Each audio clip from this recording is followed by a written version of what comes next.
Chapter 1. A Cataclysmic Beginning. In the realm of Ching Zhao, within the boundless expanse of the 3,000 sacred abyss, chaos reigned supreme. The air was filled with thunderous roars as myriad figures flickered through the void, their dazzling powers intertwining in a mesmerizing dance. The atmosphere crackled with spiritual energy, and now and then, figures plummeted to the ground, staining the earth with crimson. This shattered land had morphed into a battlefield, resonating with the relentless cries of combatants, the scene akin to a cauldron boiling over with turmoil. Mighty warriors clashed fiercely, and amidst the turmoil, within a dense forest 1,000 miles away, a woman clad in azure, cradling 2 infants, darted towards a specific location. As Shi Yun opened his eyes, he was greeted by the visage of a stunning beauty that momentarily captivated him. "Hello, beautiful," he attempted to exclaim, but only incoherent babbles escaped his lips. "What in the world? What is happening? Am I traversing through realms? Have I become an infant? Good heavens, where have I ended up?" After a prolonged moment of bewilderment, realization dawned upon Shi Yun. He had indeed traversed into another world. His eyes widened in astonishment, yet his expressions of frustration were reduced to mere gurgles. Suddenly, a commanding voice echoed through the air. "Enchantress, relinquish the 2 young masters. You are surrounded. Release them at once." Ching Lan surveyed the multitude of figures clad in crimson armor, more than 1,000 strong, encircling her. Casting a glance at the 2 infants in her arms, she noted that only Shi Yun was babbling nonsensically. "Take another step forward, and the lives of your young masters will be forfeit," Ching Lan remarked with a light-hearted smile, displaying an air of calm despite the encroaching threat. "What kind of opening is this? It's utterly explosive." Shi Yun continued to lament in his infantile manner, his words laced with expletives. Though surrounded by 1,000 foes, Ching Lan felt a surge of vigilance within. She recognized this legion of elite warriors, the Chulong Guards of the Northern King. With the Chulong Guards in play, the Northern King himself could not be far behind. Indeed, a distortion appeared in the sky, heralding the arrival of a man clad in silver robes, exuding an extraordinary presence. Beside him stood a delicate woman, her features strikingly beautiful. Upon noticing the infants in Ching Lan's embrace, her expression shifted from delight to alarm.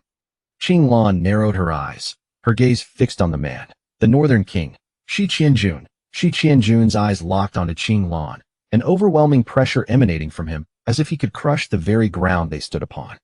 Ching Lan felt the weight of immense stress bearing down on her. "Northern King, if you advance any further, the young Master Shi Yun and young Master Shi Qi will surely perish," she warned, channeling her spiritual energy, ready to extinguish the lives of the infants in her hold with but a flicker of intent. Shi Yun, wide-eyed, gazed at the approaching figure. "Is this my father in this world? He appears quite formidable. His status must be significant. What a fortunate rebirth." Shi Qianjun halted his advance, his eyes icy as he regarded Ching Lan. "Qianjun, please save our children." Su Yu grasped Shi Qianjun's arm tightly, tears streaming down her face, her countenance frail. "Do not worry. I shall rescue our children," he reassured her, patting her shoulder before turning his attention back to Ching Lan. "Release Shi Yun and Shi Qi, and I shall allow you to depart. As long as the Northern King pledges not to engage in the Sacred Abyss War, the 2 young masters will be returned," Ching Lan replied with a faint smile. Upon hearing this, Shi Qianjun's brow furrowed. The Sacred Abyss War, amid the intricate maneuverings of the 9 emperors, was of paramount importance, and the stakes were higher than ever. Shi Qianjun, one of the 3 mightiest under the empress of the Shi dynasty, was a figure of great repute. Without him, the Sacred Abyss War would deal a grievous blow to the Shi dynasty, potentially leading to their premature exit. Shi Qianjun's gaze turned frigid, and he scoffed. "Are you attempting to negotiate terms with me?" A formidable aura erupted from Shi Qianjun. Ching Lan's complexion paled, recognizing the true might of the Northern King. His reputation as one of the 3 great powers under the Empress was well-deserved. "Ching Lan, you have been treated well by the Northern King's estate over the years, yet you dare to betray the Lord and ally yourself with that demon," Su Yu exclaimed, her face contorted with fury, unable to fathom the betrayal from someone who had resided in the Northern King's estate for over a decade. "You jest, my lady. Ching Lan has always been loyal to the Empress. There is no betrayal here," Ching Lan replied, shaking her head, her words devoid of pretense as she contemplated her escape. Just as Qing Lan pondered her options, the surrounding space became constricted. This is bad. She realized too late that Shi Yun had manifested a colossal hand, descending upon her. In the face of Shi Yun, Qing Lan was no match, yet she reacted swiftly. Retreating that Shi Yun was confident that Qing Lan would not resort to mutual destruction, thus he struck without hesitation. Boom!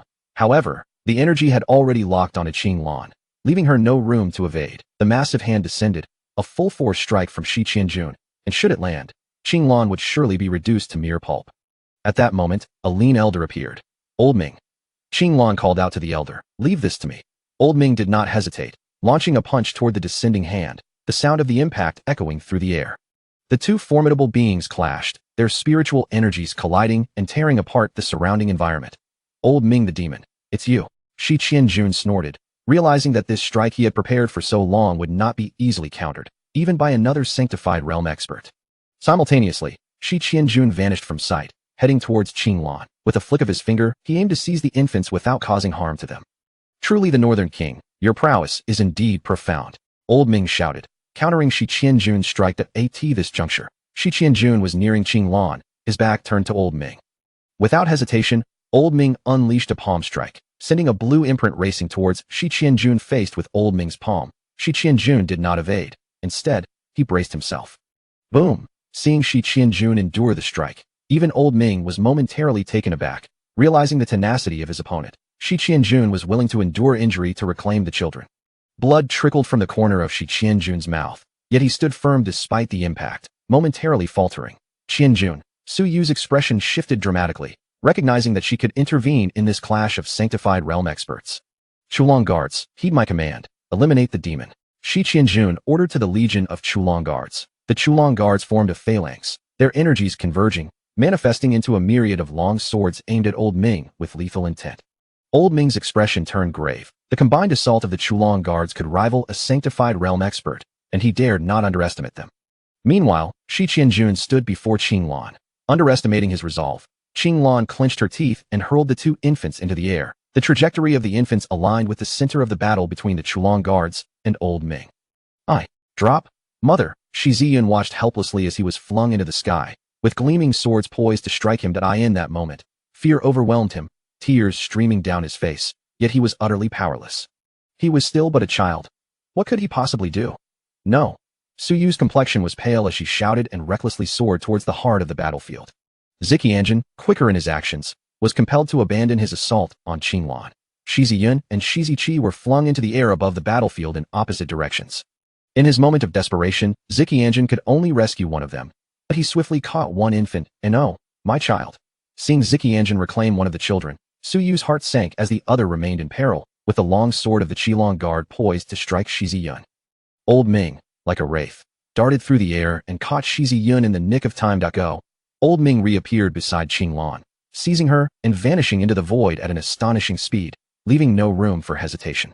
At that moment, Shi Yun felt a chill run through his heart. Old thief. Let me go? I had such a promising start. Why are you stealing it from me? Why didn't you take that foolish Odo instead? Let me go, you wretch. In Old Ming's arms, Shi Yun cried out frantically, limbs thrashing about wildly. Born into a princely family, he was on the brink of unimaginable wealth and privilege, now slipping through his fingers. What was even more infuriating was that it was precisely he who had been deprived of both children. But Old Ming moved with incredible speed, the scenery around them rapidly receding as they distanced themselves from Ziqianjin. Yun has been taken away. Wu. Please save Yun. Su staggered to Ziqianjin's side, gripping his arm tightly, tears streaming down her face, her hair disheveled. You error. I will retrieve Yun. It will be all right. Ziqianjin continuously reassured Su Yu, his gaze fixed on the direction Old Ming had vanished. In that dire situation, he could only tend to one child, while fending off the attacks from the Chulong guard. Once the formation of the Chulong guard launched their assault, retracting it would prove exceedingly difficult, leaving Ziqianjin with little time to spare. Chulong guard, heed my command. Follow me to reclaim my child and vanquish the old demon Qin Ming. Yes. Chapter 2. My grandfather told me to engage in certainty. 2.5 days later, the host was born, and the Hongming system was activated. A voice, ethereal and elusive, whispered into the ears of the captive Shi Yun. A system? Such a thing truly exists? Shi Yun chirped with excitement. The host is now presented with two choices. 1. To directly bestow the host with the cultivation of the immortal realm. 2. To receive the Hongming inheritance. Please make your selection. Shi Yun was momentarily taken aback and inquired within his mind, how formidable is the cultivation of the immortal realm? The cultivation of the immortal realm is equivalent to the strongest beings in the 9 provinces of the Xiantian realm, but it is limited to the 9 provinces. Of course, in the vast universe, those of the immortal realm are also considered top-tier powerhouses. Xiantian realm? So, the immortal realm is not the pinnacle? Precisely. Intrigued by the system's description of the immortal realm, Shi Yun pondered. After all, his current predicament was dire. If he could attain the cultivation of the immortal realm, he could instantly reverse his fortunes. Possessing such power would render the so-called Northern King's family insignificant. He himself would become the background. After a moment of silence, Shi Yun queried again, what is the Hongmeng inheritance? The strongest inheritance in the world, encompassing the most powerful methods. It draws upon the heavens and entrusts all things. With Hongmeng as its pillar, floating amidst the boundless cliffs, embodying the essence of Hongmeng. In other words, with a Hongmeng inheritance, one could cultivate beyond the immortal realm? One could be invincible in the world. Could it not be interpreted this way? Shi Yun suddenly comprehended. The host's understanding is correct. The dual choices left Shi Yun in a quandary. The Hongmeng inheritance was undeniably alluring, yet if he perished, it would be lost forever. Given his current circumstances, it was evident that the first option was the more prudent choice. As Shi Yun deliberated, Elder Ming and Qing Lan arrived at a picturesque peak. The mountain was enveloped in swirling mists, resembling a celestial realm, starkly contrasting with the surrounding desolation. A figure clad in a flowing white gown, graceful and exquisite, stood elegantly, her long tresses cascading like a waterfall. The Empress, Master, Elder Ming and Qing Lan bowed deeply before the woman. She slowly turned, her eyes sparkling like the stars. Shi Yun, cradled in Qing Lan's arms, found himself unable to tear his gaze away from her. Her beauty was breathtaking, a perfect embodiment of allure, charm, elegance, and an icy demeanor that was palpable. Shi Yun's mouth fell agape, drool escaping his lips. Your Majesty, at a critical moment, the Northern King arrived unexpectedly with only one child in tow, Qing Lan reported, kneeling on the ground, unable to meet her gaze. The woman, addressed as the Empress, furrowed her brows, and an overwhelming pressure suddenly enveloped the area, causing Elder Ming and Qing Lan to tremble uncontrollably. What a fearsome woman. Even Shi Yun could feel the chilling aura emanating from the Empress. Do you believe that Shi Qianjun would forsake the holy abyss war for the sake of one child? The Empress's voice was like ethereal music, yet it carried an icy chill. In the face of her inquiry, Elder Ming and Qing Lan felt a surge of trepidation. Acutely aware of the Empress's dissatisfaction regarding the matter at hand. She was indeed correct. The King of the North had 2 sons, one of whom had perished, leaving the other. Although the loss of one weighed heavily on the king, time would eventually dull the pain. However, the treasures lying beneath the sacred abyss were of profound significance. It could be said that whoever laid claim to them would tread upon the path to immortality, becoming the sovereign of the 9 provinces. Yet, the sacred abyss was sealed by the celestial path, inaccessible to those of imperial might, rendering the strength beneath the imperial realm of utmost importance. Please, punish us, Your Majesty, Elder Ming and Qing Lan implored, recognizing their grave error. The Empress felt a pang of regret. She had dispatched Qing Lan to infiltrate the King of the North's court specifically to prevent Shi Qianjun from intervening during the impending battle. In due time, I shall hold you accountable for this, she coldly declared, shifting her gaze toward Shi Yun. At that moment, Shi Yun's heart raced, teetering on the brink of panic. He is of no use. Let him be executed, the Empress pronounced, her voice devoid of any emotion. How could you madwoman? I am but a child. What do I know? What can I do? You cannot seize my foolish adudu. Why involve me in your petty affairs? Shi Yun screamed, flailing in Qing Lan's embrace. His protests laced with expletives. This scene left not only Elder Ming and Qing Lan astonished, but even the Empress herself. Could he truly comprehend her words? Elder Ming regarded Shi Yun with a peculiar expression, while the Empress's elegant brows knitted in contemplation. This was dire. If they were to discover his innate understanding, the consequences would be more unbearable than death itself. In that fleeting moment, Shi Yun had a stroke of brilliance. He smiled at the Empress, extending his little hands as if yearning for an embrace, drool trickling from the corner of his mouth, a perfect picture of innocence. Elder Ming shook his head slightly, pondering. It seems we have misjudged. After all, he is merely a child. Qing Lan, gazing at Shi Yun's cherubic grin, felt a twinge of compassion. After a moment's hesitation, she spoke, Your Majesty, while this child may not dissuade Shi Qianjun, he can serve as leverage. Holding this child could instill greater caution in Shi Qianjun. Elder Ming subtly nodded in agreement, addressing the Empress, Your Majesty, I believe Qing Lan's perspective holds merit. The Empress's cold gaze lingered on Shi Yun, who continued to smile and reach out to her.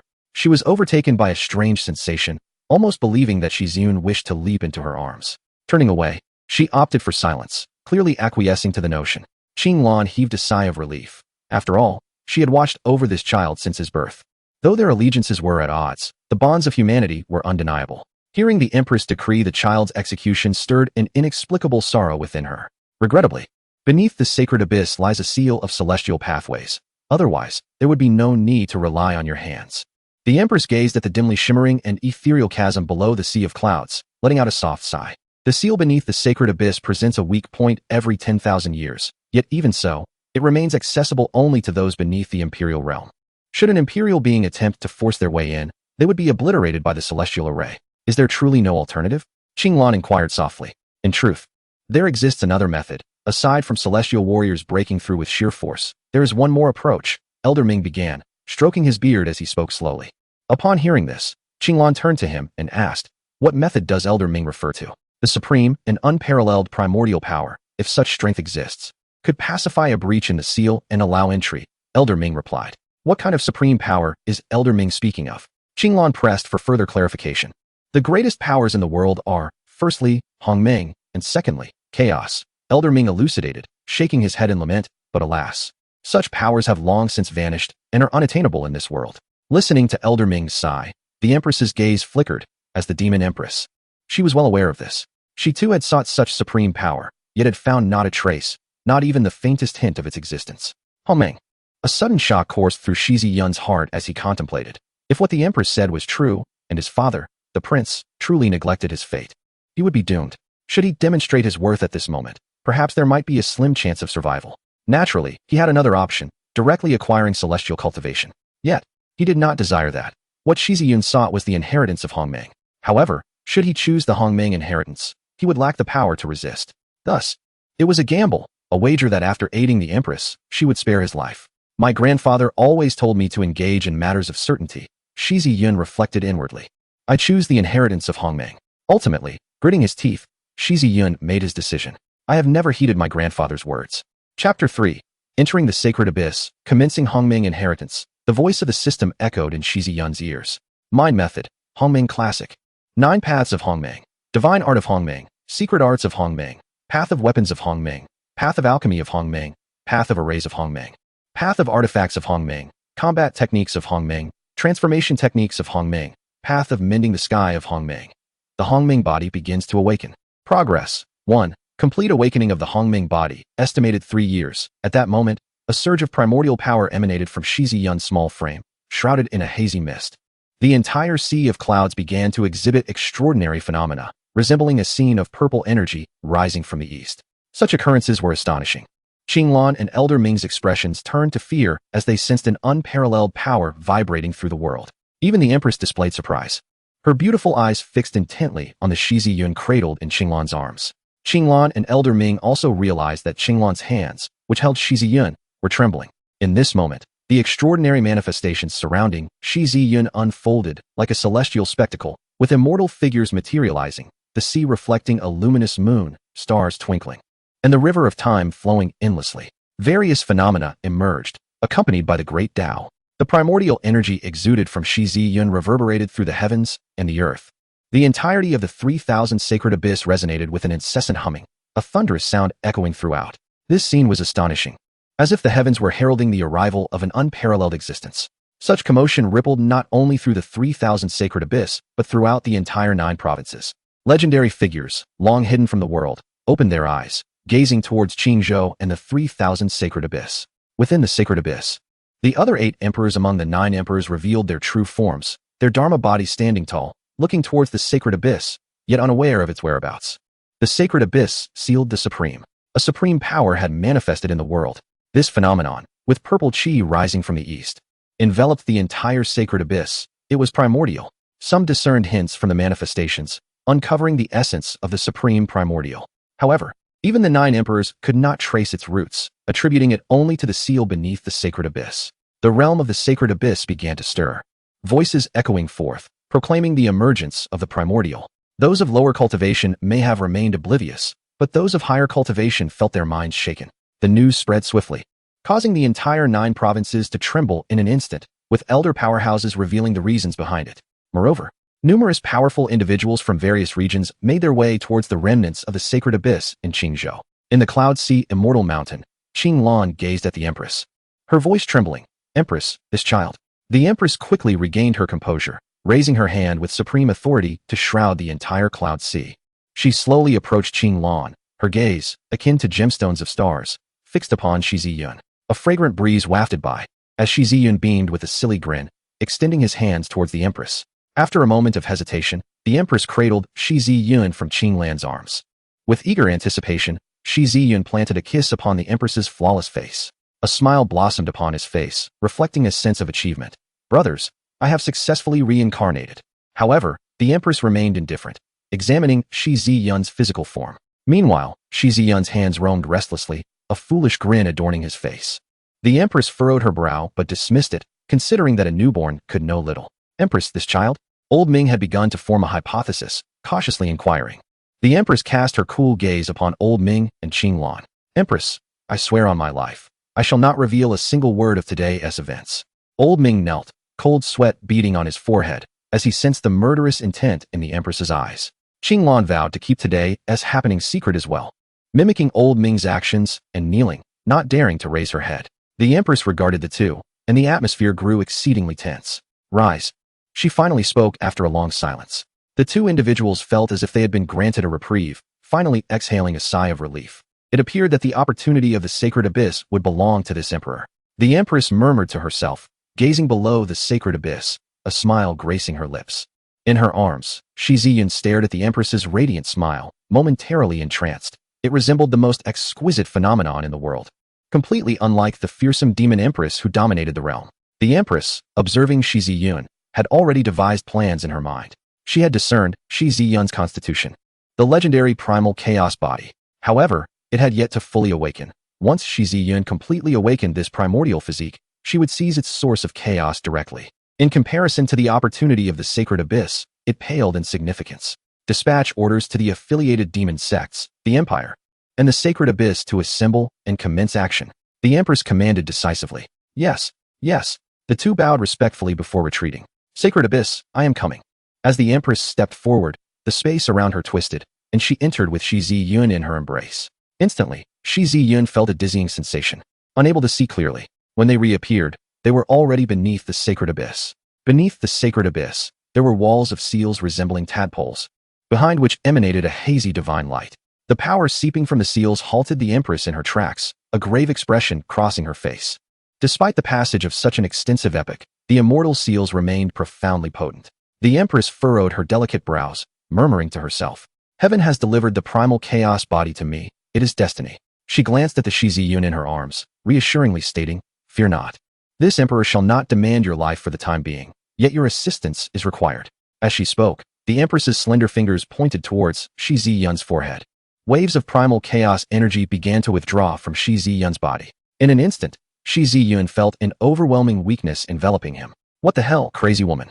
What are you doing?" Shi Yun exclaimed in disarray, yet the Empress's actions did not waver. After a quarter of an hour, Shi Yun began to feel increasingly listless, and the Empress finally ceased her efforts.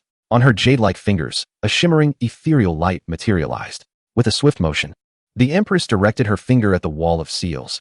If she could create a fissure, she would be able to enter. Boom! A suffocating force rushed towards the Empress. She did not dare to underestimate it, forming a seal with one hand and casting forth a series of violet magical seals to counteract it. The Empress directed her gaze at the wall of seals, witnessing the primal chaos energy gradually dismantling the barriers. The primal chaos energy was indeed effective. A look of joy illuminated the Empress's face. Yet soon after, the primal chaos energy began to dissipate, lacking any subsequent reinforcement, making it exceedingly difficult to breach the opening. The Empress's brows knitted together as she turned her attention back to Shi Yun. A sudden chill gripped Shi Yun's heart. "It's over, it's coming for me." And indeed, it was confirmed. The Empress once again began to extract the primordial power from Shi Yun's body, provoking a cacophony of cries from him, until his eyes were nearly filled with stars. She struck the ceiling wall with the primordial force once more, causing it to tremble, revealing a frail point of weakness. Despite a prolonged stalemate, the ceiling wall remained unyielding. This was primarily due to the scant primordial energy within Shi Yun. The Empress feared that extracting it all at once would jeopardize the source of the primordial essence. Humph. This Empress refuses to believe that a seal from 100,000 years ago could endure this long. With a fierce expression, she extended her hand again to draw forth Shi Yun's primordial power. If you draw any more, you might just drain me completely, Shi Yun muttered, lacking even the strength to protest. Boom. At last it opened. A surge of excitement illuminated the Empress's face, her chest rising and falling with exhilaration. Meanwhile, Shi Yun fell into a deep slumber, the repeated extraction having taken a toll on him. At the bottom of the sacred abyss, the Empress cradled Shi Yun and stepped into the depths of the sacred abyss. Chapter 4. The Empress and the Child in the Realm of Xinzhou. The Demon Emperor's celestial palace resembled an ethereal paradise. This was a celestial realm established by the Demon Empress, Huang Li, through extraordinary means. It had been a month since the conclusion of the battle at the sacred abyss. The entire 9 provinces buzzed with rumors. The ceiling of the sacred abyss had trembled, and all 9 emperors bore grave injuries, countless lives extinguished under the seal's oppression. Moreover, remnants left by ancient celestial beings erupted from the sacred abyss, each of the 9 emperors reaping their rewards. However, this had also led to their severe injuries, with some even succumbing to slumber as a result. The upheaval among the 9 emperors sent ripples throughout the 9 provinces, capturing the attention of hidden powerhouses whose eyes gleamed with intrigue. Time passed, and Shi Yun gradually awoke. The sacred abyss, and that female demon. He recalled that before losing consciousness, the female demon had nearly drained him entirely. Just as this thought crossed his mind, footsteps approached. Upon seeing the stunning visage before him, Shi Yun felt a pang of fear. He had no inkling of this woman's temperament and dreaded the possibility of her extracting him once more. After examining him and confirming that he bore no significant issues, Huang Li disregarded him and sat cross-legged, a lotus flower floating above her head in an extraordinary display. Shi Yun also assessed his own condition. Primordial body awakening level 1. The awakening level remained at 1, leaving Shi Yun somewhat speechless. However, it appeared that this eccentric woman would not take his life. Host's primordial power has been forcibly extracted. After a month, the host has autonomously replenished it. Shi Yun understood. No wonder he felt no abnormalities in his body. And his awakening level remained at 1. This past month had been devoted to recovering from previous losses. Thus, time drifted by. Shi Yun noticed that every night, Huang Li would embrace him as they fell asleep, a sensation he found quite pleasurable. In truth, as a formidable being within the imperial realm, Huang Li did not require slumber. However, Shi Yun was not afforded such luxury. Despite having inherited the primordial legacy, he remained in a frail, infantile state, necessitating the basic functions of eating, drinking, and relieving himself. Nonetheless, during his sleep, a natural emanation of primordial energy would disperse from within him, which Huang Li could absorb. Upon this discovery, she began to cradle Shi Yun each night, utilizing this opportunity to draw in the primordial essence. Sleep was imperative, and at the appointed hour, he must succumb to it. On one occasion, when Shi Yun stubbornly refused to close his eyes, Huang Li's ire was ignited. "If you do not sleep, I shall eliminate you this instant." She glared fiercely at him, adopting a menacing demeanor. Yet, Shi Yun found the situation amusing, deliberately remaining awake and grinning foolishly. Huang Li's expression darkened, but upon gazing at his innocent visage, she felt exasperated. She could not truly harm him. If retribution were to come, it would be after the awakening of his primordial body, when she could extract its essence. "I command you to sleep." Smack. "Sleep, I say." Smack. Huang Li placed Shi Yun on her lap, playfully patting his bottom, albeit cautiously. Initially, he vocally protested, and Huang Li, reveling in the play, found satisfaction in the act. However, as time passed, Shi Yun grew weary of the charade, realizing it was not painful. Why have you ceased your cries?"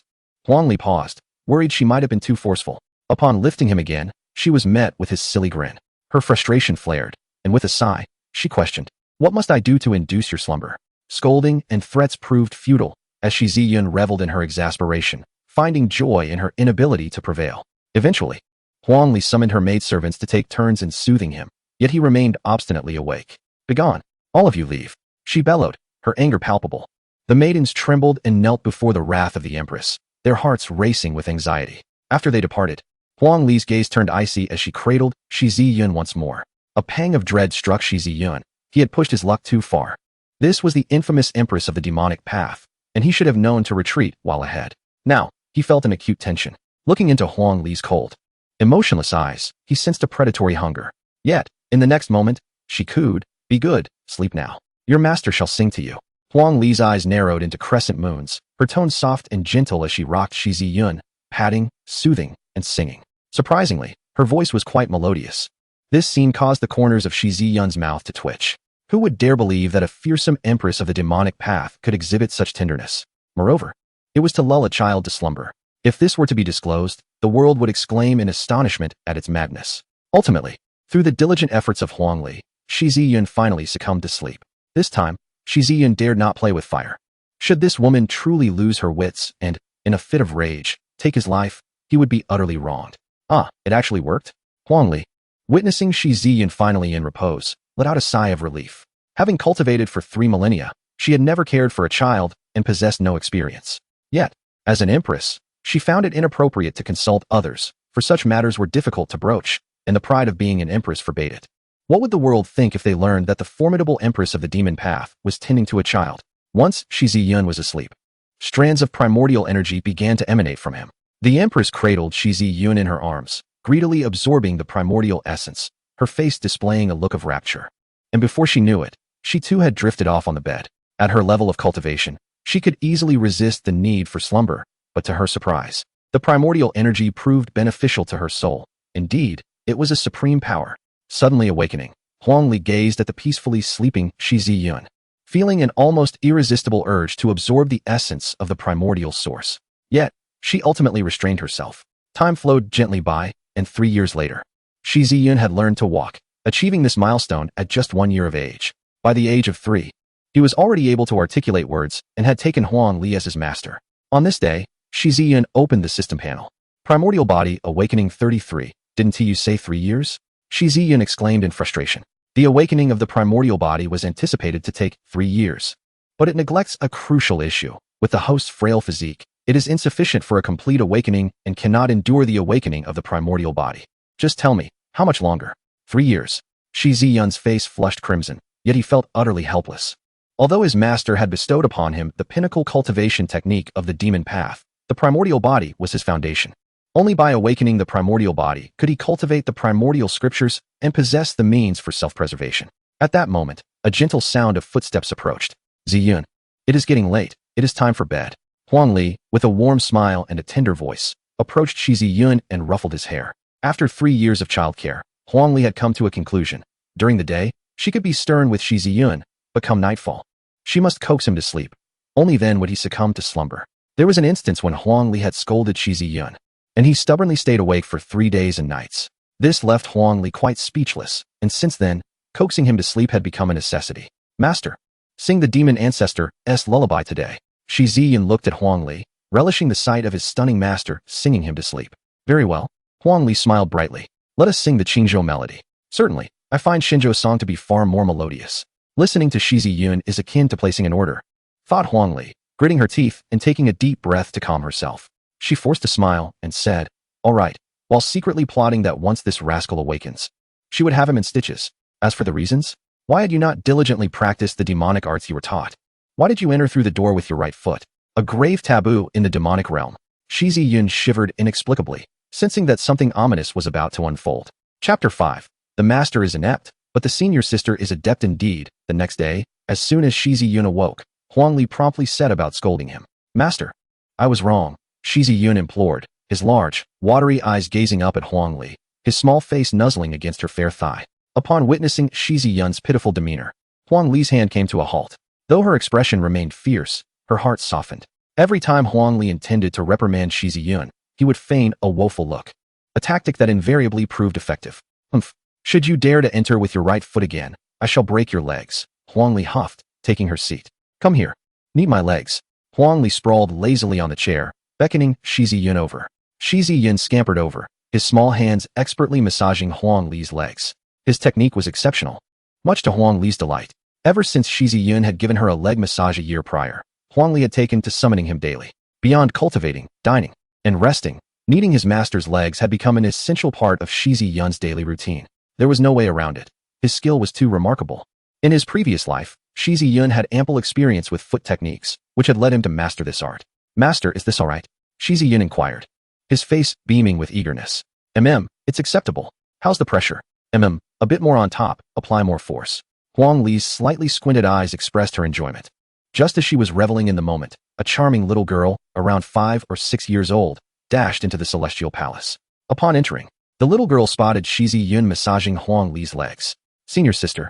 Shi Yun turned to the girl, a smile gracing his face. The girl's name was Ching Zhao. Shi Yun's senior sister and the saintess of the demonic path. Despite her tender age, her talent was extraordinarily formidable. When Shi Yun could barely walk, Ching Zhao would carry him around and play with him daily. Don't stop. Huang Li playfully tapped Shi Yun on the head. Master, I have come to take junior brother for cultivation, Ching Zhao gently reminded him. Observing Shi Yun attending to Huang Li's legs, who was reveling in the experience, Ching Zhao's eyes sparkled with curiosity. Is it truly that pleasurable? I must find an opportunity to have junior brother massage me as well. Master, I must commence my training, Shi Yun said, glancing at Huang Li. Though his Hongming body has yet to awaken and his cultivation speed is lamentably slow, the absence of any martial prowess leaves Shi Yun feeling profoundly insecure in this world.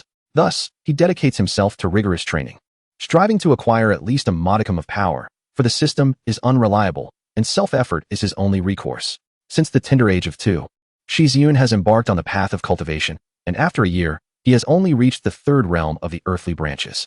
In stark contrast, Ching Zhao, at such a young age, has already ascended to the celestial stems realm, a testament to her formidable talent as a holy maiden of the demonic path. The classification of cultivation realms is as follows: the mortal 4 realms, earthly branches, celestial stems, Yuan Yi, and life soul; the transcendent 4 realms, dragon elephant, sage, saint king, and great saint, while the imperial realm lies above mortals, serving as a bridge to the celestial realm. Of course, Shi Yun is still unqualified to approach the celestial realm.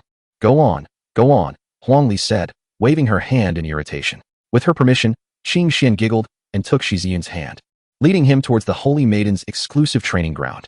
However, Huang Li harbored doubts about whether these 2 youngsters would genuinely engage in their cultivation. Contemplating this, her figure quietly vanished. At the holy maiden's training ground, beneath a flourishing ancient mulberry tree, Ching Zhao cheerfully inquired, Junior brother, I've heard from Master that your techniques are quite impressive. Would you be so kind as to demonstrate them on me? Of course, Shi Yun responded eagerly.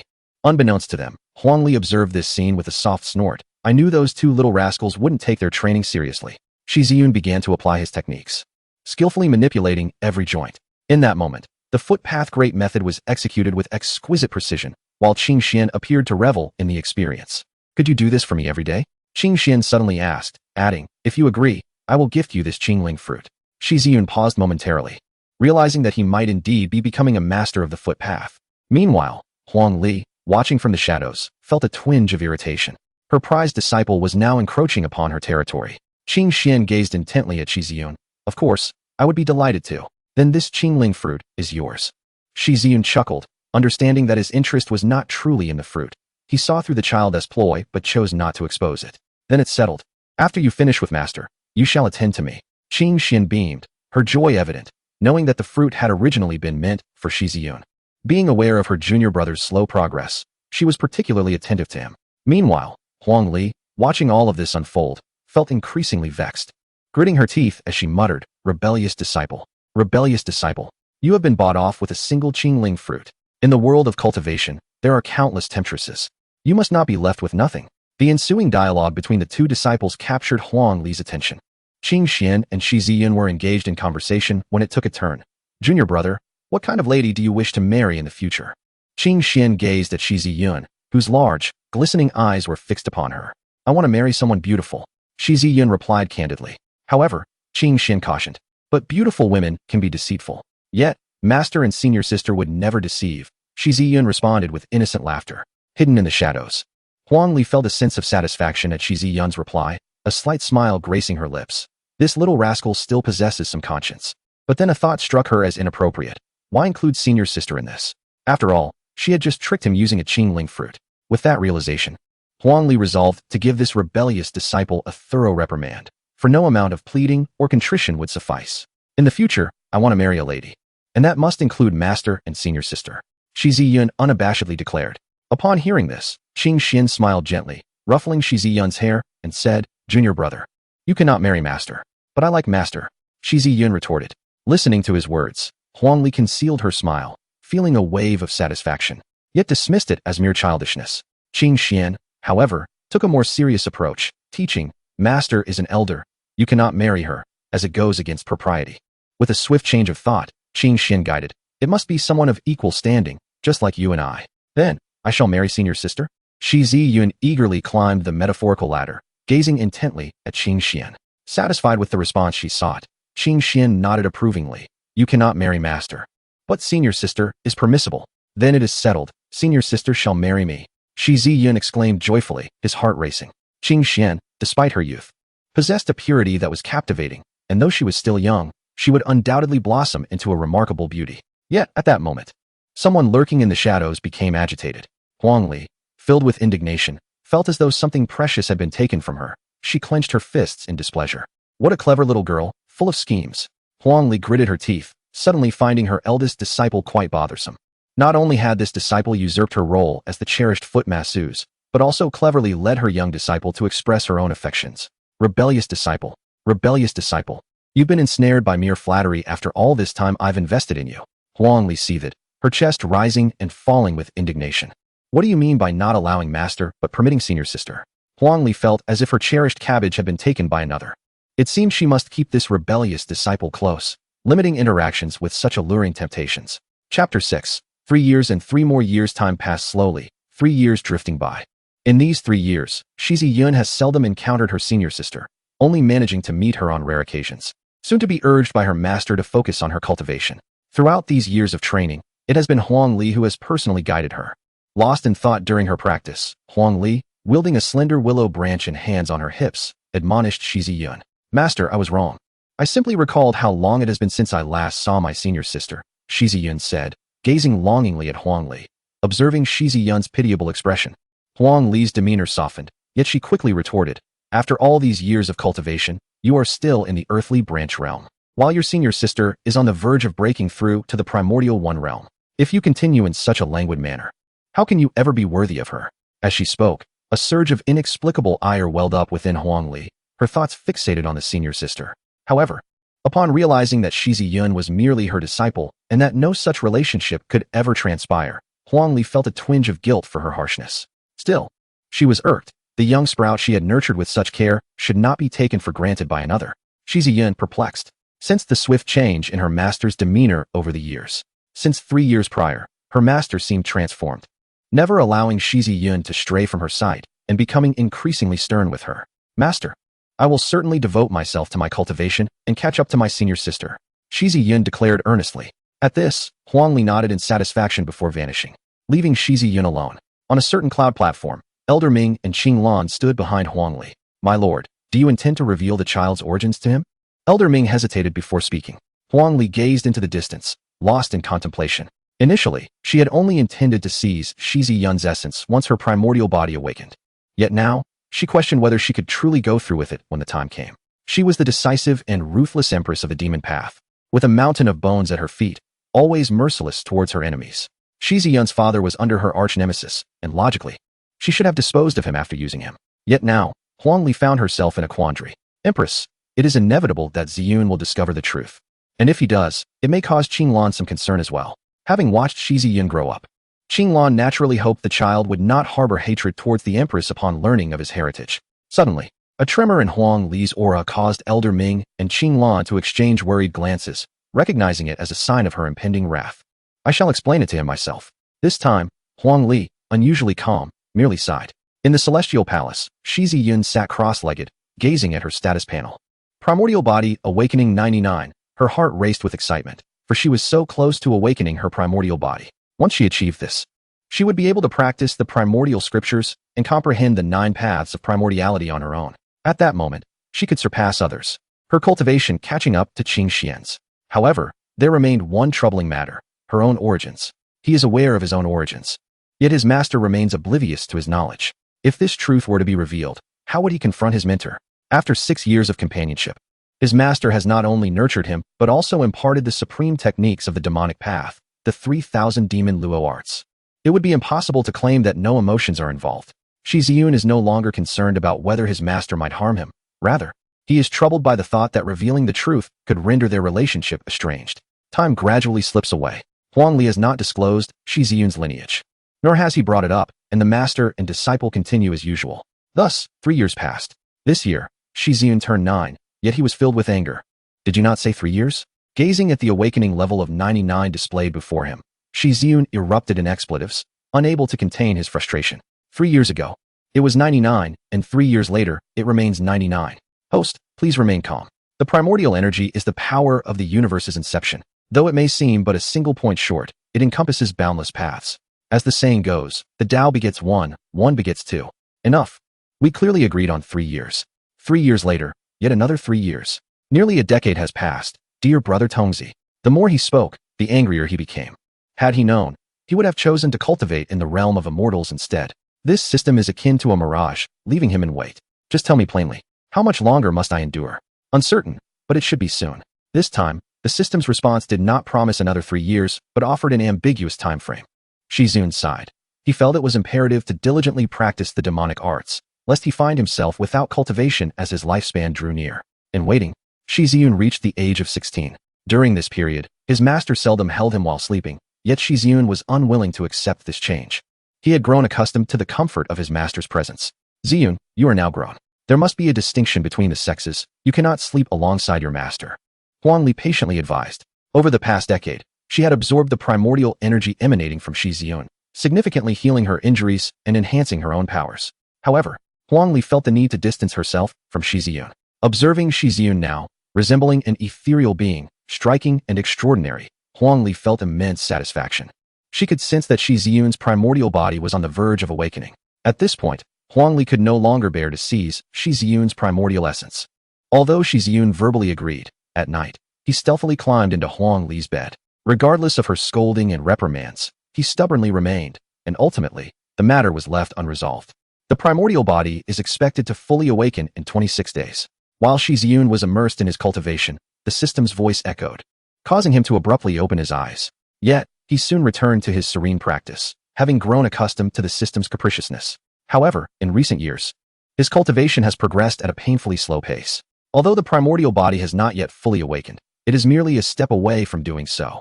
The primordial body is exceedingly powerful, necessitating the support of the primordial sutra. Even the pinnacle demonic technique, the 3000 demonic luo skill, pales in comparison. As a result, despite Shi Yun's relentless efforts over the past decade and a half, his realm remains at the peak of the earthly branches, while his senior sister, Ching Zhao, has already ascended to the Fate Soul realm. Rest assured, host, this time it is genuine. In 26 days, the primordial body will be completely awakened. Are you certain? Though the system has continually painted a bright future for him, Shi Yun still finds himself quite enchanted. 100% certain. Shi Yun's heart raced with excitement. This represents the strongest inheritance in existence, and the celestial realm is not the pinnacle. How could he not be thrilled? With only 26 days remaining, Shi Yun perceives this duration as exceedingly prolonged. While Shi Yun awaited this moment, a piece of news infiltrated the celestial palace. The saintess Ching Zhao had been grievously injured by the holy sun Bai Chun and returned to the palace. Bai Chun is the biological son of the White Emperor and also the holy son of the White Emperor city. Chapter 7. Unveiling one's heritage. Huang Li appeared silently beside Shi Yun, her gaze complex as she observed him without uttering a word, simply standing there in silence. After an indeterminate period, Shi Yun concluded his cultivation, opened his eyes, and noticed Huang Li's presence. Master? Shi Yun called out, having no idea when his master had arrived. Noticing Huang Li's lack of response, seemingly lost in thought, he waved his hand in front of her eyes. Only then did Huang Li regain her senses, her enchanting eyes turning to Shi Yun. Is there something you wish to discuss, master? Shi Yun inquired with a smile. Huang Li gazed at him, her hand gently caressing his face, yet the words she had prepared remained unuttered on her lips. What troubles you, master? Shi Yun observed, noting her unusual demeanor today. Huang Li looked at the disciple she had nurtured with great care, feeling a twinge of reluctance. Although Shi Yun had never inquired about his heritage, he would inevitably discover it someday. She sincerely hoped that day would be delayed. Ziyun, Huang Li's voice was tender. Do you know your origins? Ultimately, she spoke the words she had been holding back. Shi Yun was momentarily taken aback by her inquiry, shaking his head in response. He had not anticipated his master would broach the subject. In truth, he was aware, but felt compelled to feign ignorance in that moment. Would you like to know? Huang Li asked, her gaze fixed upon Shi Yun. As their eyes met, an inexplicable tension lingered in the air. If master wishes to enlighten me, I am all ears. Should you prefer to remain silent, I shall not press the matter. Shi Yun beamed, unfazed by the gravity of the conversation. Why? Huang Li inquired. Shi Yun fell into silence for a moment, looking deeply into Huang Li's eyes. He moved closer, extending his arms to envelop her delicate form in a tender embrace. You. Shi Yun's bold act incited a flicker of annoyance in Huang Li, yet she made no effort to break free.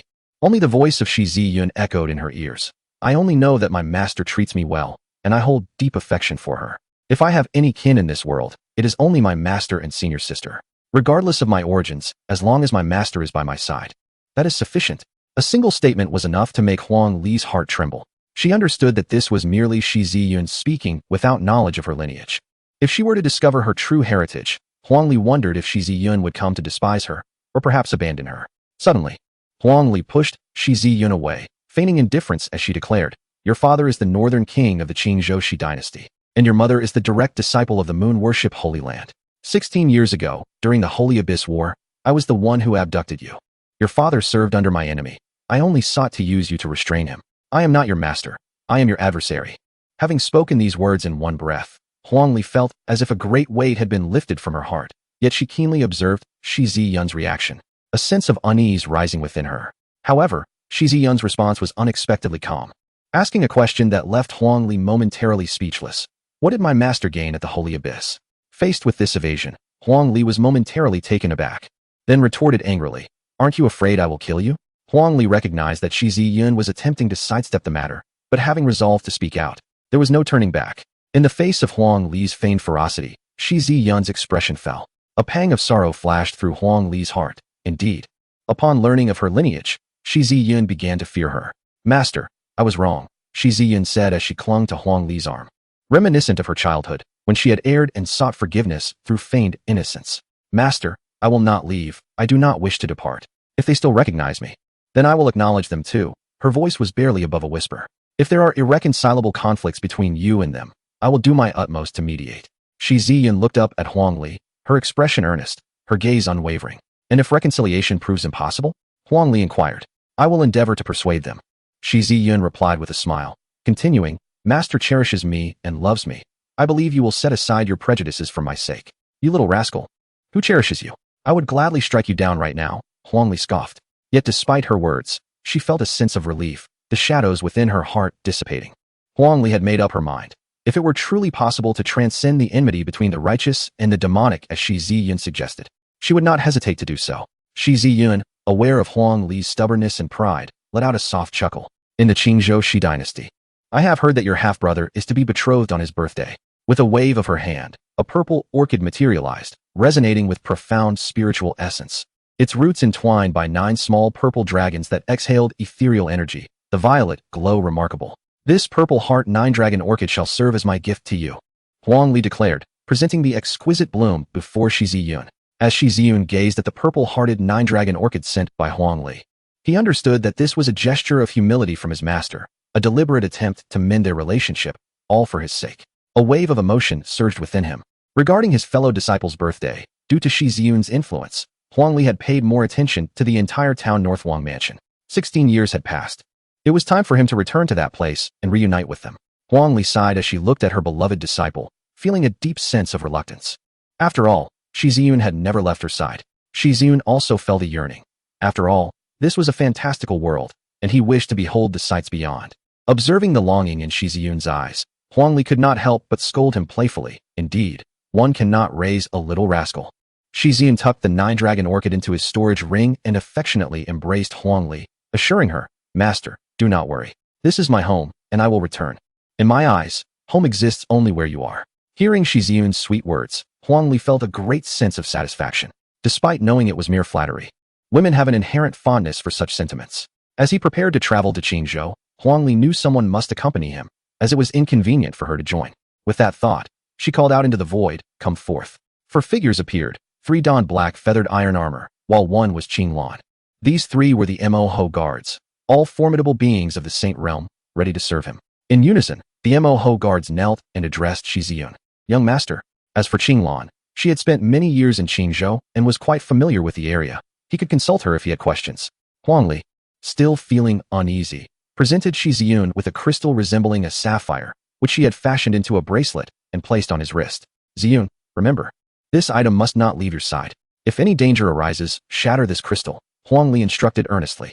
Shi Yun observed the series of meticulous preparations, from the arrangement of guards to the provisions for contingencies, and murmured, Isn't it just a congratulatory visit? The little rascal was unaware of the ruthlessness of the cultivation world. Once he stepped out of the Demon Emperor's immortal palace, the perils of the outside world were beyond his comprehension. Huangli glared at him, adding, furthermore, if any woman attempts to seduce you, do not engage. Huh. Shi Yun looked at Huang Li in confusion. The women in the outside world are often beguiling. Some practice sinister arts to steal yang energy, while others harbor ulterior motives. Remember, the more beautiful the woman, the more wary you must be. Keep your distance. Do you understand? Yes. Huang Li, noticing Shi Yun's distraction, playfully tapped his head. I understand. I must not be seduced by women, especially those who are beautiful. He replied earnestly. Satisfied, Huang Li nodded and waved her hand, saying, go now. Shi Yun departed with the 4 guards. Before leaving, he decided to visit his senior sister, as it had been a considerable time since they last met. Thus, he made his way towards the Saintess Dojo. Huang Li gazed in the direction where Shi Yun had departed, a sense of unease gnawing at her heart. In the past, a mere Qingling fruit had been sufficient to win over that little rascal. Chapter 8. Proclaiming identity upon arriving at Qingxian's sanctuary. Shi Yun was met with an unsettling absence. Typically, when he visited, someone would announce his arrival, and Qingxian would joyously appear before him. In the Holy Maiden's abode, the maidens bowed in deference. Sister Moer, where is my senior sister? Shi Yun inquired, his eyes scanning the surroundings. The maid, Moer, hesitated before responding. Young master, the Holy Maiden is unwell. A sense of foreboding enveloped Shi Yun as he noticed Moer's reluctance to speak. He furrowed his brow and pressed. What has happened? The Holy Maiden has sustained grave injuries and is currently in seclusion at the Soul Pond. Another young woman interjected. The Soul Pond was cultivated by Huang Li, nourished with the waters of the celestial pool. Meditating there greatly benefited one's spirit. Shi Yun had himself trained in the Soul Pond. Is my senior sister injured? Shi Yun's expression darkened as he prepared to rush to the Soul Pond. Please. Young master, wait. The Holy Maiden's injuries are severe. She must not be disturbed. Moer implored, her countenance grave. How did she come to be injured? Shi Yun asked, concern etched on his face. Moer recounted the encounter between Qingxian and Bai Chun, the holy son of Bai Di City. 6 months prior, a secret realm had emerged in Ching Zhao, where Qingxian had fortuitously crossed paths with Bai Chun. Enchanted by her ethereal beauty, Bai Chun pursued her relentlessly. But Qingxian, resolute, rebuffed his advances. Yet, as the holy son of Bai Di City, Bai Chun's demeanor was overbearing, brazenly declaring his intent to capture the demonic path's Holy Maiden as his concubine. This provocation ignited Qingxian's fury, leading to a confrontation. Ultimately, Bai Chun, with years of cultivation surpassing her own, triumphed, leaving her grievously wounded. Fortunately, she had managed to escape back to the Demon Emperor's immortal palace, aided by Huang Li's provisions. Listening intently to Moer's account, Shi Yun's eyes turned icy. The holy son of Bai Di City, very well. I shall remember this. If my senior sister emerges from her retreat, inform her that I will seek retribution on her behalf. With that, he departed, accompanied by Qing Lan and the demon envoy. Did you say that my junior brother is seeking Bai Chun? Qingxian, healing in the Soul Pond, paled at the revelation. Quickly stop him. He is no match for Bai Chun. Panic washed over her delicate features, rendering her ethereal visage pale. As she attempted to rise, her form wavered unsteadily. Moer supported her gently, murmuring, Holy Maiden, you are gravely injured. Do not concern yourself with your junior brother. Focus on your recovery. A figure draped in white appeared. Huang Li observing Qingxian with a shake of her head. Though this defeat is not your fault, you have acted recklessly. Qingxian lowered her gaze. Unperturbed by the admonition, her thoughts solely on Shi Yun. Perceiving her turmoil, Huang Li spoke calmly. Your junior brother possesses means left by me. There is no cause for alarm. Thank you, master. With the comforting words of Huang Li, Qingxian let out a sigh of relief. It had been 6 months since she last saw her junior brother, and she wondered how much he had grown. In a void above Ching Zhao, under the protection of the Mo guards, Shi Yun stepped out of the spatial realm. Is this Ching Zhao? She mused, surveying the bustling city below. This was Shi Yun's first venture outside. The density of spiritual energy here was vastly inferior to that of the Demon Emperor's immortal palace, a stark contrast indeed. As if sensing her thoughts, Qing Lan smiled gently. The spiritual energy in this realm is relatively sparse, without the Emperor's formation to enhance it. Shi Yun nodded in understanding and inquired, Aunt Qing, is this the Shi dynasty? Young master, this is Beilong City. And the central mansion you see is the Northtown King's residence, Qing Lan pointed out. Have we arrived at our destination already? Shi Yun asked, somewhat taken aback. There is no need for surprise, young master. As the supreme being of the Emperor's realm, Her Majesty's personal spatial positioning saves us considerable trouble. Qing Lan replied with a smile. Shi Yun nodded, realizing that although he had never witnessed his master in action, as a top-tier power in the Xintian realm, such feats were mere trifles to her. However, he lacked the understanding of such matters, having started from an exceptionally high point, leading him to believe that meeting emperor-level beings was commonplace. Let us proceed. The group of 5 found lodgings in a luxurious tavern. Shi Yun had another matter to attend to, which was to eliminate Bai Chun. His sister's injuries could not go unavenged. Though he was not yet a match for Bai Chun, he would gain confidence once his primordial body fully awakened and he had cultivated the primordial sutra. With approximately 20 days remaining until the engagement of the young master at the Northtown King's residence, this news was stirring quite a commotion throughout Bailong City. Simultaneously, a proclamation reverberated across the 9 provinces. Shi Yun was declared the holy son of the demon path by the renowned demon empress herself. Many within the demon path, who harbored aspirations for the title of holy son, were perplexed, unsure of the origins of Shi Yun. Inquiries were made, but Huang Li's response was unequivocally domineering. Does the empress require a reason for her actions? At this, all fell silent, for the entire demon path understood that the demon empress was capricious, acting as she pleased without room for doubt. However, news soon spread that Shi Yun was a disciple of the demon empress, hidden deep within her ranks. Additionally, he was revealed to be the long-lost eldest son of the Northtown King, Shi Yun, of the Shi dynasty. The revelation sent shockwaves throughout the 9 provinces.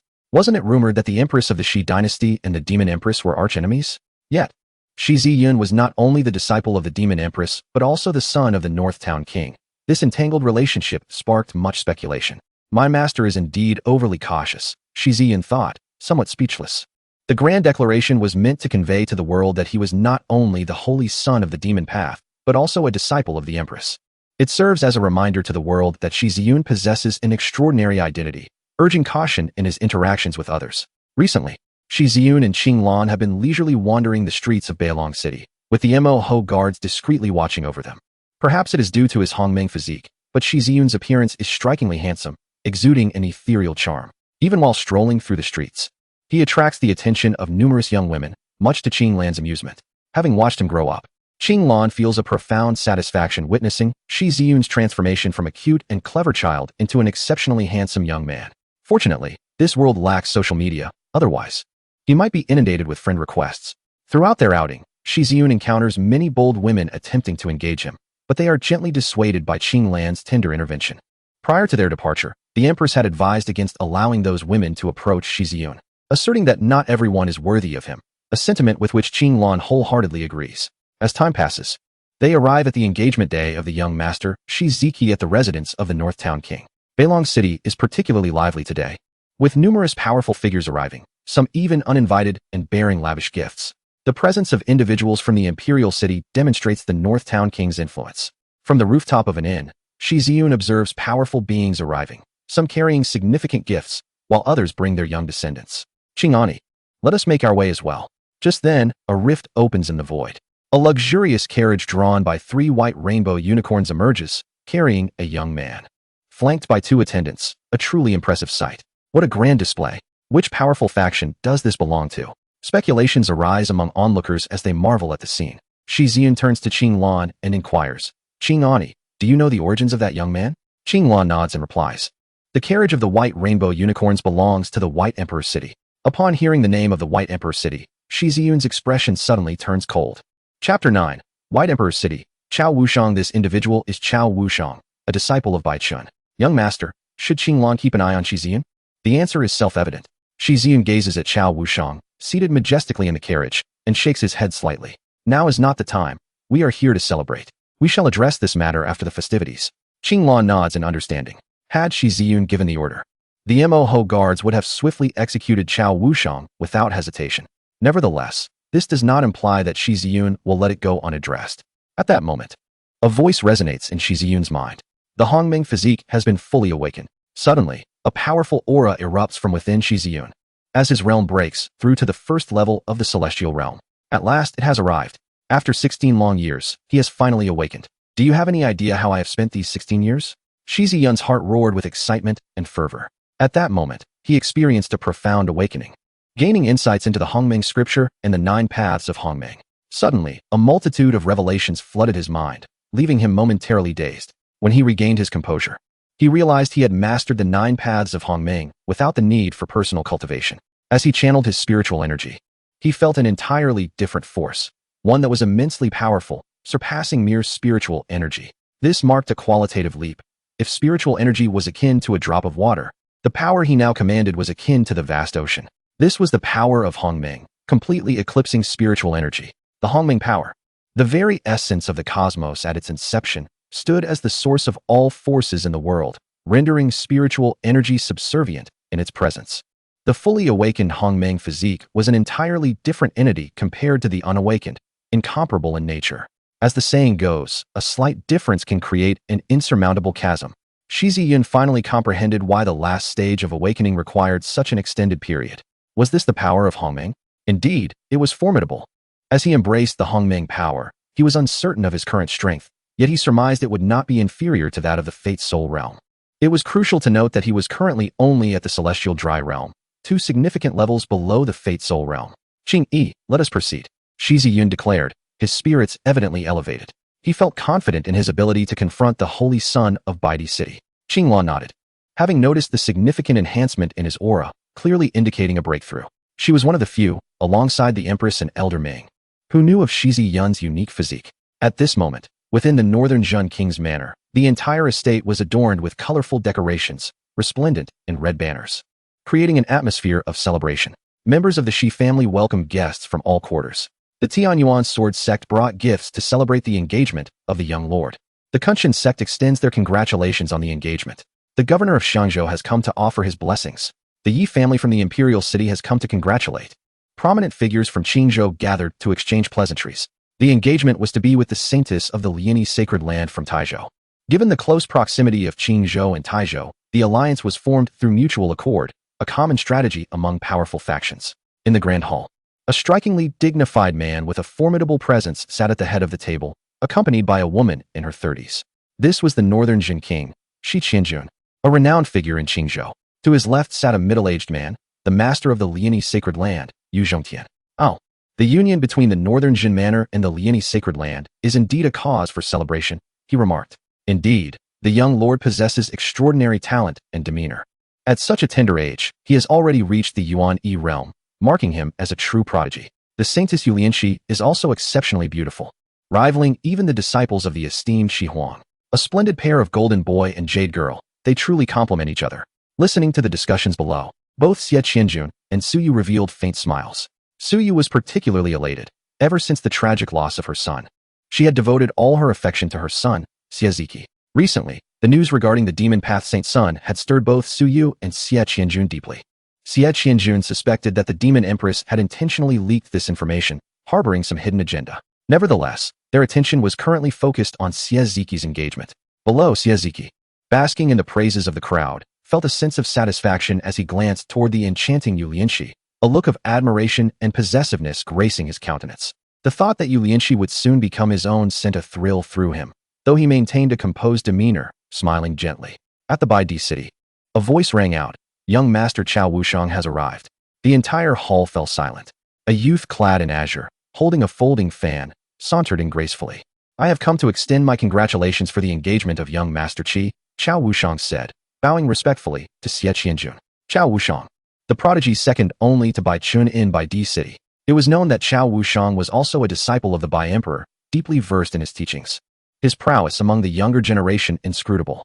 Xie Qianjun furrowed his brow. There was little interaction between the town North Prince's residence and Baidi city. Soon, he recalled the incident when the saint son of Baidi city had severely injured the demon path saintess, and the whispers regarding his son, imprisoned by the demon emperor and designated as a saint's son, began to weigh heavily on his mind. It was common knowledge that the Shi emperor and the demon empress were fierce rivals, yet now, the son of the town North Prince had become the saint's son of the demon path. One could only say, the circles of nobility were indeed tumultuous. No one dared to speak further, their gazes fixed upon Chao Wushang. "I did not expect my esteemed nephew Wushang to visit our town North Prince's residence. Please, take a seat." Xie Qianjun chuckled heartily. Regardless of the circumstances, Chao Wushang was a disciple of the Bai Emperor and deserved the respect due to his status. Chao Wushang smiled slightly, taking his place comfortably in the chair before him. "This is an innate spiritual source fruit, a gift bestowed upon me by my master years ago, preserved until now, and I present it as a congratulatory offering." He produced a white, translucent fruit, its intricate veins visible, releasing a rich, fragrant aroma that was truly extraordinary. The innate spiritual source fruit. What a lavish gift, gasped the crowd, their breaths becoming heavier. It was rumored that the Bai Emperor had traveled across myriad realms to obtain an innate spiritual source tree, which he had brought back to Bai Di City. Many were awestruck, and had it not been for Chao Wushang's distinguished status, they might have attempted to seize it. Even Xie Qianjuan's gaze sharpened, while Xie Ziki looked at the innate spiritual source fruit in Chao Wushang's hand with a mix of astonishment. The innate spiritual source fruit was reputed to be a fruit of sanctification. To attain the first realm of sanctity, one must establish a foundation of innate strength. Only those with sufficient innate essence could glimpse the path to sanctification. However, not everyone possessed such innate power, making the emergence of sanctified beings exceedingly rare. The innate spiritual fruit bestows unparalleled benefits upon cultivators, serving as a formidable foundation that guarantees ascension to the sacred realm is merely a matter of time. Shi Ziqi gazed at his father, clearly yearning for this precious fruit. The sacred realm is a height that countless cultivators aspire to yet can seldom attain. However, Shi Qianjun remained unhurried, turning his attention to Chao Wushang and remarked, I did not anticipate that my esteemed nephew would prepare such a generous gift. Yet, the Northern Guardian's estate and the White Emperor City have had no prior dealings. I wonder what prompted you to present such a lavish offering for my son. All present held their breath, their eyes darting between the two parties. Even Shi Ziqi felt a twinge of anxiety. With the innate spiritual fruit, his path to the sacred realm would be within reach. The prince indeed was a man of forthrightness. Chao Wushang rose, laughing heartily as he regarded Shi Qianjun. Have you heard any recent news, Your Highness? Shi Qianjun silently observed Chao Wushang, withholding his words. It is said that the demonic path has recently conferred the title of Holy Son upon one of its own, Chao Wushang continued, eventually fixing his gaze on Shi Qianjun. This Holy Son bears the name Shi Yun. Chapter 10. The so-called righteous path. I have heard that Your Highness lost a son many years ago, who happens to share the same name as this Holy Son of the demonic path, Chao Wushang said with a smile. All eyes were on him, the unspoken understanding hanging in the air. Were it not for Chao Wushang's backing from the White Emperor City, it is likely that the Northern Guardian would have swiftly silenced him. Beside Shi Qianjun, Su Yu furrowed her brow, while below, Shi Ziqi's eyes grew cold. He had indeed heard the rumors. His long-lost brother had inexplicably become a disciple of the Demon Empress. The atmosphere in the Northern Guardian's estate was thick with tension. Chao Wushang smiled at Shi Qianjun, his words artfully crafted to suggest rather than state that this was Shi Qianjun's son, but everyone understood the implication. If Shi Qianjun were to acknowledge it, the situation would become grave. As a righteous figure, he could not align himself with the demonic path. And having a son branded as a holy son of the demonic path would be a source of ridicule. Indeed, I once had a son who was captured by a demon, Shi Qianjun replied coolly. Should my son return in the future, I shall naturally guide him toward the righteous path. Even if he is the holy son of the demonic path now, I will still afford him the opportunity. Regardless of others' opinions, I shall make my own decisions.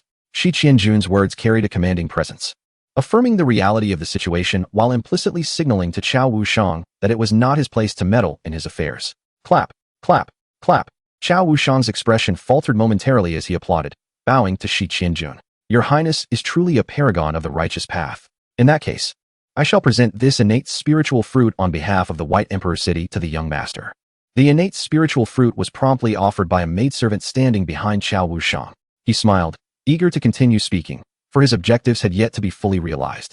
The holy son of the demon path arrives, bearing a significant gift to congratulate the heir on his engagement. A voice resonated, drawing the attention of all towards the entrance of the royal mansion. There stood Shi Yun, clad in a fitted white robe, his countenance strikingly handsome, resembling an immortal descended from the heavens, with his hair gently swaying. Many young ladies gazed at him, their eyes filled with admiration and enchantment. Shi Yun approached, hands clasped behind his back, exuding a demeanor that rivaled anyone present. Accompanying him were the demon guards and Qing Lan. Everyone turned their gaze toward Shi Yun. Even the guards and servants within the mansion were captivated by the legendary young master. As Shi Yun entered the grand hall, no one dared to impede his passage. He glanced at the dignified Shi Qianjun seated above, and then at Su Yu, whose eyes brimmed with tears that flowed uncontrollably. Though Shi Yun's appearance surpassed that of Shi Ziqi, she recognized him instantly as her son. Shi Ziqi looked at Shi Yun, this being his first encounter with his elder brother. The master of the sacred land of ripples, Yu Zhongtian, curiously scrutinized Shi Yun, while Yu Lianqi's beautiful eyes sparkled with intrigue. What an astounding figure Shi Yun was. In terms of both looks and demeanor, he eclipsed Shi Ziqi by 100-fold. Some whispered in astonishment.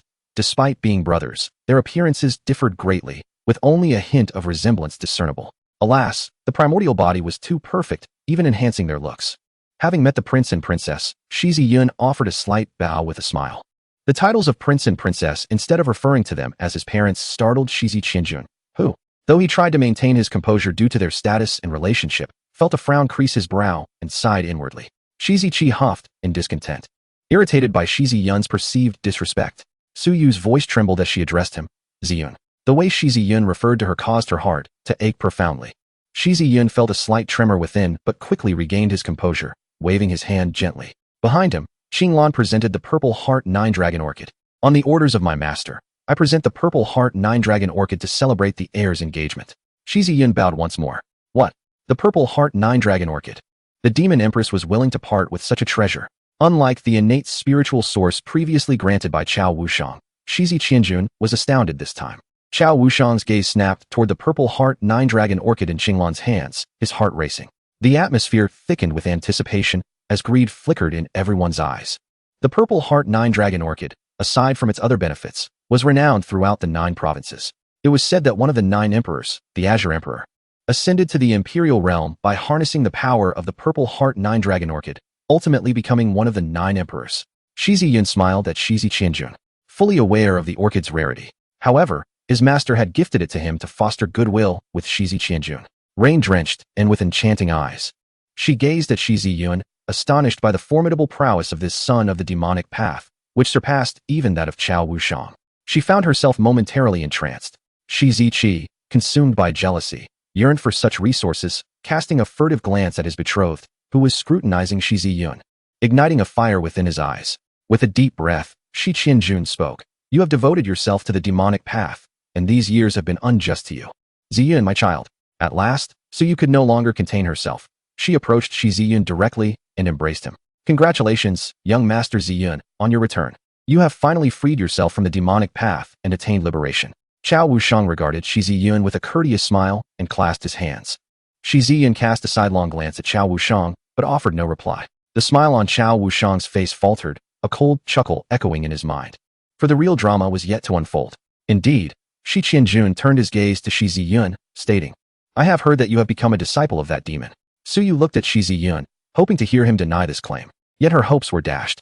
Upon hearing the term demon, Shi Yun's brow furrowed, yet he nodded in acknowledgement. Indeed, he recalled the promise he had made, that should you turn back and sever ties with that demon, I shall guide you onto the righteous path and make amends for the grievances of the past. Do you consent? Shi Qianjun scrutinized Shi Yun, offering him an opportunity he believed would not be declined, envisioning a reconciliation between father and son. To Shi Qianjun, this was a means of providing Shi Yun with a graceful exit. However, Shi Yun's eyes turned icy. His master had already presented the Purple Heart 9 Dragon Orchid, and yet they could not dissolve the enmity between them? Could a single Purple Heart 9 Dragon Orchid truly resolve the grievances between him and his master? He regarded Shi Qianjun with disdain. Shi Qianjun was taken aback by Shi Yun's bold inquiry and snorted dismissively. The paths of righteousness and evil have always diverged. How could a mere Purple Heart 9 Dragon Orchid resolve this? Until the demonic path is eradicated, there shall be no peace in this world. I do not blame you for your choices in the past, but if you now return to the righteous path and sever ties with that demon, I shall still acknowledge you. The repeated mention of the demon caused Shi Yun's countenance to darken. In his heart, his master was nothing short of perfect, and he would not tolerate any slander against him, not even from his own father. Su Yu, anxious, grasped Shi Yun's arm and urged, Ziyun, you must speak to your father. Shi Qianjun's gaze bore down upon Shi Yun with an oppressive authority. I refuse. Shi Yun's voice rang out defiantly. The air thickened with tension as Shi Qianjun, his eyes ablaze with suppressed fury, demanded, What did you say? Not far off, Chao Wushang's lips curled in satisfaction. I said I refuse, Shi Yun reiterated, a scornful huff escaping him. You speak of the demon who raised me, imparted my skills, and has never wronged me in any way. You ask me to sever ties with my master, to commit such an unjust act. Is this what you deem the righteous path? Chapter 11. The challenge of Shi Ziqi. The words of Shi Yun resonated, creating a moment of palpable tension. His statements struck a chord with everyone present, affirming that Shi Yun was indeed correct. Shi Qianjun's expression darkened entirely, as he forcefully shattered the jade table with a single strike. The tenacity displayed by Shi Yun ignited a fierce anger within Shi Qianjun. He had never anticipated that this rebellious offspring would dare to defy him. The ways of the demonic path often employ sweet words to ensnare. Yet this ungrateful child not only succumbed to its temptations, but also practiced its nefarious arts, showing such blatant insubordination. Shi Yun scolded, his long-standing position of power and familial authority now undermined by his own son. Su Yu's expression also hardened. She vehemently opposed Shi Yun's embrace of the dark arts. The servants of the Northern King's residence cast complex glances at Shi Yun. Practicing such sorcery was utterly despised within the Shi Huang dynasty. Observing this scene, Cao Wushang recognized that his objective had been achieved, requiring no further intervention on his part. The young master, still in his formative years, was understandably unaware of the dangers posed by the demonic path. With diligent guidance from his elders, it was believed that he could be steered back onto the right path. Cao Wushang suggested. Shi Yun regarded him with a cold gaze, perceiving that Cao Wushang's seemingly conciliatory words were laced with malice. Aware that Shi Yun would not abandon the demonic path, he sought to escalate the conflict. Indeed, the young master is merely momentarily confused. We implore the Northern King to temper his wrath and grant the young master another chance. Many echoed this sentiment, offering the Northern King a diplomatic exit, knowing that as his own son, he would find it difficult to maintain his composure. A junior then proposed, stepping forward with a smile directed at Shi Yun. It has been evident that young Master Ziyun has garnered the trust of the Demon Emperor over these years. Should he serve as an insider? It could be considered a means of atonement. Shi Yun regarded Cao Wushang with icy disdain, maintaining a silent vigil on Shi Qianjun. Shi Qianjun scoffed, waving his robe dismissively. I shall grant you another opportunity. Return to the righteous path, forsake the demonic arts, and redeem yourself. In doing so, you shall become the heir apparent of the Northern King. Upon hearing Shi Qianjun's words regarding Shi Yun's potential ascension to the position of heir, Shi Qi's expression shifted dramatically, her teeth clenched in indignation. On what grounds? She thought. Shi Yun has only just returned. How dare he claim the title of heir? Su Yu approached Shi Yun anxiously, urging him, Ziyun, quickly apologize to your father. He will not hold your transgressions against you. Suddenly, Shi Yun could no longer contain himself and erupted into laughter, causing Shi Qianjun to furrow his brow. With a frigid gaze, Shi Yun fixed his eyes upon Cao Wushang and inquired, Do you know who they are? Gesturing towards the three demonic guards behind him. Naturally, it is to be expected that the holy son of the demonic path would have such protectors, Cao Wushang replied with a light chuckle. Shi Yun shook his head, hands clasped behind his back as he approached Cao Wushang, sneering, I am fully aware of your intentions. You are here solely for Bai Chun. Upon hearing Shi Yun's words, Cao Wushang's countenance stiffened. Bai Chun has harmed my senior sister. Your arrival here is solely to confront me and to devise a way to prevent Shi Qianjun from intervening. Shi Yun continued, There is no need for such elaborate schemes. Since we have crossed paths, you shall serve as a hostage, compelling Bai Chun to seek me out. Cao Wushang maintained a serene expression and replied nonchalantly, Do you truly believe that a mere handful of guards can pose a threat to me? Have you ever heard of the Demon Guard? A dangerous smile flickered across Shi Yun's face. Upon hearing the mention of the Demon Guard, everyone instinctively took a step back, including Cao Wushang, whose demeanor shifted. The Demon Guard is widely known. They are a true terror. Under the command of the Demon Emperor, each member is burdened with countless corpses.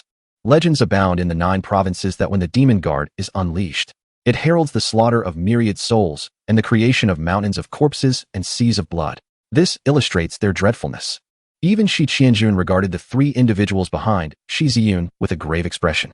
Many present contemplated retreating, for the Demon Guard is notorious for igniting endless carnage, and their might is unparalleled.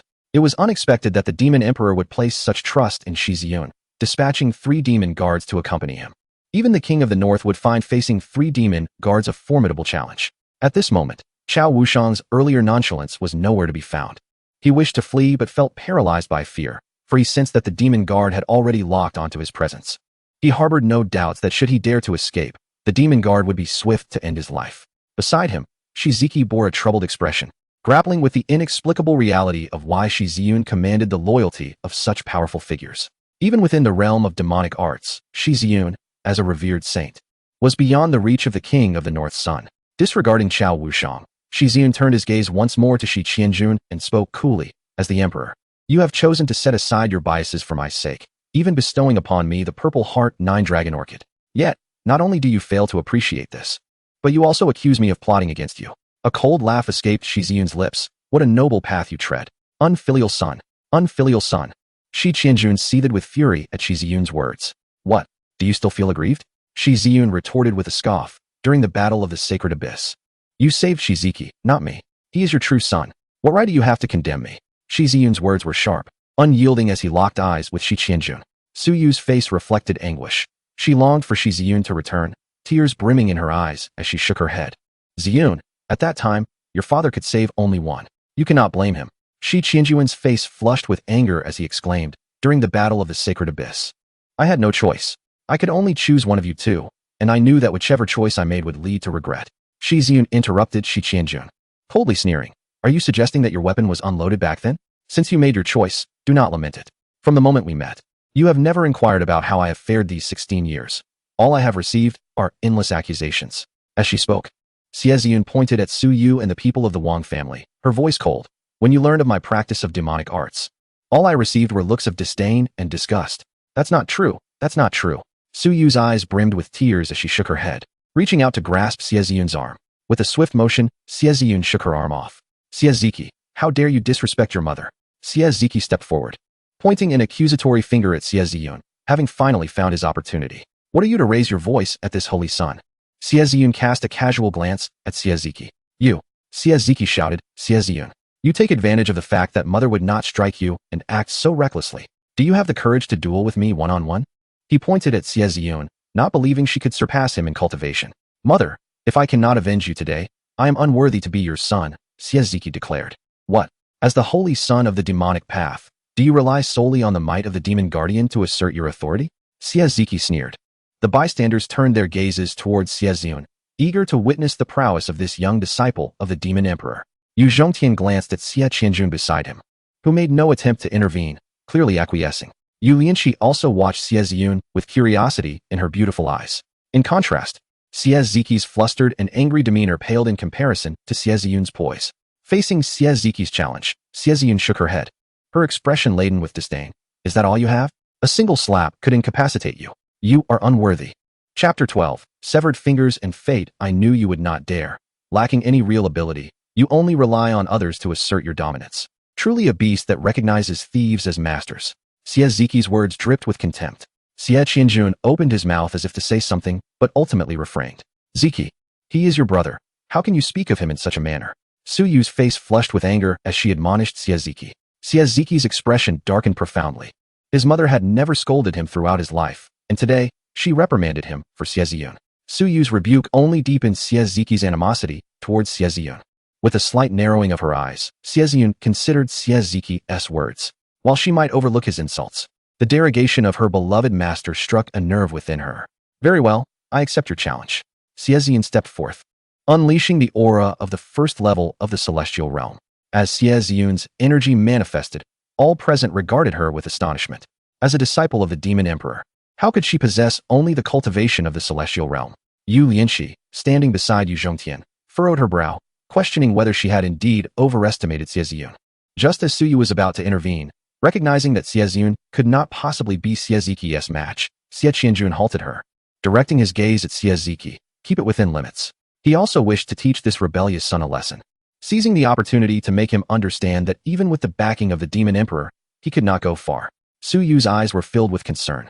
She knew she could not stop it. Upon sensing Shi Yun's cultivation, Shi Ziqi let out a sigh of relief, followed by a cold smile in his heart. Rest assured, father.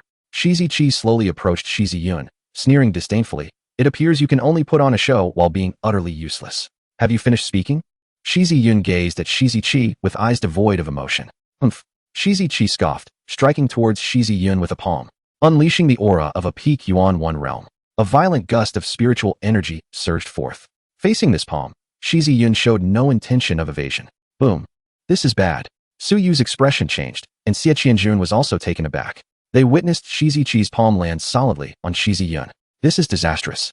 Shi Yun would likely be gravely injured if not dead. Despite the vast difference in their realms, he should not be so frightened as to not dodge. Some sighed, while others shook their heads. A flicker of murderous intent flashed through Shi Ziqi's heart, the hidden spiritual energy swirling, intent on shattering Shi Yun's internal organs. However, after a long moment, the anticipated scene of Shi Yun spitting blood from severe injury did not materialize. Xie Qianjun, who was about to intervene, halted his steps. Everyone stood dumbfounded at the spectacle. Such formidable flesh. Yu Zhongtian's eyes brightened, offering praise. Yu Lianqi's mouth slightly agape, astonished. The others were equally shocked. How incredibly strong must his physique be? Just now, even a soul fate realm expert would not dare take Shi Ziqi's palm head-on, would they? Shi Yun regarded Shi Ziqi with a calm expression and remarked, "If this is all the strength you possess, I must say I am greatly disappointed." With a swift gesture, Shi Yun unleashed the Hongming combat art. Shi Ziqi's complexion changed dramatically as he attempted to retreat. However, that single finger seemed to lock onto him. Bang! The finger struck Shi Ziqi's chest, causing him to spew forth a mouthful of blood, his aura instantly deflating. Shi Yun seized Shi Ziqi by the neck. Slap. This slap is for my master, for your disrespectful words against my esteemed teacher. Slap. This slap is for your lack of respect as a brother. Slap. This slap is for your earlier covert attempt to kill me. With each slap, Shi Yun struck Shi Ziqi's face. When Shi Yun revealed Shi Ziqi's earlier treachery, everyone immediately understood. They were taken aback by Shi Ziqi's ruthlessness, even if Shi Yun had erred as his elder brother. It was unexpected for Shi Ziqi to resort to such lethal measures. Even Yu Zhongtian furrowed his brow. Such a person would likely be unwelcome to anyone. Yu Lianqi's gaze towards Shi Ziqi also shifted, as she, being the saintess of the Liani Holy Land, had initially been unwilling to partake in this union. Initially intending to confront the situation and quietly depart from his father afterward, it has now become apparent that circumstances have shifted. Given his father's current disposition, it seems he harbors discontent toward Shi Ziqi. Shi Qianjun, too, feels a sense of displeasure. After all, he is your elder brother, yet he has resorted to secretive treachery. Su Yu is equally incensed, but upon witnessing Shi Ziqi enduring a barrage of slaps, her heart aches for him. The sound of slaps echoes, one after another. Shi Ziqi's face has swelled to the size of a pig's head, his eyes squinting into mere slits. However, many have discerned another layer to this spectacle. The strength of this demonic air is not as simple as it appears. Despite being merely at the first level of the heavenly dry realm, his power is exceptionally formidable. With a single finger, he has vanquished Shi Ziqi, rendering the peak of the Yuan Yi realm utterly powerless before him. This is a pure annihilation, considering that Shi Yun intends to confront the holy son of Baidi City. The outcome remains uncertain. Only Qinglan remains unfazed, fully aware of her young master's constitution, finding nothing strange about the events unfolding. Enough, Shi Qianjun bellowed, his countenance darkening considerably. He understands that Shi Yun has shown restraint, sparing Shi Ziqi's life and not crippling him. Yet, Shi Qianjun feels that this rebellious son is purposely putting on a display for him, challenging his authority. The heir of the Northern King, utterly ineffectual. With a casual toss, Shi Yun flung Shi Ziqi aside, his words devoid of courtesy. Su Yu cradled Shi Ziqi, her face etched with concern, yet she did not blame Shi Yun. "You bastard! Die!" Shi Ziqi roared, suddenly breaking free from Su Yu's embrace, a diminutive sword manifesting in his hand, darting towards Shi Yun with astonishing speed. The scene unfolded so swiftly that none could react. The tiny sword emerged before Shi Yun in an instant, accompanied by Shi Ziqi's fierce visage. Seeking death, Shi Yun's gaze turned frigid, his reaction instantaneous as he struck out with a palm. The primordial combat art, heavenly suppression palm. The spiritual energies of heaven and earth seemed to be suppressed as a force, capable of obliterating everything, descended with a resounding crash. Cheer! Su Yu's expression shifted dramatically. At this moment, Shi Yun's murderous intent was effectively provoked. Having spared Shi Ziqi's life, he did not anticipate a sudden ambush aimed at his life. With a sickening thud, Shi Yun struck Shi Ziqi, causing him to spew blood. Shi Yun stepped forward, his face etched with killing intent. "I spared your life, yet you still dare to attempt my life. Today, I shall render you powerless." With a palm aimed at Shi Ziqi's dantian, the atmosphere within the royal residence shifted dramatically. All present realized he truly intended to cripple Shi Ziqi. "You dare!" Shi Qianjun could no longer remain composed, unleashing an enraged shout as he struck out. Shi Yun seemed to sense a suffocating aura, his demonic guards preparing to advance.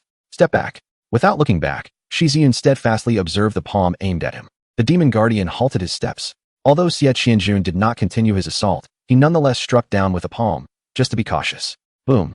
Thud. Xie Yun was sent flying, only to be caught by the demon guardian. His complexion was ashen, a trickle of blood staining his lips, clearly indicating he was gravely injured. Despite Xie Qianjun's seemingly light blow, it was beyond what Xie Yun could withstand. The look Xie Yun cast upon Xie Qianjun was laced with mockery, and within him surged a wave of disappointment. He had withdrawn his hand to ascertain whether Xie Qianjun would indeed strike. As expected, Xie Qianjun was wary of him. Even at the cost of inflicting severe harm, Xie Qianjun did not believe that Xie Yun would truly relent, perceiving him as a villain. Fearful that he would incapacitate Xie Ziqi. In truth, Xie Yun had no intention of truly harming Xie Ziqi, yet Xie Qianjun's thoughts diverged sharply. A self-deprecating smile graced Xie Yun's lips. "If so, let us sever this bond of fate." What a bold northern king, daring to injure the young master of my family. The demon guardian emerged, a torrent of demonic energy bursting through the roof, unleashing a presence that was both earth-shattering and awe-inspiring. The heavens and earth became chaotic, the demonic aura soaring high. A chilling aura of murder filled the entirety of Bailong City, sending shivers down the spines of all who resided there. The presence of the demon guardian seemed poised to annihilate all existence. An overwhelmingly potent aura enveloped the entire city. After injuring Xie Yun, Xie Jun felt a surge of regret welling up within him. Yet, he could not dwell on such thoughts. The demon guardian posed a formidable challenge even for him. Xie Jun braced himself against the oppressive aura of the demon guardian. Qing Lan's gaze was icy as she regarded the members of the Wangfu. A child whom even the empress had refrained from striking had now been gravely wounded. Stand down, Xie Yun gestured, halting the demon guardian.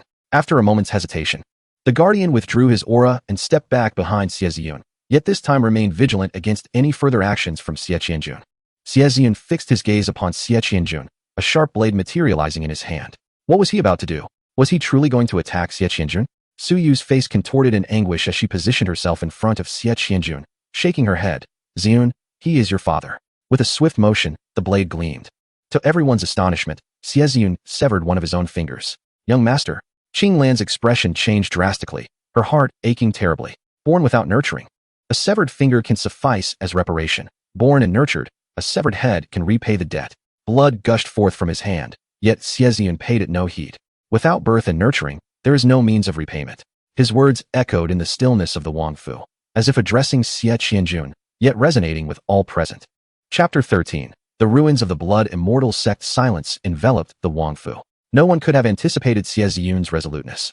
It was believed that today would mark a reunion between father and son. Yet, the outcome defied all expectations. Xie Yun was resolutely severing ties with the northern king. Unfilial son. Unfilial son. Xie Jun's face flushed with anger. Never had anyone dared to defy him so, at least not Xie. Jinbei Wang. I hope you refrain from calling me your unworthy son henceforth. I am not your child, Xie Yun declared as he turned away, asserting that from this day forward, he would sever all ties with the Jinbei Wangfu. Su Yu hurried forward, wishing to retain him, but the Maho guards appeared, blocking her path. Ziyun, do not go. My child. Su Yu cried out anxiously as she saw him preparing to leave. Let him go. This king has no need for such a son. Xie Jun barked in fury. Mother, you need not grieve for such a beast. Xie, who had already been supported to his feet by servants, stood weakly before Su Yu, trying to persuade her. A resounding slap echoed through the air. Xie was momentarily stunned, his face burning. Su Yu glared at him in anger, reprimanding. Ziyun is your brother. How could you covertly attempt to harm him? What did you just call him? Witnessing the frost upon Su Yu's face and her profound disappointment, Xie lowered his head, yet his heart brimmed with hatred for Xie Yun. Since childhood, he had been excessively pampered by their mother, and the very notion of being struck was intolerable. Yet today, in defense of Xie Yun, she not only chastised him but also slapped him, an affront he could scarcely bear, intensifying his murderous intent towards Xie Yun. Xie words were laced with contempt, referring to Xie Yun as a bastard and a beast, implicating both Xie Jun and Su Yu in his harsh rebuke. However, Xie had already lost his reason, unable to restrain his fury any longer. Your mother speaks the truth. As the heir of the Wangfu, one must possess composure and grace.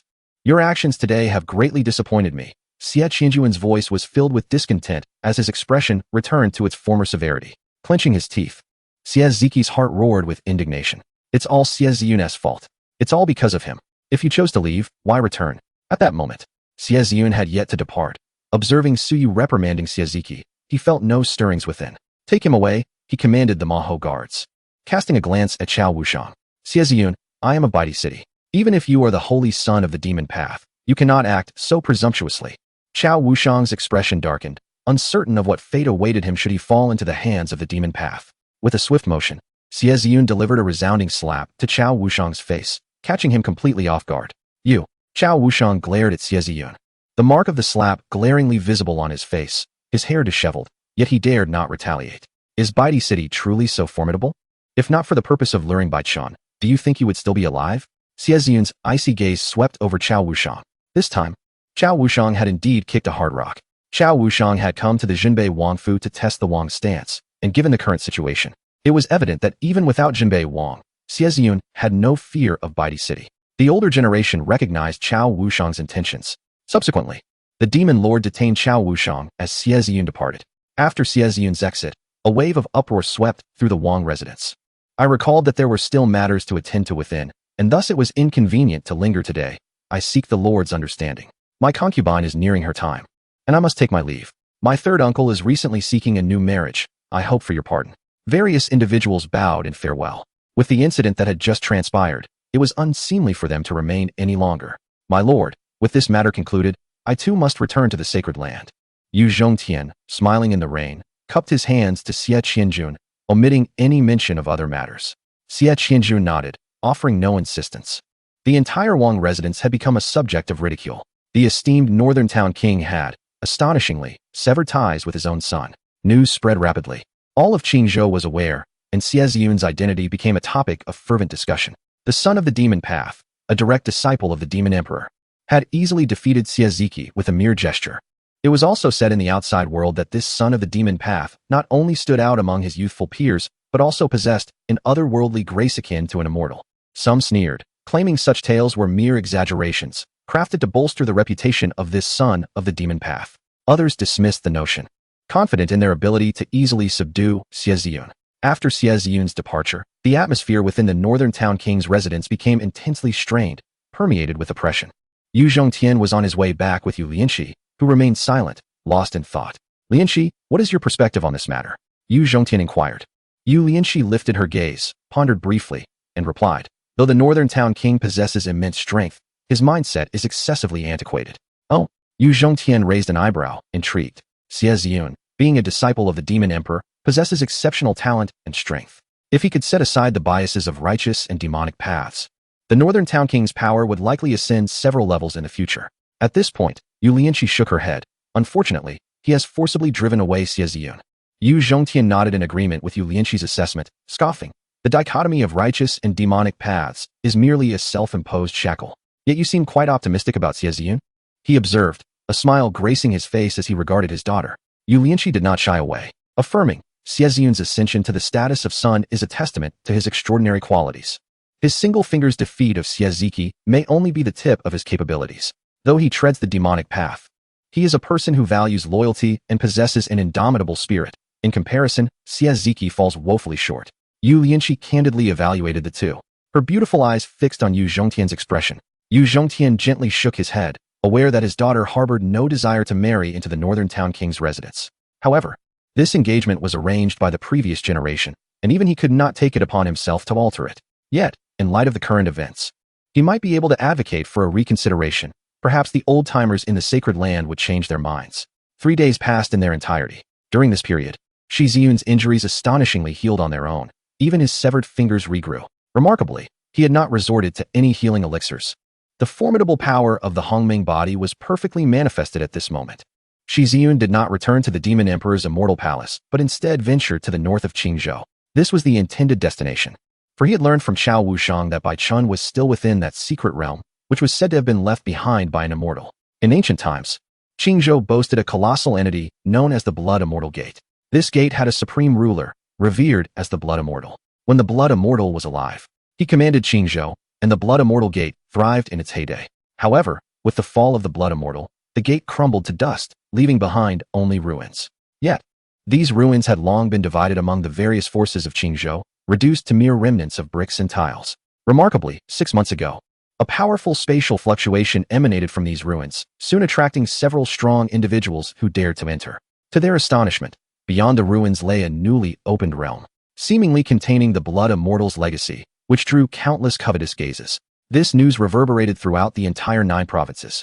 Shi Yun surveyed the ruins beneath his feet, sensing the pulse of the earth as if an immortal lay dormant within. This was the flow of the earth's veins. His ability to discern the flow stemmed from teachings within the Hongmeng Sutra. Different flows of earth veins signify the convergence of fortune. However, it was evident that this particular ruin had exhausted its fortune, with the dragon's vein retreating. Yet, Shi Yun could still catch a glimpse of the terror that once resided within this earth vein. Even within this terrain, one could harness its power to form a grand formation. Shi Yun had no doubt that, in its prime, this earth vein was likely the most formidable in all of Ching Zhao. He pondered what calamity had befallen the Blood Immortal to lead to such a downfall. Dismissing further thoughts, he took the lead and stepped into the space of the ruins, closely followed by Qing Lan and the demon guards, who were escorting the captured Qiao Wushang. Chapter 14. The Wrath of the Demon Emperor in Xinzhou. Within the Demon Emperor's immortal palace, a demon guard clad in black armor knelt before Huang Li, reporting on Shi Yun's encounter at the Northern King's manor. Boom. Upon hearing this, an overwhelming aura erupted, shaking the very heavens and earth. The might of the Demon Path Emperor reverberated, causing the entire Xinzhou to tremble as if an earthquake had struck. When the Demon Emperor was enraged, all of heaven and earth quaked in fear. What a bold Northern King! How dare he harm my disciple? And you, by D City. Huang Li's countenance turned frosty, radiating an aura of murderous intent, which shattered the confines of the Demon Emperor's immortal palace and surged throughout Xinzhou with unparalleled ferocity. What had transpired? The Demon Emperor? Who had provoked the Demon Emperor? Not only Xinzhou but also the other 8 emperors of the 9 provinces felt Huang Li's presence. Xinzhou is governed by 3 emperors, the Demon Emperor, the Celestial Emperor, and the Yuan Emperor. The remaining 6 emperors preside over their respective provinces, the Shi Emperor of Qingzhou, the Bai Emperor of Dongzhou, the Yao Emperor of Hezhou, the Buddha Emperor of Lingzhou, the Tai Emperor of Taizhou, and the Confucian Sage of Jizhu. Huang Li's gaze traversed the vast expanse of the divine land, fixating on the eastern state. In the White Emperor's palace, a man, seemingly ordinary yet surrounded by a myriad of shimmering stars, abruptly opened his eyes, as if sensing a gaze brimming with murderous intent. He looked into the void, furrowing his brow, and spoke in a voice that resonated like thunder. What is your intention, Demon Emperor? My esteemed disciple has been harmed, and it is you from the White Emperor city who has instigated this. Huang Li wasted no time with words, vanishing from the Demon Emperor's celestial palace. In an instant, she tore through the void, appearing above the White Emperor city in the eastern state. A colossal avatar of a demonic phoenix loomed, exerting a pressure that enveloped the heavens and the earth. For the sake of a single disciple, was it truly necessary for the Demon Emperor to make such a grand display? The White Emperor furrowed his brow in concern. He was unaware of the events that had transpired within the Northern King's residence, nor did he know that Bai Chun had grievously injured Qing Xian. In the Holy Abyss War of Yur, the White Emperor himself had suffered severe wounds and had since been in seclusion. Nonetheless, as one of the 9 emperors, he would not cower before Huang Li. With a fierce strike, Huang Li brought her palm crashing down upon the White Emperor city. In that moment, winds surged and clouds roiled, as an enormous hand eclipsed the sky, shrouding the sun. The entire eastern state felt the suffocating aura. Countless beings were filled with trepidation. When emperors clashed, the very heavens and earth could be undone. Humph! The White Emperor let out a cold snort, ascending into the sky as his avatar materialized, retaliating with a strike of his own. Thunderous roars erupted as their confrontation unleashed bizarre phenomena, shaking the very foundations of the world. Below, the protective array of the White Emperor city activated autonomously, yet even so, the ground cracked like a spider's web. Huang Li sneered, her magical techniques manifesting as a fire phoenix, ablaze with demonic flames, stretching for thousands of miles and engulfing the entire realm. The White Emperor's expression shifted, his anger boiling over. Demon Emperor, have you lost your mind? If this spell descends, countless lives will be wrought with suffering, and my White Emperor city shall bear the brunt of it. Yet, at this moment, Huang Li could not afford to consider such matters. Upon receiving the news of Shi Yun's grievous injuries, Huang Li's heart skipped a beat. However, sensing the bracelet she had left for Shi Yun, she breathed a sigh of relief upon realizing that Shi Yun's life was not in peril, having never laid a hand on her since childhood. The news of her injury and severed finger filled Huang Li with profound sorrow. Now, fueled by overwhelming rage, she sought retribution. Demon Emperor, temper your fury. There may be a misunderstanding in this matter. Indeed, the consequences of their battle would lead to the devastation of countless lives, and the Demon Emperor was urged to cease hostilities. Others of the imperial realm could no longer remain mere spectators, stepping forth to mediate. Yet, in her current state of fury over Shi Yun's injuries, Huang Li had lost all semblance of reason, shouting, if it comes to it, I shall sink the eastern state. Upon hearing this proclamation, the faces of all present turned ashen. Even those attempting to mediate wore grave expressions. Who was unaware of the Demon Emperor's volatile nature? White Emperor, why provoke this madwoman? The fiery phoenix, ablaze with demonic flames, showed no hesitation and descended without restraint. Utter madness. The White Emperor let out a furious roar, taken aback by the Demon Emperor's decisiveness. He could no longer conceal his aura. Should the Demon Emperor strike land, it would spell disaster. In the void, the divine figures behind the White Emperor coalesced into a multitude of primordial divine dragons. This was the legendary technique that had brought him fame, the 9 dragons devouring the heavens. 9 divine dragons, fierce and menacing, clashed against the fire phoenix. As their forces met, an overwhelming aura erupted, reverberating throughout the land of East State. This is dire. We must intervene. The expressions of the other 7 spectators shifted. For although this battle did not transpire in their territory, they shared the realm of Xintian with the 9 emperors and were reluctant to witness the devastation of Xuantian's beings. Manifestations of law appeared across East State, as the 9 emperors of Xintian simultaneously emerged. Such a phenomenon had only been witnessed during the Saint Abyss War thousands of years prior. Each of the other 7 emperors summoned their law manifestations to stabilize the space where the 2 combatants clashed, securing the battlefield between Huang Li and the White Emperor. The manifestations of the 9 emperors, akin to divine beings, acted in unison. The laws of the entire East State shimmered, and spiritual energy became chaotic. It was not just the 9 emperors. The fierce confrontation attracted numerous powerful entities who stood to withstand the aftermath of the imperial battle, preventing further calamity. Ultimately, through their collective efforts, they managed to contain the residual waves from the clash between Huang Li and the White Emperor. At this moment, the White Emperor's aura fluctuated. He had yet to recover from the injuries sustained during the Saint Abyss War. A glance at Huang Li caused his expression to shift. Demon Emperor, you have actually recovered. He could sense that not only had the Demon Emperor regained strength, but his cultivation had significantly improved. The others, upon hearing the White Emperor's words, narrowed their eyes, lost in contemplation. From the Demon Emperor's aura, it was evident that he was far more formidable than he had been 16 years ago. It was common knowledge that during the Saint Abyss War, all 9 emperors had been injured.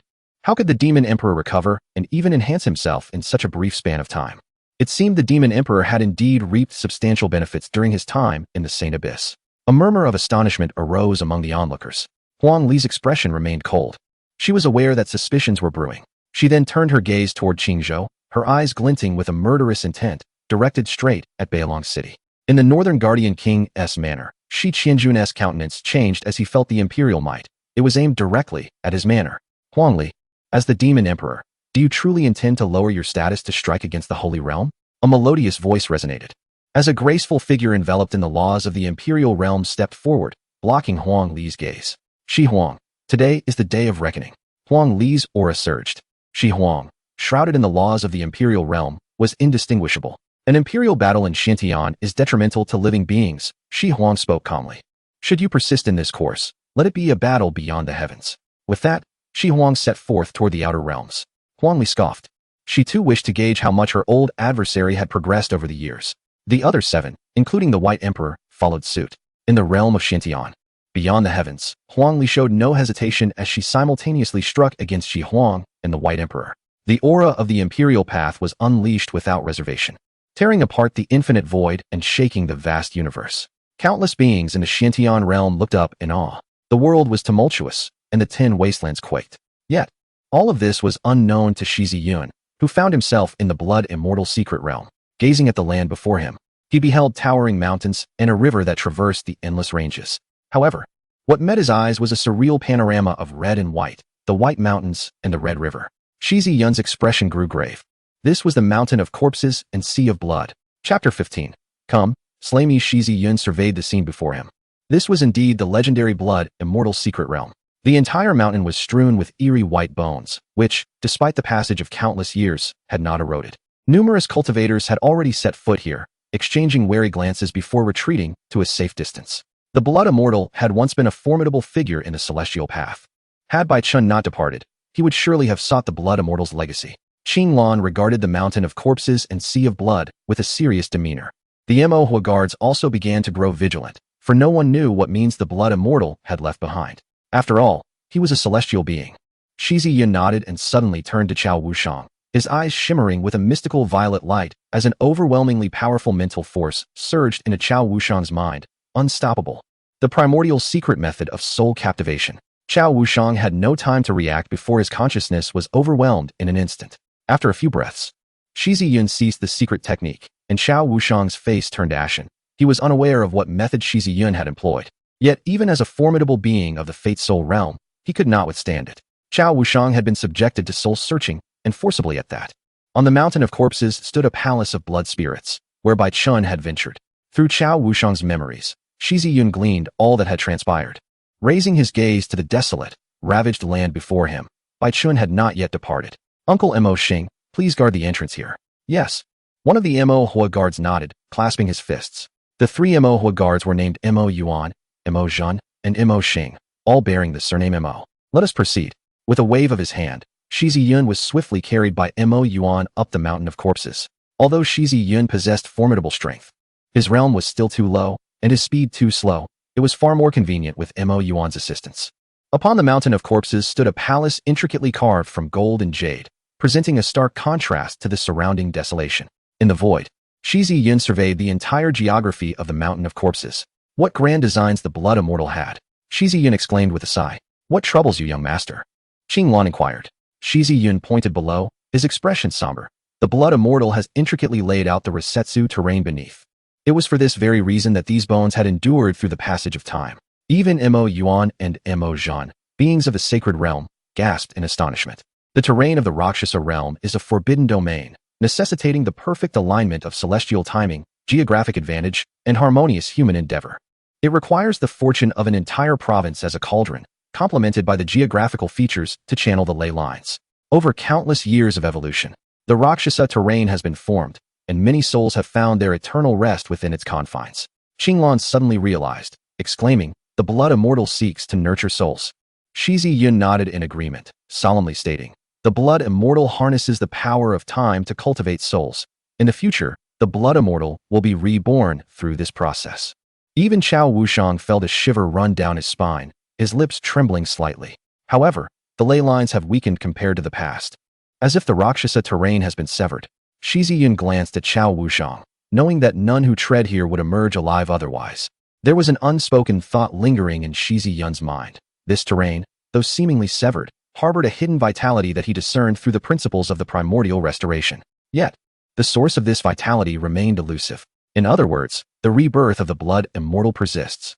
Shi Yun and his companions descended directly to the front of the Golden Jade Palace. This is the Palace of Blood Spirits, once a sacred ground for an immortal. Surrounding them were powerful beings from various races, demons, humans, and spirits alike. Young master, this place is rife with formidable factions. It comprises not only members of ancient hidden families, but also those aligned with the 9 emperors, Qing Lan whispered. Shi Yun surveyed the area and spotted a familiar figure. A youth clad in dark azure silk also regarded him, accompanied by several powerful followers, though none had reached the holy realm.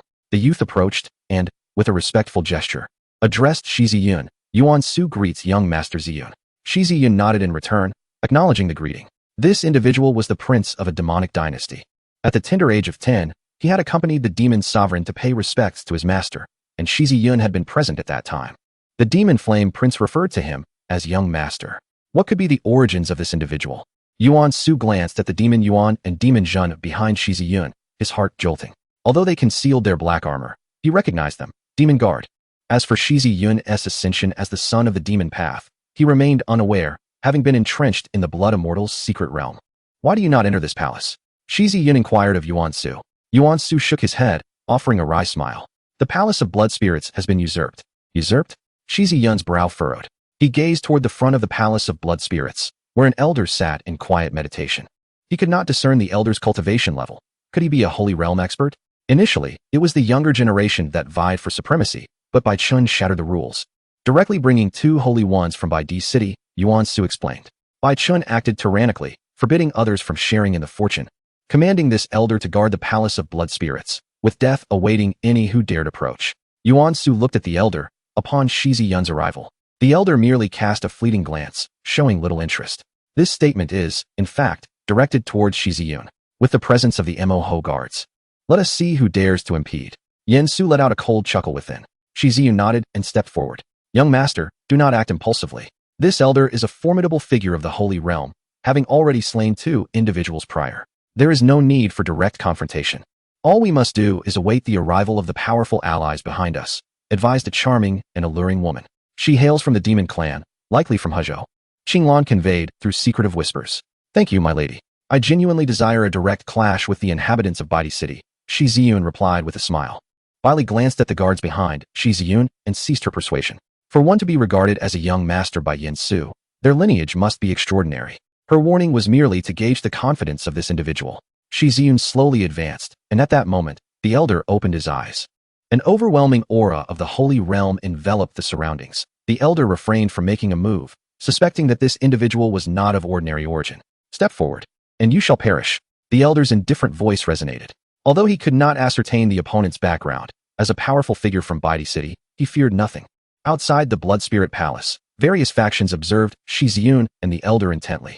Shi Yun halted, scoffing. Are you certain? The Moho guard appeared directly before the Elder, gazing at him with an icy stare. The Elder frowned, watching as Shi Yun continued forward, seemingly unperturbed by the Elder's threat. Yen Su chuckled inwardly. It seemed Baidi City was about to face a setback. In the face of the Moho guards, the Elder likely underestimated the gravity of the situation. The Elder gradually rose, releasing his holy realm aura. Shi Yun scrutinized the Elder, beckoning with his hand. Baidi City? Is that truly something to boast about? Come, kill me. If you do not, I shall look down upon you. Chapter 16, Confronting Bai Chun. Youngster, do you possess such audacity? The Elder regarded Shi Yun coldly, snorting. Do you truly believe that having 2 guards shields you from the heavens? From this moment forth, the Blood Immortal Palace shall deny entry to dogs, and those from Baidi City, Shi Yun proclaimed loudly. The Elder's expression darkened entirely, his voice chilling. You seek death. The Elder's aura surged towards Shi Yun when suddenly, Mo Yuan and Mo Zhun interjected, neutralizing the Elder's pressure with ease. The Elder's oppressive force dissipated in an instant, leaving even Shi Yun's robe undisturbed. Sensing Mo Yuan's presence, the Elder's countenance grew grave. Child, do you comprehend the repercussions of defying Baidi City? The Elder's eyes narrowed slightly. I do not. I wish to test the waters. Oh, by the way, there is someone here whom you recognize. As Shi Yun spoke, Qing Lan understood his intention. She released Chao Wushang from a scroll, a treasured artifact that had previously sealed him within. Elder Tianyan, save me. Upon seeing the Elder, Chao Wushang appeared to have found a glimmer of hope. Wushang. The Elder turned to Shi Yun, admonishing, release Wushang, or I shall ensure your dismemberment. Shi Yun's lips curled into a sardonic smile as he uttered a single word, kill. Without hesitation, Qing Lan pressed her palm against Chao Wushang's head. You dare, little beast. The Elder roared, launching an attack towards Qing Lan. Boom. The demonic essence surged forth, countering with a powerful punch. Staggering back, the Elder crashed into the front of the Blood Spirit Palace, raising a cloud of dust. Hiss. In that moment, onlookers gasped in astonishment. This Elder was a formidable saint-level warrior. In the 9 provinces, a saint-level warrior holds the status of a lord over a sacred land. Yet he was felled by a single blow? Who exactly is this young man? Uft. The Elder spat out blood, his expression one of disbelief as he gazed at Mo Yuan. Who are you? The Elder's aura fluctuated. He could hardly believe he had been severely injured by a single punch. Ah! Chao Wushang's agonized scream echoed, prompting the Elder to furiously declare, Chao Wushang is a disciple of the White Emperor. You dare to kill him. All present were shaken to the core. What decisiveness! To kill without hesitation. And the Elder was powerless to stop it.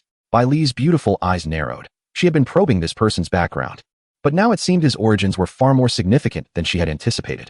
Old fool, this is merely the beginning. I have come to the Blood Immortal Secret Realm to slay Bai Chun. You are merely collecting interest in advance, Shi Yun said coldly. Kill. With a command, Mo Yuan unleashed a punch. The Elder attempted to flee, but the entire void was ensnared by demonic truth. Saint King. The Elder's complexion paled. To bind the void was the hallmark of a Saint King's prowess. Mo Yuan's fist struck the Elder down, an earth-shattering aura that instilled dread, leaving not even a remnant of the Elder's corpse. Let us proceed into the Blood Spirit Palace. After dispatching the Elder, Shi Yun was the first to step into the palace.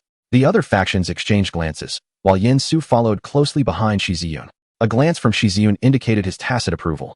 The others trailed behind at a distance, hesitant to approach. This individual not only killed an Elder from the White Emperor's city, but sought to slay the Saint's son as well. What audacity! The Saint's son was none other than the White Emperor's own son. Such an act was no trivial matter. Upon entering the Blood Spirit Palace, the atmosphere was serene, a stark contrast to the chilling scene outside. It appeared to be a realm of its own, lush with greenery and abundant in spiritual materials and herbs. Is this the work of the immortals? A mere speck of dust can forge a world. Mo Yuan's voice was solemn. Can immortals endlessly replicate? Shi Yun's interest was piqued. The Blood Immortal Secret Realm was indeed a realm unto itself, and the Blood Spirit Palace represented yet another. Was this not a nested creation? The means of the immortals were both ancient and astonishing, capable of creation and destruction. For an immortal, opening a new realm was as simple as a gesture. Yet it underscored their terrifying power. Mo Zhun explained, his perspective enriched by his status as a Saint King. At the end of the path, there stood a diminutive tree emanating a crimson glow, beneath which 3 plump fruits hung. Behind it, various factions vied for the treasures within the Blood Spirit Palace, igniting fierce conflicts. Young master, the Holy Maiden had previously visited this place and contended with Bai Chun for the Wanling blood fruit.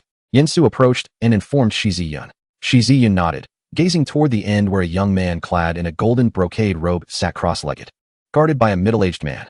Upon noticing the influx of people, the middle-aged man's brows furrowed. Did the Holy Sun not instruct Elder Yun Tian to remain outside? Shi Yun turned to the middle-aged man. Young master, leave this person to me. Mo Zhan strode directly toward the middle-aged man, and Shi Yun did not intervene. The Holy Sun of Bai Di City is present. Those who dare to approach shall perish. The middle-aged man warned, his expression chilling. With a resounding crash, Mo Zhan uttered no further words and unleashed a palm strike, summoning a rolling tide of demonic energy that manifested a black demonic handprint, enveloping the entire blood spirit palace. The middle-aged man's complexion shifted in alarm. Holy King.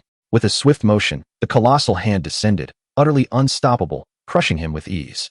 In that instant, the young man in the golden robe, Bai Chun, was finally roused. His eyes glimmered with murderous intent as he surveyed Shi Yun and his companions, then glanced at the middle-aged man who was meant to protect him. You possess immense audacity to dare harm my people from Bai Di City. Bai Chen's expression darkened ominously, although he felt a suffocating pressure from Mo Yuan and Mo Zhan. As the Holy Sun of Bai Di City, he did not believe they would dare to kill him. You are Bai Chen. Shi Yun approached him, scrutinizing the young man. Knowing it is I, you still dare to harm my people from Bai Di City. Are you aware of the repercussions? Though he stood alone, Bai Chun exhibited no hint of fear. Excellent. I have sought you for quite some time. Thus, you shall meet your demise. Shi Yun unleashed a punch, the energy of Hongmeng erupting forth. Bai Chen scoffed, responding with a punch of his own. Mo Yuan and Mo Zhan refrained from intervening, as Shi Yun had declared his intent to personally eliminate this individual. With a thunderous collision, their fists met. Shi Yun remained steadfast, while Bai Chen staggered back several steps. Bai Chen's expression grew grave. Among his peers, he seldom encountered a worthy adversary. Yet this seemingly random individual was able to hold his ground. From which faction do you hail? With your strength, you are indeed worthy of following me, Bai Chen remarked. An air of arrogance permeating his words, unperturbed even in the presence of the Manhwa guards. Having merely tested the waters, he sensed that this individual was no ordinary foe. Follow you? Shi Yun retorted with disdain, then coldly declared, you have harmed my senior sister. What does it matter if you are the Holy Sun of Bai Di City? You are not beyond retribution. Shi Yun advanced once more, executing the Hongmeng battle technique, launching a series of close combat assaults with fists, fingers, palms, and legs. Bai Chun, facing the close-range assault from Shi Yun, dared not to be careless. In a fleeting moment, he found himself retreating repeatedly, nearly unable to withstand the onslaught. Allow me to mention, I am Qing Xian's junior disciple, and also the Holy Son of the Demon Path. Today, I have come to the Blood Spirit Palace with the intent to slay you. Bang! After several exchanges, Shi Yun seized an opening, delivering a punch that sent Bai Chun staggering backwards, blood spilling from his mouth. So, he is that wretched one's junior disciple. Bai Chen's expression darkened considerably. It was evident from their recent skirmish that he was at a disadvantage in close combat against Shi Yun. A flicker of murderous intent flashed in Shi Yun's eyes. Bai Chun, not daring to take this lightly, activated his sealing technique and shouted, 9 dragons devouring the heavens. Twin Dragons Solar Day. 2 serpentine dragons twisted and coiled, resembling ancient ferocious beasts, lunging towards Shi Yun. Humph, you dare to compare your techniques with mine? Shi Yun scoffed coldly, and a purple lotus flower materialized in the void. The Primordial Divine Art. Primordial Annihilation Lotus. Chapter 17. The terrifying techniques of the blood immortal. The purple lotus, radiating a brilliant light, collided thunderously with Bai Chen's twin dragons. There was no sound. In that instant of contact, the twin dragons crumbled as if made of paper, disintegrated by the purple lotus. Bai Chen's pupils dilated, disbelief etched across his face. Impossible. Bai Chun was alarmed as the lotus approached him without any hindrance. The lotus had locked onto Bai Chun's aura, leaving him no opportunity for escape. This seemingly ordinary strike bore an unfathomable power. One must understand that the divine technique Bai Chun wielded was the 9 dragons devouring the heavens of the White Emperor. A formidable attack capable of annihilating any adversary within the same realm. This divine art was truly terrifying, as expected of the young master. Such power would be beyond the reach of any mortal in the 4 realms. Mo Yuan and Mo Zhan both praised in admiration. However, Qing Lan smiled slightly, finding the strength of the primordial body surprisingly impressive. The lotus, imbued with unparalleled destructive force, surged forth. Resplendent, yet harboring the power to obliterate worlds, the lotus approached ominously. Bai Chun gritted his teeth as the light at his brow flickered. In that moment, he sensed a lethal threat. Should he hold back any longer? He feared he might truly be slain by this holy son of the demon path. He could not fathom why Shi Yun's strength was so formidable. An imperial aura enveloped Bai Chun, reminiscent of an ancient monarch, exerting pressure upon the heavens and causing the laws to retreat. Shi Yun frowned, realizing that Bai Chun had employed a technique left to him by the White Emperor. Roar! A deep, ancient voice reverberated as a golden dragon figure coiled around Bai Chun. The dragon roared at the annihilation lotus. In an instant, the lotus dissipated like grains of sand in the wind. Young master, be cautious. Protect the young master. Mo Yuan and Mo Jun swiftly positioned themselves in front of Shi Yun, their expressions grave as they regarded Bai Chun. Ha! What if you are powerful? Do you think that having two holy kings to protect you can thwart me? Bai Chun laughed triumphantly, declaring that since he had invoked the trump card left by his father, today would be the day of reckoning for his foes. With a wave of his hand, a colossal dragon ascended into the heavens, a magnificent beast stretching for miles, its eyes glowing like crimson lanterns. With a thunderous roar, the dragon unleashed a sound wave so powerful that it sent the demon Yuan and demon Jin flying, causing them to cough up blood. Qing Lan's face turned pale as she beheld the dragon, yet Shi Yun remained composed, displaying no signs of panic. Flee. This is imperial-level power. Those still scavenging within the Blood Spirit Palace felt their legs weaken. In that moment, greed was supplanted by fear, and they all began to flee towards the palace. Demon Path's holy son, meet your end. Bai Chen's face twisted into a cruel smile. Shi Yun, gazing at the dragon, quietly placed his hand on the bracelet given to him by Huangli. It was a precious gift meant for a critical moment, and he hesitated to use it. Just as Shi Yun prepared to crush the bracelet, a bizarre and ominous wind stirred from the blood-red sapling. Blood feast harsh. A hoarse and chilling voice echoed, as if it were a demon emerging from the depths of hell. Suddenly, a massive blood-red hand lunged towards the dragon. Roar! The hand, sinuous and relentless, grasped the dragon, which let out a mournful cry. No matter how fiercely the dragon struggled, it was futile. Blood immortal. Bai Chen's face drained of color, his heart filled with dread. Streams of blood light spread across the entire Blood Spirit Palace, even extending into the blood immortal secret realm. Demon Yuan and Demon Jun released their saintly energies to shield Shi Yun and Qing Lan, but it was an arduous task. Young master, we must flee. This is the blood immortal's power. We cannot hold out much longer. They fought desperately against the encroaching blood light. As it washed over the area, some weaker individuals were turned to dust in an instant. Run. Oh my. Had I known this would happen, I would never have come here. Those who entered the Blood Spirit Palace were left in tears, cursing the fate that had granted them 2 legs too few. Now it became clear to Shi Yun where the sliver of hope within the Rakshasa terrain originated. It was from that blood-red sapling. The Blood Immortal had transformed the Blood Immortal Palace into a part of the Rakshasa terrain. This meant they were all still trapped within it. Shi Yun contemplated the methods to decipher the terrain from the Hongmeng Sutra. This place has already become a cursed ground. To unravel it, one must possess imperial-level cultivation. Shi Yun frowned. Those 3 fruits. Suddenly, he spotted the 3 fruits hanging from the blood-red sapling. Young master, if we don't leave now, it will be too late. Qing Lan urged anxiously. All right. Shi Yun responded, and in an instant, his figure vanished. With the Hongmeng secret method, he executed the walking character technique, shrinking his steps to appear beneath the blood-red sapling. Young master, come back. Shi Yun, audaciously unperturbed, approached the crimson tree, much to the astonishment of Qing Lan and the others. What audacity he possessed! With a mere flick of his wrist, Shi Yun conjured a colossal hand, seizing 3 blood-red fruits. These fruits, transparent as eyes, revealed intricate, vein-like patterns within, exhibiting an otherworldly quality. This entire spectacle transpired in the blink of an eye before Shi Yun made his swift retreat. Let us depart, he urged, not daring to linger. Although Mo Yuan and Mo Jun were formidable beings of the Sacred King realm, they could not withstand the terrifying crimson light for long. With Shi Yun in tow, they fled from the Blood Spirit Palace. A glance backward revealed that Bai Chun had vanished, yet Shi Yun remained unconvinced of his demise. Sighing inwardly, he lamented the missed opportunity to slay Bai Chun, for the White Emperor had bestowed upon him numerous means of survival. The mournful cries of the colossal dragon faded, as the crimson hand had consumed it. Seemingly nourished, the brilliance of the blood light intensified. As Shi Yun and his companions exited the Blood Spirit Palace, the scene before them elicited a collective gasp. The once quiet mountain of corpses appeared to animate, with heaps of skeletal remains clawing their way from the earth. Those who had escaped the Blood Immortal Palace found themselves encircled. Powerful cultivators swept through, yet the bones surged forth as if inexhaustible, relentlessly attacking. These skeletal forms bore an uncanny resilience, reassembling even after being shattered. Suddenly, a blood-red pillar shot skyward from the Blood Immortal Palace, emanating an oppressive aura that weighed heavily on Shi Yun. The guardian of the Blood Immortal secret realm, Mo Shing, had now joined Shi Yun and the others. The aura was palpable, not of imperial might, but far more potent. This was the essence of the immortal. Had the blood immortal truly returned? As the crimson pillar gradually dissipated, a blood-hued figure loomed in the heavens, its nature and visage obscured. Only a pair of deep crimson eyes surveyed the struggling souls below. With an overwhelming power, the blood figure turned its gaze upon Shi Yun. Danger looms, young master, we must flee, cautioned Manhwa.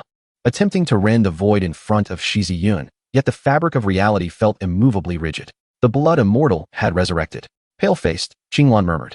It has returned. An eerie laughter escaped the blood figure as it opened its maw wide, drawing in a breath. Then came a series of explosive sounds. One by one, the powerful beings who had entered the blood immortal secret realm erupted into blood mist, devoured by the blood figure. The aura of immortality permeated the air, tinged with an unsettling strangeness. Meanwhile, in the 9 provinces, the clash between the Demon Emperor, the White Emperor, and the Dawn Emperor had long concluded, a fortnight ago. During this tumultuous period, the Empress Dowager also joined the fray, yet her focus was solely on the Demon Emperor. Surprisingly, the Demon Emperor, facing 3 opponents, appeared to be unfazed. Ultimately, the White Emperor and the Empress Dowager retreated, inciting a wave of astonishment. Rumors circulated that the Demon Emperor had regained his strength, severely injuring both the White Emperor and the Empress Dowager.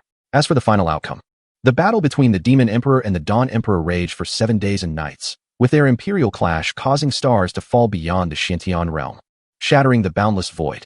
The ultimate conclusion remains shrouded in mystery. Within the celestial palace of the Demon Emperor, Huang Li sensed the presence of Shi Yun, yet it seemed to vanish into thin air. An unsettling anxiety welled up within her heart, accompanied by a foreboding intuition. That little rascal. Could he have encountered some misfortune within the blood immortal secret realm? The more she pondered, the more she felt something was amiss. She had indeed heard of the blood immortal, who, despite once being an immortal, had long since perished. With the presence of the demon guards, there should be no cause for alarm. No, I must personally investigate. Huang Li stepped forth and arrived in Ching Zhao. Her movements were swift. Appearing in the northern region of Ching Zhao, her aura unmasked. What is this Demon Emperor up to now? Is another conflict brewing? Observers could only shake their heads in disbelief. This unpredictable woman seemed to invite chaos at every turn. Thus, among the 9 emperors, the one to be most wary of was indeed the Demon Emperor. Not only was she immensely powerful, but she also harbored a profound grudge. The ethereal figure of the Dawn Emperor emerged before Huang Li, gazing intently at her. At that moment, an overwhelming aura that shook the heavens and earth emanated from the secret realm. Huang Li's countenance shifted, her heart tightened. Recalling that Shi Yun was still inside, she cast aside her reservations and stepped into the secret realm. The Dawn Emperor, too, furrowed his brow and followed suit. Shi Yun watched as the blood-colored figure drew ever closer. He suspected that, even with the means bestowed upon him by his master, they might prove insufficient against this apparition. The demon guards had already been grievously wounded, and half of those who entered the secret realm had perished.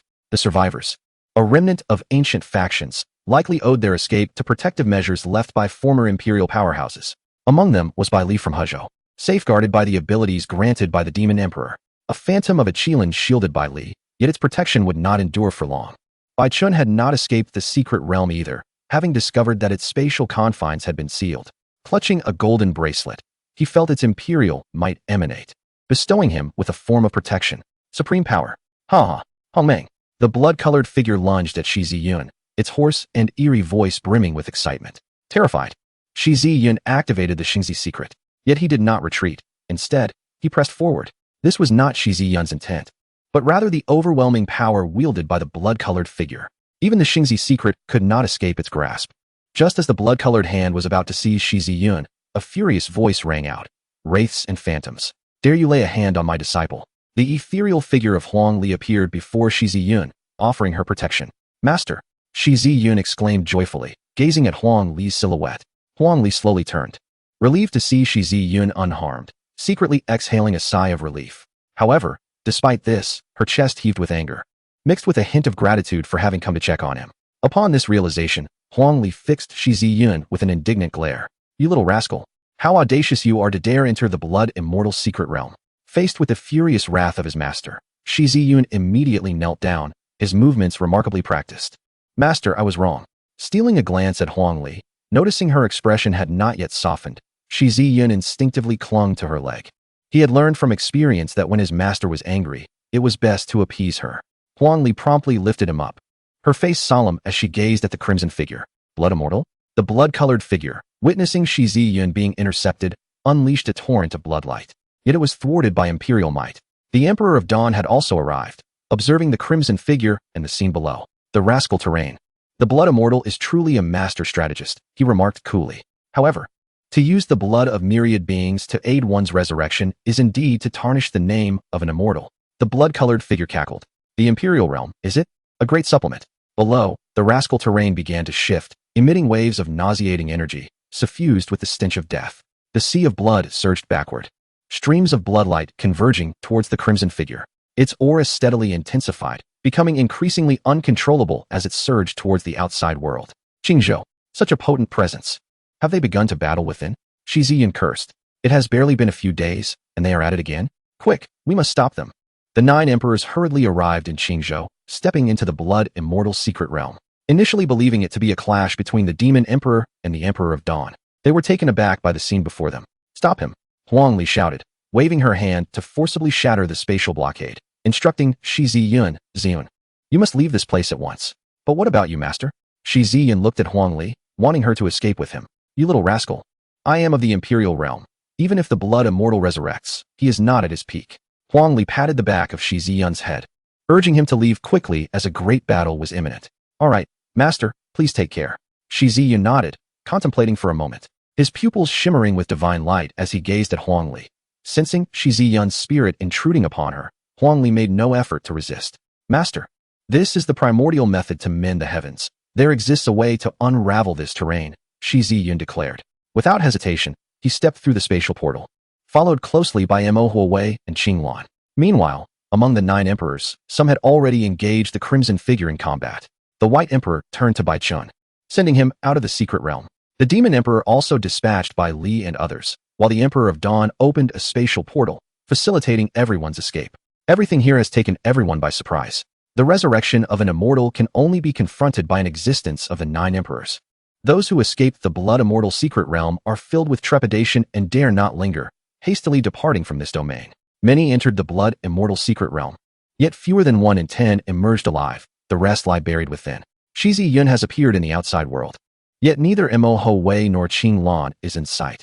Suddenly, Shi Yun catches a glimpse of Bai Chun, who also turns to look. Bai Chun's expression shifts dramatically. Without a moment's hesitation, he employs secret techniques to flee. A flash of murderous intent flickers in Shi Yun's eyes as he pursues Bai Chun. Chapter 19. A relentless pursuit and Shi Yuan's regret. Boom, boom, boom. Waves of divine techniques strike forward, shaking the mountains and causing boulders to tumble. Damn it. Bai Chun grits his teeth, continuously evading, not daring to retaliate, and races forward without looking back. Behind him, Shi Yun manifests a pair of golden wings, pursuing Bai Chun. Although Shi Yun's cultivation does not yet allow him to fly, he possesses the primordial transformation technique. By transforming into the wings of the golden-winged Dapeng using this technique, combined with the walking character secret, his speed is astonishing. Yet, after half a month of pursuit, he still cannot catch up to Bai Chun. The shoes Bai Chun wears are of a sacred grade, and in addition, numerous talismans surround him.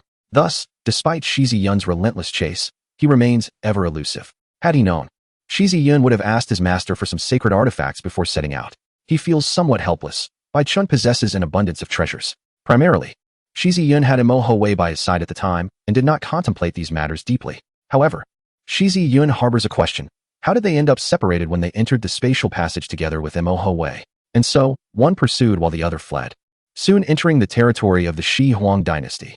Along the way, they encountered numerous cultivators who, upon recognizing Bai Chun, kept their distance. When they saw Bai Chun being chased, they whispered among themselves, speculating about the identity of the youth pursuing him. Such audacity! Who would dare to hunt the holy son of Bai Di city without fearing retribution? In time, news of the blood immortal secret realm spread throughout the entirety of Ching Zhao, and it continued to circulate outward. No one expected the blood immortal to have been resurrected. That is a true immortal, and there's the devil path holy son, Shi Yun, who is not even a match for Bai Chun. Indeed, Shi Yun is currently engaged in a worldwide pursuit of Bai Chun. What is the reason behind this? The entire Ching Zhou is abuzz with discussions, and upon learning of the blood immortal's resurrection, the 9 emperors have united to confront this reawakened entity. Yet, gossip is part of human nature, and the pursuit of the devil path holy son after the holy son of Bai Di city is particularly captivating. Shi Yun gazes at the sprawling city ahead, resembling a colossal beast lying in wait, murmuring, I never expected to return. Beilong City. Bai Chen has fled into Beilong City. The Blood Immortal secret realm lies to the north of Ching Zhao, and the northern town princess residence is also situated in that direction, making it quite comprehensible. However, Shi Yun, undeterred, swiftly pursued Bai Chen. Bai Chen emitted a derisive laugh. Once he reached the northern town princess residence, he doubted Shi Yun would dare to act recklessly, especially since he was no longer accompanied by the demon guard. The demonic path runs rampant, seeking to endanger the younger generation. I implore the northern town prince for assistance in vanquishing this fiend. Bai Chen called out loudly from above the northern town princess residence. At that moment, Shi Yun arrived, launching a punch without hesitation. Bai Chen's expression shifted. He had not anticipated that Shi Yun would still dare to strike. He could not afford to be careless, summoning a great halberd to cleave down towards Shi Yun. Clang! Shi Yun's physique seemed forged from divine iron, unwavering and unyielding. The great halberd merely left a faint white mark upon his fist. The onlookers from Beilong City gasped in awe at the sheer terror of his physical prowess. Shi Yun pressed the attack once more. Primordial transformation technique, for symbols. The azure dragon, white tiger, vermilion bird, and black tortoise materialized around Shi Yun, encircling him like celestial beings descending to earth. Within the prince's residence, Shi Qianjun had long since arrived, accompanied by Su Yu. Upon seeing Shi Yun, a flicker of joy illuminated Su Yu's visage. I beseech the northern town prince for aid in subduing this demon. The White Emperor City shall offer substantial rewards thereafter.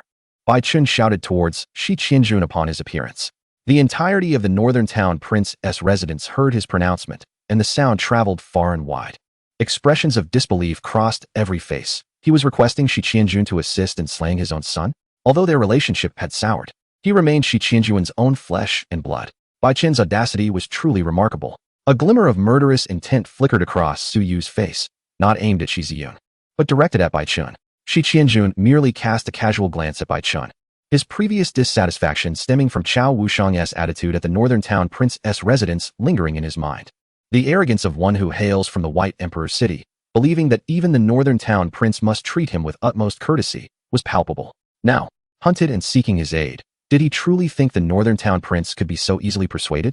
Furthermore, he sought to have him act against his own son.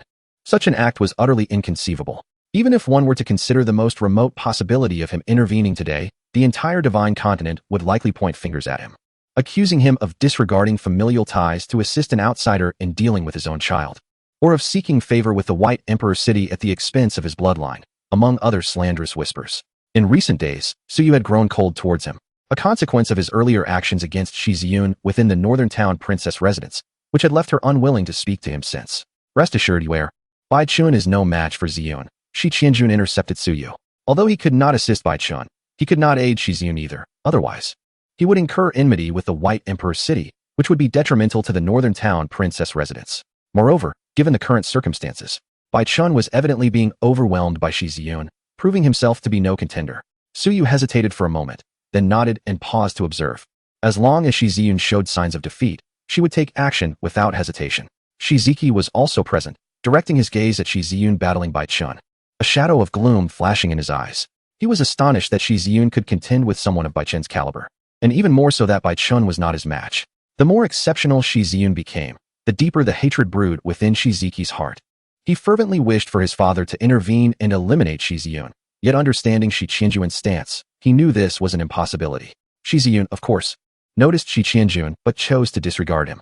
The four divine beasts surrounding Shi Yun had fully locked onto Bai Chen. Senior, I beseech your assistance. If you lend your hand, the city of the White Emperor shall surely remember this favor. Bai Chen's countenance changed dramatically as he shouted once more. However, Shi Qianjun seemed deaf to his pleas, offering no response. The four transformed divine beasts lunged toward Bai Chen. A wave of terror surged through Bai Chen. The ferocity of their assault left his scalp tingling. He could hardly fathom that such power could emanate from someone at the celestial realm. With a mighty roar, Bai Chen unleashed his energy, brandishing his colossal spear, the 9 dragons breaking the heaven's spear. The spear slipped from his grasp, morphing into a fierce dark red dragon. In an instant, the 4 divine beasts collided with the dragon formed from the spear. Within the royal palace, Shi Qianjun waved his hand, isolating the aftermath of their battle. With a soft sound, Bai Chen's face turned pale as he coughed up a mouthful of crimson blood, astonished by the ferocity of Shi Yun's onslaught. Holding a talisman in his hand, a pained expression crossed his face as he crushed it. In an instant, Bai Chen vanished from sight. The 4 divine beasts breached the dragon's form and struck the void, Yet Bai Chen's figure had already disappeared. Shi Yun furrowed his brow, suspecting it to be another secret treasure, and he couldn't help but feel a twinge of frustration. This was the foundation of his strength. Killing him was indeed a challenge. Bai Chen was resolute in his escape, employing various means to elude capture. Escape? Humph. Shi Yun snorted coldly, sensing Bai Chen's presence from miles away. Previously, he had captured Bai Chen's aura using the Hongmeng method, ensuring that even if he fled to the ends of the earth, he would still be aware of his location. The path of Hongmeng, the source of all laws, was not mere rhetoric. It truly encompassed everything. No wonder the awakening of the Hongmeng body to 99 had taken a decade for that final sliver of awakening. Without pausing, Shi Yun pursued the fleeing figure toward the outskirts of Beilong City. Ziyun, Su Yu called out, noticing Shi Yun depart without a glance in her direction. But she received no reply. You error, Shi Qianjun stepped forward, intending to offer comfort, but Su Yu turned her back and walked away without acknowledging him. A sigh escaped Shi Qianjun's lips. He felt regretful. The Dao technique that Shi Yun had just exhibited bore no trace of demonic energy. Now that Shi Yun had proven so exceptional that even the holy son of the White Emperor city was being hunted, Shi Qianjun's regret deepened. If Shi Yun were to return, Shi Qianjun would undoubtedly acquiesce, disregarding all prior grievances. The incident involving Shi Yun pursuing Bai Chun has spread throughout Beilong City, with numerous witnesses recounting the event. Whispers circulate in hushed tones, speculating that the Northern King must be regretting the loss of such an exceptional son. A progeny of such caliber deserves recognition and substantial cultivation, no matter where they are placed. Chapter 20. It is indeed him in Beilong City. Amidst a mountain forest thousands of miles away, Bai Chun sat cross-legged. He had just suffered grave injuries from Shi Yun's four symbols divine technique and lost a formidable halberd, one that contained the soul of the Crimson Serpent. It was but a step away from becoming a sacred artifact. Suddenly, a fierce wind howled, and a menacing aura surged towards Bai Chun. With a swift motion, he evaded, only to see a halberd embedded in the spot he had just occupied. The lingering presence of a malevolent spirit. Bai Chun exclaimed in fury. How did Shi Yun manage to locate him? He had utilized a void-breaking talisman to teleport thousands of miles away. Even if Shi Yun initially locked onto his aura, given the vast distance and Shi Yun's current cultivation, he should have lost the target by now. With no time to ponder, Bai Chun recognized Shi Yun's terrifying capabilities and shattered another void-breaking talisman. Boom! Shi Yun swung his halberd, enveloping the area in a cloud of dust. By my fervent steed!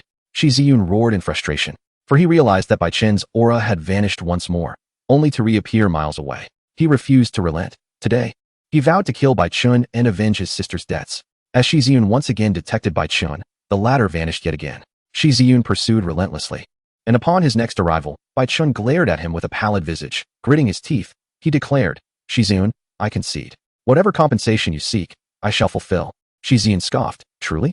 If this matter is settled, I shall apologize to your sister and provide recompense. Seeing this opportunity, Bai Chun hastily responded, very well. With a smile, Shi Yun suddenly appeared above Bai Chun, striking down with his halberd. Bai Chun had long been vigilant. In an instant, he flickered away, yet his left arm was still grazed by the halberd's edge. You! Bai Chun clutched his injured arm, his complexion growing pale. Since you desire compensation, let your life serve as recompense. Shi Yun bellowed, not granting Bai Chun a moment to react before he swung his halberd once more. Bai Chun shattered yet another talisman, disappearing again. He understood that Shi Yun was genuinely intent on killing him, completely unconcerned with the consequences. This was madness, a reckless youth. This relentless pursuit had already become the talk of the entire Ching Zhao. The esteemed saint son of Baidi City, known for his dominance and arrogance, was being hunted down. The identity of the pursuer was not insignificant. He was none other than the holy son of the demon path, the most beloved disciple of the demon emperor. Thus, the relentless pursuit continued for a full month. During this time, both individuals began to feel the strain of exhaustion. Although Shi Yun possessed the primordial body and could recover swiftly, the unceasing chase left him with no opportunity to recuperate. Meanwhile, the talismans in Bai Chun's possession dwindled. Nearing depletion, Shi Yun was compelled to sit in meditation to restore his strength, realizing that Bai Chun had ceased his flight, likely recuperating from his injuries as well. A day and a night passed. The primordial body absorbed the myriad energies of the universe rapidly, replenishing the expended vitality. Moreover, his cultivation surged to the 5th level of the celestial dry realm, breaking through 4 realms consecutively, thereby augmenting Shi Yun's power significantly. Once revitalized, Shi Yun set forth once more, pursuing Bai Chun. 3 days later, Bai Chun arrived at the border of Ching Zhao, confronting an expanse of vast and tumultuous ocean. This sea, rife with various aquatic demonic beasts, marked the domain sea, with the realm state lying on the other side. Despite the ocean separating Ching Zhao from the realm state, its breadth was sufficient to rival an entire state.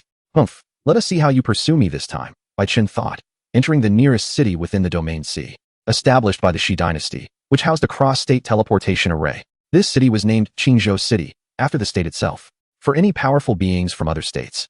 The site of this city signified their arrival in Ching Zhao. After 2 months of relentless pursuit, Bai Chen's hair had become somewhat disheveled, leaving him no time to tidy himself. At that moment, within Ching Zhao City, Yu Lianqi spotted Bai Chen from a tall building. She momentarily froze, as she too intended to travel to the realm state to pursue studies in Confucianism. The Confucian path was home to the sage of painting, one of the 9 emperors. However, the sage did not carry the title of emperor, but rather that of a saint. This saint was not to be confused with one of cultivation rank, but referred to a sage within the Confucian path, yearning to escape the constraints of an arranged marriage. Yu Lianqi realized she must rely on her own efforts. Previously, Yu Zhongtian had discussed this with the old guards of the Holy Land, but was met with outright refusal.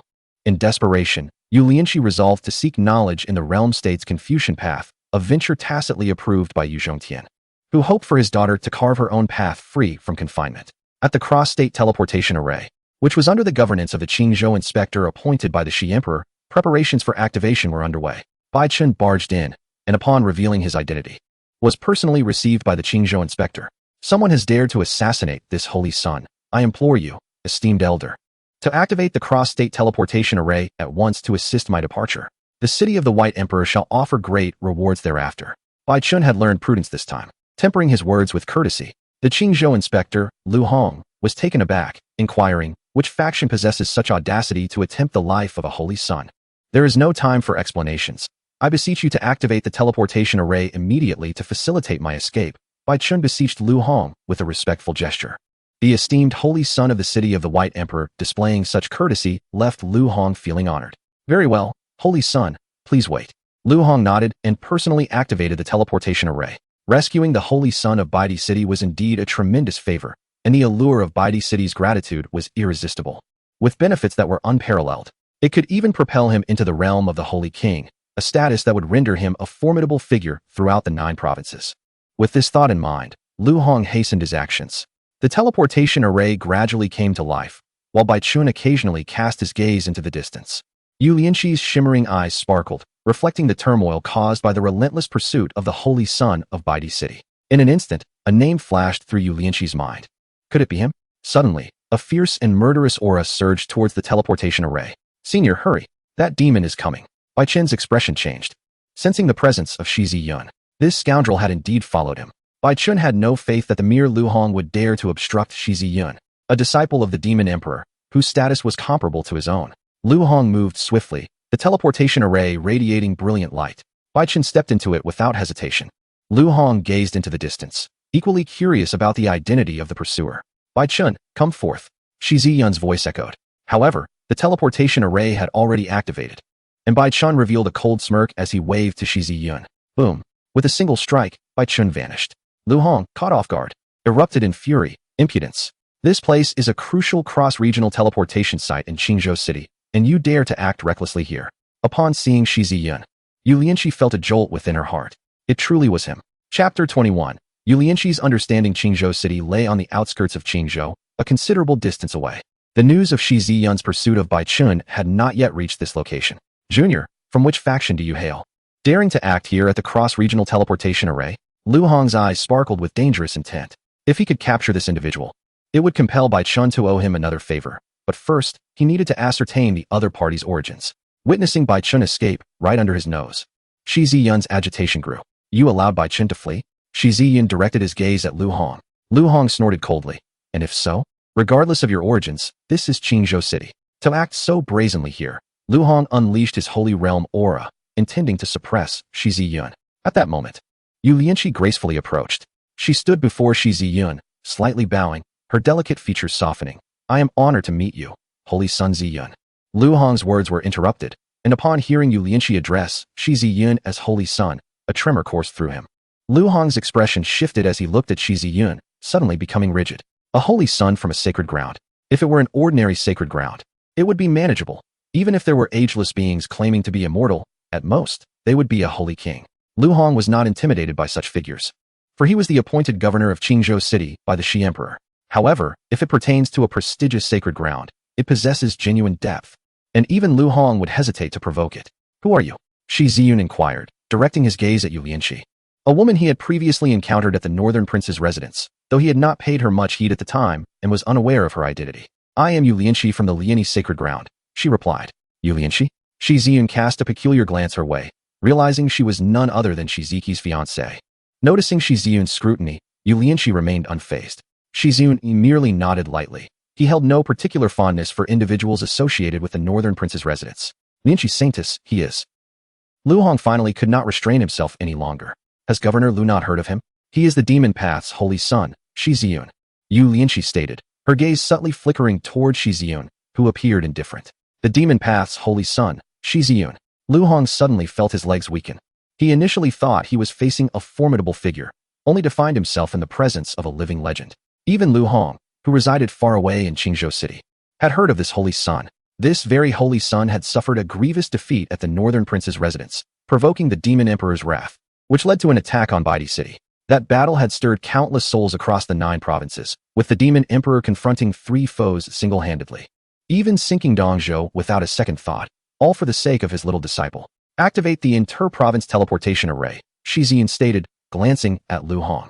At this moment, Lu Hong felt a bead of sweat forming, and he clasped his hands together. Your Excellency, the energy required for the teleportation array is immense. It necessitates replenishment after each use, or it cannot be activated. Shi Yun's brow furrowed. How long will it take? 7 days, Lu Hong replied. A sudden sharpness entered Shi Yun's gaze. 7 days would likely allow Bai Chun to escape by the time they reached Jiezhou. Your Excellency, please calm your anger. The fastest it can be done is in 5 days. 5 days. I shall personally ensure the energy is replenished for the teleportation array, Lu Hong hastily assured, bowing his head in urgency upon sensing Shi Yun's anger. Shi Yun let out a faint sigh within, hoping it was not too late. This was presently the only opportunity to eliminate Bai Chun. With the 9 emperors preoccupied with the blood immortal, they could not afford to be distracted. Should Bai Chun return to Baidi city with powerful guardians by his side, the task of killing him would be as challenging as ascending to the heavens. Unless Shi Yun's cultivation reached the Saint Realm, there would be no chance whatsoever. Please arrange for me accommodations, Shi Yun instructed. Yes, I shall attend to it immediately. Lu Hong responded, leaving with a sense of relief. That damned Bai Chun dared to deceive him. Had he known that the one pursuing Bai Chun was Shi Yun, he would have hidden away. Compared to Bai Chun, he was far more reluctant to offend Shi Yun. Just the mention of the demon emperors might left Lu Hong trembling. Yu Lianqi, with her enchanting eyes, discreetly studied Shi Yun's striking profile, her gaze brimming with curiosity. When Shi Yun had declared his intention to kill Bai Chun, Yu Lianqi had initially found it hard to believe, as Shi Yun's cultivation at the time had only reached the initial stage of heavenly transformation. No one anticipated that Shi Yun was not jesting. He truly intended to kill, and indeed possessed the capability to do so. Just moments ago, Bai Chun appeared disheveled, evidently having been relentlessly pursued by Shi Yun. Although Bai Chun was exceptionally formidable among the younger generation, he was reduced to a state akin to a stray dog under Shi Yun's relentless assault. The Saint of Ziyun was undeniably gifted, rendering even Bai Chun to such a pitiable condition, which elicited admiration from Yu Lianqi. Shi Yun turned to Yu Lianqi with a smile, inquiring, "Are you not afraid of offending the White Emperor city with your words?" Yu Lianqi replied with a slight smile, "I merely speak the truth. However, should the Saint Ziyun truly kill Bai Chun, it would likely lead to an irreconcilable situation with the White Emperor city, considering Bai Chun is the Emperor's own son." She regarded Shi Yun with a serious tone. "Bai Chun harmed my senior sister. What does it matter if I offend the White Emperor city? Bai Chun must die." Shi Yun's eyes turned icy as he regarded Yu Lianqi with curiosity. "It seems that Fairy Lianqi is quite concerned for my well-being." At this, Yu Lianqi's cheeks flushed slightly, and she responded, "I merely feel it unnecessary. With your stature, Saint Ziyun, you may one day attain the imperial realm. This enmity can be avenged in due time." She looked at him with earnestness. However, Shi Yun shook his head, stating, "No one can predict what unforeseen events may transpire. Furthermore, I do not harbor the habit of delaying vengeance." Yu Lianqi fell silent, recognizing that Shi Yun had already made his decision and refrained from further persuasion. "It would be best if Fairy Lianqi did not concern herself with my matters, for I am of the demonic path." Shi Yun's smile faded, returning to his earlier demeanor of indifference. Perceiving his coldness, Yu Lianqi frowned and asked, "Does the Saint Ziyun himself believe there is a distinction between righteousness and demonic paths?" Her words took Shi Yun aback. "Does Fairy Lianqi not share this belief?" he inquired. "In this world, Myriad paths converge to the same destination. What of the righteous path? And what of the demonic path? Yu Lianqi gazed at him with unwavering conviction. Ultimately, it is strength that reigns supreme. Once, demon cultivators like Mo Tuo and Mo Luo ascended through the demonic path, dominating their era. The division between righteousness and demonic paths is merely a matter of differing doctrines. Must we truly be adversaries? There exist profound friendships between the two paths, and even unions in companionship. If one confines oneself by the distinction of righteousness and demonic paths, are they not merely shackling themselves? Her firm words resonated with truth, prompting Shi Yun to regard her with newfound respect. He had presumed that Yu Lianqi, as the intended bride of the Northern King's household, would naturally consider him an enemy due to his affiliation with the demonic path. However, her insights enlightened him. Shi Yun bowed in acknowledgement, boldly admitting his previous misjudgment. Yu Lianqi was indeed correct. Although he belonged to the demonic path, why should he be bound by it? He could still engage with others and forge connections. Seeing the serious and earnest expression on Shi Yun's face, Yu Lianqi smiled gently. Just as they were conversing, Lu Hong approached them. Chapter 22. Breaking the boundaries. Lu Hong led Shi Yun to a serene and secluded courtyard, a tranquil and exquisite retreat that belonged solely to him. This sanctuary was exclusive to those of exceptional caliber, like Yu Lianqi, who were deemed worthy to enter. As it happened, Yu Lianqi resided within this very courtyard, for it was the finest location in all of Ching Zhao City. Lu Hong, recognizing the delicate balance of power between the two formidable figures, the son of the demon path and the saintess of a prestigious holy land, felt a sense of relief when he noticed that Shi Yun remained unconcerned about Yu Lianqi's presence. After escorting Shi Yun to his quarters, Lu Hong discreetly slipped away, eager to avoid prolonged interaction with the formidable son of the demon path. Shi Yun, touching his nose in contemplation, mused on his own intimidating reputation, while Yu Lianqi stifled a giggle at his side. With their paths converging, she expressed her intention to accompany him to Jezhou for her own academic pursuits in Confucianism. Yu Lianqi, with a warm smile, observed the gradual shift in their rapport as Shi Yun transitioned from being addressed as son to young master. You intend to study Confucianism? Shi Yun queried, curiosity piqued. Given your esteemed status, is that truly necessary? With a self-deprecating smile, Yu Lianqi responded, while it may seem that I enjoy a lofty position as a saintess within the Holy Land, in truth, I am but a bird confined within a cage. To break free from the shackles of fate, one must forge their own path, and Confucianism is the direction I have chosen. Confined bird? Shackles? Shi Yun hesitated, then cautiously probed, are you suggesting? There's nothing to hide. Yu Lianqi interjected candidly. I refuse to marry into the Northern Duke's household without ever having met him. Devoid of any emotional connection. If I am to choose a partner, I wish to select for myself. Her gaze drifted into the distance, revealing a delicate yet indomitable spirit. Shi Yun nodded in understanding, a smile gracing his lips. Then, I shall wish you, Yu Lianqi, the strength to shatter your cage, to break free from your chains, and to live for yourself. The two engaged in conversation within the courtyard before returning to their respective abodes, planning to set off for Jezhou together in 5 days. However, their intentions diverged. One sought personal freedom, while the other was bent on vengeance. Upon returning to his room, Shi Yun retrieved a blood-red fruit from his storage ring, a treasure he had secured amid great peril within the blood-immortal secret realm. He sensed the immense energy contained within this fruit, even perceiving the flow of laws within it. Such laws could only be wielded by those of imperial stature. Moreover, the surface of the fruit emanated a mysterious aura. Could this enigmatic essence be the power of the immortal path? Shi Yun pondered aloud. This fruit was indeed extraordinary. He searched through the annals of the primordial Tao for its significance. 10,000 spirits blood immortal fruit. He exclaimed, this is the legendary celestial fruit. A supreme treasure forged from the essence of countless spirits over eons. The most extraordinary aspect of the Wanling blood immortal fruit lies in its ability to grant a person the chance to live again, as long as the soul remains undestroyed. The Wanling blood immortal fruit can reshape the physical body with the vitality of myriad spirits, nurturing the soul through the essence of countless beings. It is no wonder that the blood immortal guided such a fortuitous vein of earth to form the Resetsu terrain. He was preparing for his own resurrection. Shi Yun murmured softly, only within the Resetsu terrain, combined with the blood vitality of countless living beings, can such a miraculous immortal fruit be born. Moreover, the life essence of these beings cannot be gathered all at once. It must accumulate over a protracted period. One can only imagine how many lives have been sacrificed over the years within the Resetsu terrain, hence the scenes of mountains of corpses and seas of blood. Yet now, it has all fallen into my hands. Shi Yun gazed at the Wanling blood immortal fruit, feeling a tinge of regret as it was not fully ripe. Nevertheless, It was sufficient for his current needs. The fruit's surface was translucent, seemingly covered by a delicate red membrane, with root-like tendrils resembling blood vessels, through which the juice flowed like blood. Without hesitation, Shi Yun consumed the wanling blood immortal fruit in one bite. Strangely, the fruit bore no taste, utterly bland and unremarkable. Had anyone witnessed Shi Yun's actions, they would surely have cried out in horror at such waste, perhaps deeming him insane. Although the immortal fruit was precious, Shi Yun's cultivation level made it impossible for him to refine it. It would burst him apart. Yet, Shi Yun harbored no such concerns. The formidable strength of his Hongmeng body rendered him impervious to such risks, even against the immortal fruit. Indeed, as the fruit entered his body, he felt a tremendous and vigorous energy surging within.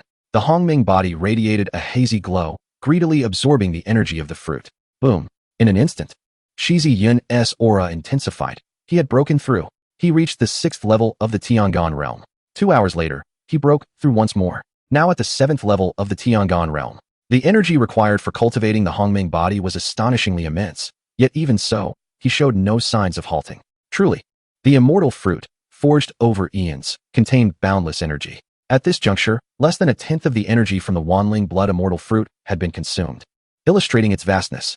The Hongmeng body is the most powerful physique in existence, and its path is invincible. Shi Yun, at the Tiangong realm, crossed 2 major realms to overpower Bai Chun of the Mingsoul realm, showcasing his overwhelming strength. However, all of this comes at a cost. The resources required for cultivating the Hongmeng body are virtually incalculable. Presently, a single imperial-level force could sustain him, but what of the future? Shi Yun estimated that upon his ascension to the Saint King realm, even an imperial-level force would not suffice to fill his needs. As time slowly passed, 3 days elapsed. Shi Yun's cultivation ascended to the pinnacle of the Tiangong realm. As he progressed further, the energy required increased exponentially. Having already surpassed the peak of the Tiangong realm 3 days prior, 3 days have elapsed, and despite the continuous absorption of the immense energy from the wanling blood immortal fruit, a breakthrough into the Yuan E realm remains elusive. Fortunately, the energy contained within the wanling blood immortal fruit is truly vast and resilient enough to withstand consumption. As the 5th day dawns, a tremendous commotion erupts within Shi Yun's chamber, a powerful aura piercing through the roof and soaring into the heavens. Shi Yun's presence is as profound as an abyss, his eyes shimmering with the essence of countless starry rivers. In the adjacent room, Yu Lianqi is drawn to the commotion, sensing Shi Yun's formidable aura. Her gaze narrowing slightly, he has grown stronger once again.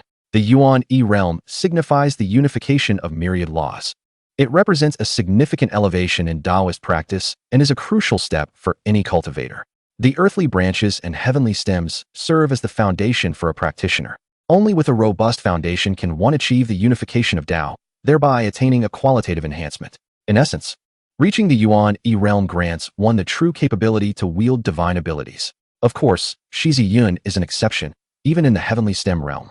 He was capable of utilizing such powers, but now, having entered the Yuan E realm, his invocation of divine abilities will be even more formidable. With a smile gracing his lips, Shi Yun senses that only 1/10 of the wanling blood immortal fruit's energy has been expended. Do not underestimate this fraction. It is the culmination of countless ages, and for others, this 1/10 would be exceedingly daunting. The remaining energy is compressed within the primordial body, nestled in his blood and bones, to be refined gradually, as excess can be detrimental. Moreover, the teleportation array is set to activate today, leaving him no time for further refinement. Yu Lianqi approaches Shi Yun's door, observing the disheveled state within, her expression bemused. One might mistakenly believe that Shi Yun had engaged in a fierce battle. With a smile, she exclaims, "Congratulations, young Master Ziyun, on breaking through." Shi Yun nods in return. "Let us proceed. The teleportation array is about to open." Chapter 23. What is the path of chess? The two arrive at the teleportation array, where Lu Hong has been waiting for quite some time. "Young Master Ziyun, the teleportation array is ready for activation," Lu Hong announces as he steps forward upon Shi Yun's arrival. Over the past few days, Lu Hong has personally expended considerable resources to replenish the energy consumed by the teleportation array, completing the task in just 5 days. Shi Yun acknowledges with a nod and approaches the array directly. The teleportation array in Ching Zhao City is public, primarily facilitating the incessant movement of cultivators between 2 states, requiring only a nominal fee for usage. However, this time, Lu Hong has dismissed all others, allowing only Shi Yun and Yu Lianqi to utilize it, publicly claiming that the array is damaged and under repair. Lu Hong's actions have incited discontent among many cultivators in Ching Zhao City, yet there is little they can do. As the two step onto the platform of the teleportation array, Lu Hong gestures with his hands, initiating the activation sequence. The array emanates a divine light, stirring waves of spatial disturbance. In an instant, Shi Yun feels as though he has lost all sense of gravity, the scene before him shifting into a realm of void, speckled with glimmers of light, as if fragments of nothingness flit across his vision. This was the first time Shi Yun experienced the sensation of being enveloped in nothingness. The means by which my master sent me to Ching Zhao were akin to a teleportation array, yet far more exquisite, Shi Yun mused. As an emperor, Huang Li could effortlessly construct a space with a mere gesture. In contrast, teleportation arrays are employed only by those of lesser cultivation. True powerhouses can traverse the void themselves, shortening distances through the boundless emptiness to achieve spatial transcendence.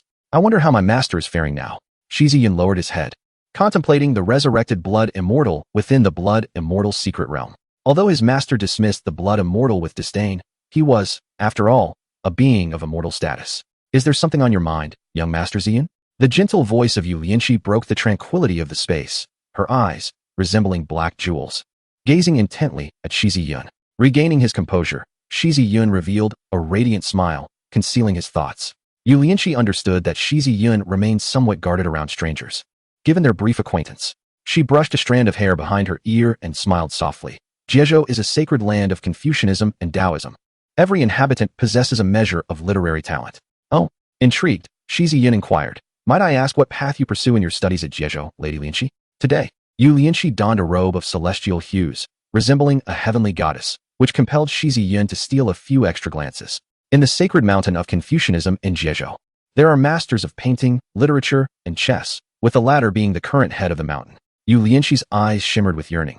I have been versed in the way of chess since childhood. If I could become a disciple of the chess master, I would be content.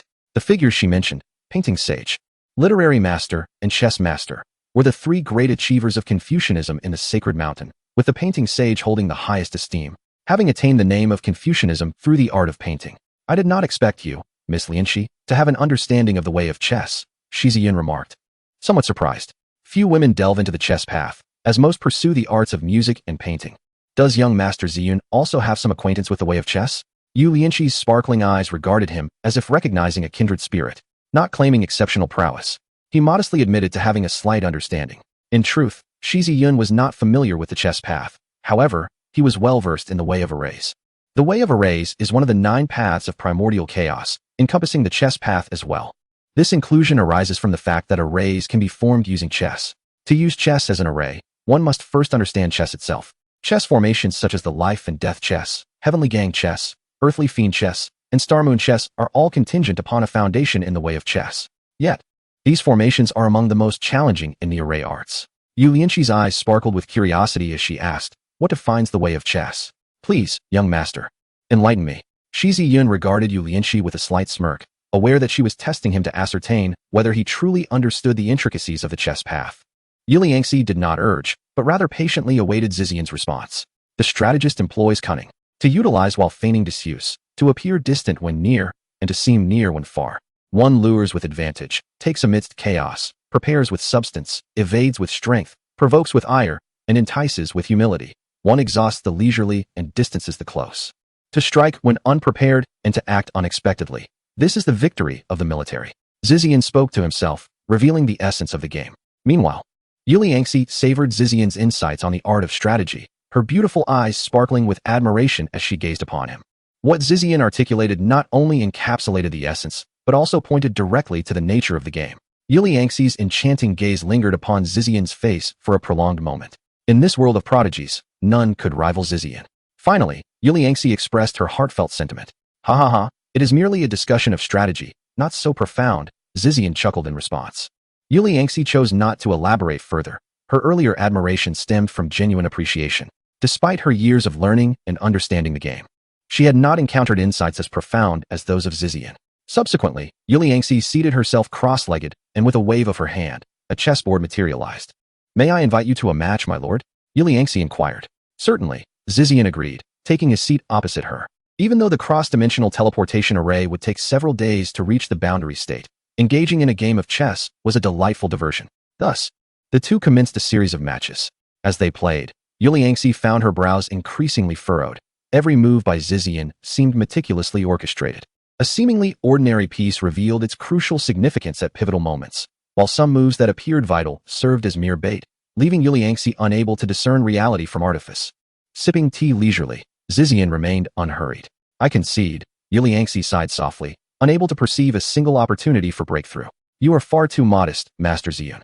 Your understanding transcends mere acquaintance, rivaling that of seasoned strategists, Yuliangxi chided playfully. However, Zizian gently shook his head, replying, your grasp of the game extends beyond this. Your fixation on breaking through has led to premature defeat. Is there truly a way to unravel this endgame? Yuliangxi questioned, her gaze fixed upon the board, where the black pieces encircled the white, leaving no apparent avenue for escape. The essence of strategy lies in its endless variations, Zizian remarked as he regarded Yuliangxi. Tell me, are you the player or the piece? Naturally, I am the player, Yuliangxi answered, puzzled by Zizian's inquiry. Zizian then reached out, manipulating the board, extracting a white piece that was already ensnared, further weakening its position. Yet Yuliangxi's eyes brightened. Although the reduction of white pieces rendered them considerably weakened, it also created a space. Should the black pieces entirely close in, they would inadvertently leave a gap, allowing the white pieces a chance to escape. Conversely, if they did not completely encircle, they would be systematically dismantled and devoured by the white. Shi Yun raised his teacup and took a delicate sip, smiling as he remarked, as a chess player, why cherish the pieces? Do you not know that even a gecko, when it loses its tail, still has a path to survival? Chapter 24. Arrival at Jiezhou, City of Sages. Shi Yun's words awakened Yuliangxi to a profound realization. Previously, her reluctance to sacrifice her pieces had led her to be drawn into Shi Yun's intricate strategies step by step. Thank you for your guidance, young master, Yuliangxi said as she bowed to Shi Yun, who had essentially imparted wisdom to her. Yet, for Shi Yun, this was merely a casual act. Shall we continue? Yuliangxi appeared entranced. Very well. The two engaged in another round of matches. Throughout this period, Yuliangxi did not win a single game. She was utterly dominated by Shi Yun. Rather than ruminating on the purpose behind my moves, it would be wiser to have your own intentions, he advised. A chess player who only contemplates their opponent as strategy will inevitably falter. Observing Yuliangxi furrowed in thought, Shi Yun gently prompted her. Yuliangxi suddenly looked up, realization dawning upon her. Indeed, why must I focus solely on his intentions rather than centering on my own? With this epiphany, her expression shifted.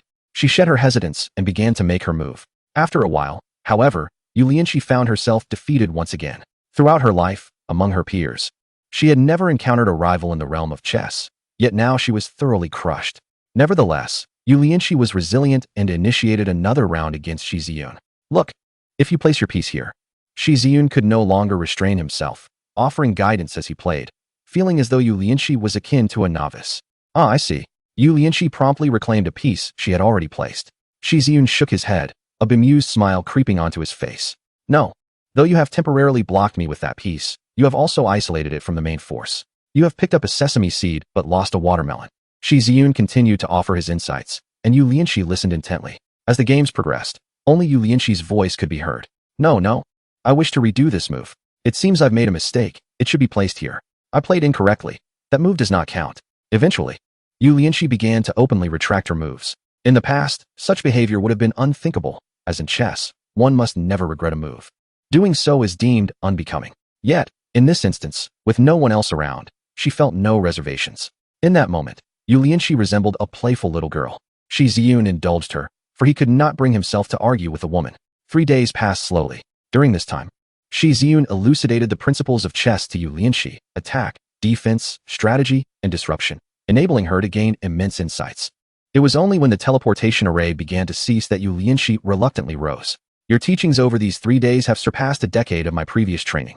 Yuliangxi slightly inclined her body towards Shi Yun, who, with a sense of admiration, remarked upon her grace. Shi Yun smiled gently, stating, we have become acquainted.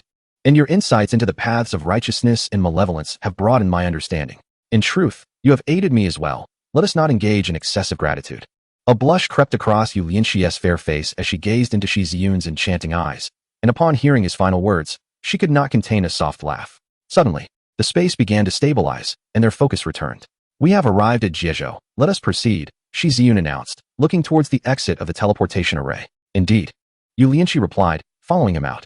As she observed Shi Yun's tall figure, an inexplicable sense of reluctance surged within her, as if she wished to linger in his presence a while longer. Jiezhou, with its boundaries mirroring those of Ching Zhao City, was named after the land itself.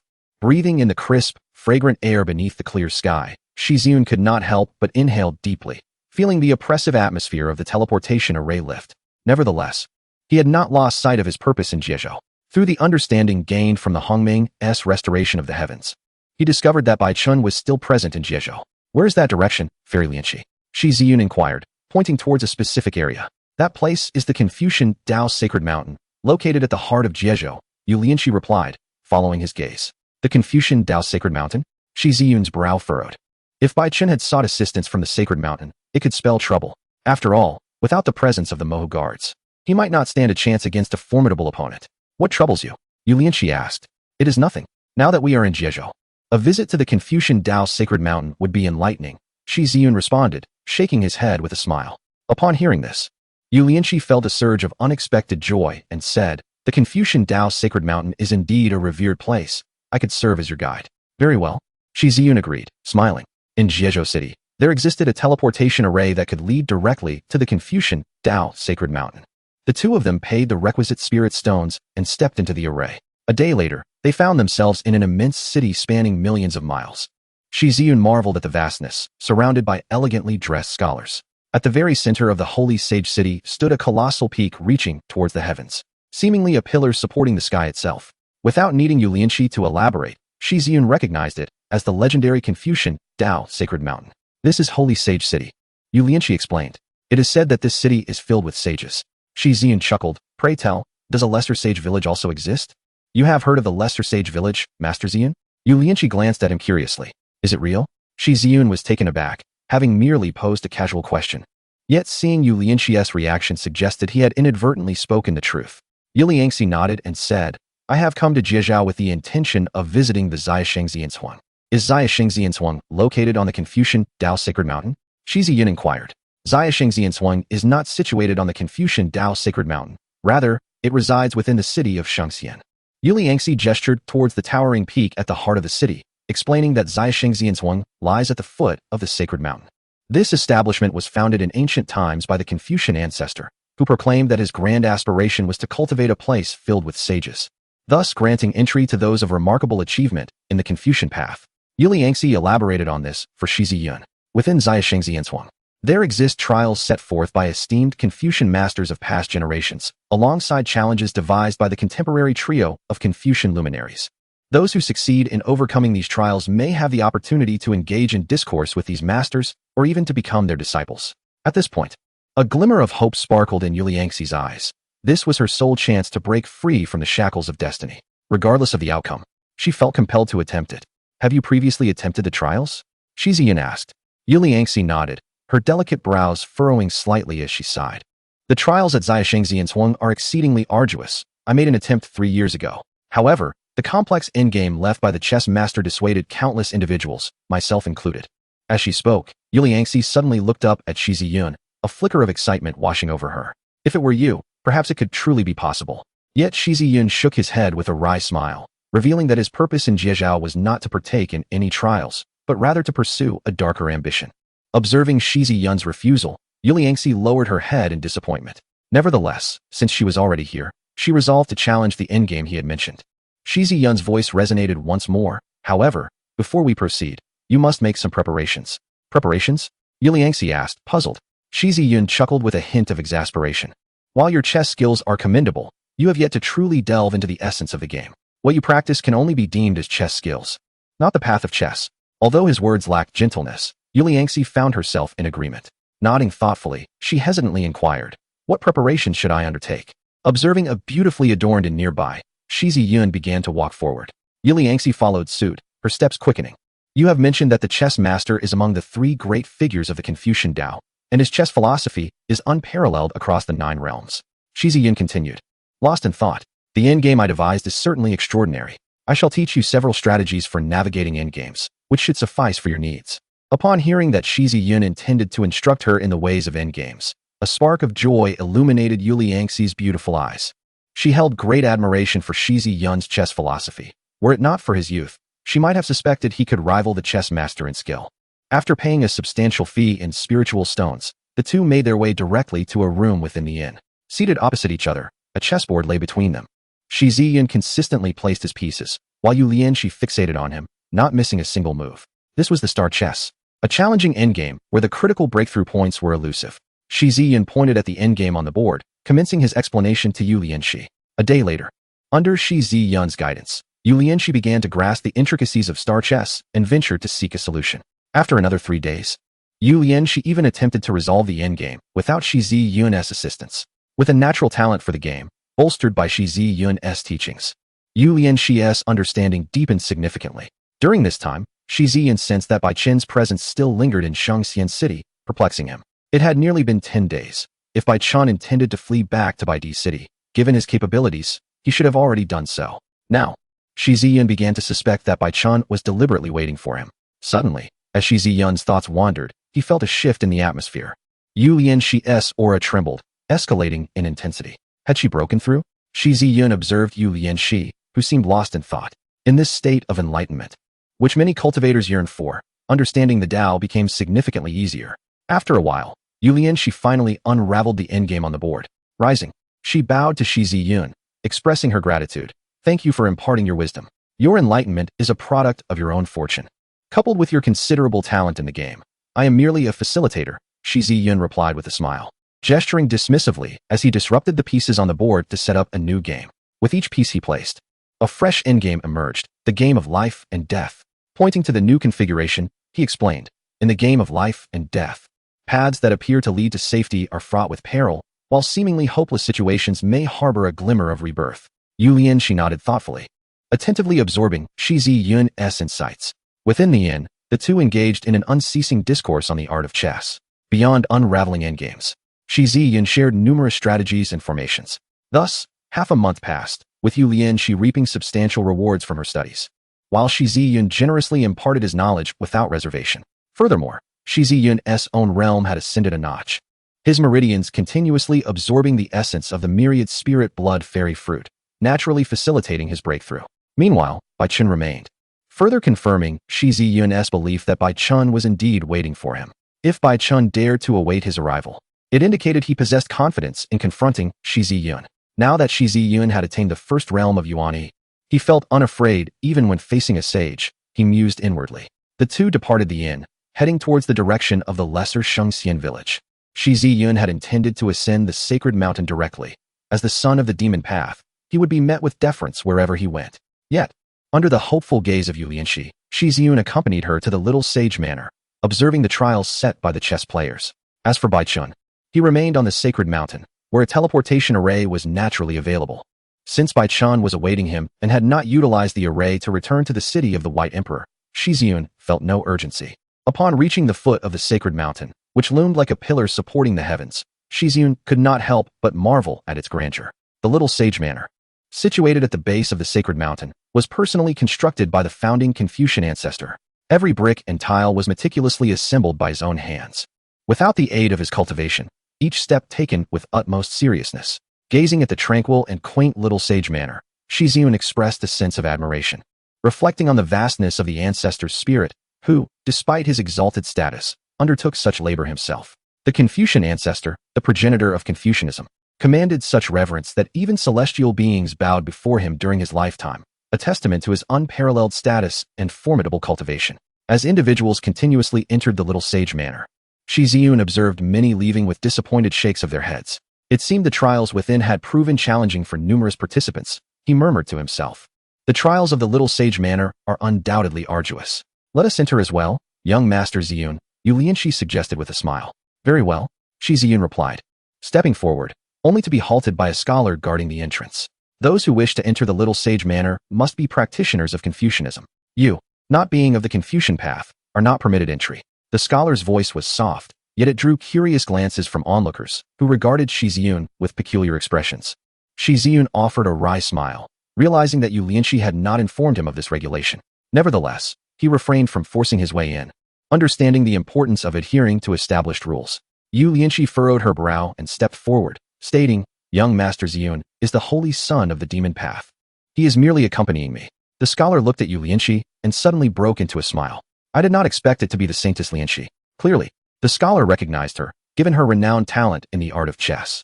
However, upon hearing that Shi Yun was the holy son of the demon path, many gasped in astonishment. Such a status was indeed formidable. Among the younger generation of the entire realm, only the students of the sacred mountain could be considered his equals. The students were akin to holy sons, though the Confucian path exhibited humility by referring to them as students. However, Lu Yi appeared somewhat conflicted. "Allow him entry." An aged voice resonated from within. "Yes." Lu Yi respectfully bowed towards the little sage manner, then turned to Shi Yun with a smile, saying, "Although the holy son Yun is not a scholar of the Confucian path, since our esteemed elder has granted approval, it is naturally acceptable." "Thank you." Shi Yun nodded appreciatively. As he entered, numerous eyes turned towards him. After all, he was the renowned holy son of the demon path, rumored to have been the cause of a fierce conflict between the demon emperor and the three emperors. Many talented young women gazed at him with sparkling eyes. What a splendid figure the holy son of the demon path is. I yearn to compose a poem in his honor. I long to create a portrait of him. I wonder if he would grant me permission. Yu Lianqi gazed at the pairs of wolf-like eyes fixated on Shi Yun, and with a cold huff, thought to herself, a bunch of little vixens. Chapter 26. The endgame of the chess stone. Within the Zia-Shengxian manner, the teachings of Confucianism and Taoism intertwine. Each school of Confucian thought presents its unique set of challenges. For instance, the Maxiang Pavilion embodies the art of calligraphy. The Danqing residence encapsulates the realm of painting. The Xinya Tower represents the mastery of the Guqin, and the Wencai Palace signifies the literary path. Shi Yun and Yu Lianqi, however, were bound for the Yi Academy, a venue dedicated to the trials of chess. Inside the Yi Academy, numerous tables were arranged, where many scholars of the chess arts engaged in matches. Many who visited the Zia-Shengxian manor sought not only to unravel the challenges left by their predecessors, but also to exchange insights with fellow practitioners. At the heart of the Yi Academy stood a colossal stone, smooth and flat, adorned with intricate engravings of chessboards. This monumental stone, known as the chess stone, displayed endgames left by illustrious figures of Confucianism and Taoism. Yu Lianqi introduced Shi Yun to the stone, her delicate fingers pointing to the chessboard at its very base, which represented an endgame crafted by a renowned chess player. Shi Yun looked at the chess stone. Intrigued, "The position crafted by the chess player is surprisingly located at the bottom?" Yu Lianqi nodded, stating, "Those who leave endgames on the chess stone are none other than the most remarkable masters of the chess arts throughout Confucian history, with some being akin to the great Confucian ancestors. Although the endgame set by the chess player resides on the chess stone, it is merely a temporary honor. Should the player fail to attain the status of a saint in the realm of chess during their lifetime, their endgame will lose the right to remain on the stone after their passing." Shi Yun nodded in understanding. It is no surprise that those who leave their endgames on the chess stone are invariably saints of the chess arts, with some ascending to an even higher realm. Yet, Shi Yun also comprehended a significant truth. While Confucianism boasts the title of the Sage of Painting and is one of the 9 imperial powers of the Divine Land, its profound heritage likely surpasses that of the other schools. The path of Confucianism has branched out extensively, giving rise to numerous formidable individuals, even in the realm of chess. Many have validated their ascension to immortality, with countless others reaching imperial status, not to mention the entirety of Confucianism. Yu Lianqi studied the endgame left by the chess player. Her spirit released, as it surged directly onto the chessboard etched upon the chess stone. Shi Yun observed Yu Lianqi and then turned his gaze to the endgame left by the chess player, sensing an invisible thread connecting her to the chessboard. With her eyes gently closed, Yu Lianqi immersed herself within, and Shi Yun recognized that she had begun to unravel the complexities of the endgame. Curiously, this scene did not draw the attention of others. It seemed a commonplace occurrence, nothing of great significance. It was hardly surprising, as countless individuals had come before to attempt the riddles inscribed on the chess stone, all ultimately meeting with failure. As a result, those who now endeavored to decipher the endgames on the chess stone went largely unnoticed. Shi Yun, however, shifted his focus to the other endgames displayed upon the chess stone. These endgames are distinctly different. If one wishes to decipher them, Shi Yun continuously contemplates various strategies in his mind, not only envisioning his own moves, but also anticipating those of his opponent, exploring diverse possibilities and methods of resolution. Should anyone become aware of this, it would undoubtedly cause quite a stir.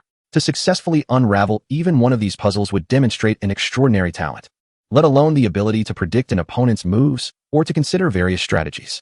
After a full 3 hours, Yu Lianqi remained silent, while Shi Yun quietly solved 7 intricate endgames. However, it is important to note that Shi Yun was merely pondering the solutions and had not genuinely attempted to resolve them. Only by using one's spiritual awareness to stimulate the endgame can one truly engage in the trial, as Yu Lianqi did. As one progresses further, the puzzles become increasingly perplexing. It is likely that these initial 7 endgames were left behind by beings of celestial prowess. Shi Yun furrowed his brow, examining the 7 endgames ahead, each filled with endless intricacies. This is the path to transcending through the game. Even with his profound understanding of the primordial principles, he found the analysis of these 7 endgames to be quite taxing. A glance at the still silent Yu Lianxi revealed no movement. He was untroubled by any potential interference, for he sensed not just one, but multiple formidable auras concealed in the shadows. Were it not for Shi Yun's profound comprehension of the primordial path, he might not have perceived this. Any attempt to disrupt the trial at this moment would be swiftly met with lethal force from the hidden powers. Shi Yun shook his head, connecting his spiritual awareness to the chessboard on the east stone, and commenced the trial of the 7th endgame. Suddenly, a radiant burst of light emanated from the east stone. Night had fallen, yet this dazzling brilliance illuminated the surroundings as if it were daytime, soaring into the heavens. What is happening? The Chess Academy. Someone has unraveled the endgame. Who has passed the trial? The entire Xiaxingxian began to buzz with excitement, drawing significant attention. In the academy, scholars who were previously engaged in matches turned their astonished gazes toward the east stone. The radiant light enveloped Yu Lianxi. What does this signify? She has solved the endgame on the east stone. At that moment, the hidden observers could no longer remain passive and revealed themselves. Another genius has emerged in the realm of chess. Lianxi, I did not expect that merely 3 years have passed, and your prowess has advanced so swiftly. 3 venerable elders appeared, stroking their beards as they regarded Yu Lianxi with admiration, as if beholding a precious treasure. Yu Lianxi recognized the esteemed Gu Yi, Zhang Yuan, and Yen Sensu. She bowed respectfully to the 3 elders, her demeanor obedient and composed. Gu Yi, pleased, nodded approvingly, his face wrinkling into a smile. Lianxi, I am astonished that you have managed to unravel the endgame left by that fellow Yuani. Zhang Yuan gazed at Yu Lianxi, his expression warm. Might you be interested in joining the sacred mountain of Confucianism? The 3 elders smiled warmly at her, eagerly awaiting her response. As a junior, I have come to solve the puzzles, hoping to ascend the sacred mountain to seek knowledge and enlightenment. Yuxiangxi, devoid of any pretense, articulated her thoughts candidly. At this moment, the chess academy was bustling with numerous visitors, their gazes towards Yuxiangxi tinged with a hint of envy. This was no mere pursuit of knowledge on the sacred mountain. To unravel the complexities of the chess standoff indicated a talent so profound that even the venerable scholars and chess masters might vie to take her as a disciple. Old Gu, your academy is indeed fortunate to have given rise to such a prodigy in the realm of chess. An air of sanctity enveloped the space. And even before his arrival, his voice resonated. An elderly man clad in a moon-white robe materialized. What is this, old Chen? Is it only your musical talents that merit a prodigy? Zhang Yuan cast a sidelong glance at Chen Feng. Alas, if only this girl had been born a few years earlier, she could have contended for a position among the scholars. Gu Yi chuckled. With her exceptional talent in chess, it is not too late, Yen Sengsu remarked, his eyes glimmering as he regarded Yuxiangxi.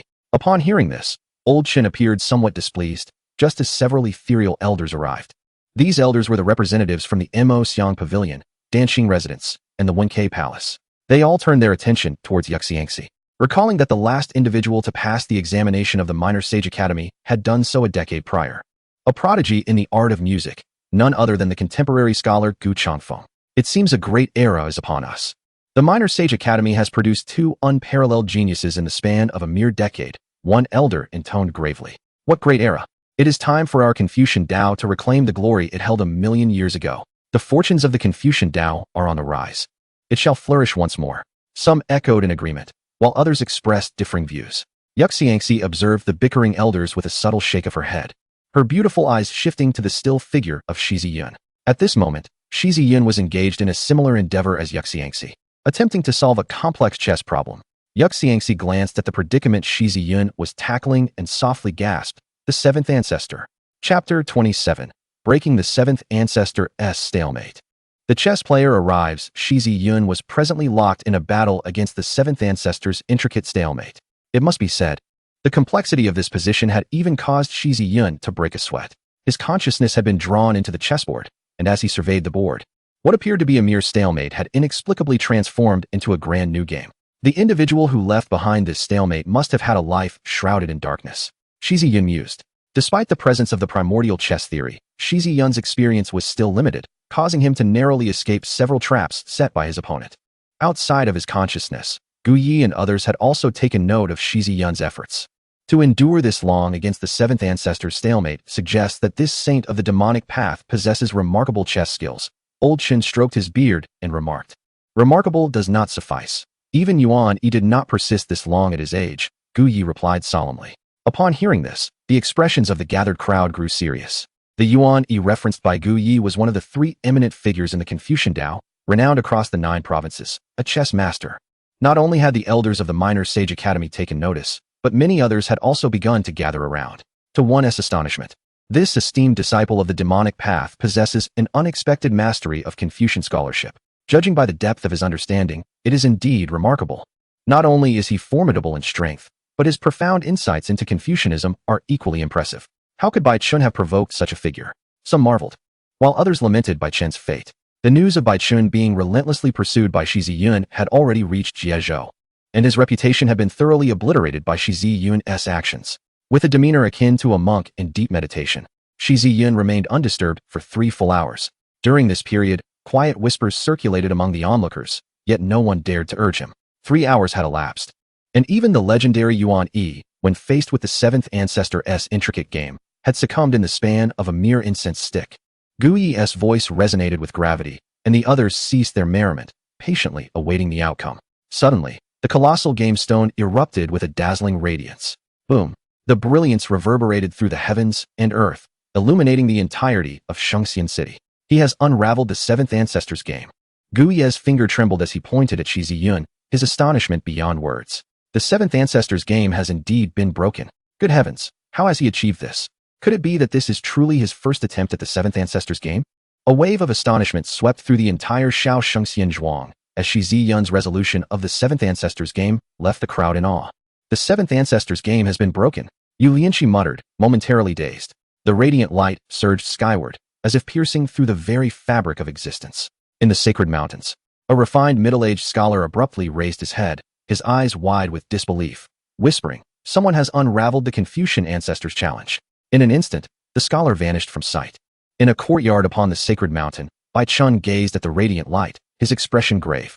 He had not anticipated anyone would conquer the Confucian ancestor's trial at Shao Shengxian Zhuang. Could it be that remarkable student? No, even if that student possessed extraordinary talent, it would be implausible for him to succeed in the Confucian ancestor's challenge. He lacked the requisite age, experience, and strength. Furthermore, that student was devoted to the art of the zither. Could it be that another individual has triumphed over the Confucian ancestor's game? What an exalted being the Confucian ancestor is. He is a celestial. The trials left by such a celestial cannot be surmounted merely by talent. They require the accumulation of time, insight, and experience. Behind Bai Chun, an unremarkable man appeared. After a moment of silence, he spoke. Perhaps it is an elder from the sacred mountain who has passed the Confucian ancestor's trials. Upon hearing this, Bai Chun nodded in agreement. It was indeed a plausible explanation. However, if this were the case, another formidable figure would soon emerge from Confucianism, and this would not bode well for other factions. Has Shi Yun arrived? Bai Chun inquired of the man. Shi Yun has already reached the foot of the sacred mountain and is currently within Shao Shengxian Zhuang. The man replied, he dares to pursue me. This time, I shall ensure he has no place to rest, Bai Chun remarked with a cold chuckle. Casting a glance at the man, this is the elder outside Baidi City, endowed with the cultivation of the sacred realm. Upon his arrival in the realm of Jiezhou, Bai Chun sought him out immediately. He approached the sacred mountain, using the pretext of wanting to sit upon the teleportation array to deceive Shi Yun. Should Shi Yun dare to pursue him, without the protection of a demon guardian by his side, this elder of the sacred realm would find it effortless to eliminate Shi Yun. As for the demon emperor, although he had previously clashed with Baidi over Shi Yun, it was likely merely to maintain his own prestige. He did not believe that the demon emperor would truly engage in a relentless battle with Baidi City over a single disciple. At worst, he could simply lower his head, admit fault, and offer some form of compensation. It was reasonable to assume that the demon emperor would not hold a grudge against someone of his junior status. Rest assured, sacred son, as long as those antiquated Confucianists do not intervene, a mere Yuan Yi realm junior will be easily subdued. Qiu Feng did not regard Shi Yun, a Yuan Yi cultivator, as a threat. Shi Yun opened his eyes and exhaled slowly. The 7th game of the endgame was indeed somewhat strenuous. Even he had undergone a fierce battle and expended all his means before achieving victory by a single move. This was not to say that the chess strategy contained within the primordial array was weak, but rather that Shi Yun's insights were insufficient. The 7 ancestors of Confucianism, the progenitors of the chess path, had existed for countless millennia. Their lives dedicated to the study of chess, the lessons, insights, and creations they left behind were infused with the essence of their Tao. Only Shi Yun, possessing the primordial Tao, could decipher such a profound endgame. Had it been anyone else, they would likely have succumbed long ago. However, Shi Yun was unaware that the endgame he had shattered was a legacy of the seventh ancestor. Coming back to his senses, he found himself under the intense gaze of numerous eyes, as if he were a curious creature. What on earth? Who are these old fellows? What do they want? Shi Yun's expression turned tense. Upon opening his eyes, he was met with a throng of elderly figures watching him like wolves eyeing their prey. Esteemed seniors, Shi Yun coughed lightly, and only then did the crowd return to their senses. Young friend, your skill in chess is truly remarkable. I never expected you to unravel the endgame left by the seventh ancestor, Gu Yi exclaimed with admiration. You flatter me, esteemed elder. It was merely a stroke of luck. Shi Yun replied humbly, though curiosity stirred within him about the nature of the seventh ancestor. However, his display of humility did not resonate with the others. After all, this was the seventh ancestor they were discussing. There is no need for modesty, young friend. If it were merely by chance that one could decipher the endgame left by the seventh ancestor, then this chess stone would not exist. Yin Sengsa chuckled, stroking his beard. Indeed, even Yuan Yi spent a full 3,000 years deciphering the seventh ancestor's endgame. Zhang Yuan nodded in agreement. The chess master, Yuan Yi. The voice of Yu Lianqi reached Shi Yun's ears, causing his heart to tremble. His astonishment was not at Yuan Yi's identity, but rather at the status of these elderly figures. They referred to the renowned chess master, the current head of Confucianism, as young boy. Their standing must be extraordinarily high. Young friend, your talent in chess is unparalleled in 10,000 years. Might you have the leisure to engage in 2 matches with this old man? The elderly face of Gu Yi, lined with wrinkles, beamed as he regarded Shi Yun. The latter found himself at a loss for words. He had come to Jiezhou with the intent to take lives, not to engage in a game of chess. Through the transmission from Yu Lianqi, he learned of the elder's identity. Indeed, the old man expressed a desire to discuss the art of chess with the young friend. Zhang Yuan and Yin Sengsu approached, their expressions filled with envy. Despite their seemingly amiable demeanor, these venerable figures possessed considerable power and status. To be favored by any of them could facilitate an effortless ascent to the sacred mountain with merely a word. Meanwhile, the masters of the Qin and painting arts shook their heads and departed, recognizing that this occasion was dedicated to the genius of chess, and they could contribute little to the discourse. At that moment, a refined middle-aged scholar appeared at the chess academy. Yuan Yi, greetings to all esteemed uncles. Gu Yi and the others turned to Yuan Yi, sharing a hearty laugh. Ah, Yi, you arrived just in time. If I recall correctly, during your first encounter with the seventh ancestor's formidable endgame, you managed to endure for no more than a single incense stick's worth of time, correct? Gu Yi pointed at Shi Yun, patting him on the shoulder. This young man is extraordinary. He has directly resolved the seventh ancestor's endgame. Yuan Yi looked at Shi Yun, initially expecting a senior master to have achieved this feat, only to discover it was a youth. Shi Yun, I have heard of your prowess. Shi Yun smiled and offered a respectful nod to Yuan Yi, his demeanor not resembling the customary deep bows of others. This was not due to arrogance, but rather a matter of personal habit. He was not one to bow deeply before every individual, unlike Xuanda. Yuan Yi, unfazed, replied with a grin, the son of the demon path, Shi Yun, it is indeed surprising to see such mastery in the realm of chess. I find myself eager to engage in a discussion of the chess arts with you. At this juncture, Yuan Yi displayed a peculiar expression, evidently aware of Shi Yun's true intentions for visiting the Confucian sect. They have already agreed to engage in chess discussions with us. What brings you here to stir the pot? Gu Yi shot Yuan Yi a glare. Indeed, you should take a step back, echoed Zhang Yuan and Yin Sengsu. Their eyes narrowed in disapproval. Observing their reactions, Yuan Yi managed a wry smile. Esteemed uncles, please, allow me to defer. Shi Yun was somewhat speechless. When had he ever agreed to this? Yet, he did not refuse, recognizing that these elders commanded such respect from Yuan Yi that their status must be significant. It was prudent to foster connections. Shi Yun was then escorted by the venerable gentleman to a tranquil and secluded courtyard. The air was fragrant with incense, and the aroma of brewed tea wafted gently. Gu Yi and Shi Yun sat opposite each other, a chessboard positioned between them. At this moment, Gu Yi's brow furrowed in concentration, contemplating his next move. He discerned that this young man's approach to chess was remarkably unconventional. What seemed like an innocuous move concealed lethal intent, while what appeared to be a perilous play was merely a strategic setup. Zhang Yuan and Yin Sengsu observed intently. Their brows similarly knitted. Their understanding of chess was on par with Gu Yi, and they recognized the predicament he faced.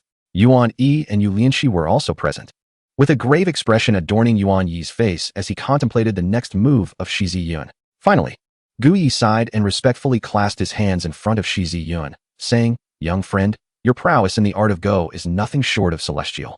I am humbled in your presence." Yu Lianqi's eyes widened in astonishment, as she never expected Shi Yun to truly defeat a master of Confucian Go. Such news would likely be met with disbelief. Moreover, Gu Yi conceded defeat wholeheartedly, offering Shi Yun such high praise. "Thank you, senior. I merely triumphed by sheer luck." Shi Yun replied humbly with a smile. Gu Yi waved his hand dismissively, graciously acknowledging his inferiority in the realm of Go. This demeanor elevated Shi Yun's regard for him. It was indeed unbecoming for such a formidable master to lose to a junior, yet he openly accepted the defeat. Such a person possesses a remarkably resilient spirit towards the Tao. Subsequently, Zhang Yuan and Yin Sengsu took turns to engage in matches with Shi Yun. By the third day, both Zhang Yuan and Yin Sengsu, with reluctance, clasped their hands in surrender. The three elders held Shi Yun's skills in Go in high esteem. During this period, Shi Yun meticulously explained each strategic placement and insight of the game to the audience. Yu Lianqi listened intently, while the three elders absorbed the lessons like eager students, with even Yuan Yi attentively following Shi Yun's elucidations. "Marvelous! How did I not conceive of this move?" Gu Yi exclaimed, clapping his hands and leaping in excitement upon grasping the brilliance of a particular strategy. Shi Yun remained patient, providing detailed explanations on how to counteract moves, how to position oneself, and so forth. In an instant, Gu Yi and the others found themselves greatly enlightened, with some of their long-standing confusions in the art of Go dissipating like mist. At last, the three elders solemnly clasped their hands towards Shi Yun, expressing gratitude. "Thank you, young friend, for clarifying our doubts. The bottlenecks in the art of Go have perplexed us for countless years, and now, with your guidance, we have undoubtedly made progress." Shi Yun reached out to support the three elders, shaking his head with a smile. "It is but a trivial matter. There is no need for such formalities. What may seem insignificant to you is, without a doubt, a profound grace bestowed upon us." Yin Sengsu remarked with a serious countenance. Yuan Yi nodded in agreement, fully aware of how long the three seniors had been stymied at this juncture. With Shi Yun's guidance, it truly felt like a transmission of the Tao. Shi Yun himself was surprised at the profound effect of his insights. The primordial Tao, renowned for encompassing all, is the highest in the world. At this moment, Shi Yun began to grasp a fragment of that concept. "Young friend, have you come to the sacred mountain of Confucianism for the matter concerning Bai Chen?" Yuan Yi finally spoke, smiling. "Indeed," Shi Yun affirmed, not shying away from the topic. "Bai Chen, the holy son of Bai Di City?" Gu Ye's brow furrowed. Shi Yun then recounted the incident wherein Bai Chen had injured his senior sister. With an air of arrogance, relying on the reputation of the White Emperor, one engages in acts of oppression and tyranny. "Fear not, young friend. Should the need arise, I shall personally ascend the sacred mountain to extract Bai Chen on your behalf." Gu Yi, known for his fiery temperament, seizes this opportunity to repay the favor bestowed upon him by Shi Yun. Indeed, it is merely the White Emperor's city. We, of the Confucian Tao, harbor no fear. Should the White Emperor pursue the matter, our disciples are not to be trifled with. The three old fellows chimed in unison, eager and ready for a confrontation at the slightest provocation. Yuan Yi cleared his throat, fully aware of his three senior uncles' tempers. They were indeed bold and unafraid. However, as the leader, Yuan Yi could not allow the Confucian Tao to wade into such murky waters indiscriminately. At this moment, Bai Chen resided on the sacred mountain, accompanied by a formidable guardian of the sacred realm. This served as a reminder to Shi Yun that Bai Chen was deliberately waiting for him. Should he venture forth, he might face grave peril with a sacred realm protector at Bai Chen's side. Indeed, Shi Yun's brow furrowed in concern. "Young Master Yun, Bai Chen is accompanied by a guardian of the sacred realm. Should you approach, you might find yourself walking into the jaws of a tiger, and it would not end well." Yu Lianqi's face mirrored her worry, fearful that Shi Yun would recklessly seek confrontation. Internally, Shi Yun lamented the situation. With a guardian of the sacred realm, even his considerable strength would be of little use. Unless he could break through to the Fate Soul realm, he would find himself at a distinct disadvantage against a sacred realm opponent. Bai Chen is indeed killable. Just as Shi Yun contemplated retreating, a voice infiltrated his ears. Gender indiscernible. "Who?" Startled, Shi Yun sprang to his feet, scanning the faces of Gu Yi and the others, who appeared equally perplexed. "Do not search any further. I am right in your grasp." The voice echoed once more. Shi Yun glanced at the bracelet upon his wrist, a gift from his master. "You," he quietly transmitted, uncertain if this was indeed a method left for him by his master. "Blood immortal." Merely uttering these two words caused Shi Yun's expression to shift dramatically. "Young friend, what troubles you?" Gu Yi inquired, observing the myriad expressions on Shi Yun's face. The others regarded him with curiosity. "It is nothing," Shi Yun replied with a smile, turning to Yuan Yi and saying, "Please, senior, guide me to the sacred mountain." Chapter 29, The Conditions of the Blood Immortal. "Very well, then I shall accompany you, young friend." Gu Yi rose, genuinely intending to assist Shi Yun in confronting Bai Chun. Yuan Yi felt a wave of anxiety. He couldn't allow Gu Yi to act recklessly. If Bai Chun were to perish on the sacred mountain, it would result in enmity with the White Emperor. Although the Confucian Tao was not afraid, they could not afford to cultivate such a formidable adversary without cause. Just as Yuan Yi prepared to intervene, Shi Yun preempted him, saying, "Thank you for your kindness, Senior. However, this matter does not require your assistance. I can handle it myself." Yuan Yi regarded Shi Yun with newfound respect. "Young friend, do not overestimate yourself. While your combat prowess is commendable, your cultivation level is still insufficient to contend with the sacred realm," Jiang Yuan advised. "Indeed, let us old fellows take charge." Yin Sengsu has also spoken. Shi Yun shook his head with a smile, saying, "Have the three seniors forgotten my identity? Bai Chun is under the protection of a sage-level expert, and my master has left behind measures to deal with the sage realm." Gu Yi and the others were momentarily taken aback, realizing that they had forgotten this young one is a disciple of the Demon Emperor. When Shi Yun was gravely injured, the Demon Emperor personally intervened to confront the Bai Emperor and the Shi Emperor, demonstrating the affection the Demon Emperor holds for him. Now that he is out in the world, surely he must possess some means of self-defense. Even Yu Lianqi only just recalled Shi Yun's identity, as they had momentarily overlooked it. Gu Yi nodded solemnly, saying, "In that case, young friend, please exercise caution. If you find yourself in need, simply crush this jade, and I shall come at once." Gu Yi handed Shi Yun a jade pendant, and Yuan Yi did not object this time. If Shi Yun were to perish in the realm of Ji, the Demon Emperor would likely go mad. Yuan Yi found himself in a dilemma, burdened by two troubles. If Bai Chun were to die, it would offend the Bai Emperor. If Shi Yun were to die, it would offend the Demon Emperor. However, compared to the Bai Emperor, the Demon Emperor was far more formidable, and Yuan Yi held high hopes for Shi Yun, perhaps due to their shared affinity for the art of chess. "Ahem, young friend, might I engage you in a game of chess?" Yuan Yi inquired, glancing at Shi Yun. After all, alternating turns with someone of such stature made him somewhat hesitant.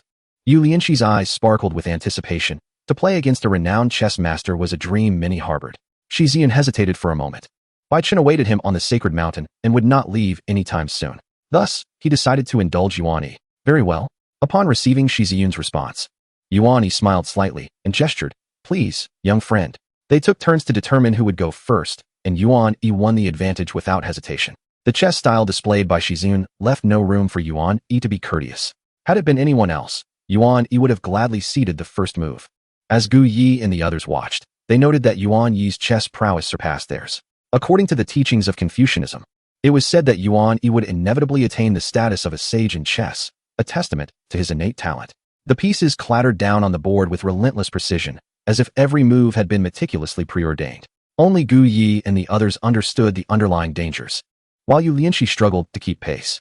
In mere moments, the board was densely populated with black and white pieces. At last, Yuan Yi began to ponder deeply. Unlike before, Shi Yun's strategy left no room for error. Each offensive maneuver was as fierce as a rampaging dragon. Yet what troubled Yuan Yi most was the relentless succession of attacks, leaving him no opportunity to counter or catch his breath. In the end, Yuan Yi had no choice but to respond with utmost caution, while Shi Yun also began to take the match seriously, moderating his onslaught.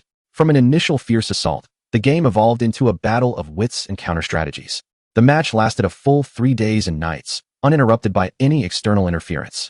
Until the very end, Shi Yun was caught by Yuan Yi's subtle exploit, leading to the dissolution of his offensive. Now, with the game dismantled by his predecessor, if one were to strategize anew, it would likely require a complete cycle.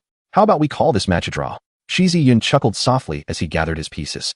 "Ha ha ha, very well, let us proceed as you suggest," replied Yuan Yi with a hearty laugh, acquiescing to Shi Yun's proposal. "Truly splendid," remarked the trio from Guyu, their appetite for more still whetted, nodding in appreciation.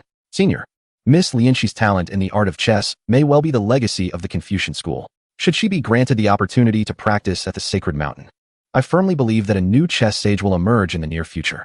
Observing the opportune moment, Shi Yun smiled at Yuan Yi. Yu Lianqi's cheeks flushed with a rosy hue, aware that Shi Yun was paving a path for her, which stirred her heart with gratitude. Yuan Yi regarded Yu Lianqi and nodded, acknowledging her talent to decipher the endgame he had left on the stone. Although she fell short compared to Shi Yun, it was as you said, it was merely a comparison to Shi Yun. "The girl shall accompany me in the pursuit of chess mastery." Yuan Yi looked at Yu Lianqi, not only valuing her talent, but also willing to extend a favor to Shi Yun. Given that both Yu and Lianqi have arrived together, it is likely that Shi Yun's guidance has played a significant role. You too shall accompany me to the sacred mountain, but be prepared, Yuan Yi advised Shi Yun earnestly. Shi Yun nodded, choosing not to elaborate further. Yuan Yi made no overt movements, yet a ripple of spatial disturbance manifested before him. I shall join you as well, Gu Yu said, casting a glance at Yuan Yi, adding, rest assured, I shall not act recklessly. Yuan Yi could only respond with reluctant agreement. In a hushed tone, Shi Yun communicated to the injured bracelet, are you certain you can contend with the Holy Realm? Do not underestimate the Holy Realm. I have vanquished countless great saints in the past. A cold snort from the blood immortal echoed in his ears. From their previous exchanges, Shi Yun discerned that the blood immortal's current state was far from favorable. The creature within the blood immortal's secret realm was not the true blood immortal. The genuine entity had already concealed itself within the bracelet bestowed by his master. Of course, this was the blood immortal's explanation, yet Shi Yun remained vigilant, unwilling to trust entirely. Was it you who orchestrated the separation after the demon guard and I entered the space together? Shi Yun inquired, voicing the doubts that lingered in his mind. Indeed, those three had already attained the Holy King realm. Should I absorb your primordial energy? It would undoubtedly be detected by them, the blood immortal responded. You wish to absorb me? Shi Yun's expression darkened. What are you so flustered about? It is merely a slight absorption, one that would not harm your essence, came the blood immortal's voice, followed by a disdainful snort. Those three wanling blood immortal fruits pale in comparison to what I have absorbed. I risked my life to obtain them, Shi Yun retorted. Were it not for the means I established back then, would the wanling blood immortal fruits have come into existence? The blood immortal exclaimed in anger. If I had not absorbed a fragment of your primordial energy, how would I contend with the Holy Realm? From the blood immortal's words, Shi Yun could ascertain that the current state of the blood immortal was exceedingly dire. I can assist you in dealing with Bai Chun, but in return, you must allow me to absorb the essence of Hongmeng. At this moment, the blood immortal proposed a condition. Shi Yun furrowed his brow and inquired, how much do you wish to absorb? Approximately half a wanling blood immortal fruit, came the reply. Get lost. Chapter 30. The Celestial Race with a Sense of Resignation. Shi Yun acquiesced to the blood immortal's demand. Under the guidance of Yuan Yi, Shi Yun and Yu Lianqi arrived at the Holy Mountain. Contrary to Shi Yun's expectations, the Holy Mountain lacked the ostentatious embellishments befitting an imperial force. Every corner of the Holy Mountain exuded an air of ancient simplicity. Yet Shi Yun discerned an aura of formation enveloping the entire mountain. It was a grand array. Being within the Holy Mountain was akin to submitting oneself to the formation of another. This was the grand array of the vast heaven and earth. The voice of the blood immortal echoed, then fell silent. Shi Yun nodded, recalling that the grand array described in the Hongmeng scriptures was indeed a manifestation of the collective righteous spirit of scholars, forming a unique formation. Every practitioner of Confucianism and Taoism would naturally cultivate this righteous aura. The pride of scholars and their lofty spirits were intrinsically linked to this righteous energy. How many scholars inhabit the world? The sheer volume of their gathered righteous aura had reached a terrifying magnitude. Shi Yun sensed Bai Chun's presence not far off. Narrowing his eyes towards a specific direction, Yuan Yi immediately understood. Shi Yun must have left some trace on Bai Chun, enabling him to track him with such precision. Young friend, the Holy Mountain is a sacred ground of Confucianism. One must not engage in combat here, Gu Yi cautioned Shi Yun with due caution. Shi Yun nodded slightly, having no intention of fighting on the Holy Mountain. He had already perceived multiple obscure auras sweeping past him. Without the Hongmeng Butian Dao, it would have been impossible for him to detect them. Seeing this, Gu Yi let out a sigh of relief. If Shi Yun had engaged in battle on the Holy Mountain, he would have been obliterated by the righteous energy. The old man secretly presiding over the righteous energy would annihilate him in an instant, and even the demon emperor would not intervene. Saint Sun, Shi Yun has arrived, announced Zhou Feng as he entered, offering a respectful salute to Bai Chun. Excellent. Bai Chun rose, a cold smirk gracing his lips. You leave the Holy Mountain first, otherwise, if you depart with me, Shi Yun will likely not pursue. Zhou Feng nodded and exited directly. Shi Yun, the humiliation I have suffered must be repaid with your life. Bai Chun ground his teeth, his eyes brimming with murderous intent. Yet, the thought of Shi Yun soon falling into his trap eased Bai Chun's mood considerably. Meanwhile, Shi Yun and Yu Lianqi were leisurely exploring the Holy Mountain. Shi Yun noted that the Holy Mountain differed from other sects. Here, disciples were referred to as students, while the elders were called teachers or mentors, resembling an academic institution. This exemplified the humility inherent in Confucianism. The pursuit of knowledge is endless, and those who have attained mastery become the teachers. Yu Lianqi elucidated to Shi Yun that the Confucian and Taoist paths indeed represent the most exceptional realms of learning. As Shi Yun observed the assembly of young scholars, each exhibited formidable cultivation, with the lowest among them at the first stage. and several scholars even at the Fate Soul stage. Among them were a few at the Saint realm, adorned in scholarly garments, their every gesture seemingly commanding the essence of righteousness. Could it be that even those of the Saint realm are merely scholars? Shi Yun pondered inwardly. Within the sacred mountain, status is not determined by cultivation level, but rather by one's proficiency in Confucianism. Even if one possesses the cultivation of an emperor, if their understanding of Confucian teachings pales in comparison to that of a mere mortal at the fourth stage, they remain but a student. Yu Lianqi spoke softly, evidently well informed about the sacred mountain. Young friend, a formidable saint has descended from the sacred mountain, accompanying Bai Chun. The sound of Gu Ye's transmission reached Shi Yun's ears. He halted momentarily, murmuring, "It seems Bai Chun wishes to lure me out of the sacred mountain." A cold smile crossed his lips. Bai Chun's strategy was astute. By having a saint protect him, he hoped to deter Shi Yun from pursuing him, thus sending the saint away to entice Shi Yun outside. Once Shi Yun stepped beyond the sacred mountain, the ambushed saint would strike without hesitation. "Young Master Ziyun, what troubles you?" Yu Lianqi inquired, noticing his pause. Shi Yun recounted the recent events. "It appears Bai Chun intends to draw you out of the sacred mountain for an ambush." Yu Lianqi's brows furrowed in concern. "He believes that a single saint can eliminate me? Let us see who meets their demise first." Shi Yun retorted coldly, unfazed by the threat. Yu Lianqi refrained from dissuasion. Given Shi Yun's stature, she trusted he possessed a hidden advantage. "Blood Immortal, where have you concealed the demon guardian and Ching Yi?" Shi Yun silently questioned Blood Immortal. Logically, even if the demon guardian had entered a different spatial node, they should have regrouped by now. At that time, I had to ensure their safety by sending them into the chaotic flow of space. Blood Immortal's voice echoed in his ear. Damn it. Shi Yun's expression darkened. The chaotic flow of space could ensnare one for eternity if not navigated with caution. Do not panic. The chaotic flow is not excessively tumultuous, Blood Immortal reassured. Under those circumstances, I could only separate them forcefully. With their cultivation at the Saint King level, they are merely temporarily trapped. Shi Yun chose not to dwell further on this topic. Within the sacred mountain of Confucianism, amid a realm shrouded in mist, small hills were scattered throughout. Each blade of grass, each tree, and the very mountains and rivers were intricately interconnected. From a vantage point above, one would be astonished to discern that amidst the flora and landscapes, a chessboard-like pattern subtly emerged, with the hills resembling chess pieces. This scene was truly breathtaking. Within this natural chessboard, beneath an ancient tree, Yuan Yi sat cross-legged, a phantom chessboard suspended before him. Seated opposite each other in the realm of Yuan Yi, a woman adorned in delicate, sheer gauze graced the scene, a white floral adornment glimmering at her brow. Clad in luxurious silks, she emanated an air of nobility and grace. Her enchanting eyes, at once ethereal and captivating, shimmered with an inner light that rendered one unable to look away. The tips of her flowing tresses were gently gathered by a fine ribbon of gossamer. The renowned celestial chessboard of the Xiantian realm, now witnessed, indeed lived up to its illustrious reputation. The woman's captivating gaze fell upon the ethereal chessboard before her, her voice flowing like a crystal-clear spring, invoking a sense of longing within the heart, all the while exuding an air of regal elegance. Yet, Yuan Yi remained unperturbed, his demeanor calm as he inquired, "Princess, your visit to the Xiantian realm surely extends beyond merely beholding the celestial chessboard?" He approached the enigmatic woman with utmost caution. Although her cultivation was modest, her formidable lineage was unmistakable. The celestial race, their origins remained shrouded in mystery, seldom revealing themselves to the world. However, one truth prevails. Whenever the celestial race manifests, a significant epoch is set to unfold. This epoch is not merely a time of chaos or prosperity, but heralds the emergence of a sovereign destined to govern all existence. The celestial race shall assist such a being until that sovereign ascends as the ruler of the cosmos. Throughout history, every sovereign has been supported by the celestial race. Without exception, the woman before him was none other than the celestial race's princess, Tian Xianlan. Since the esteemed Master Yuan is already aware of my intentions, why pose such questions? Tian Xianlan replied, her tranquil gaze fixed upon Yuan Yi. Are you aware of the immense cost required for the rise of a sovereign?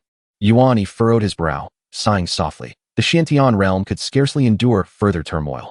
Tian Xianlan shook her head, stating, the world is governed by fairness.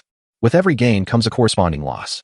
Her eyes sparkled with an otherworldly brilliance as her voice continued. The celestial beings sense the auspicious winds from the east, and that star resides within the Xiantian realm. It is not a matter of human design. Should Master Yuan desire tranquility, he must act against the tide of the grand epic. To act in opposition invites retribution from the heavenly Tao. Chapter 31. Then let us engage. The celestial race's princess departed, leaving Yuan Yi alone in contemplation. After a prolonged silence, he sighed, knowing he could not thwart such monumental forces. His only concern was that the Xiantian realm might bear the brunt of the impending turmoil. Suddenly, the image of Shi Yun flashed through his mind. At such a tender age, he possessed a prodigious talent for the game of chess, unparalleled in his cultivation abilities. Yuan Yi recalled their match in vivid detail. Although Shi Yun could have easily overwhelmed him with relentless aggression, he opted instead to engage in a protracted contest. This child, Yuan Yi's gaze sharpened as a hypothesis began to form in his mind. Perhaps the individual Tian Xian Lan sought was indeed within the Holy Mountain. Was it mere coincidence? Yuan Yi furrowed his brow, pondering the question. 6 months prior, Tian Xian Lan had arrived at the Holy Mountain of the Xiantian realm. It was also 6 months ago that an upheaval occurred within the Blood Immortal secret realm. At that time, Shi Yun had sought out Bai Chun, culminating in their arrival at the Holy Mountain. Everything seemed preordained. Another fortnight has passed, during which Shi Yun has refined a portion of the Wanling Blood Immortal fruit, elevating his cultivation to the 4th level of the Yuan Yi realm. However, less than 10% of the Wanling Blood Immortal fruit remains. The primordial body consumes resources excessively. Shi Yun sighed softly. The vast resources required to cultivate the primordial body to perfection were beyond his imagination. He could only proceed step by step. My young friend, Bai Chun is preparing to leave through the teleportation array, came the voice of Gu Yi. Shi Yun rose immediately, his eyes glinting with a frigid intensity. At the teleportation array, Bai Chun stood with his hands clasped behind his back, a smile gracing his lips. Shi Yun approached with measured steps, his gaze directed at Bai Chun, infused with murderous intent. Yu Lianxi was also present. She looked toward the teleportation array, understanding that Bai Chun was not fleeing, but rather attempting to draw Shi Yun out of the sacred mountain. Shi Yun, you truly dare to pursue me, Bai Chun remarked, his expression calm and unperturbed. No one dares to act against me within the sacred mountain. I thought you intended to hide here for eternity. Shi Yun scoffed coldly. Bai Chun's demeanor shifted slightly, and he snorted, Shi Yun, do you think you can kill this holy son? I shall no longer indulge you. As for the vengeance of your senior sister, you may seek it in your next life. A radiant light flickered from the teleportation array as Bai Chun smiled at Shi Yun. Yet, Shi Yun remained composed, his expression unchanged. Was he truly considering giving up? As this thought crossed Bai Chun's mind, unease crept in. He had feigned weakness for so long to bait Shi Yun. If Shi Yun did not take the bait, all his efforts would have been in vain. Just before his departure, he hastily called out, Shi Yun, if you have the courage, come after me. With a hum, Bai Chun's figure vanished, leaving Shi Yun standing quietly in place. Gu Yi, please activate the teleportation array, Shi Yun said, clasping his hands in respect. Very well. Gu Yi nodded, swiftly waving his hand to reactivate the teleportation array, personally locking onto the spatial node of Bai Chun's departure. The teleportation array of the sacred mountain was far more profound than that of Ching Zhao city, requiring no additional energy. As the spiritual essence of the entire sacred mountain was remarkably dense, replenishing in an instant. Shi Yun stepped onto the teleportation array. Ziyun. Yu Lianxi's beautiful eyes gazed at him, her voice tinged with reluctance. She understood that Shi Yun was leaving, but how long would it be until they met again? The days spent with Shi Yun had brought her immense comfort, a sensation free from constraints and worries, devoid of the modesty expected of a saintess, unburdened by any concerns. Such a feeling was one she cherished deeply. Lianxi, focus on your cultivation under the guidance of Yuan Senior in the sacred mountain, Shi Yun said, smiling at her. I believe you will break free from your constraints and eventually carve out your own realm of freedom. Yu Lianxi's nose tinged with emotion as she nodded earnestly. I will. Before Yuxian could finish her words, Ziyun's figure vanished into the teleportation array. Gu Yue shook his head. At his age, he had seen enough to discern certain truths. Yuxian. Ziyun is correct. Everything must be fought for. Nothing is simply given. As Gu Yue stroked his beard, he observed the slightly despondent expression on Yuxian's face, particularly the last statement, as if it were a revelation meant for her. Quickly, Yuxian composed herself, her face displaying a resolute spirit. Indeed, I must strive for it myself. The determination in her voice was unmistakable. Gu Yue, with a smile on his aged face, nodded slightly, recognizing that the girl was not entirely dull-witted. Suddenly, a fragrant breeze swept through, and a woman, veiled in light gauze, appeared at the teleportation array. Both Gu Yue and Yuxian regained their focus and turned to the woman. Which sect do you belong to, young lady? Gu Yue inquired, his brow furrowing as he scrutinized Tian Xinlan. Tian Xinlan paid no heed. Instead, she formed hand seals, and the teleportation array began to activate. Just moments ago, she had felt an inexplicable pull that led her here, and in the final instant, she caught a glimpse of Ziyun, albeit only for a fleeting moment. Yet, she had perceived it clearly. The dragon's aura was unmistakable. Unfortunately, The activation of the teleportation array was too swift, and she was a step too late. Seeing Tian Xinlan's disregard for his question, Guyue's expression darkened, and a formidable aura erupted from him. The Sacred Mountain's teleportation array is not to be trifled with. Were it not for the identities of Bai Chun and Shi Yun, even some mentors would not dare to activate it without permission. Yu Xin stood by, her face laced with confusion. Who was this person? Why did she feel an unexpected sense of pressure from her? Uncle Master, let her proceed, came the voice of Yueni. Guyue turned to Yueni, who had appeared unannounced. And upon seeing Yueni's nod, he snorted in discontent and withdrew his aura. Another hum resonated, and Tian Xinlan vanished within the teleportation array. Yueni sighed inwardly, surprised that Tian Xinlan had managed to arrive here. Who is that? So utterly disrespectful. Guyue glared at Yueni, clearly agitated. Yueni shook his head and discreetly transmitted a message to Guyue. Yuxian remained quietly standing by, refraining from asking questions. She understood that if her teacher chose not to disclose information, there must be a valid reason. Some knowledge, she recognized, would not benefit her, and wise as she was. She fully grasped this notion. After a prolonged silence, Guyue's expression shifted from shock to gravity. The Celestial Clan. How could someone of Guyue's acumen be unaware? Yet, he had not anticipated that the one who disrupted the Seven Ancestors game would potentially be someone the Celestial Clan was seeking. In a realm far removed from the Sacred Mountain, Shi Yun emerged, cautiously surveying his surroundings. He found himself in a forest. He knew Bai Chun would undoubtedly be waiting for him in this space. Indeed, hidden in the shadows. Bai Chun's face lit up with joy upon seeing Shi Yun's arrival. Previously, he had believed that Shi Yun would not dare to pursue him. Thus he intentionally let slip a remark. However, upon uttering those words, Bai Chun immediately regretted it. Was this not a blatant trap? Yet, to his astonishment, Shi Yun was foolish enough to chase after him without hesitation. In the void, Bai Chun manifested, gazing down from a lofty height at Shi Yun, and coldly exclaimed, Shi Yun, do you truly wish for death? You dare to pursue? Shi Yun looked at Bai Chun, a cold smile gracing his lips. Not fleeing anymore? Ha ha ha. Do you think this holy sun would wait for you unprepared? Bai Chun let out a wild laugh, and numerous figures began to materialize in the void. 7 in total, each exuding the aura of a sage, causing the surrounding spiritual energy to surge violently for thousands of miles. The oppressive atmosphere was suffocating. The mountains and forests erupted in cries from birds and beasts, while colossal creatures roared in fear and fled. This was the realm of the sages. With their full power unleashed, this forest would likely be reduced to dust in an instant. Observing the 7 sage-level powerhouses that had appeared beside Bai Chun, a serious expression emerged on Shi Yun's face. Wasn't it supposed to be just 1? Why were there 7? What to do could he manage? Shi Yun inquired through a mental message to Blood Immortal. There's a 30% chance to fight back, came Blood Immortal's reply. 30%? Shi Yun frowned. However, if it's to protect your escape, they cannot stop us, Blood Immortal added. Shi Yun nodded and grinned. Then let us fight. Chapter 32. Battle of the Sages. A great halberd materialized in Shi Yun's hand, striking fiercely forward. Primordial secret art. Word of the primordial. In an instant, Shi Yun appeared atop one of the sage powerhouses. Primordial weapon. Desolate heavenly halberd.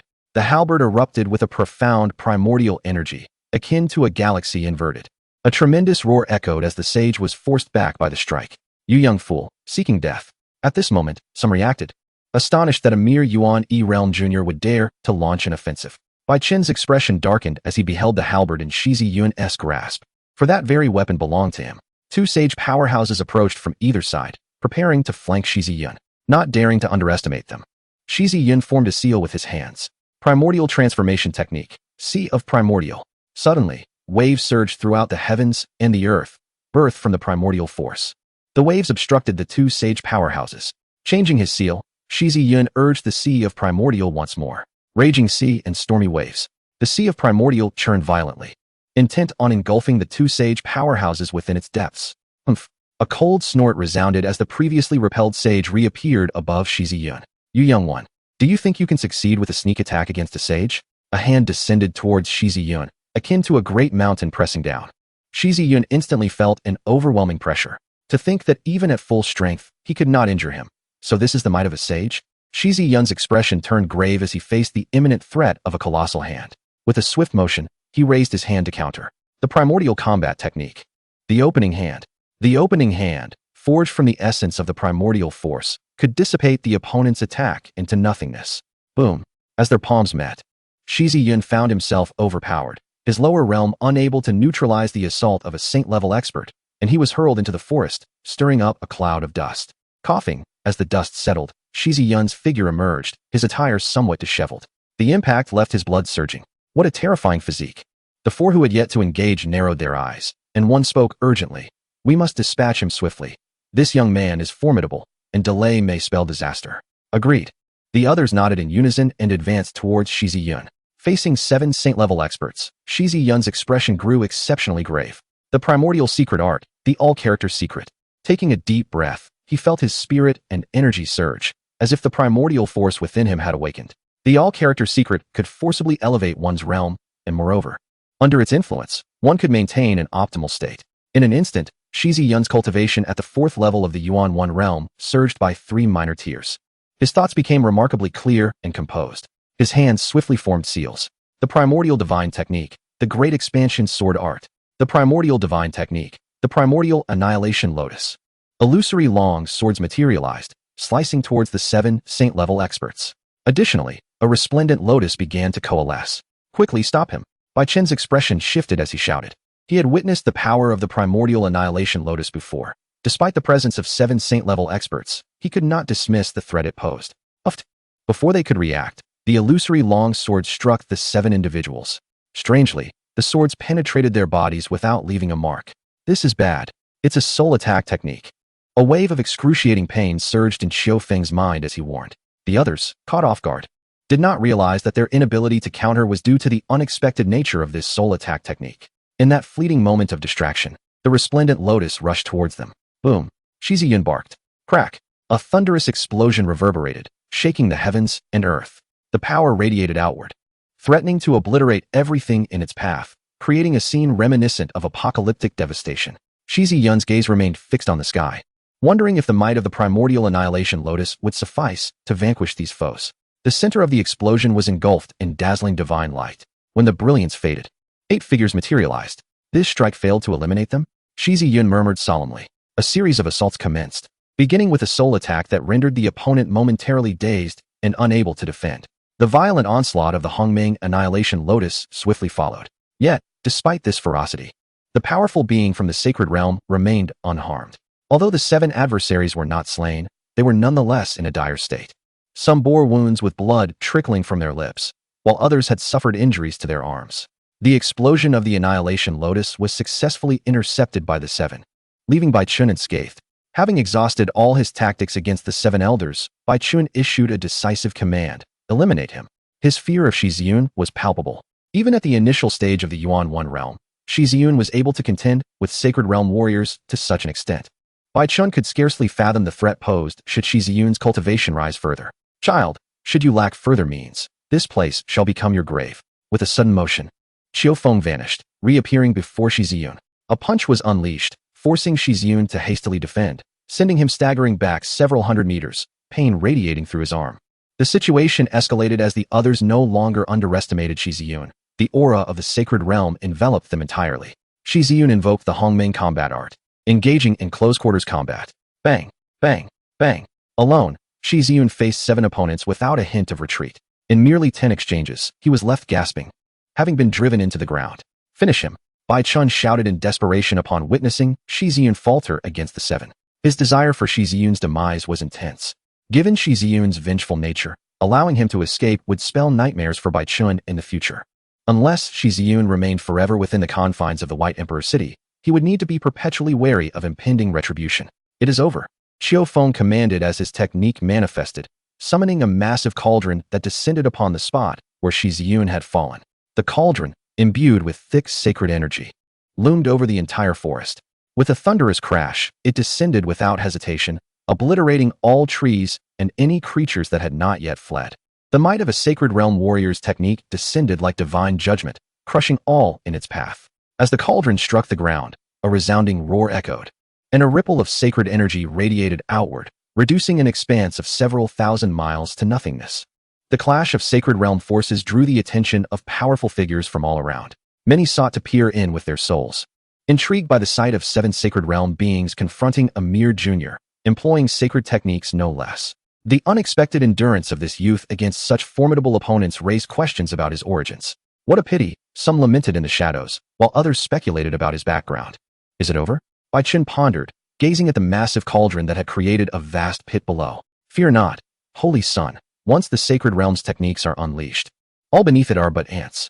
Qiufeng's expression remained composed, his confidence in his technique evident. Bai Chun nodded in agreement, simultaneously releasing a sigh of relief. In the shadows, Tian Xinlan gazed intently at the site where the great cauldron was suppressed, murmuring to herself, "Is he dead?" She had arrived long before, witnessing the battle with clarity and understanding that this individual was the one she sought. Yet, she was also curious to see what means Shi Yun possessed to contend with a Saint Realm powerhouse. However, what she observed struck her profoundly. Despite merely being at the Yuan Yi realm, he dared to confront not one but 7 Saint Realm warriors, even causing them to suffer losses. Who could have imagined such audacity? If Shi Yun were a Saint Realm warrior, Tian Xinlan would not have found it surprising, as some prodigies are inherently powerful, capable of vanquishing foes of the same or even higher realms. Yet, encountering someone as extraordinary as Shi Yun was unprecedented for her. The Saint Realm transcends the mortal coil, representing a disparity in the essence of life itself. Shi Yun was akin to a mortal body rebelling against divine forces. This was a rebellion of life levels, not merely an ordinary transcendence. Tian Xinlan fixed her gaze unwaveringly on the site of the great cauldron, sensing that it was not yet concluded. Her intuition would not deceive her, and she could not believe Shi Yun would be so easily vanquished. Boom. As expected, a muffled sound resonated. Qiufeng, who was about to retract his divine powers, changed countenance. Boom, boom, boom. Below the great cauldron, a series of dull sounds echoed, as if a colossal hammer were striking. The cauldron trembled continuously, fissures appearing upon its surface. Bai Chen's expression darkened significantly, his heart roaring. Why can't he be killed? This commotion could only have been caused by Shi Yun. Rumble.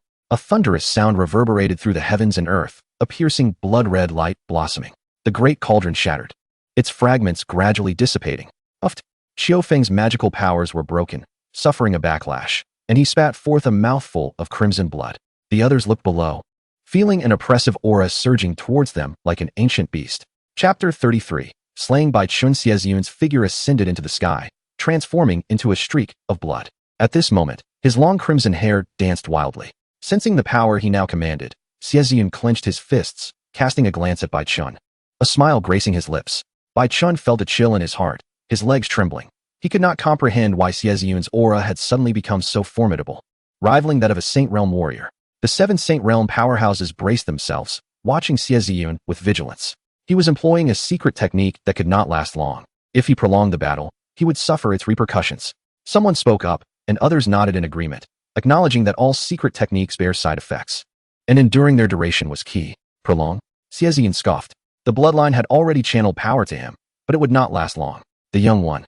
I initially believed that today you would have no choice but to flee in defeat, yet I underestimated the primordial force. With such combat prowess, coupled with my own strength, it is more than sufficient to vanquish them. After witnessing the formidable power of Shi Yun, even the blood immortal could not help but express a measure of awe. Shi Yun nodded. Having engaged with the sacred realm, he had gained a clearer perspective. It was evident that the sacred realm's powerhouses were beyond his current capabilities. Even in close combat, although he faced 7 opponents, his defeat was merely a matter of time. Previously, he had taken advantage of their overconfidence, a strategic victory amidst their negligence. The beings of the sacred realm had transcended the mortal coil, their bodies termed as sacred bodies, and their souls elevated to sacred souls. Even with the primordial body, Shi Yun would need to coalesce his life soul to contend with the sacred realm. Without further hesitation, Shi Yun executed the secret of characters. The colossal halberd crashed down with a thunderous roar. With a swift sound, a sacred realm powerhouse was abruptly cleaved in two, dissipating into a mist of crimson across the expanse of heaven and earth. This scene unfolded with astonishing rapidity, leaving everyone momentarily stunned. Even Shi Yun was somewhat taken aback. Now wielding the power granted by the blood immortal, he was, by all accounts, at the sacred realm level. In that fleeting moment, he had eliminated an opponent of equal standing. What terrifying potential the primordial force possesses. The blood immortal mused, having merely bestowed power upon Shi Yun. Yet it appeared he had undergone a qualitative transformation. Observing this spectacle from the shadows, Tian Xinlan's beautiful eyes widened in disbelief. Was a sacred realm warrior truly dispatched with a single strike? This is bad. Young master, flee. Qiufeng shouted, coming to his senses. Bai Chen's face turned ashen. A sacred realm powerhouse had been slain in one blow, and the tides of battle had completely shifted. Without a moment's hesitation, Bai Chun fled into the distance. Shi Yun did not rush to pursue. There were still 6 sacred realm warriors remaining. The remaining 6, upon meeting Shi Yun's blood-red gaze, felt a chill run through them, their resolve beginning to wane. Yet Shi Yun offered them no opportunity for retreat.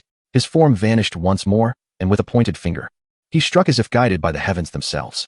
The supreme and potent force of the primordial power resonated, shattering the boundless void. As if time itself had come to a standstill. Boom. One sacred realm warrior was pierced and slain upon a towering peak, sacred blood spilling across the mountain's surface. In an instant, their sacred soul was obliterated, and the entire mountain was penetrated by that singular strike. Another sacred realm warrior fell. Only 5 remained. And fear began to take root in some, who turned to flee into the distance. Shi Yun was too formidable. They feared that before his secret method could reach them, they would already be dead. Flee. Can they truly escape? Shi Yun let out a cold laugh, stepping forth as mountains and rivers reversed, appearing before a sacred realm warrior in an instant. No. A scream of terror echoed. Shi Yun's mighty hand grasped the severed head, its eyes wide with the fear of death. Only 4 individuals remained, each fleeing in disparate directions. With a disdainful snort, Shi Yun coalesced the primordial force in his hand into a resplendent longsword. The sword's aura surged into the heavens, an infinite intent of the blade permeating the firmament. This overwhelming sword intent extended for countless miles, felt by numerous formidable beings in the realm state, who turned their gazes towards the source. The sword's energy roiled restlessly, rending the sky asunder. The brilliant radiance of the sword shone like a blazing sun, epitomizing the pinnacle of swordsmanship. A single stroke cleaved through the air, a splash of crimson light blossoming as the heavens howled in lamentation. Another saint-level powerhouse had perished. The sword energy swept through once more. 2 fleeing saint-level beings reduced to mere fragments in the wind, their forms shredded, even in their final moments retaining the posture of escape.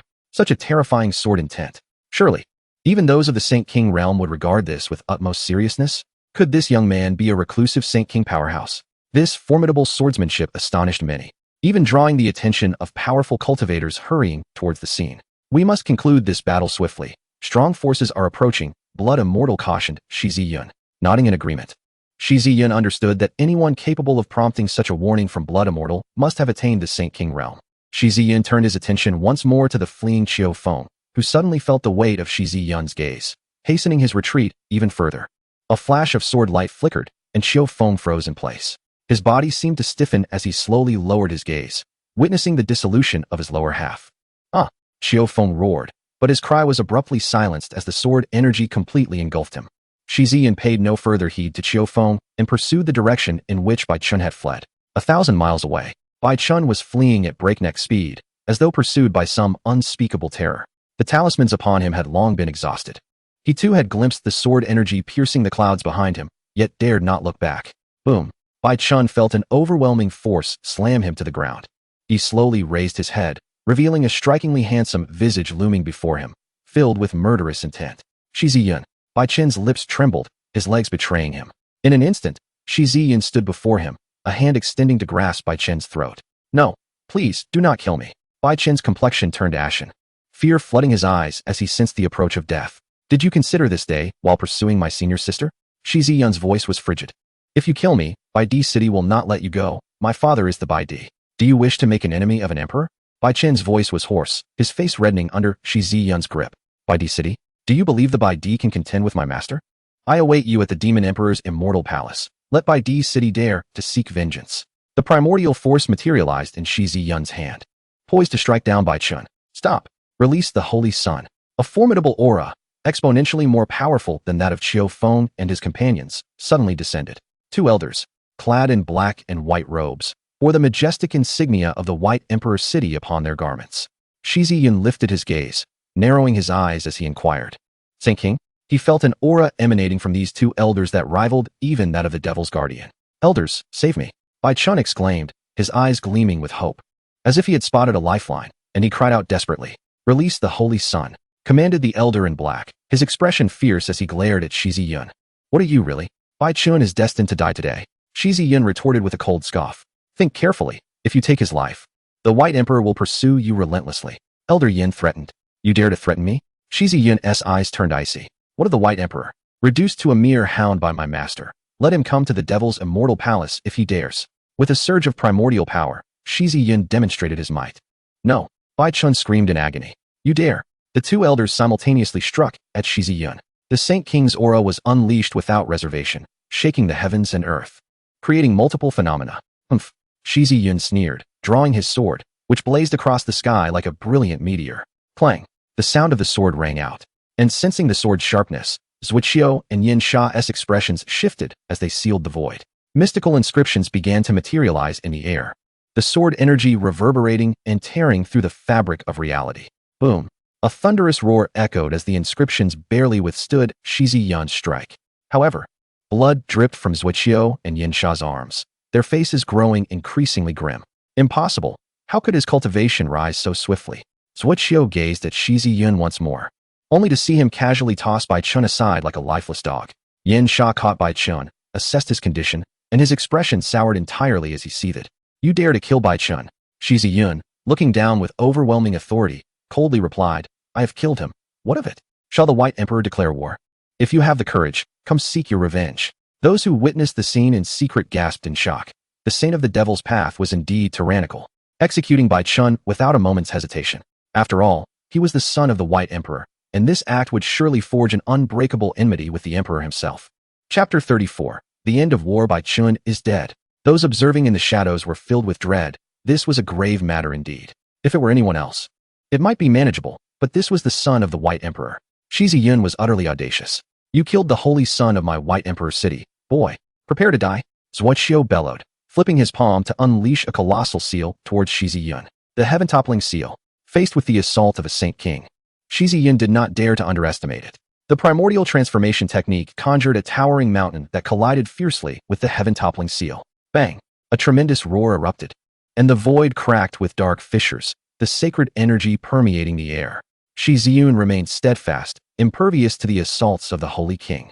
Empowered by the blood immortal, he had achieved a level of mastery in the Tao that rivaled the might of the Holy King. Today, he would measure the strength of the Holy King. With a chilling gaze, Shi Yun summoned rolling demonic energy, manifesting a demonic avatar behind him. Zhuoqiu's expression turned grave. He sensed that Shi Yun's power was on par with that of the Holy King. A sacred wheel appeared in his hand, resembling a diamond-like Buddha. The demonic figure loomed over the heavens and the earth, embodying the 3,000 demon Luo arts. The world shifted in hue. As tempestuous winds and thunderous lightning converged, an extraordinary phenomenon summoned by the demon Luo divine art. Within a radius of 10,000 miles, living beings uttered unsettled roars, overwhelmed by a formidable aura. Upon closer inspection, the visage of the demonic figure bore a faint resemblance to Shi Yun. In a moment of reverie, it seemed as though a supreme being of the demonic path was gazing forth. Merely bluster. With your cultivation, it is impossible to manifest an avatar, Yin Sha coldly retorted, as a furnace of celestial flames materialized above him, emanating an awe-inspiring prowess akin to burning the heavens and boiling the seas. The 3,000 demon Luo arts, invigorated by the primordial power, became extraordinarily potent. The primordial essence encompasses myriad forms, and naturally, the demonic arts were among them. The demonic figure clasped its hands together and opened its mouth wide, absorbing the celestial phenomena into itself. Legends spoke of a great demon in the demonic realm, known as Mo Luo, who harbored 3,000 magical arts.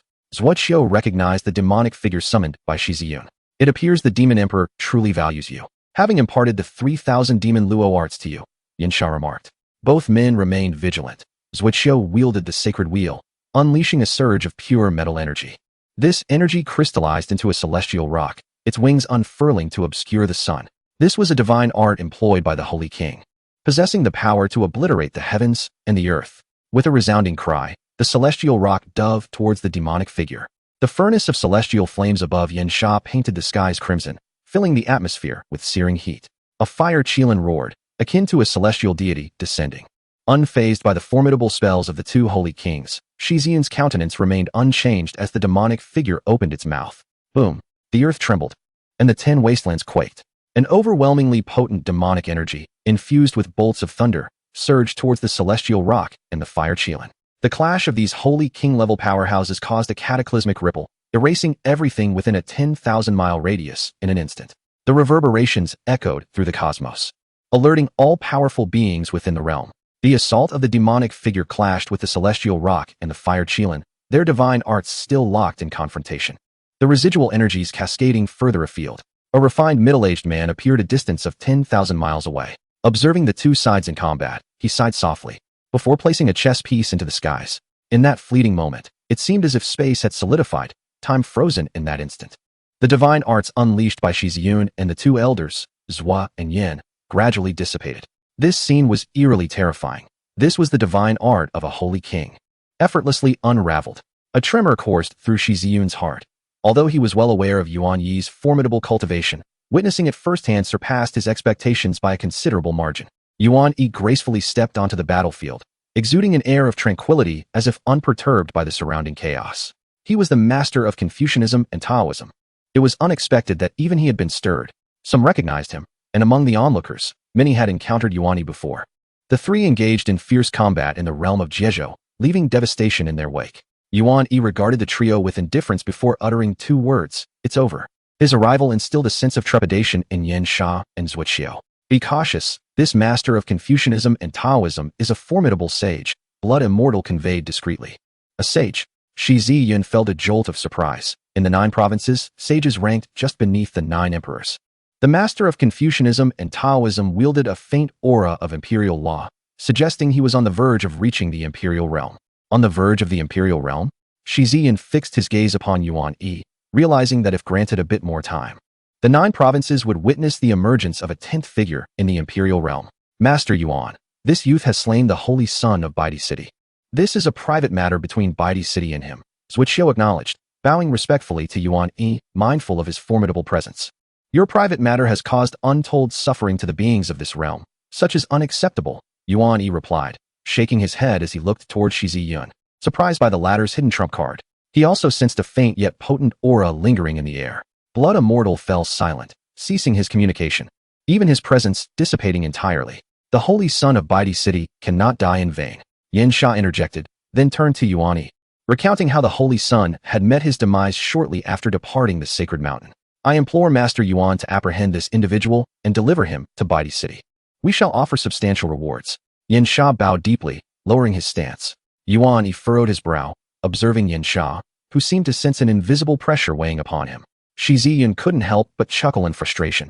Bai Chun had numerous opportunities to preserve his life, yet he failed to appreciate them. A melodious and noble voice echoed through the air as a stunning beauty, resembling jade, emerged.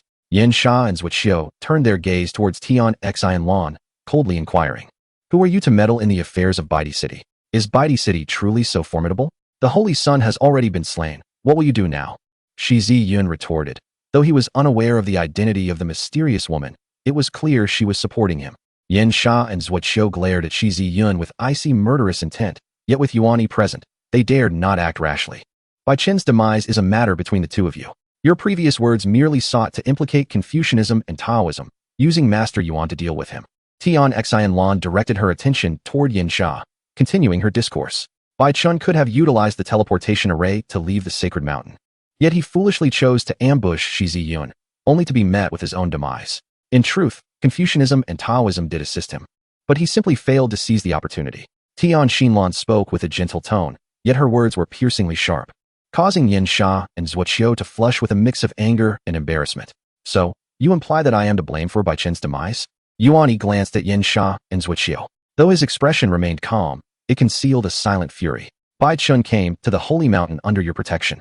Now that he has perished outside its bounds, you dare to cast blame upon me? Upon hearing this, Yan Sha and Zhuo's faces paled, and they clasped their hands in a gesture of submission, saying, "We do not dare." Yuan Yi continued with a measured tone, "This is the realm of the states, where the sacred clash affects all beings. As the custodian of this realm, our Confucian Tao shall not permit such occurrences." His words carried a warning, and he no longer held back. Yan Sha and Zhuo acquiesced, unable to refute him. They had always relied on the prestige of the Bai Emperor's city, regarded as esteemed guests wherever they went, yet now, before Yuan Yi, they found themselves stripped of that power. Yuan Yi, with his unparalleled cultivation and formidable background, showed no fear of the Bai Emperor's city. If the Bai Emperor believes that Bai Chen's death is due to the Holy Mountain's lack of protection, let him come personally. With that, Yuan Yi's figure vanished. Chapter 35. The following of Tian Xinlan in the wake of Yuan Yi's departure, an oppressive silence enveloped the area. Yan Sha and Zhuo wore expressions of deep discontent as they glared at Shi Yun. They were tempted to eliminate him on the spot. Yet they could not disregard Yuan Yi's warning. While Yuan Yi appeared tranquil, he was a towering figure of the great saint realm. To provoke him might lead to dire consequences. Even the Bai Emperor would prefer not to become adversaries with the Confucian Tao, whose profound foundation was too formidable for him to challenge lightly. Once Yuan Yi had left, Shuexian withdrew his power as well. Shi Yun felt himself return to the realm of Yuan Yi, letting out a soft sigh. Young man, do not forget the promise you made to me. Shuexian finally spoke. Rest assured, Shi Yun replied. Humph. Shi Yun, this matter is far from over. Prepare for the wrath of the Bai Emperor. Yin Sha remarked coldly, before departing alongside Suiqiu. Shi Yun remained unfazed. With his master present, he welcomed any challenge. In that moment, he felt an exhilarating sense of security in having such a powerful ally. Turning his gaze to Tian Xinlan, he could not help but notice that even behind her veil, her extraordinary beauty was unmistakable. She rivaled his master, though lacking her mature grace. Why did you speak up for me, fair maiden? Shi Yun inquired with a smile. Tian Xinlan shook her head. I merely stated a fact. Even without my intervention, they could not harm you. Shi Yun regarded her thoughtfully, then asked, what is your esteemed name? Tian Xinlan, she replied, emanating a serene and composed aura. Intrigued, Shi Yun questioned, are you perhaps from a hidden lineage? Noticing his confusion, Tian Xinlan clarified, I hail from beyond the heavens. Beyond the heavens? Shi Yun raised an eyebrow in surprise. I do not belong to the Xiantian realm, but hail from the celestial tribe, Tian Xinlan replied calmly. The celestial tribe? Shi Yun had not heard of it. Yet he was aware that the Xiantian realm was merely one of the myriad realms. Observing Tian Xinlan's demeanor, it was evident that she was a distinguished beauty from another realm. Shi Yun refrained from further inquiry. I have come to the Xiantian realm in search of someone. Tian Xinlan stated, her enchanting gaze fixed upon Shi Yun. Have you found them? Shi Yun inquired. I have found them. That is good to hear. Unbeknownst to them, Yuan Yi lingered nearby, eavesdropping on their conversation, and he furrowed his brow, finding their exchange rather peculiar. Especially Shi Yun, who seemed to lack any romantic sensibility. Logically speaking, Tian Xinlan was undeniably a stunning beauty, yet Shi Yun displayed no inclination to engage her in conversation. Their dialogue felt stilted, a mere exchange of questions and answers. Remarkably, they continued to converse, with Shi Yun wearing a strange expression as he gazed at Tian Xinlan's flawless, ethereal visage. You said you were looking for me? Tian Xinlan nodded. Faced with the enchanting presence of Tian Xinlan, Shi Yun felt somewhat at a loss. She spoke of celestial sensations, yet Shi Yun harbored a lingering suspicion that she might be deceiving him, prompting a heightened sense of caution. You must understand. I have just offended the White Emperor's city. Who knows whom else I might anger? It is perilous for anyone to be near me, he advised patiently. This was his genuine sentiment, as the demon guard had been ensnared in the chaotic void by the blood immortal, and it was uncertain when he would escape. No worries. I am quite capable in combat, Tian Xinlan responded earnestly. Shi Yun's expression twitched as he implored, we cultivators do not place faith in elusive sensations. What if I were to perish midway? Wouldn't that render your efforts futile? He could not allow Tian Xinlan to accompany him. If she were to follow him back to the Demon Emperor's immortal palace, it would lead to significant complications. Not to mention, he had no way to explain the situation to his senior sister, and his master had warned him against heeding the words of beautiful women. The mere thought of bringing Tian Xinlan back caused Shi Yun considerable distress as he pondered how to dissuade her. If it were anyone else, he would have dismissed them outright. However, Tian Xinlan's beauty was such that he found it difficult to send her away. As the saying goes, one's worldview is reflected in their appearance. An extraordinary opportunity is about to manifest, and only I am aware of it. Tian Xinlan suddenly spoke after a moment of silence. At her words, Shi Yun's eyes brightened, and he cleared his throat. A celestial being such as yourself is someone I deeply admire. To have the chance to befriend you is a rare fortune. A subtle smile graced Tian Xinlan's lips. What is this opportunity you speak of? The West, she replied, soaring forward without a glance back. Seeing this, Shi Yun hastily followed suit. As time flowed by, a month passed, and news of Shi Yun's exploits in the realm of the Seven Ancestors spread like wildfire. More importantly, the news of Shi Yun's slaying of Bai Chun has sparked a considerable uproar. Speculations abound regarding whether the White Emperor will seek retribution. After all, they are still blood relatives. Bai Chun, whose innate talent was already unparalleled, has now met with a tragic demise. Moreover, it is rumored that Shi Yun has vanquished 7 formidable Saint Realm warriors in Jiezhou. Could this be the handiwork of the Demon Emperor? It must surely be a contingency left by the Demon Emperor for Shi Yun. Otherwise, how could he possibly contend against such powerful adversaries? Indeed, if it were not for the Demon Emperor's intervention, no matter how strong Shi Yun's combat prowess, he would only meet his end before a Saint Realm Master. Many speculate that Shi Yun's ability to slay saints is due to the protection bestowed upon him by the Demon Emperor. At this very moment, in Ching Zhao, within the residence of the Northern King, Shi Qianjun and Su Yu have also heard of these events. Shi Qianjun, in particular, feels a twinge of regret. That fateful strike had irrevocably severed his father-son bond. Now, Shi Yun's exceptional capabilities are evident to all, even breaking the stalemate set by the Confucian ancestor. Before departing, Emperor Shi had observed the stars, noting a purple aura rising in the west, suggesting that a great opportunity may soon emerge. With hands clasped behind his back, Shi Qianjun gazes at the heavens. Yue, instruct Ziki to venture to Hezhou for some training, he commands. After a moment's hesitation, Su Yu nods and departs. Shi Ziki, upon hearing of Shi Yun's exploits, wears a grim expression. He cannot fathom how Shi Yun could unravel the Confucian ancestor scheme, especially when Bai Chun was unable to match him. He had anticipated Bai Chun's potential to eliminate Shi Yun, yet the opposite transpired. With Bai Chun falling to Shi Yun's blade, why is the demon emperor so benevolent towards him? Not only has he been granted all resources, but he also commands the demon guard at will. In a fit of rage, Shi Ziki rages within the confines of his room, but eventually, his expression calms. He laughs maniacally. The demon emperor must be seeking to exploit him. It must be so. Yes, he intends to use Shi Yun, and once he has served his purpose, he will dispose of him, leaving him in despair. Humph. Shi Yun, you have mistaken a thief for your master. When the backlash comes, I wonder how you will feel. Certainly overwhelmed with despair, huh? As Shi Ziki envisions this, a sinister glint appears on his face, resembling a madman. If this were not the case, given the animosity between the demon emperor and Shi Qianjun, how could the former place such importance on Shi Yun? Unable to conceive of any reason beyond exploitation, Shi Ziki forcibly convinces himself of this narrative. Yet, simultaneously, a pang of envy arises within him for Shi Yun, who has garnered such favor from the demon emperor. At that moment, Su Yu approaches.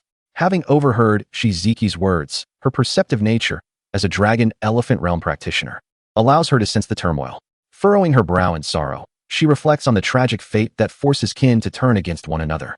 Su Yu pushes open the door, her voice imbued with authority. There may be opportunities awaiting in Hezhou. Your father has instructed you to embark on this journey for your training. The appearance of Su Yu prompted Shi Ziqi to swiftly adjust his emotions. As he respectfully stated, Mother, rest assured, your child will seize the opportunity, proving no less capable than others. Observing the countenance of Shi Ziqi, Su Yu let out a gentle sigh. As for the journey to Hezhou, your father will make the arrangements. Cheer, though it is a trial. You must act within your capabilities. Do not worry. Mother, I am aware of the gravity of the situation, Shi Ziqi replied with deference. Su Yu nodded, choosing not to elaborate further, and turned to leave, feeling quite troubled and in need of solitude. After Su Yu departed, Shi Ziqi clenched his teeth. Although his mother had always been kind to him, he had distinctly sensed her authority just moments ago, a rarity in their relationship. Shi Yun. Shi Ziqi spat the name venomously. Ever since the emergence of Shi Yun, his mother's demeanor had shifted, losing the meticulous concern she previously showed. It was all Shi Yun's fault. Had he not appeared, everything would have remained tranquil. He vowed, Hezhou, if that is the case, I shall strive to seize that opportunity. Chapter 36. Movements from all directions in the East Continent, at Baidi City and within the Baidi Palace. The news of Bai Chen's demise had already spread. Furthermore, the cultivators outside Baidi City were frequently clashing with those of the demonic path, majestically situated within Baidi City. Beside Jingxi Lake, a young man sat cross-legged, wielding a reed. The youth channeled spiritual energy into lines, causing the bait to naturally descend to the lake's center. He bore a resemblance to Bai Chun, and behind him stood two men and a woman reporting the recent developments. Young Master Qian, that Shi Yun dared to kill the Holy Sun. His audacity is astonishing. One remarked. Indeed, young Master Qian, Shi Yun, relying on the remnants left by the Demon Emperor, found himself unchallenged even by Yan Sha and Zhuo Qiu, another added. The young man offered no response. His gaze fixed upon the lake's surface. The sound of fish catching the bait resonated, and he finally smiled in satisfaction. Alas, Bai Chun was at least the holy son of Baidi City. How could Shi Yun have slain him? His expression remained calm as he continued. The death of my foolish brother is inconsequential. What matters most is the loss of face for Baidi City. Young Master Qian, before departing, mentioned that Hezhou was shrouded in purple qi, suggesting a potential opportunity might arise. A captivating woman in palace attire spoke up from behind him, her crimson lips curving slightly. It seems that Shi Yun is already en route to Hezhou. I have heard that the demon guard has encountered some issues and is currently not by Shi Yun's side. Young Master Qian turned his gaze toward the enchanting woman, rising to gently lift her chin, smiling. Thus, now is the perfect moment to take action against Shi Yun. But Shi Yun possesses means to contend with those at the Saint King realm, interjected Chu Wei, furrowing his brow. Such trump cards. How many times can they be utilized? If we are to eliminate Shi Yun, we must act swiftly. Before the people from the Demon Emperor's immortal palace locate him first, the alluring woman remarked with a disdainful snort. Indeed, I fear that the people of the Demon Emperor's immortal palace are already on their way. The other individual, Shan Xiao, nodded in agreement with the woman's words. Bai Qian lowered his head in contemplation, and then instructed the three, Sen Yin Sha and Zhuo Qiu together, and also assigned 2 more Bai Hong leaders. Bai Hong leader Qian Xiao, Chu Wei hesitated, for the Bai Hong leaders were formidable beings of the Saint King realm. Only the Holy Sun and the White Emperor had the authority to command them. Bai Chun is dead. This is for his revenge. Bai Qian emphasized the word revenge, believing that the imperial father would also concur with his approach. The three pondered for a moment, with the White Emperor absent and Bai Qian deceased. Only Bai Qian could oversee the situation in Bai Di City. Speaking of Bai Qian, he too was a child of the White Emperor, yet had remained hidden from the public eye over the years and had not contended for the position of Holy Sun. Had he desired the Holy Sun's title, he would have pursued it long ago. What remains vividly etched in memory is that 16 years ago, Bai Qian had survived the battle of the Sacred Abyss, amidst the battleground of the saints. At that time, Bai Qian was merely at the Fate Soul realm, yet his survival amidst the saints bore testament to his extraordinary capabilities. Yes, the three complied and turned to depart. Bai Qian gazed westward, toward the direction of Hezhou. Shi Yun, with the strength of the Yuan E realm, could overpower those of the Fate Soul realm and even briefly engage with the powerful beings of the Saint realm. At this thought, Bai Qian revealed a significant smile, murmuring, "Compared to the ethereal opportunities in Hezhou, I find you far more intriguing. Perhaps you are the true opportunity." Bai Qian licked his lips, his eyes suddenly shifting to a bizarre crimson hue. He turned to leave, fully prepared for his journey to Hezhou. Having learned from past experiences, Bai Qian did not underestimate Shi Yun, for his cautious nature was a key factor in his survival during the battle of the Sacred Abyss. Beyond Bai Di City, similar scenes unfolded across other states. In Taizhou, the crown prince of the Taizhen dynasty, Tai Feng, journeyed to Hezhou under the orders of the Tai Huang. In Lingzhou, a barefoot ascetic raised his gaze toward Hezhou, chanting a Buddhist invocation, palms pressed together, continuing his advance westward. In Shenzhou, an ancient tree towered, casting a shadow that enveloped the heavens. Beneath its boughs, a youthful man, his visage akin to that of a child, slowly rose. In Jiezhou, Chang Feng and Lian Shi set forth for Hezhou, seemingly in pursuit of fortune, yet in truth, it was a contest for the great Tao. Yuan Yi observed Gu Changfeng and Yu Lianxi, the implications of his words left unspoken. Gu Changfeng, tall and elegant, his long hair dancing in the wind, attracted the attention of many scholars from the sacred mountain. In the contest for the Tao, Changfeng would undoubtedly showcase the strengths of Confucianism and Taoism. Gu Changfeng smiled gently, as refreshing as a spring breeze. Lianxi, remember. Yu Lianxi also bowed, her beautiful eyes sparkling with thought. Surely, he would also head to Hezhou, wouldn't he? What is my junior sister pondering? Gu Changfeng turned to Yu Lianxi, offering her a faint smile. Yu Lianxi shook her head slightly, returning a polite smile. It is nothing. Gu Changfeng nodded slightly, refraining from further inquiries. In Hezhou, before a magnificent waterfall, surrounded by clusters of rugged rocks, birds and beasts occasionally soared overhead. From a distance, the entire waterfall appeared as if the Milky Way was cascading downwards, splitting the heavens above. This scene resembled a masterpiece crafted by divine hands, with the sound of pine waves flowing endlessly. Before a pile of colossal stones, Shi Yun sat cross-legged, with Tianxin Lan standing like a serene landscape. Suddenly, a resounding noise erupted from within Shi Yun, and his aura began to ascend. He had reached the 7th level of the Yuan E realm. Shi Yun nodded with satisfaction, having consumed a Wanling blood immortal fruit, which elevated his cultivation to this new height. However, the Wanling blood immortal fruits were now depleted, leaving only one remaining. Shi Yun chose not to use it, for it was an immortal fruit, still unripe, yet valuable for future needs. In truth, Shi Yun could have broken through to the pinnacle of the Yuan E realm, but there was the blood immortal involved. He had previously promised the blood immortal a portion of his Hongmeng Qi for his cultivation. Additionally, Shi Yun learned that there were originally 4 Wanling blood immortal fruits, one of which was the size of a quail's egg, but it had been consumed by Bai Chun. Upon hearing this from the blood immortal, Shi Yun was momentarily taken aback with fury. Miss Xinlan, are you certain that this news was known only to you? Shi Yun regarded Tianxin Lan with a peculiar expression. After 3 months of arduous travel, during which he utilized teleportation arrays to traverse the void, he had finally arrived in Hezhou.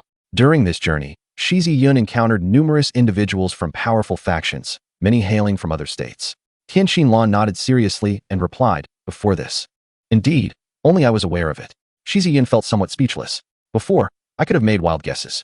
Now, rumors have already begun to circulate that Hezhou is suffused with purple qi, attracting imperial-level forces. Seemingly aware of Shi Yun's thoughts, Tianxin Lan's voice continued, "Rest assured. Up until now, I am still the only one who knows." Shi Yun raised an eyebrow, intrigued.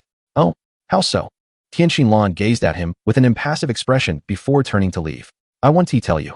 Shi Yun touched his nose, somewhat amused by her pride. Chapter 37. Tianyao City. By the way, Xinlan, what exactly is this opportunity you mentioned? Shi Yun, feeling more familiar, directly addressed Tianxin Lan by her given name. Tianxin Lan, undeterred, remained silent for a moment before her beautiful eyes sparkled as she spoke. In the resonance of heaven and humanity, purple qi may signify the supreme. Shi Yun halted. His heart jolted. "What does that mean?" he asked tentatively. "Have you ever heard of Hongming?" Tianxin Lan countered. Shi Yun was taken aback. "Hongming? Is there anyone who understands it better than I do?" He nodded affirmatively, stating, "The supreme path. Millions of years ago, an immortal beheld the Hongming path and single-handedly caused a multitude of immortals to fall." Tianxin Lan spoke eloquently, continuing, "Regrettably, his path of Hongming was flawed. Not born of primordial essence, leading to his eventual downfall." "Downfall? How could anyone vanquish Hongming, the supreme path?" asked Shi Yun, intrigued. "I have encountered such a being, known as the Taoist of Hongming. He is indeed formidable." Blood Immortal's voice resonated. "The Taoist of Hongming? In the past, when the mighty forces of all realms jointly assailed the celestial Xian realm, had it not been for the Taoist of Hongming subduing the celestial beings with his Hongming path, the celestial Xian realm would have long since perished. In those days, the Taoist struck down a celestial with a single blow, his hands drenched in celestial blood, staining the entire sky crimson, causing celestial beings to fall like rain." Shi Yun inhaled sharply, realizing the extent of Hongming's power, but never expected it to be so profound. As Blood Immortal recounted the past, he sighed heavily. Alas, his Hongming path was incomplete. It is unfortunate to hear that he has fallen. You, being a primordial Hongming body, could have potentially reached realms untouched by the Taoist of Hongming had you not met your demise along the way. Blood Immortal's tone was grave, reflecting a seriousness rarely seen. Who could have slain the Taoist of Hongming? Shi Yun pressed, struggling to fathom the strength required to achieve such a feat. No one could kill him. He was too powerful, a force that made the universe tremble. As for the reasons behind his fall, I am unaware. Blood Immortal's response was resolute, his reverence for the Taoist evident in every word. "Did you not see him? I perished long before him. How could I possibly know?" Blood Immortal retorted angrily, exasperated by Shi Yun's inquiries. "Ahem, I see. You seem agitated," Shi Yun said, awkwardly clearing his throat. Blood Immortal fell silent, unwilling to engage further with Shi Yun. In truth, Shi Yun had many more questions, such as why the celestial Xian realm had allowed the forces of all realms to unite against them, and how the Taoist of Hongming had met his end. Yet, Tianxin Lan offered no answers, perhaps because the truths entwined within held too many secrets. After Shi Yun and Tianxin Lan departed, 3 men clad in black armor, along with an elder and a woman, hastened to pursue them. The young master must not have gone far. No, someone else is following him. Quick, follow. Shi Yun accompanied Tianxin Lan to a city of demons, known as Tianyao City. Many had already arrived, representatives from various factions, not solely from the human race, but from other species as well, though the demon race predominated. In Hezhou, this was the domain and paradise of the demon race, for within lay a colossal edifice, the Demon Emperor's Shrine. As Shi Yun and Tianxin Lan traversed Tianyao City, the ethereal beauty of Tianxin Lan attracted the attention of many. Among them was a creature with the body of a pig and the visage of a man. Drooling as he gazed at Tianxin Lan. What a beautiful creature, and she is of the human race. TSK, she surpasses the exquisite human maidens I have kept. A considerable number of individuals have gathered, among them a creature with the head of a leopard and the body of a man, adorned with countless spots. There is also a wolf demon, and a pig demon, who is rubbing his hands together, saliva dripping from his mouth, his eyes glinting with a sinister light. Accompanying them is a wave of foul odor.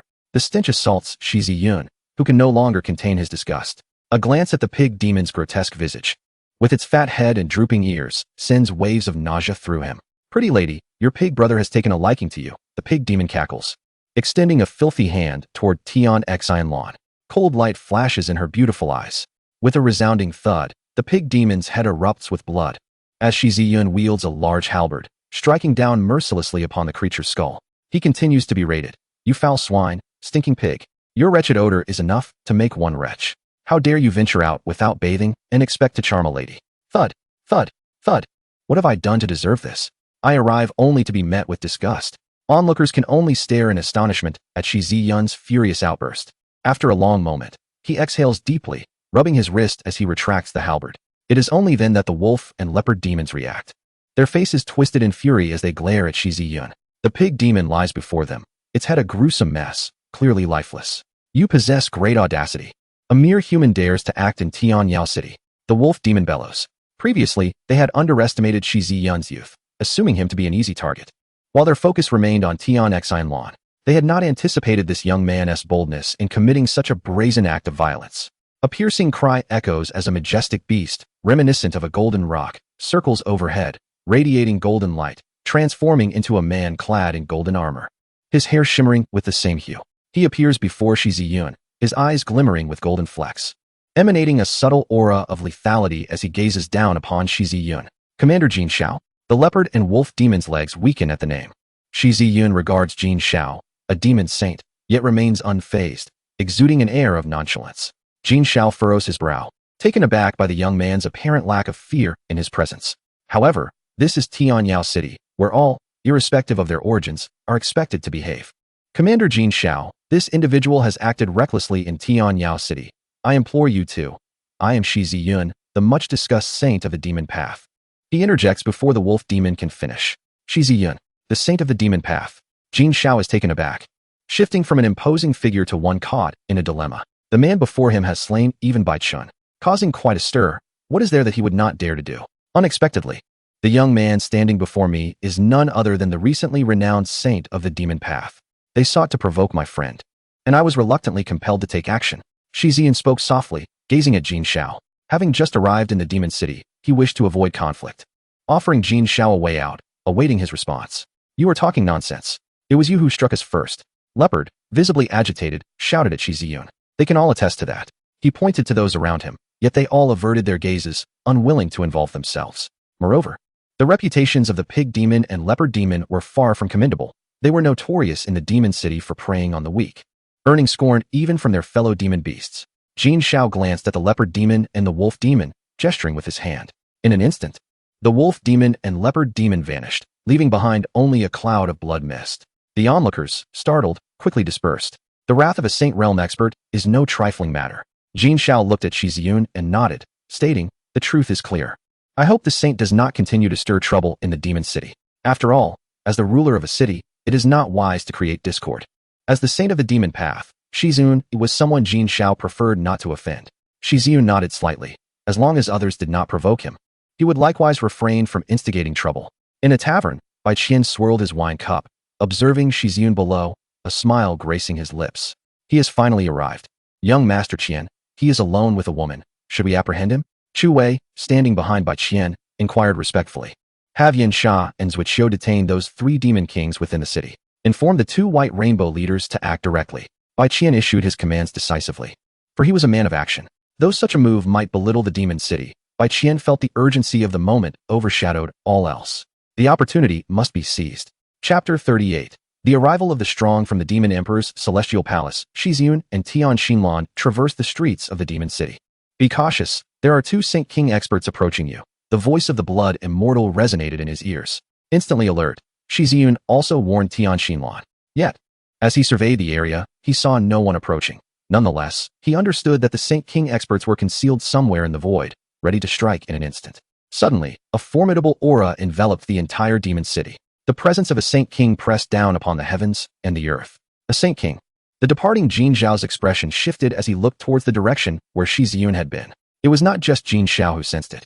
The entire demon city began to tremble, with weaker demon beasts succumbing to fear, some even reverting to their beastly forms under the oppressive pressure of the Saint King. Who dares to act in the demon city? A commanding voice echoed throughout the realm. Above the demon city, a colossal Tian Ru was surveying the surroundings, its massive form resembling a mountain, instilling a sense of dread. Boom, boom. Once again, 2 colossal ferocious beasts revealed their true forms. A dragon-like creature cloaked in black scales, and a serpent with 2 heads, its eyes glimmering like crimson lanterns. 3 formidable demon kings loomed over the celestial demon city. They were the Rift Sky Beast, the ancient demon dragon, and the azure-scaled 2-headed serpent. What transpired to compel these 3 demon lords to display their monstrous forms? But wait, look, there are 2 humans. The overwhelming demonic aura of the 3 demon kings cast a shadow over the entire celestial demon city, inciting a stir among the populace, the commotion alarming the entire city. At that moment, Yin Sha and Zhuoqiu also made their appearance, exuding an oppressive aura characteristic of the Saint King realm. The Rift Sky Beast gazed upon Yin Sha and Zhuoqiu. Do the denizens of the White Emperor City regard the celestial demon city with such disdain? The roar of the demon dragon reverberated like thunder, while the two-headed serpent's vigilant eyes scrutinized Yin Sha and Zhuoqiu. We mean no offense, demon kings. We merely hope you will refrain from interfering in the forthcoming matters. Yin Sha, with the burning heaven furnace atop his head, resisted the pressure emanating from the demon kings. Arrogance. In Huzhou, it is not yet the time for your White Emperor City to act recklessly. The two-headed serpent bellowed in fury, having discerned the presence of another Saint King aura nearby. White Emperor City, do you dare oppose my Demon Emperor Temple? The Rift Sky Beast roared, its massive hoof descending upon Yin Sha and Zhuoqiu. Yin Sha activated the burning heaven furnace to ward off the approaching Rift Sky Beast. A battle was imminent. Should it unfold within the celestial demon city, the losses would be catastrophic. The demon dragon silently communicated with the Rift Sky Beast and the two-headed serpent. Its form encircled Yin Sha and Zhuoqiu like a prison, fracturing the space around them. In an instant, both parties vanished, and muffled sounds echoed from the depths of the sky. The clash between the Saint Kings had commenced. The citizens of the celestial demon city gazed upwards in astonishment. For who would dare engage in combat beneath the auspices of the Demon Emperor Temple? Meanwhile, on the side of Shi Yun, two leaders of the White Rainbow had already sealed the space surrounding Shi Yun and Tian Xinlan. Shi Yun regarded the White Rainbow leader with a cold expression, seemingly having anticipated this development. It appears the White Emperor City is willing to go to great lengths for me. To deploy 4 Saint King powers against me is no small feat. To slay the holy son of the White Emperor City, this feud shall remain unresolved, remarked the leader of the Rainbow Shadow, his tone devoid of warmth. Proceed with the attack, lest the night prolongs our dreams, the other leader, Rainbow Radiance, cautioned. Rainbow Shadow nodded, ceasing further discourse, and struck towards Shi Yun with an outstretched palm. This strike appeared ordinary, yet it defied the constraints of spatial distance, materializing directly above Shi Yun in an instant. Tian Xinlan's dazzling eyes shimmered, as though a myriad of colors danced within. Although Tian Xinlan was at the Dragon Elephant realm, she possessed hidden depths of strength. A strike from a Saint King was exceedingly formidable, leaving no room for Shi Yun's negligence. In a fleeting moment, the power of the blood immortal enveloped Shi Yun. With a resounding clang, a sword's cry pierced the air, its energy breaking through the confines of the Saint King's domain. As Tian Xin was about to strike, her eyes returned to normal. Boom! The sword energy rent the sky, cleaving the entire Tian Yao city in twain. Unstoppable. A pitch-black fissure appeared on the ground of Tian Yao city. This is not good. He can still wield that power. Hong Yin cautioned. In the shadows, Bai Qian too muttered a silent curse, perplexed as to why Shi Yun could still harness such strength. Logically speaking, given Shi Yun's realm, withstanding such power even once should be the limit. Moreover, such strength could hardly be summoned repeatedly, yet Shi Yun's current state seemed utterly amiss. Hong Yin and Hong Yao were forced back by a single sword strike. Standing tall against the heavens, Shi Yun lifted his gaze, his eyes glinting with icy resolve. Were it not for the presence of Shui Xian, he might have truly fallen victim to his adversaries. Seeking death, Shi Yun's voice was frigid as he regarded Hong Yin and Hong Yao. In an instant, Shi Yun vanished from his position, a long sword formed from the primordial force coalescing in his hand, as if it were real. Clang! With a horizontal sweep of his sword, a serpent-like wave of sword energy surged towards Hong Yin and Hong Yao. The primordial martial path void sword slash. Such formidable sword intent. Hong Yin and Hong Yao hastily summoned their weapons, feeling the threat posed by this strike. The long spears in their hands emanated a sacred aura, indicative of high-tier sacred arms. As they wielded their spears, both Hong Yin and Hong Yao invoked their soul essence, colossal figures appearing behind them like deities. The sword energy whistled towards them but seemed to encounter an invisible barrier, unable to advance an inch, as waves of metallic power extinguished the sword's might. This is the Holy King's domain, a realm only comprehensible to those who reign supreme in the sacred path. Is this truly the Holy King's domain? Shi Yun narrowed his eyes. Even with the power of Shui Xian, his own realm remained too low. The Holy King's domain, also referred to as a realm, varies for each individual based on their understanding of their own path. The deeper one comprehends their path, the stronger their domain becomes. Once a Holy King-level expert unleashes their domain, any being within it will be subjected to its oppressive force, potentially even being annihilated outright. Observing all of this, Bai Qian's expression grew grave. He had not anticipated that Shi Yun's strike would compel the Holy King-level commander Bai Hong to respond with full force, even releasing the Holy King's domain. Without one's own power, one cannot shake the Holy King. Hong Yin scoffed, preparing to take action once more. How audacious of Baidi City to dare lay hands on my young master. A furious roar echoed, as another aura of the Holy King descended. The void shattered, and 5 figures stepped forth. Grandfather Ming, Aunt Qing, Uncle Mo Zhan, Uncle Mo Yuan, Uncle Mo Xing. Shi Yun's countenance brightened at the sight of the 4. This is bad. It's old Demon Ming and the Mo Ho guards. Hong Yao's expression shifted. Little did he expect that the powers of the Demon Emperor's immortal palace would arrive so swiftly. Old Demon Ming, Qing Lan, and the Mo Ho guards approached Shi Yun. The old servant arrives late.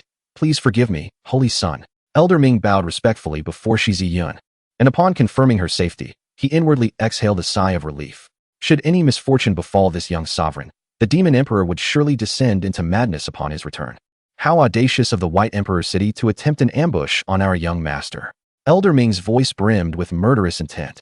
In the skies above, the tumult ceased. Yan Sha and Zuoqiu had concluded their duel against the 3 demonic kings and joined forces with Hong Yin and Hong Yao. Shi Yun's slaying of our holy son from the White Emperor City demands vengeance. This enmity shall not end until blood is shed. And even the disciples of the Demon Emperor must pay the price. Yan Sha scoffed, unperturbed. Very well, let the battle commence. The 3 demonic house stepped forward, their black armor glinting with a chilling light, emanating a thick aura of malevolence, as if they were hellish deities. The name of the demonic house was notorious throughout the Jiuzhou, while Hong Yin and Hong Yao also unfurled their domains, with roars echoing like that of dragons from their realms. The oppressive aura of the holy kings enveloped the Tianyao city, rending the heavens and scattering the clouds. Below, the myriad of demons and various beings stirred with trepidation. Should a conflict arise, they would bear the brunt of the consequences. They could not withstand the repercussions of a clash between holy kings. Excellent, you are truly formidable. The Rift Sky Beast observed as Shi Yun and the people of the White Emperor City disregarded the presence of the 3 demonic kings.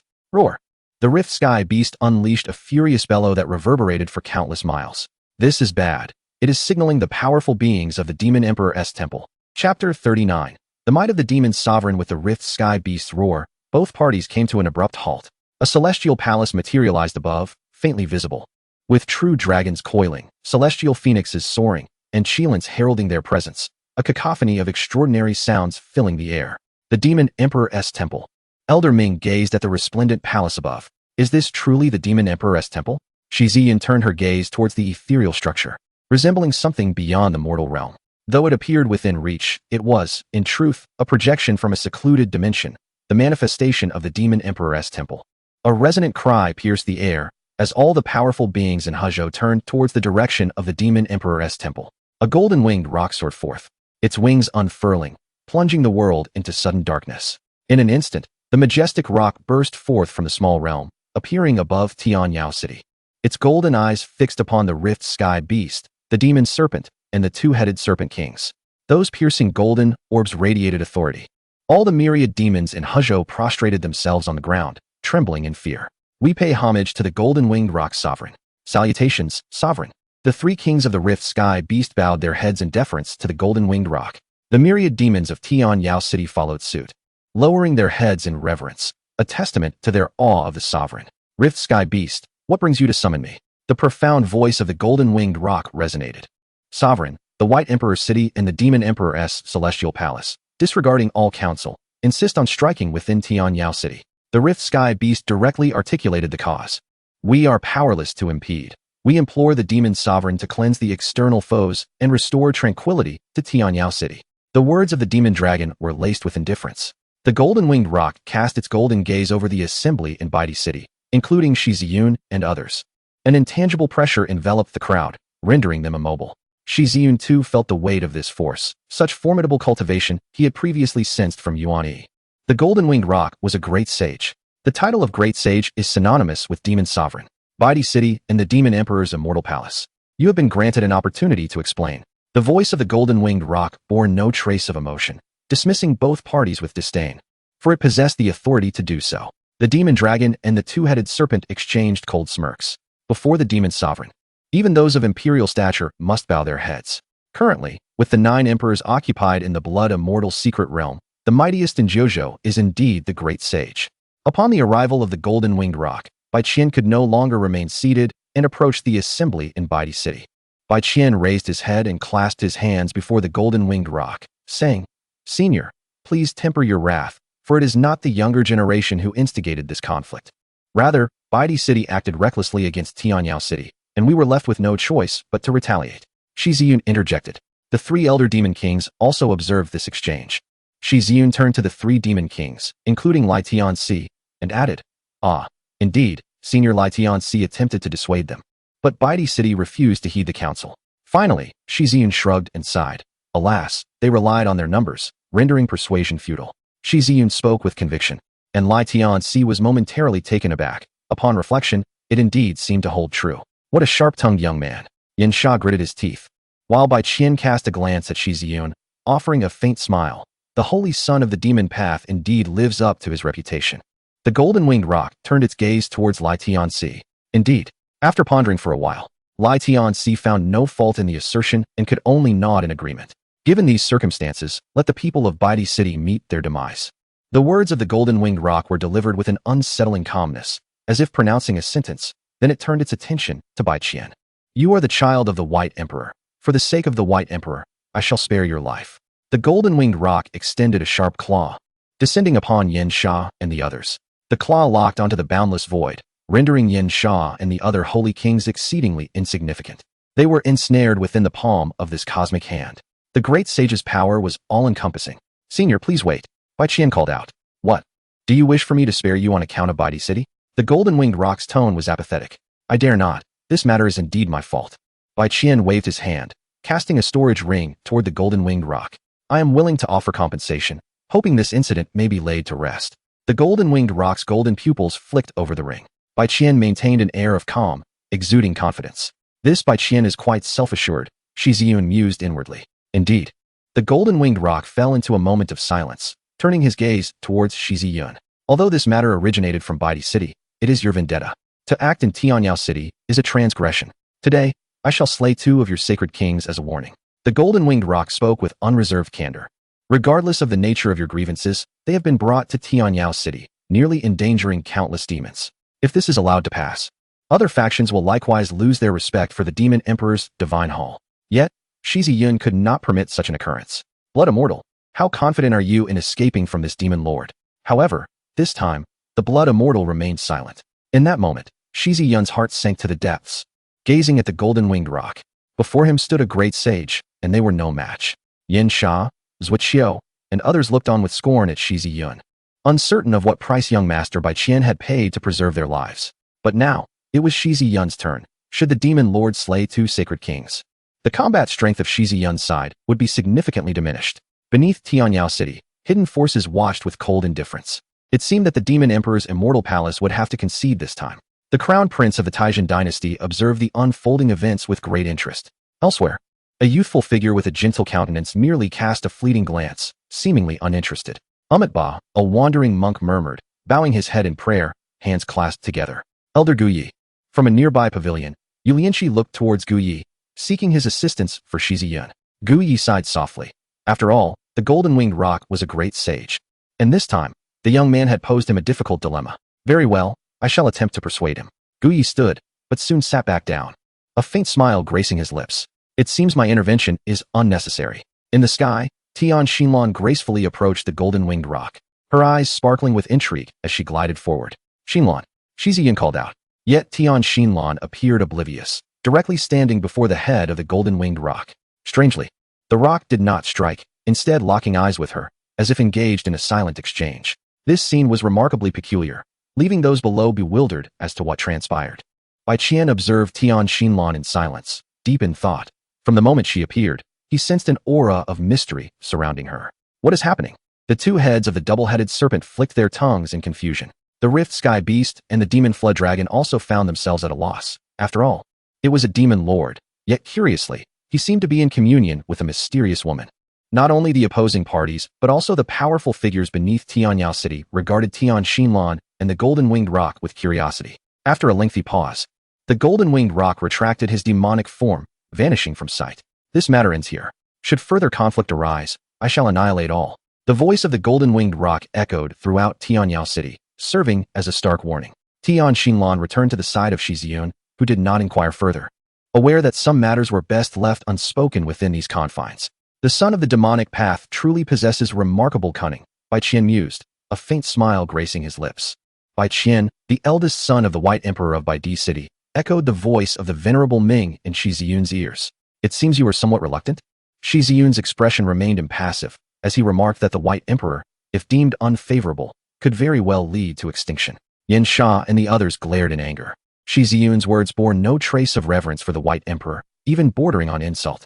Yet, they dared not retaliate. For another strike would likely provoke the golden-winged Great Peng to execute them without hesitation. Is that so? I find myself rather intrigued, Bai Qian replied with a slight smile. Unconcerned, before stepping away, Yin Sha and the others cast a frigid glance at Shi Yun and followed suit. After approximately half a month, to the west of Tianyao City, a significant change may be imminent. You must prepare yourself, Tian Xinlan advised, her beautiful eyes glimmering as she spoke to Shi Yun. He nodded in acknowledgement, for even without her warning, he had begun to sense something peculiar.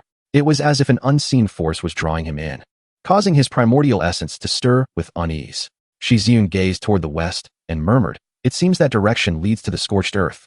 Chapter 40. Ethereal Purple Qi. Forbidden Crimson Land. Tianyao City fell into a tranquil silence.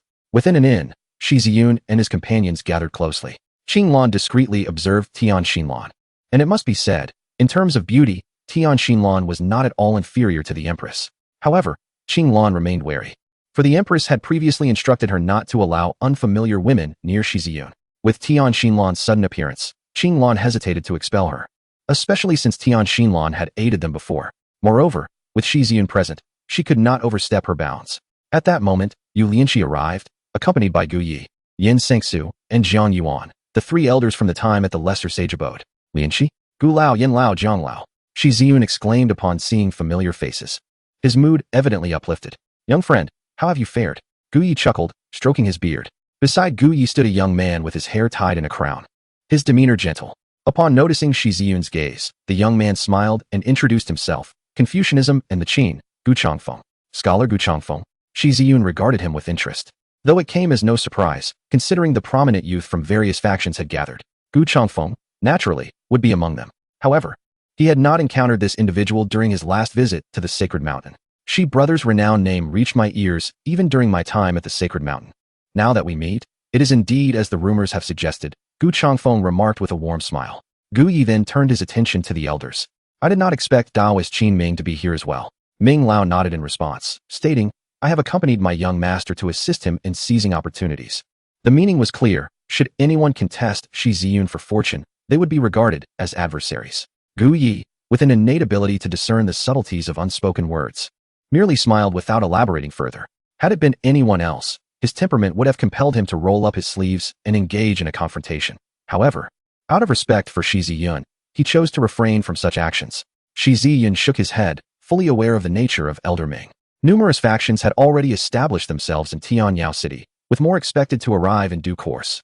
Gu Yi addressed Shi Yun, inquiring if the 9 emperors' forces had likely gathered. Shi Yun responded affirmatively, noting that the Prince of Taizhou, Tai Feng, and the son of the Azure Emperor, Qing Ya, had already made their presence known in Tianyao City. Additionally, the saintess of the Shihuang dynasty, Su Wanqing, had arrived, rumored to be on the cusp of achieving sainthood. The ascetic monks from Lingzhou had also reached Tianyao City, having previously subdued a peak dragon elephant realm beast with a mere gesture, their power unfathomable. Gu Yi meticulously enumerated the various factions that had arrived. In addition to the 9 emperors' powers, several formidable sacred grounds had also made their entrance. Alongside the appearance of individuals from reclusive families, each with illustrious lineages, many boasting a heritage spanning over 100,000 years, some even descending from emperors. Listening attentively to Gu Ye's account, Shi Yun gained a clearer understanding of the situation. Nevertheless, he remained unperturbed. Beneath the Saint Realm, he was invincible, and above it, as long as the realm was not excessively high, he possessed the means of self-preservation. If he were to break through to the Fate Soul Realm, he could also contend with those in the Saint Realm. This was not arrogance, but rather a confidence rooted in genuine assurance. As for the Saint King Realm experts, Elder Ming and the Mo guards were more than capable of handling them, and with Qing Lan now also in the Saint Realm, he felt secure. Half a month passed. On this particular day, to the west of Tianyao City, ethereal celestial lights emerged on the horizon. These lights radiated across countless miles, and within just 3 days, they enveloped the entirety of Hezhou. Strange phenomena proliferated, with purple qi stretching across vast distances. All powerful beings in Hezhou responded to the call, and even those from other regions hastened towards Hezhou with great urgency. Ultimately, the news could no longer be contained. The purple qi in Hezhou heralded the emergence of a great opportunity. In the direction of the crimson earth of Hezhou, how could it be that place? Some discerned the source of the purple qi, while others gasped in horror, as if witnessing a great terror. Shi Yun gazed towards the horizon.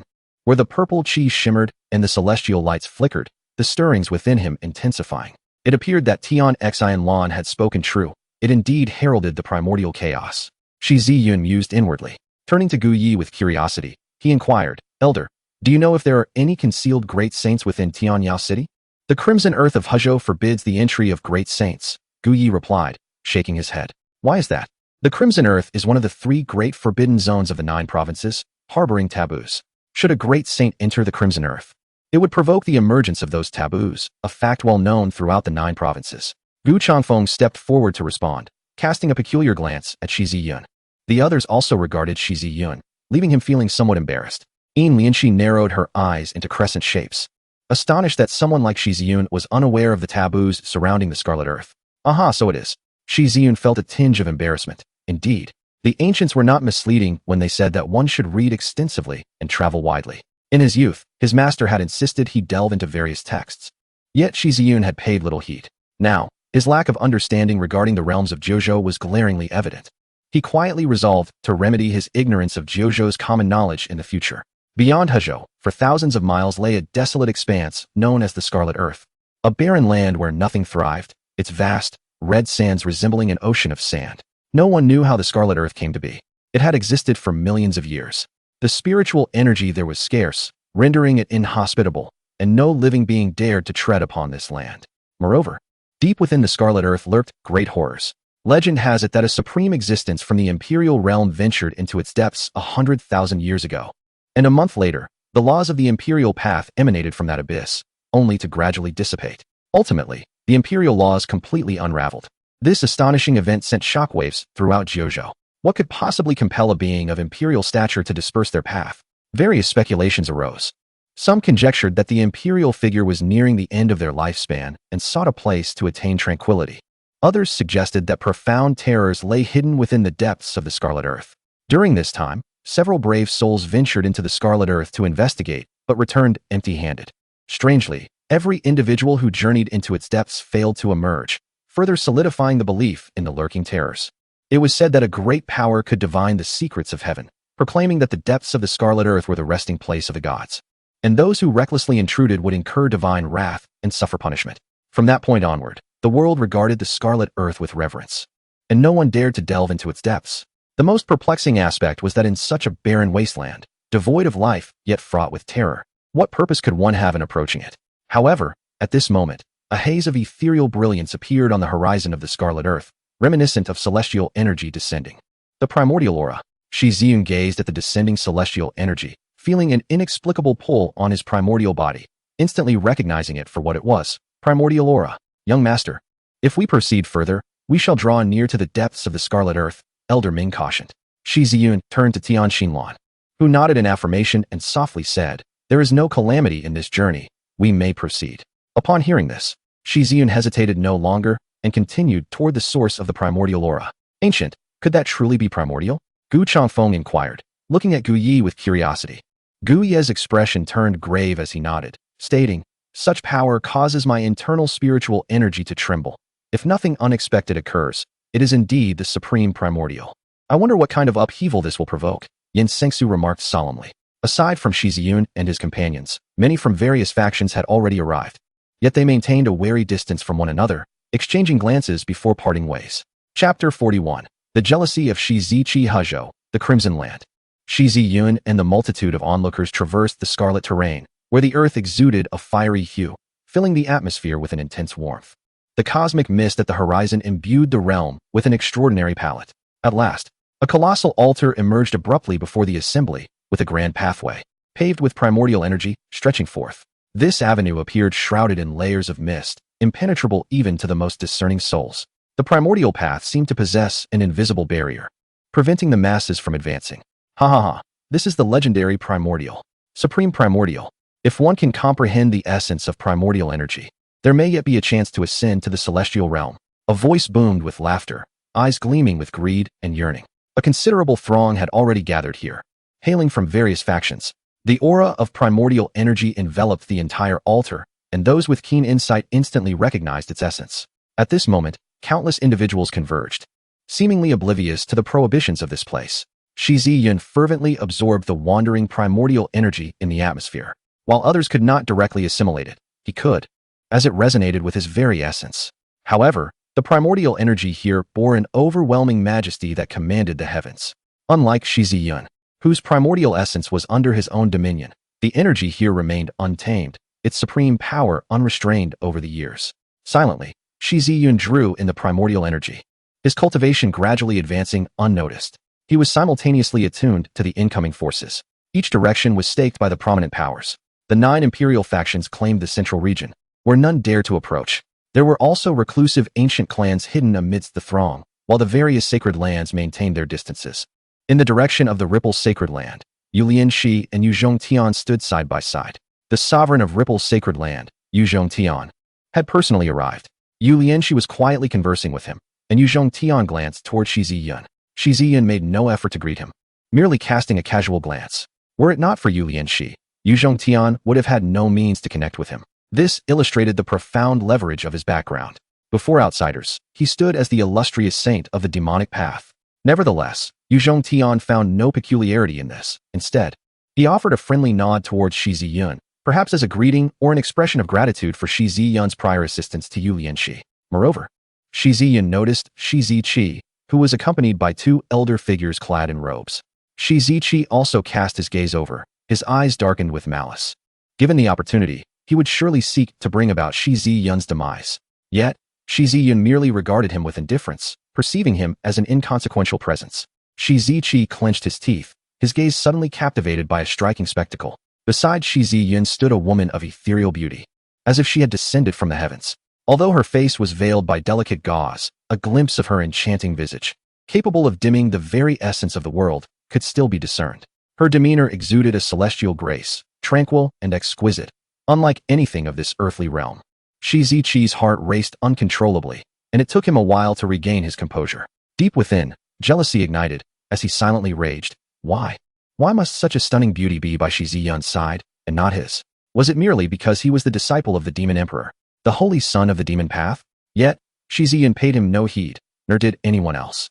Taking a deep breath, Shi Ziqi endeavored to stabilize his emotions and redirected his gaze. He stepped forward towards the direction of the Ripple sacred land, donning a smile and restoring his demeanor of refined elegance. Ziqi pays his respects to the esteemed father-in-law, he said, bowing respectfully to Yu Zhongtian amidst the rain, before turning his attention to Yu Lianxi, his eyes concealing a profound possessiveness. This scene, however, did not escape the perceptive Yu Lianxi, who subtly furrowed her delicate brows. Yu Zhongtian nodded slightly and remarked, I did not expect my nephew Ziqi to be present. Since the union is not yet fully established, the title of father-in-law may be somewhat premature. Shi Ziqi was taken aback. He had not anticipated such a response from Yu Zhongtian. However, he quickly dismissed any further thoughts and smiled. Indeed, it was rather presumptuous of this nephew. Thus, I shall wait until Lianxi is wed before I amend my address. Though his voice was not loud, several bystanders caught the exchange. The betrothal between the heir of the northern Wang family of Ching Zhao town and the saintess of the Ripple sacred land had stirred considerable interest, prompting curious glances in their direction. A sudden wave of anxiety flickered through Yu Lianxi's heart, and she discreetly cast a glance towards Shi Yun. Noticing that he remained oblivious to her, she inexplicably breathed a sigh of relief. Yet, another thought occupied her mind, the identity of the breathtakingly beautiful woman beside Shi Yun. Both her grace and beauty were astonishing, and it seemed that Shi Yun had been inquiring about something related to her. Is Lianxi preoccupied with something? Shi Ziqi inquired with a smile.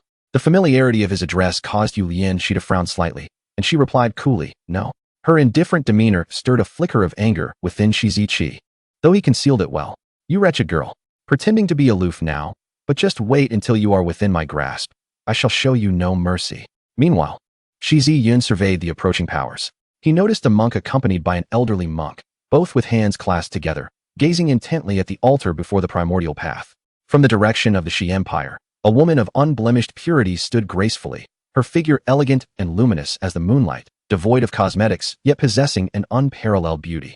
As if sensing Shi Yun's gaze, she turned towards him, prompting him to swiftly avert his eyes, not daring to linger. Once again, the gaze shifted to another location, White Emperor City, where Bai Qian resided.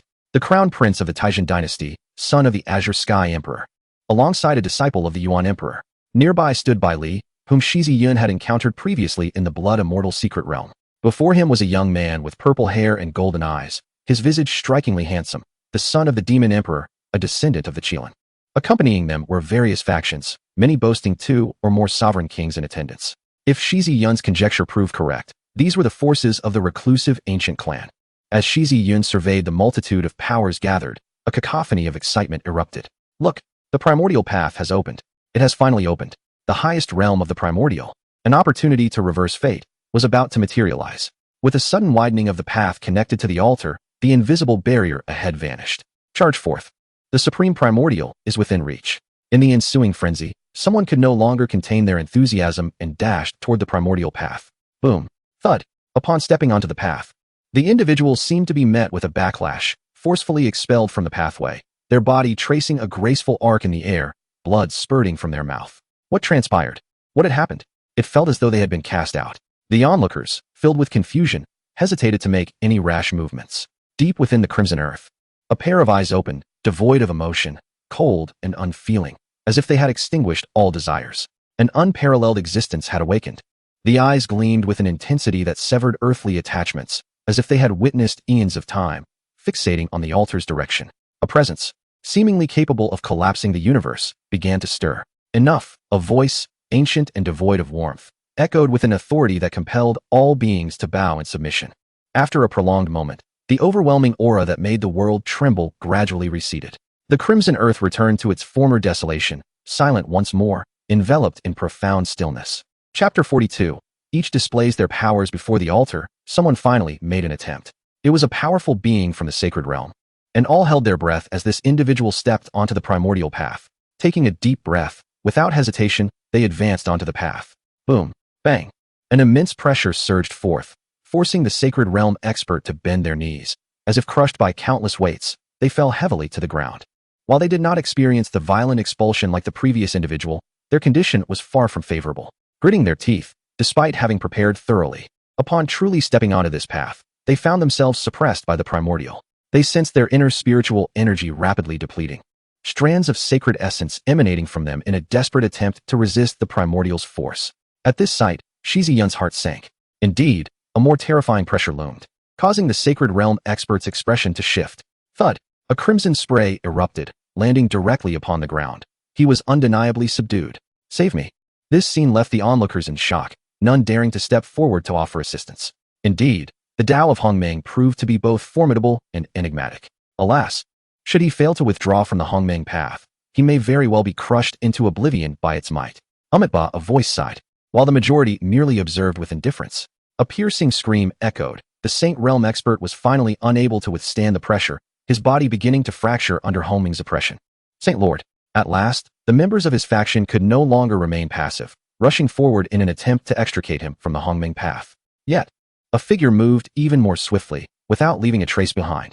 Shi Yun appeared before the Hongmeng path, and before anyone could react, he extended his hand, seizing the Saint Realm expert who lay crushed beneath the weight of Hongmeng. With a forceful throw, he propelled the expert away. Shi Yun, what just transpired?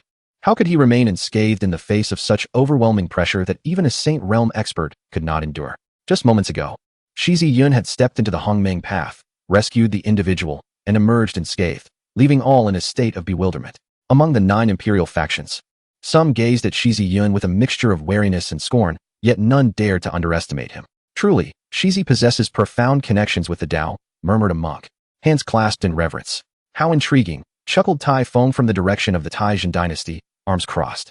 Even Su Wanqing, the saintess of the Lianxi dynasty, regarded Shi Yun with curious eyes, pondering her thoughts.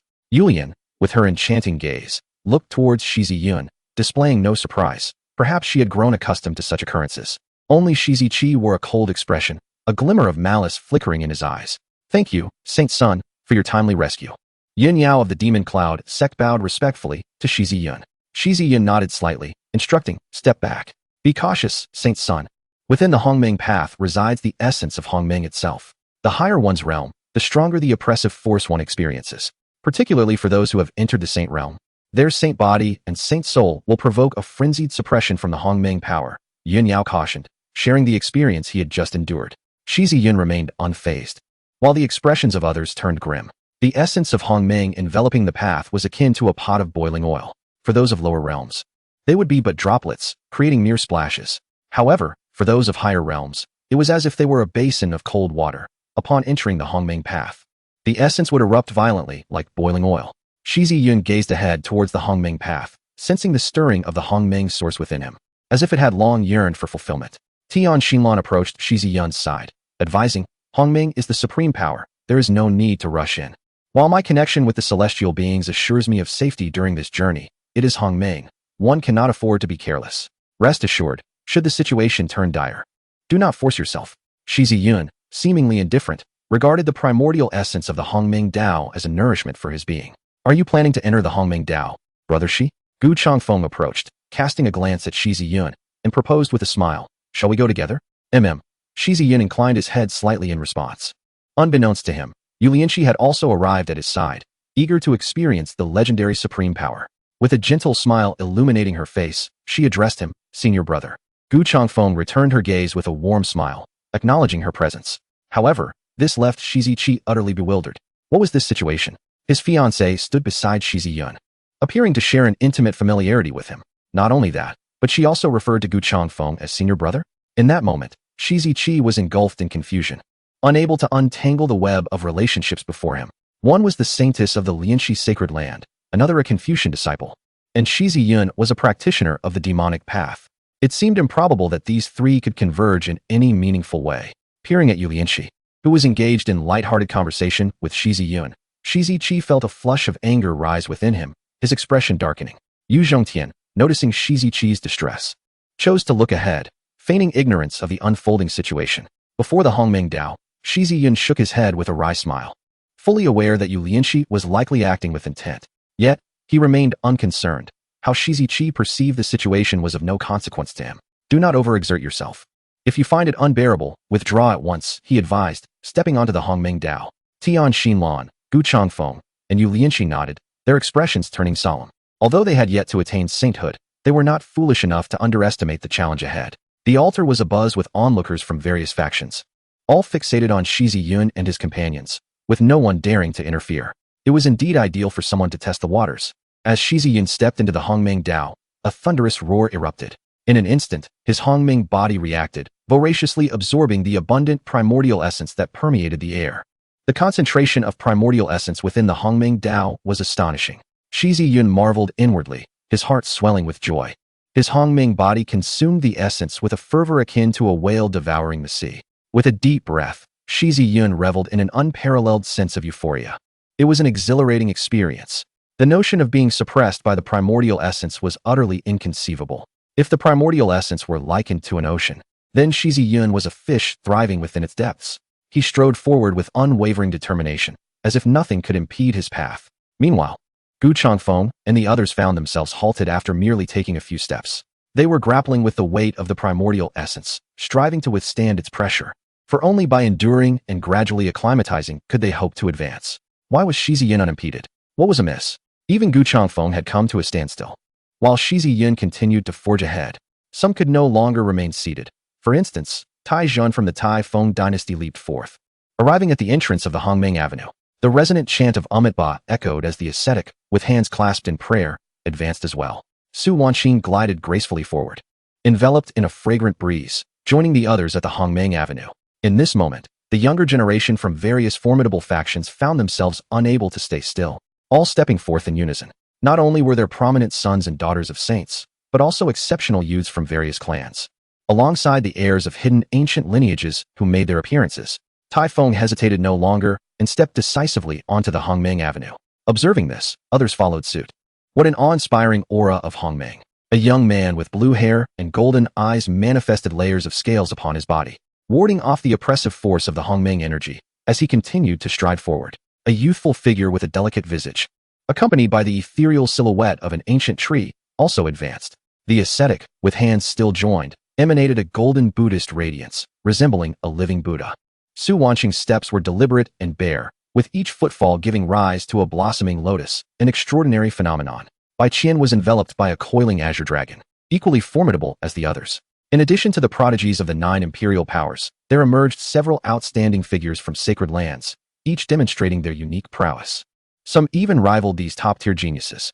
One imposing woman, her physique muscular and sinewy like a coiling dragon, resonated with a thunderous sound with every step, akin to a giant. She was an anomaly, a prodigy from a hidden ancient clan. Another young man, adorned with a single horn and 4 arms, exhibited cascading white hair as he ambled along the avenue. There was also a woman with resplendent wings sprouting from her back, inscribed with intricate green runes. Except for those at the Saint Realm, all others stepped onto the Hongmeng Avenue, each advancing like eager rowers. At that moment, the Hongmeng Avenue witnessed the brilliance of the prodigies from the 9 provinces, each showcasing their extraordinary abilities. Chapter 43. The Man on the River of Time on the Hongmeng Avenue. Shi Yun walked at a leisurely pace, never pausing. The aura of Hongmeng thickened considerably. Shi Yun noticed that as he progressed further, the energy became increasingly dense and substantial. Boom. His presence surged suddenly. 8th level of the Yuan E realm. The Hongmeng energy here was truly abundant, seemingly inexhaustible. Moreover, Shi Yun's rate of absorption was remarkably swift. This was due to the Hongmeng Sutra. Renowned as the foremost cultivation method in the world, it was not merely a claim. Behind him, young prodigies watched as Shi Yun gradually receded into the distance. How on earth is this possible? How can he traverse the Hongmeng Avenue with such ease? Exactly, what gives him the right? Does he believe he is the embodiment of Hongmeng? Some could no longer contain their frustration. Merely taking a single step had already drained them of their strength, while Shi Yun moved as if on level ground. Yet, the speaker's words were unintentional, while the listeners were keenly aware. Tian Xinlan's delicate eyes widened slightly as she gazed at the receding figure of Shi Yun, a faint smile curving her lips. So, the supreme primordial has indeed emerged. In that moment, certain questions within Tian Xinlan's heart became clear. No wonder Shi Yun possessed such formidable strength, capable of transcending immense realms in battle. Through the resonance of celestial beings, it was evident that Shi Yun's fate was intertwined with the Tao, and his fortune resembled that of a dragon. Though youthful, his dragon-like presence was unmistakable. With this realization, Tian Xinlan no longer hesitated and stepped forward, advancing with purpose. Within mere breaths, she had surpassed Gu Changfeng, continuing her stride for over 100 steps before she finally slowed down. This remarkable display drew gasps of astonishment. Who is this woman? So powerful. She has taken over 100 steps without pause. Are there more experts? She seemed to be the woman accompanying Shi Yun. However, Tian Xinlan paid no heed to the whispers behind her, instead muttering to herself, "In truth, I possess great strength. Now that I have encountered the right person, having chosen to assist him, I shall not become a hindrance." Behind her, Gu Changfeng watched Tian Xinlan, who had left him in the dust, shaking his head with a wry smile. Yu Lianqi lowered her head, lost in thought, her steps laborious yet resolute as she moved forward. The elite figures such as Tai Feng, Qingya, the ascetic monk, and Bai Qian gazed at the advancing Tian Xinlan with glimmers of sharpness in their eyes. At the rear, Shi Ziki had barely taken his 7th step before he was compelled to pause, struggling to adapt to the pressure of the primordial qi. How infuriating! Why can this heir only take 7 steps? Shi Ziki gritted his teeth, seething with resentment. After all, even Yu Lianqi had traversed 40 steps, while Gu Changfeng, Bai Qian, and others had advanced 60 steps ahead. The woman who had astonished him had taken over 100 steps. Though Shi Ziki was filled with hatred, he also felt a sense of helplessness. On the altar, 2 elderly men who had accompanied Shi Ziki shook their heads slightly. Having been pampered since childhood, Shi Ziki had never faced significant challenges, nor had he undergone any real training. Despite possessing the cultivation of the Fate Soul realm, he was akin to a flower in a greenhouse. Ahead, Shi Yun had been walking for an indeterminate time, and the figures behind him had vanished from sight. On the entire primordial avenue, he resembled a solitary traveler advancing slowly. Eventually, Shi Yun settled into a cross-legged position, beginning to absorb the primordial qi with all his might. Strands of this ethereal, yet immensely potent primordial qi were drawn into him. Shi Yun's realm was visibly ascending at a remarkable pace. At this rate, he would break through to the 9th level of the Yuan E realm in less than 3 hours. The primordial inheritance is beginning to upgrade. Just then, a voice resonated in Shi Yun's mind. He abruptly opened his eyes. The system. Shi Yun had almost forgotten about the existence of the system. What would he gain upon upgrading? Innate primordial divine object, a divine object? For instance, the primal fire of Hongmeng, the divine thunder of Hongmeng, and so forth. A surge of ecstasy illuminated Shi Yun's face. This was indeed a tangible object. In this world, there exist extraordinary fires and divine flames, yet their traces are elusive. And even if found, the likelihood of subjugation remains exceedingly low. Although such divine artifacts are notoriously difficult to acquire, they possess the power to obliterate the heavens and the earth. Thus, whenever these celestial treasures manifest, they provoke frenzied competition among countless powerful beings. How long will the upgrade take? Shi Yun inquired, a hint of impatience in his voice. Possibly 3 years, came the reply, darkening Shi Yun's expression as he retorted angrily. 3 years again? It could also be 3 days or 3 months, the system added. Dogged system, truly unreliable. Shi Yun dismissed it and continued to absorb the essence of Hongming. As time passed slowly, Shi Yun's primal essence of Hongming was greatly satisfied. His entire being seemed to be enveloped in a soft glow, exuding an aura of sanctity and authority. Boom. At the final moment, Shi Yun opened his mouth, swallowing a multitude of Hongming essence, followed by a resounding roar as he broke through once more. 9th level of the Yuan E realm. Yet it was not sufficient. Perhaps he could condense his life soul here. Shi Yun murmured to himself, gazing ahead, pondering that if he ventured further, the essence of Hongming might become even more concentrated. Rising to his feet, Shi Yun continued onward. The Hongming essence required to condense a life soul was monumental, and the essence ahead was more solidified, proving to be more effective for the process. From initially strolling, Shi Yun eventually manifested a pair of wings, soaring through the skies above the Hongming Avenue. Should anyone witness this, they would undoubtedly be astounded, for while others struggled to take a single step, Shi Yun had taken to the air. As he raced along the Hongming Avenue, he stirred up waves of Hongming essence. This shall suffice, he declared, descending after flying for 3 whole days. Finding the density of the Hongming essence here adequate, sitting cross-legged, he began his assault on the realm of life soul. Shi Yun immersed himself in concentration, following the methods detailed in the Hongming scriptures to condense his life soul. The soul, as the name suggests, represents a person's spirit, while life refers to the heavenly lamp, symbolizing perpetual illumination. A life soul signifies an unquenchable spirit. Only by reaching the realm of life soul can one communicate with the heavens and the earth through divine consciousness, harnessing the forces of nature for personal benefit, thus enabling one to traverse the void. Moreover, a powerful being in the realm of life soul can separate their divine consciousness from their physical body. This implies that if the body is destroyed, as long as the spirit endures, there remains a chance of survival, effectively granting an additional life. To condense the life soul, one must ignite the heavenly lamp with the divine fire of the soul, as it is said that divine beings reside 3 feet above one's head. Where the heavenly lamp is situated, the divine fire of the soul began to burn slowly. Shi Yun appeared as a meditative monk, lost in deep contemplation. Unbeknownst to him, time passed, and in a state of reverie, Shi Yun found himself standing upon a flowing river, where worlds continually emerged and perished, and time itself became chaotic. Where is this? Shi Yun surveyed his surroundings. Suddenly, a flash of crimson light appeared, and an enormous corpse fell into the river. Before Shi Yun stood a silhouette. It was a man of striking stature, with sword-like brows and starry eyes. Yet, upon closer inspection, Shi Yun found it impossible to discern the man's features. The man was enveloped in primordial energy, emanating an aura so formidable that the river beneath his feet ceased to flow.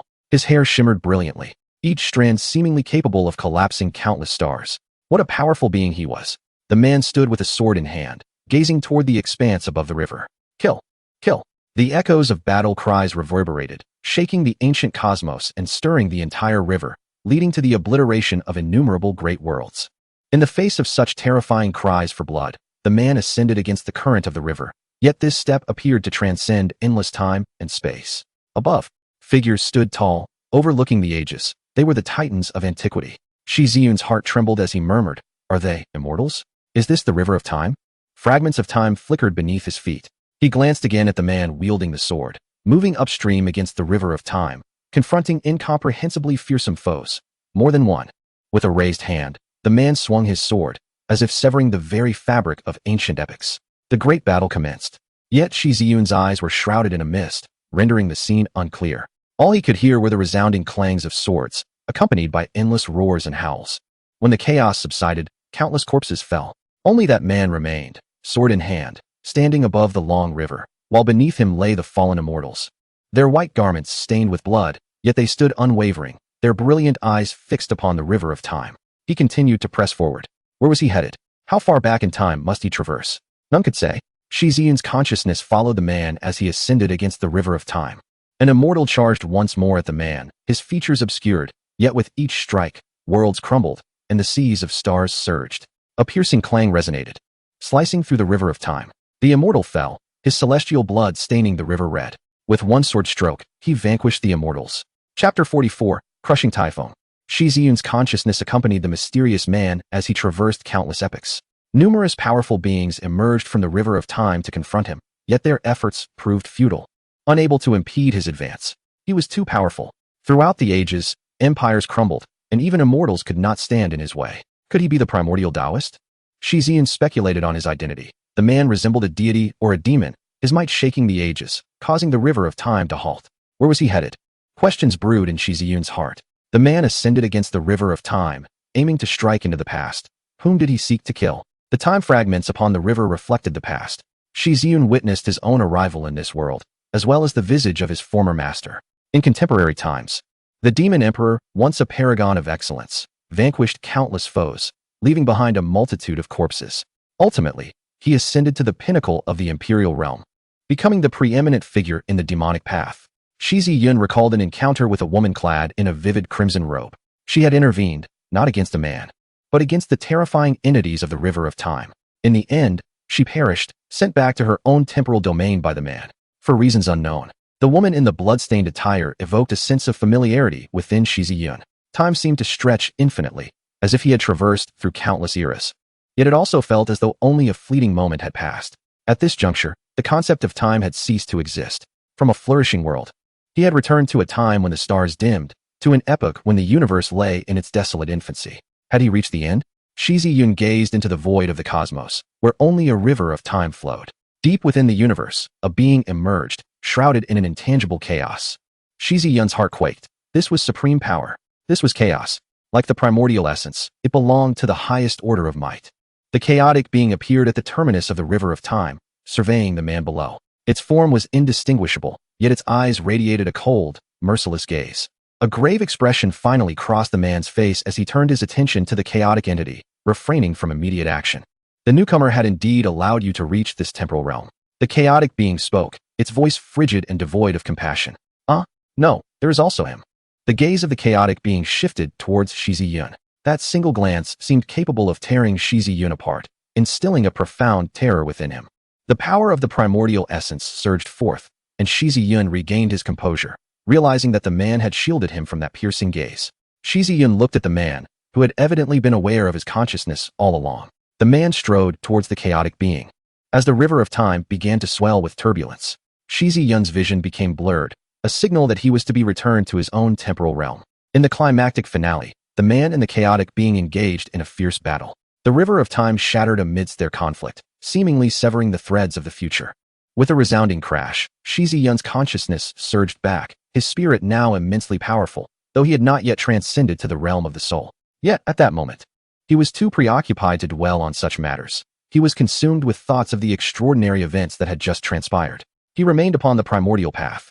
What had just occurred was undeniably not a dream. Shi Yun was resolute. Everything on the river of time might indeed have been a reality. With a deep breath, he acknowledged that, though he had not broken through to the realm of the soul, his spirit had grown exponentially stronger, by at least tenfold. This was encouraging news. The mightier the spirit, the more formidable the soul that could be forged. Rising to his feet, Shi Yun chose not to continue his cultivation. Instead, he resolved to reach the end. The man who battled myriad celestial beings upon that turbulent river might be the primordial Taoist. In this place, the primordial energy pervades the atmosphere, possibly concealing remnants left by the primordial Taoist at its terminus. Just as Shi Yun was poised to advance further, an unforeseen turn of events transpired. The primordial energy, enveloping the heavens and earth, receded like a tidal wave at an astonishing speed. This retreat was not limited to Shi Yun's vicinity. It extended far behind him as well. Turning back, Shi Yun gazed upon the primordial avenue he had traversed. The avenue remained intact, yet the primordial energy had vanished, dispersing the mist that had shrouded everything. The primordial energy had disappeared. What had happened? How could it vanish so abruptly? Wait, something feels amiss. My spiritual power has solidified. Ha ha ha. I have unexpectedly achieved a breakthrough. The disappearance of the primordial energy incited a wave of astonishment. Some individuals had reaped immense benefits under its pressure. Look, it's Shi Yun. Someone exclaimed, pointing ahead. Shi Yun turned to observe. Despite having journeyed along the primordial avenue for several days, he now found himself merely 100 paces away from them. With the primordial energy's absence, the pressure dissipated, and Tian Xinlan approached Shi Yun. What is that? Beneath Shi Yun's feet lay enormous boulders suffused with primordial energy. Embedded within these stones was a long sword, glimmering like amber. Shi Yun was momentarily taken aback, and upon seeing the sword, his pupils dilated in surprise. He bent down and struck with his fist. Thud! A muffled sound echoed, leaving Shi Yun astonished. Primordial stone. An elder warrior recognized its origin. The primordial stone harbors primordial power, its resilience capable of forging primordial artifacts. But that is not all, if one can refine it. It fosters a profound affinity with the comprehension of the great Tao. All eyes greedily fixated on the massive primordial stone at Shi Yun's feet, their gazes ablaze with fervor. However, Shi Yun remained indifferent, channeling his primordial power. The moment the primordial energy made contact with the stone, it melted away like ice and snow. In his grasp, the long sword radiated a brilliant silver light, forged from the primordial stone. Shi Yun recognized this sword throughout the annals of time. A mysterious figure had felled countless immortals with it. Yet, how had this long sword come to be here, when the river of time had seemingly fractured? A resounding clang echoed as the sword sang, as if rejoicing. What is this? Someone questioned, observing the longsword in Shi Yun's hand. Young man, this is the celestial weapon of the primordial Taoist, the primordial manifestation. A voice filled with astonishment echoed from Blood Immortal. Shi Yun extended his hand, retracting the primordial stone into his storage ring, all while being scrutinized by the covetous factions around him. Shi Yun, hand over the primordial stone and that longsword. You cannot consume it all by yourself. Tai Feng's icy gaze bore down on Shi Yun. What if I refuse? Shi Yun coldly retorted, locking eyes with Tai Feng. Tai Feng sneered, his gaze sharp as he declared, that is not for you to decide. In an instant, Tai Feng unleashed the full force of his dragon elephant realm cultivation, striking towards Shi Yun with a powerful fist. Shi Yun remained unfazed, delivering a punch of his own without employing any mystical arts. With a resounding thud, their fists collided. Shi Yun stood firm, his garments billowing in the wind, while Tai Feng staggered backward, his internal energy surging, eyes wide with disbelief. Although Shi Yun's cultivation was merely at the pinnacle of the Yuan realm, his physical prowess was astonishingly formidable. In an instant, Shi Yun vanished, reappearing above Tai Feng, executing a downward strike with the palm of his hand.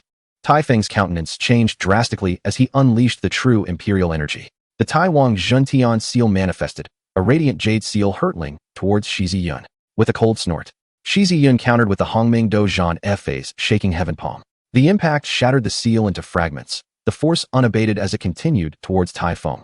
At the critical moment, Tai Feng pushed his true imperial energy to its zenith, forming a protective armor. Yet, with a resounding crash, he was still sent flying by Shi Yun's overwhelming palm. As Tai Feng landed, he stabilized himself but coughed up blood, his expression grim. Shi Yun regarded him as one would an insignificant insect, his long hair dancing in the gentle breeze, exuding an air of dominance. It was at this moment that everyone else finally grasped the situation. In that fleeting clash, Tai Feng had been utterly crushed.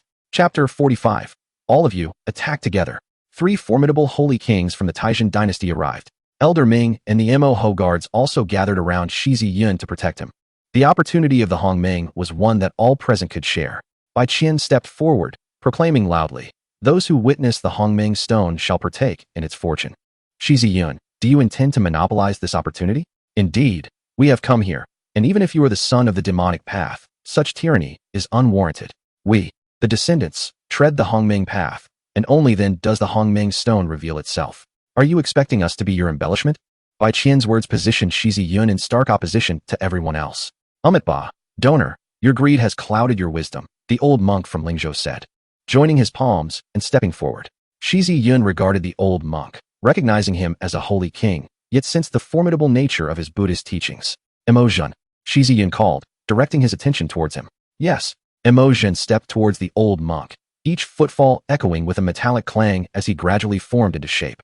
A colossal heavenly axe materialized in his grasp, a fierce aura surging skyward. Without hesitation, Emotion swung the axe toward the old monk. The aura of the holy king trembled, yet was met with an invisible field of resistance. The old monk's expression grew serious. The Mo guards were renowned, each a formidable warrior who had ascended over countless corpses. Whem! The 6-character mantra of Buddhism escaped his lips, enveloping the area in an ethereal light. In an instant, Emotion and the old monk clashed. There was no need for further words. Shi Yun issued a direct command for Emotion to engage. The old monk's advance had already indicated his stance. Shi Yun, do you wish to stand against everyone? Bai Qian's voice rang out coldly. Shi Yun's eyes glimmered with a frigid intensity as he replied, indeed. Just one word, imbued with unwavering certainty. Bai Qian was momentarily taken aback, only to be met with a sardonic smile within his heart. Even as a disciple of the Demon Emperor, such arrogance was unwarranted. Qilin Zi stepped forward, flanked by two formidable demon kings whose piercing gazes were fixed upon Shi Yun. I too wish to gauge the extent of your so-called prowess as the holy son of the demon path. Following suit, a youth from the hidden ancient clan, adorned with a single horn and 4 arms, approached, with 2 saint-level warriors closely observing Ming Lao and Mo Ho Wei. The son of the Azure Sky Emperor and the disciple of the Yuan Emperor also advanced, accompanied by their own guards. Shi Yun surveyed the assembly and inquired, "Is there anyone else?" "Arrogance," Tai Feng bellowed. "Let us strike together and seize him. We shall share the Hongmeng stone." Without further prompting from Tai Feng, one among them launched an attack, an elite saint from the hidden ancient clan. Humph! Mo Xing let out a disdainful snort and struck out with a palm. Puff! The saint from the hidden ancient clan was sent staggering back, blood spewed forth. Truly, the Mo Ho Wei were formidable. Someone mused discreetly. With their collective might, the Mo Ho Wei's strength was not to be underestimated. Very well, I too wish to experience the notorious might of the Mo Ho Wei. One by one, the saint-level warriors stepped forward, directing their assaults towards Mo Xing roar. Mo Xing's eyes turned crimson as he unleashed a thunderous roar. Puff, puff. A terrifying scene unfolded.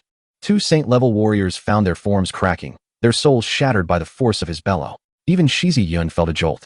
He realized he had underestimated the Mo Ho Wei that his master had entrusted to him. Strike! Witnessing the true power of the demons, the various faction saints could no longer remain passive. Mo Yuan brandished an immense axe, joining the fray. Alas! Who could have anticipated this young man would inspire me on the path of strategy? Gu Yi sighed, shaking his head as he stepped forward alongside Yin Shansu and Zhang Yuan. What are the Confucian Taoist intentions? Yin Sha glanced at Gu Yi, his brow furrowing. For the 3 of them had positioned themselves beside the Mo Ho Wei. Humph, do I need your guidance in my actions? Gu Yi, with an already fiery temper, could no longer contain his frustration, especially since during past events in Jiezhou, Yin Sha and Zhuqiu had failed to lend support following Bai Qian's demise. Old Gu, why waste breath on him? Exactly, Mo Ji attack. Yin Sansu and Zhang Yuan advanced simultaneously, a chessboard hovering behind them, surrounded by swirling black and white pieces. One piece flew towards Yin Sha. Does the Confucian Tao wish to meddle in this affair? Yin Sha, with the heaven-burning furnace atop his head, summoned a fire dragon to intercept the piece. At that moment, the chessboard descended. It was a chess formation.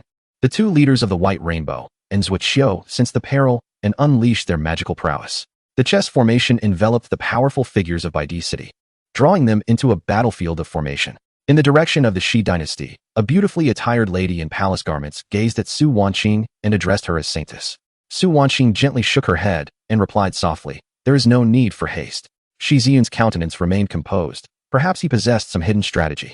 Su Wanqing's exquisite eyes turned toward the battlefield, where formidable warriors clashed with Mo Zhen and Mo Yuan. It must be said, the combat prowess of the Mo Hua guards was indeed terrifying, explaining their notorious reputation throughout the 9 provinces.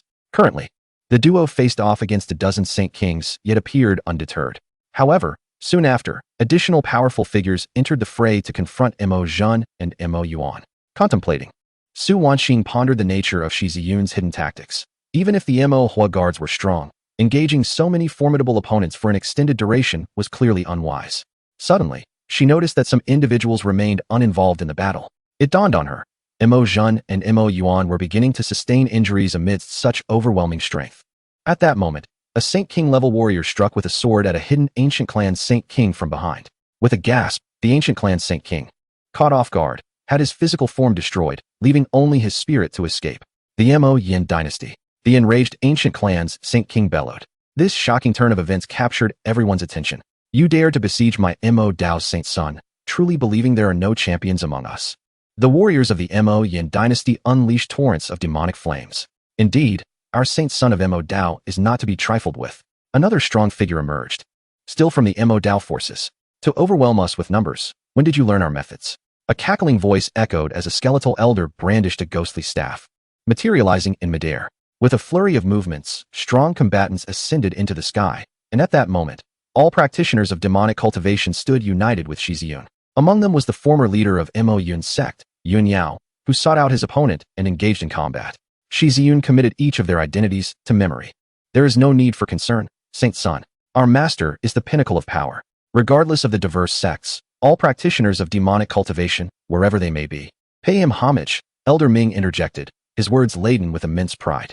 Shi Yun nodded. His master was even more formidable than he had imagined.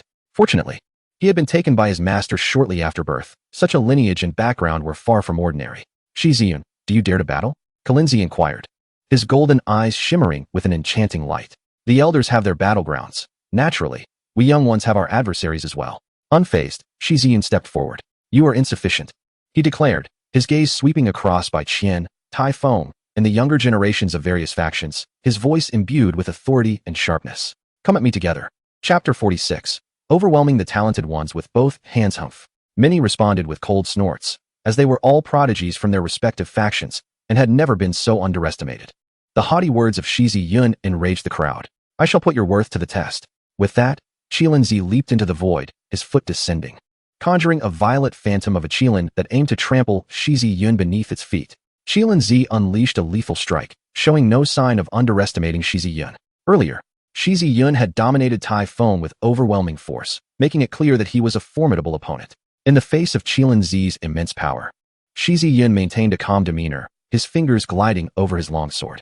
A sharp, resonant sound of the blade echoed. The essence of Hongming emanated, stirring Shi Yun's garments. With accumulated sword intent, he unleashed a horizontal strike. The sword energy sliced through the air like a crescent moon, targeting the Qilin Phantom. With a roar, the Qilin Phantom was forced back by a single strike, its form beginning to shatter like porcelain.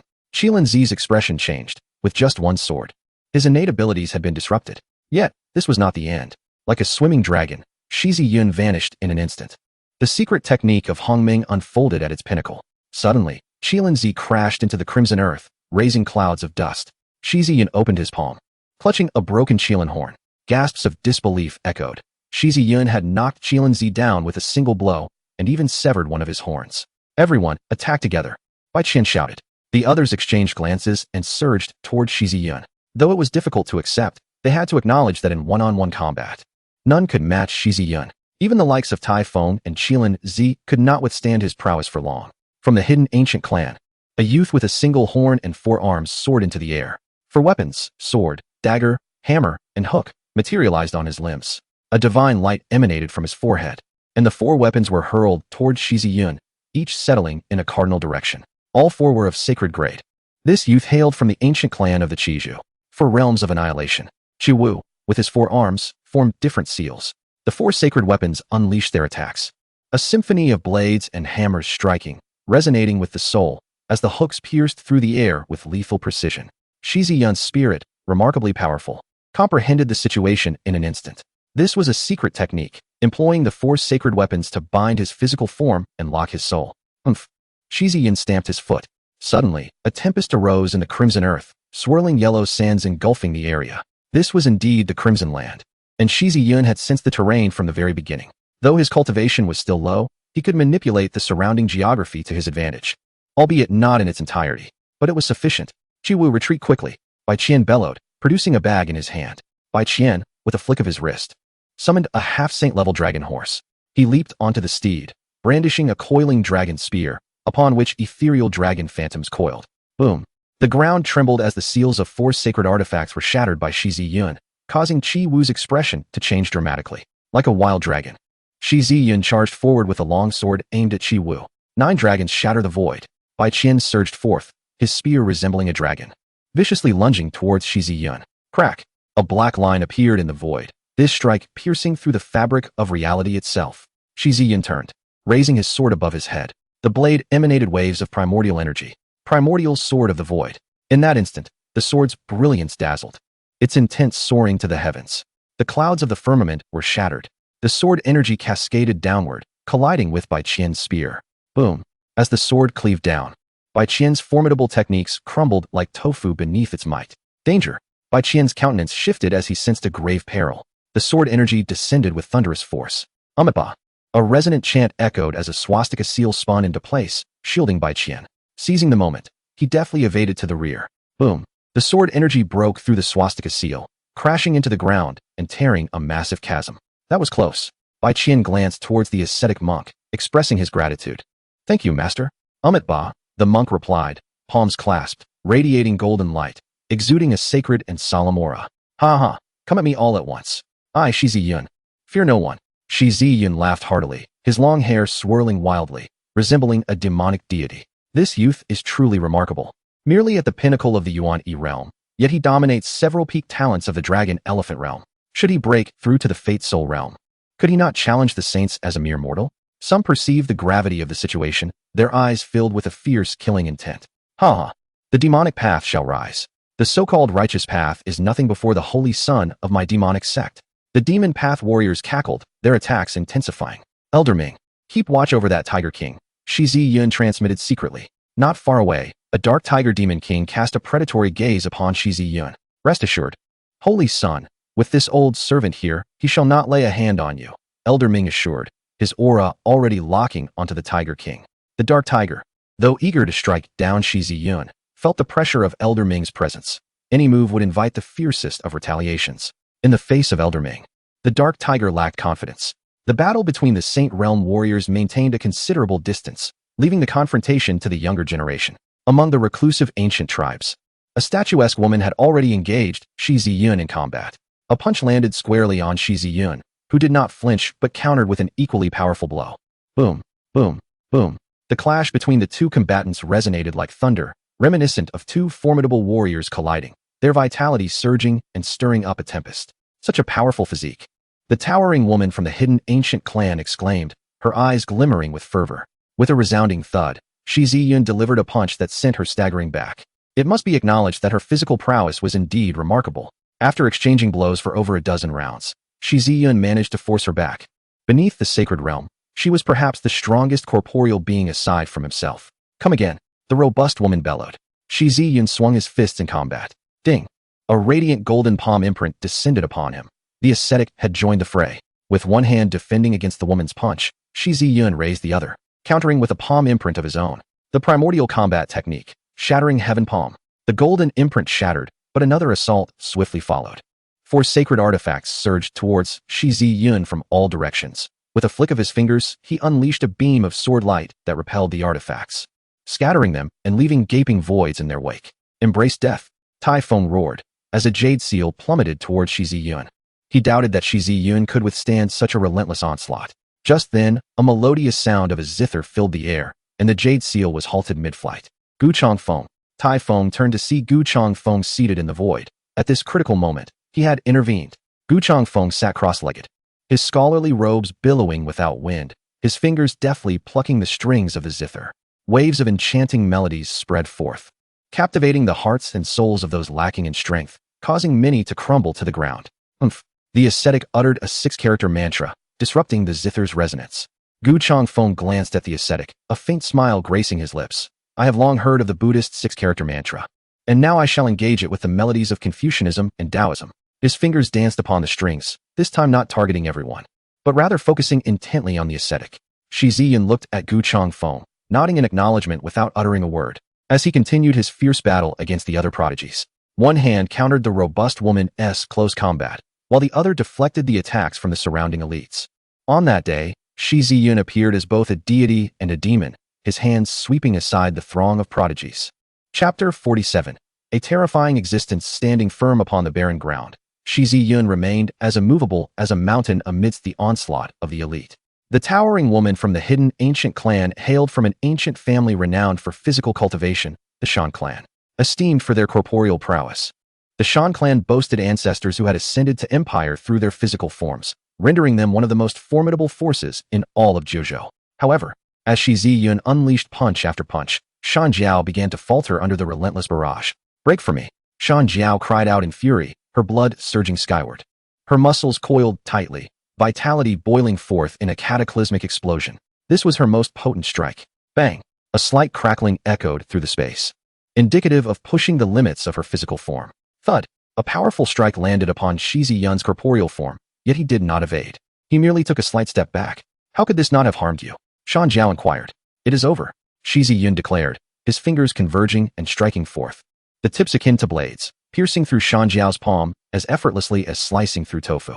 The technique, known as the fragmented void finger of the primordial combat art, unleashed a potent surge of primordial energy accompanied by a terrifying bloodlust. With a splatter, Shan Jiao could no longer withstand the onslaught, blood erupting from her lips. Though her physique was formidable, she faced a foe even more monstrous than herself. Shi Yun raised his fist for another devastating blow. Boom!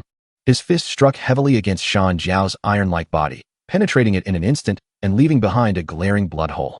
Her chest was a gruesome sight, and her breath faltered to the brink of collapse. Cough, cough, I concede, Shan Jiao gasped, her face paling. Behind Shi Yun, an array of divine abilities descended upon him. Thunderous roars resonated as these powers rained down, engulfing Shi Yun in a moment. Ziyun, Yuliangxi, engaged in battle, exclaimed with a change in her countenance, her anxious voice escaping without a thought for Shi Qi's presence. Wretched fiend. Shi Qi gritted his teeth, observing Yuliangxi's worried expression. Young master, Qing Lan, having repelled her opponent with a sword, rushed to Elder Ming's side, calling out anxiously. Do not worry, the young master is unharmed, Elder Ming reassured, sensing that Shi Yun's aura had not diminished but rather intensified. In the area where the divine abilities converged, a myriad of colors flickered. Is he dead? Faced with such a multitude of divine attacks, even a saintly realm expert could not emerge unscathed, could they? All eyes turned to the spot where Shi Yun had been, as the destructive waves of the divine powers still lingered. Even those engaged in combat in the void paused to observe the battlefield below, their attention unwavering. What should we do? Should we intervene? A young demon path prodigy murmured. No need for haste. If the Holy Sun is truly in peril, our intervention would be futile, replied Yin Su of the Demon Flame Dynasty, who had encountered them in the blood immortal secret realm. The others nodded in agreement. It was not that they were unwilling to assist, but their powers were limited. Among these demon path prodigies, only a few had attained the dragon elephant realm, and should they intervene, they would face the most elite of talents from the 9 provinces. As the crowd pondered, a figure emerged slowly from the swirling dust. Upon recognizing that silhouette, Yuliangxi's face broke into a smile. Shi Yun stretched languidly, his eyes coldly surveying the assembly, and spoke with a nonchalant tone. Such trifling sand and gravel cannot compare to me in the slightest. How is this possible? After enduring so many divine attacks, he remains unscathed. This scene rendered all incredulous. Shi Yun's strength was despairingly overwhelming.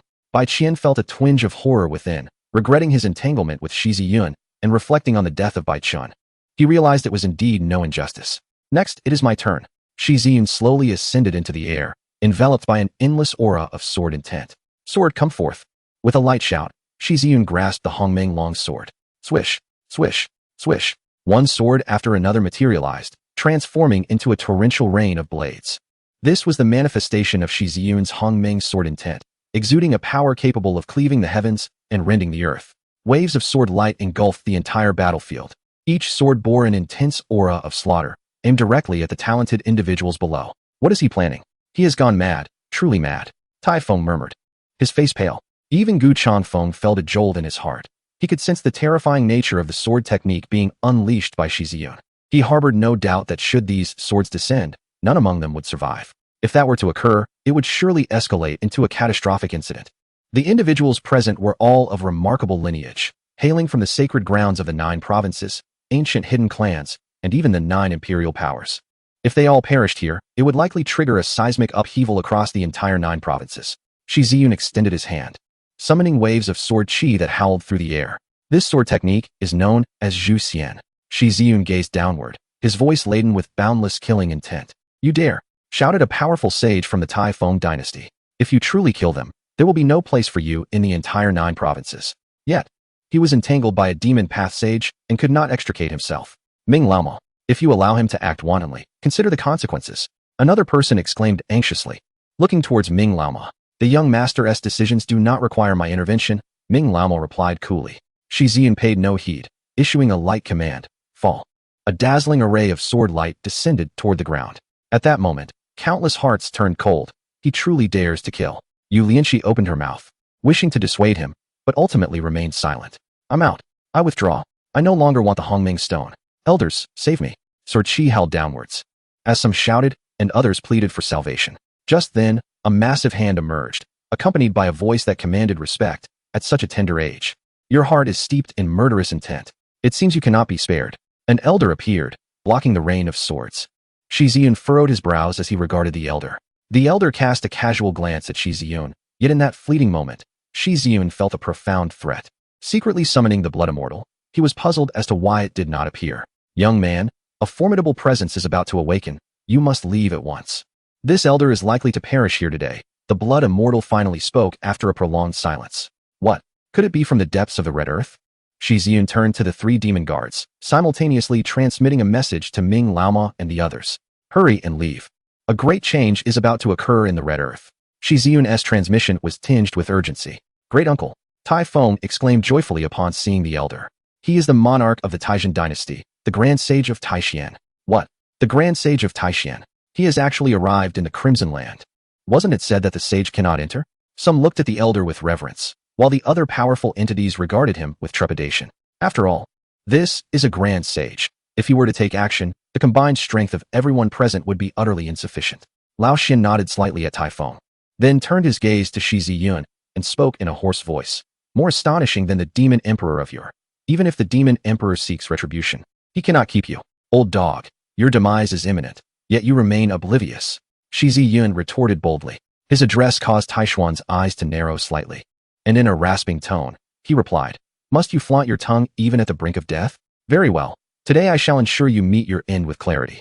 I possess a treasure of the immortal path that can conceal my celestial aura.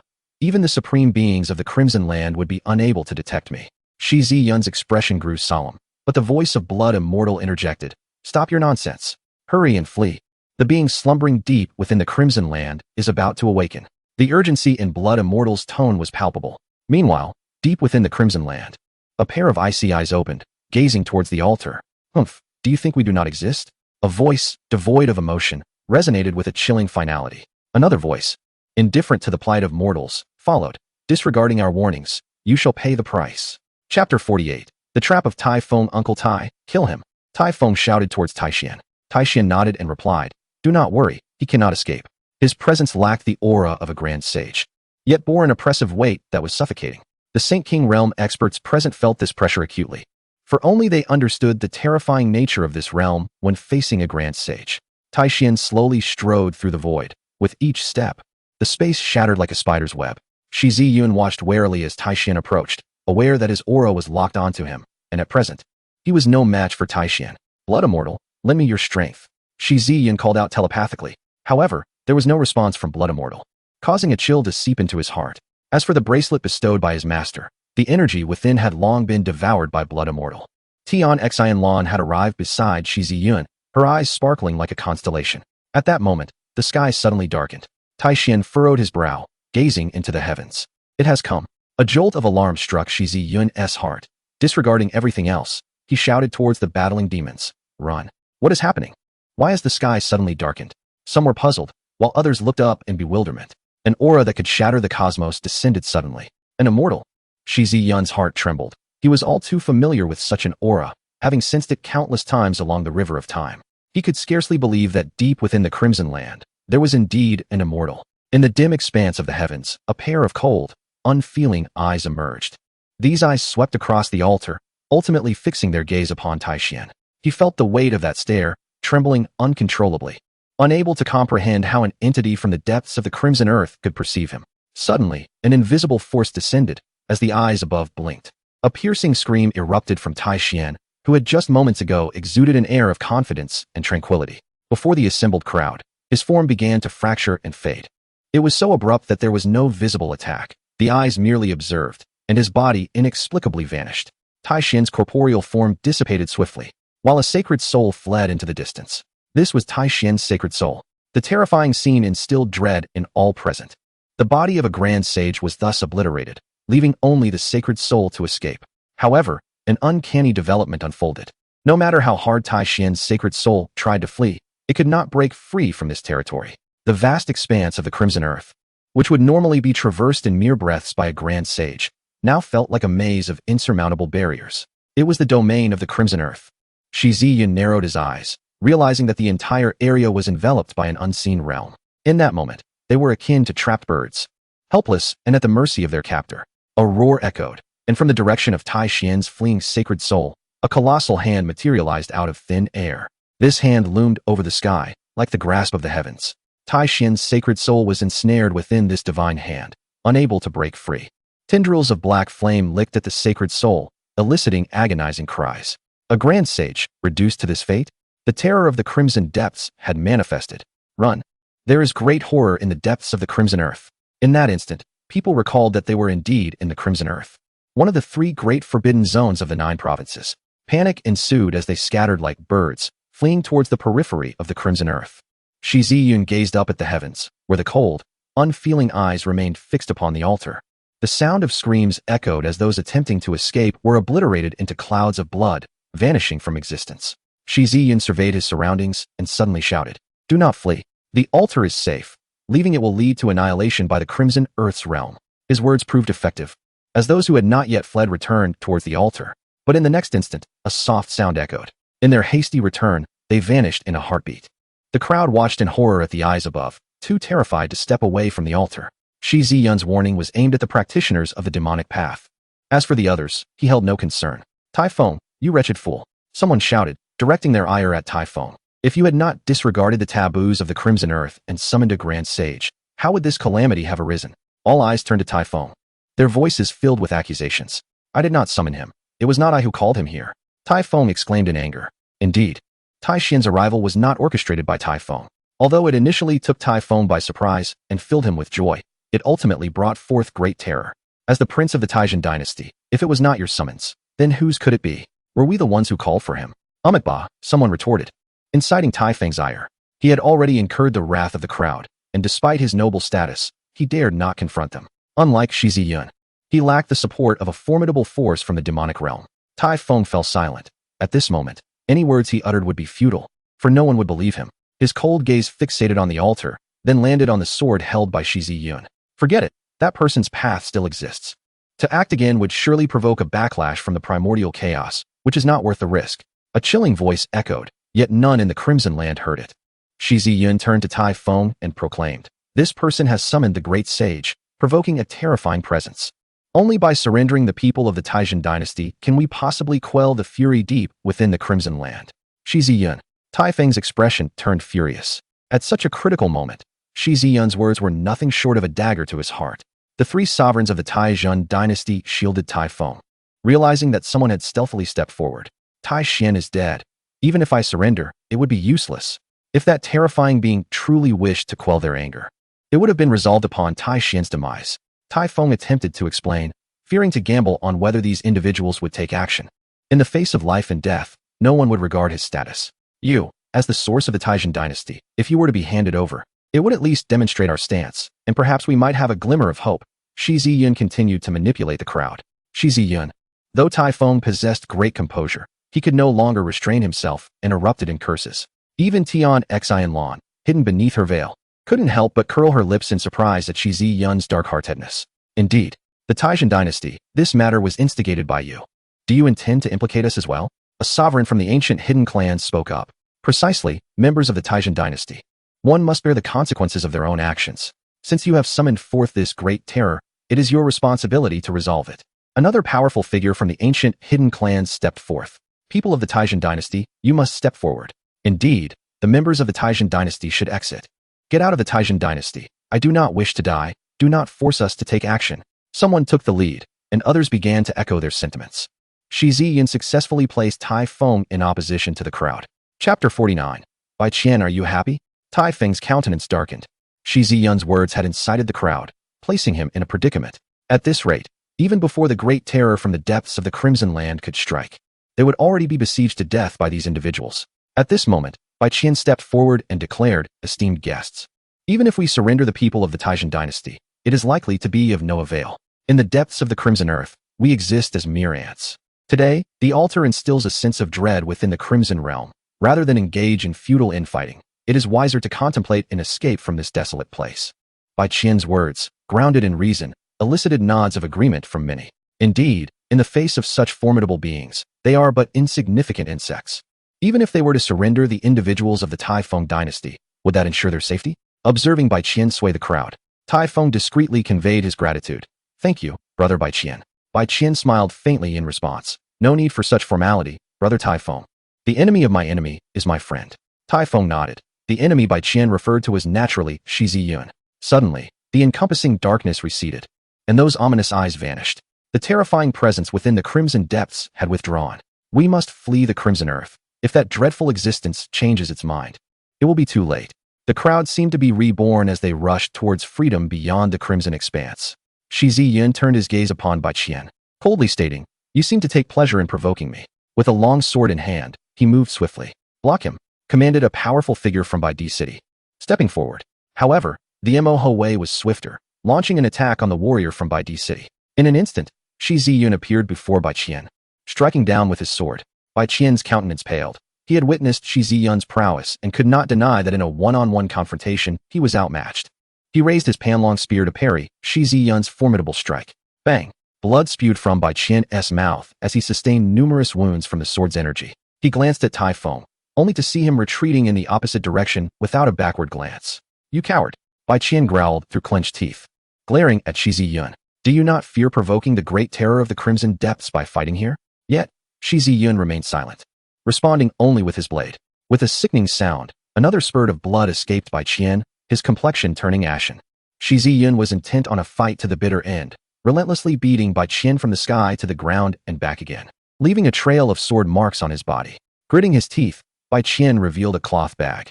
"Bai Hong Lin," he declared, "since you wish me dead, then dare to pursue." He mounted the Bai Hong Lin, which let out a triumphant cry and swiftly fled. Meanwhile, Tai Feng stood watching the direction of Bai Qian's escape, shouting, "Bai Qian, halt your horse," for he realized that Bai Qian was heading deeper into the crimson earth. "Tai Feng, I curse your very existence," Bai Qian retorted, his voice seething with rage. Tai Feng's expression darkened as he turned away. Shi Yun, witnessing Bai Qian's trajectory into the depths, chose not to pursue.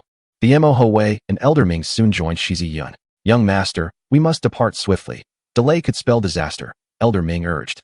None could predict whether the great terror of the Crimson Depths would manifest once again. The group paid no further heed to the inhabitants of Bai Di City, hastily departing the area with utmost swiftness. Meanwhile, the people of Bai Di City were left in a state of frantic agitation, for they had witnessed Bai Qian being forced deep into the Crimson Land.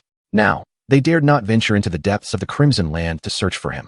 "Shi Yun, Bai Di City shall not rest until you are vanquished." Yin Sha's furious roar reverberated through the Crimson Land. A month later, the upheaval in the Crimson Land sent ripples across the entire Jiuzhou region, and the events that transpired there began to spread far and wide. Reports emerged of the emergence of a supreme primordial force within the Crimson Land, yet the true beneficiary was none other than the Demon Path's holy son, Shi Yun. The holy son of the Demon Path had proven to be exceptionally formidable, single-handedly eclipsing numerous prodigies. "Humph, such claims are merely exaggerated rumors," some remarked, while others remained skeptical, dismissing it as mere embellishment. "My cousin is the young master of the Jin Xian sect and witnessed the events firsthand. Even engaging in combat with that Demon Path holy son," one boasted. "Is that true? What was the outcome?" The speaker's face glowed with pride as he continued. "My cousin received a palm strike from Shi Yun and survived, earning him the 36th position on the Jiuzhou Prodigy List."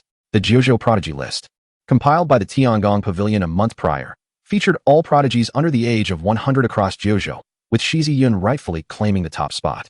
It was rumored that anyone who could endure 10 strikes from Shi Yun possessed the potential to rank among the top 10. In addition to this intriguing tidbit, an even more sensational piece of news began to circulate, capturing the attention of the elder generation of powerful figures.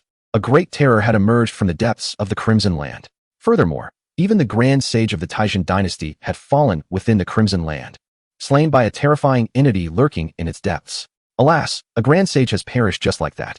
Why do so many insist on testing the perilous depths of the Crimson Land with their lives? Have the lessons of history not sufficed? Elder warriors sighed in unison, their awe for the Crimson Land deepening. All this transpired irrespective of Shi Yun. In Hezhou, at the Demon Emperor's Divine Palace, a gathering was underway in a pavilion where Shi Yun, Tian Xinlan, Yu Lianxi, Gu Changfeng, and others were present. The atmosphere was lively, filled with camaraderie and laughter. Among them was Qilin Zi, who, upon emerging from the Crimson Land, sought out Shi Yun directly. "Brother Shi, your prowess during the contest in the Crimson Land has rightfully earned you exceptional opportunities. Might you consider parting with a piece of the primordial stone? I am willing to exchange it for a precious treasure," he stated, his eyes gleaming with desire. After some contemplation, Shi Yun agreed to part with a palm-sized piece of the primordial stone. Thus, he accompanied Qilin Zi to the Demon Emperor's Divine Palace, conveniently utilizing the palace's teleportation array to return to the Demon Emperor's Immortal Palace. "Brother Shi, your brilliance has truly shone, compelling all to bow before you. You are indeed a remarkable figure of this generation." Qilin Zi raised his cup, a hearty laugh escaping his lips, contrasting with his strikingly handsome visage. Shi Yun smiled in return, remarking, "In truth, the primordial energy along the primordial path was of some assistance to you as well. Hongming represents the ultimate path. On the road of Hongming, your physique and spiritual power have, to varying degrees, been infused with its essence, which is immensely beneficial to you." Gu Changfeng nodded in agreement and spoke. "Indeed, I can sense that it may not be long before I ascend to sainthood. It appears that the opportunities presented in this crimson land were intentionally left for future generations by a transcendent figure of your." Kalinzi also felt a deep sense of affirmation. Shi Yun has traversed such great lengths on the road of Hongming, showcasing formidable strength. However, Kalinzi refrained from inquiring further. The demon race reveres the strong. And Kalinzi's magnanimity was met with Shi Yun's willingness to forge a friendship. Before the teleportation array, Yu Lianqi gazed at Shi Yun with a hint of melancholy. Her beautiful eyes furtively glanced at Tian Xinlan, standing beside Shi Yun, filled with a touch of envy. Tian Xinlan, noticing Yu Lianqi's gaze, instantly understood. Yet, Shi Yun remained oblivious, clasping his hands toward Kalinzi, Gu Yi, and the others, saying, "Farewell, esteemed friends." "Farewell." Kalinzi returned the gesture. As the teleportation array activated, Yu Lianqi found it difficult to withdraw her gaze. "My dear, he is already thousands of miles away. It is time for us to return to the sacred mountain," Gu Yi remarked with a gentle shake of his head. Gu Changfeng's expression bore a faint smile. He too perceived certain nuances, but chose not to divulge them. Yu Lianqi's cheeks flushed. 3 days later, in the divine land, Shi Yun gazed upon a bustling metropolis ahead and took a deep breath. "At last, I have returned. Young master, shall we head directly to the immortal palace?" Qinglan inquired. Shi Yun turned to Elder Ming and asked, "Have the people arrived?" "They have been brought to the Demon Emperor's immortal palace, awaiting your instructions. Additionally, many from the demonic forces have come to seek an audience at the immortal palace." Elder Ming replied. Shi Yun nodded and said, "Let us proceed to deal with those disloyal individuals." Chapter 50. A sword that slays in an instant. In the grand hall of the Demon Emperor's immortal palace, a congregation of powerful figures from the demonic path had gathered. These formidable beings hailed from various demonic factions across the 9 provinces, each renowned and significant in their own right. Yet, at this moment, they stood in silence, awaiting the arrival of their leader. Above them, an imperial throne loomed empty. Beside it stood a middle-aged man clad in purple armor, resembling a mighty mountain, his eyes exuding authority and pressure. The atmosphere in the hall was thick with tension, no one daring to speak, all waiting in quiet anticipation. "The Holy Sun has arrived." A voice resonated, drawing the attention of all present to the entrance of the hall. Shi Yun, hands clasped behind his back, entered with a measured pace, accompanied by Tian Xinlan, Elder Ming, and others. Shi Yun surveyed the array of formidable figures from the demonic path, recognizing some from past encounters and others whom he had seen with his master. He gradually approached the imperial throne, greeting the middle-aged man in purple armor, "Uncle and I." The previously stern visage of the man softened into a smile as he nodded at Shi Yun. "I have been awaiting your arrival." The gaze directed towards Tian Xinlan bore a hint of coldness, yet she remained unperturbed. This middle-aged man, Shi Yun, had known since childhood. A formidable figure known as Moni, the demon commander. Moni led the Mo guards, conquering lands far and wide, serving as one of the most elite warriors under the demon emperor, and was infamous throughout the 9 provinces as a great saint of the demonic path. The fearsome reputation of the Mo guards and their formidable strength were inextricably linked to Moni's prowess. Shi Yun approached the imperial throne and seated himself with an imposing demeanor. Strangely, no one dared to oppose him. This throne was one Shi Yun had occupied countless times since his youth. In his childhood, whenever his master summoned these powerful figures of the demonic path, they would cradle him as they sat upon the throne. "Bring them forth," Shi Yun spoke indifferently. Moni nodded and waved his hand. Outside the hall, 10 Mo guards appeared, escorting dozens of individuals, all of whom belonged to the demonic sect. With a thud, the Mo guards raised their hands to suppress the captives, causing them to kneel on the ground. Moni, observing the subdued individuals below, spoke with a voice as cold as the wind. "From the Tianyin sect, Yin Sha, from the Nightmare Sacred Land, Yi Wujiang, and from the Cold Sky Demon sect, Shuefeng. The 3 major forces of the demonic path in the realm have failed to come to the aid of the Holy Sun when he was ambushed. Let the Holy Sun decide their fate." Moni's voice carried an air of authority, laced with an icy chill that made the demonic experts present tremble. Within the grand hall, the other powerful figures of the demonic path cast glances at the subdued individuals, their eyes filled with murderous intent. The Holy Sun had ventured forth and faced ambush, yet they had failed to come to his rescue. This was indeed a grave insult. The Holy Sun of the demonic path was unlike any other. He represented the entirety of the demonic path, not merely a single faction. It was akin to a prince in the mortal realm suffering misfortune while his ministers stood idly by. This was an egregious crime. Speak up. Do you intend to rebel? Or do you wish for my demise? Shi Yun inquired, tapping his fingers against the armrest as he regarded them. Holy Sun, spare us. We were not present in the realm at the time and were unaware of your peril. Had we known, we would never have allowed such a thing to occur. Stammered Yin Tian Sha, the leader of the Tianyin sect, as he bowed in supplication. Indeed, we were not in the realm at that time and had no knowledge of the Holy Sun's predicament. We implore your forgiveness. Yi Wujiang from the nightmare sacred land pleaded. Shi Yun scoffed inwardly, recognizing that this was a premeditated excuse on their part. In truth, he had harbored suspicions during his time in the realm.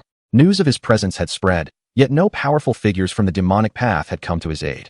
Although the realm was predominantly under the influence of Confucianism and had fewer demonic sects, it was still inconceivable that not a single sage-level warrior would respond.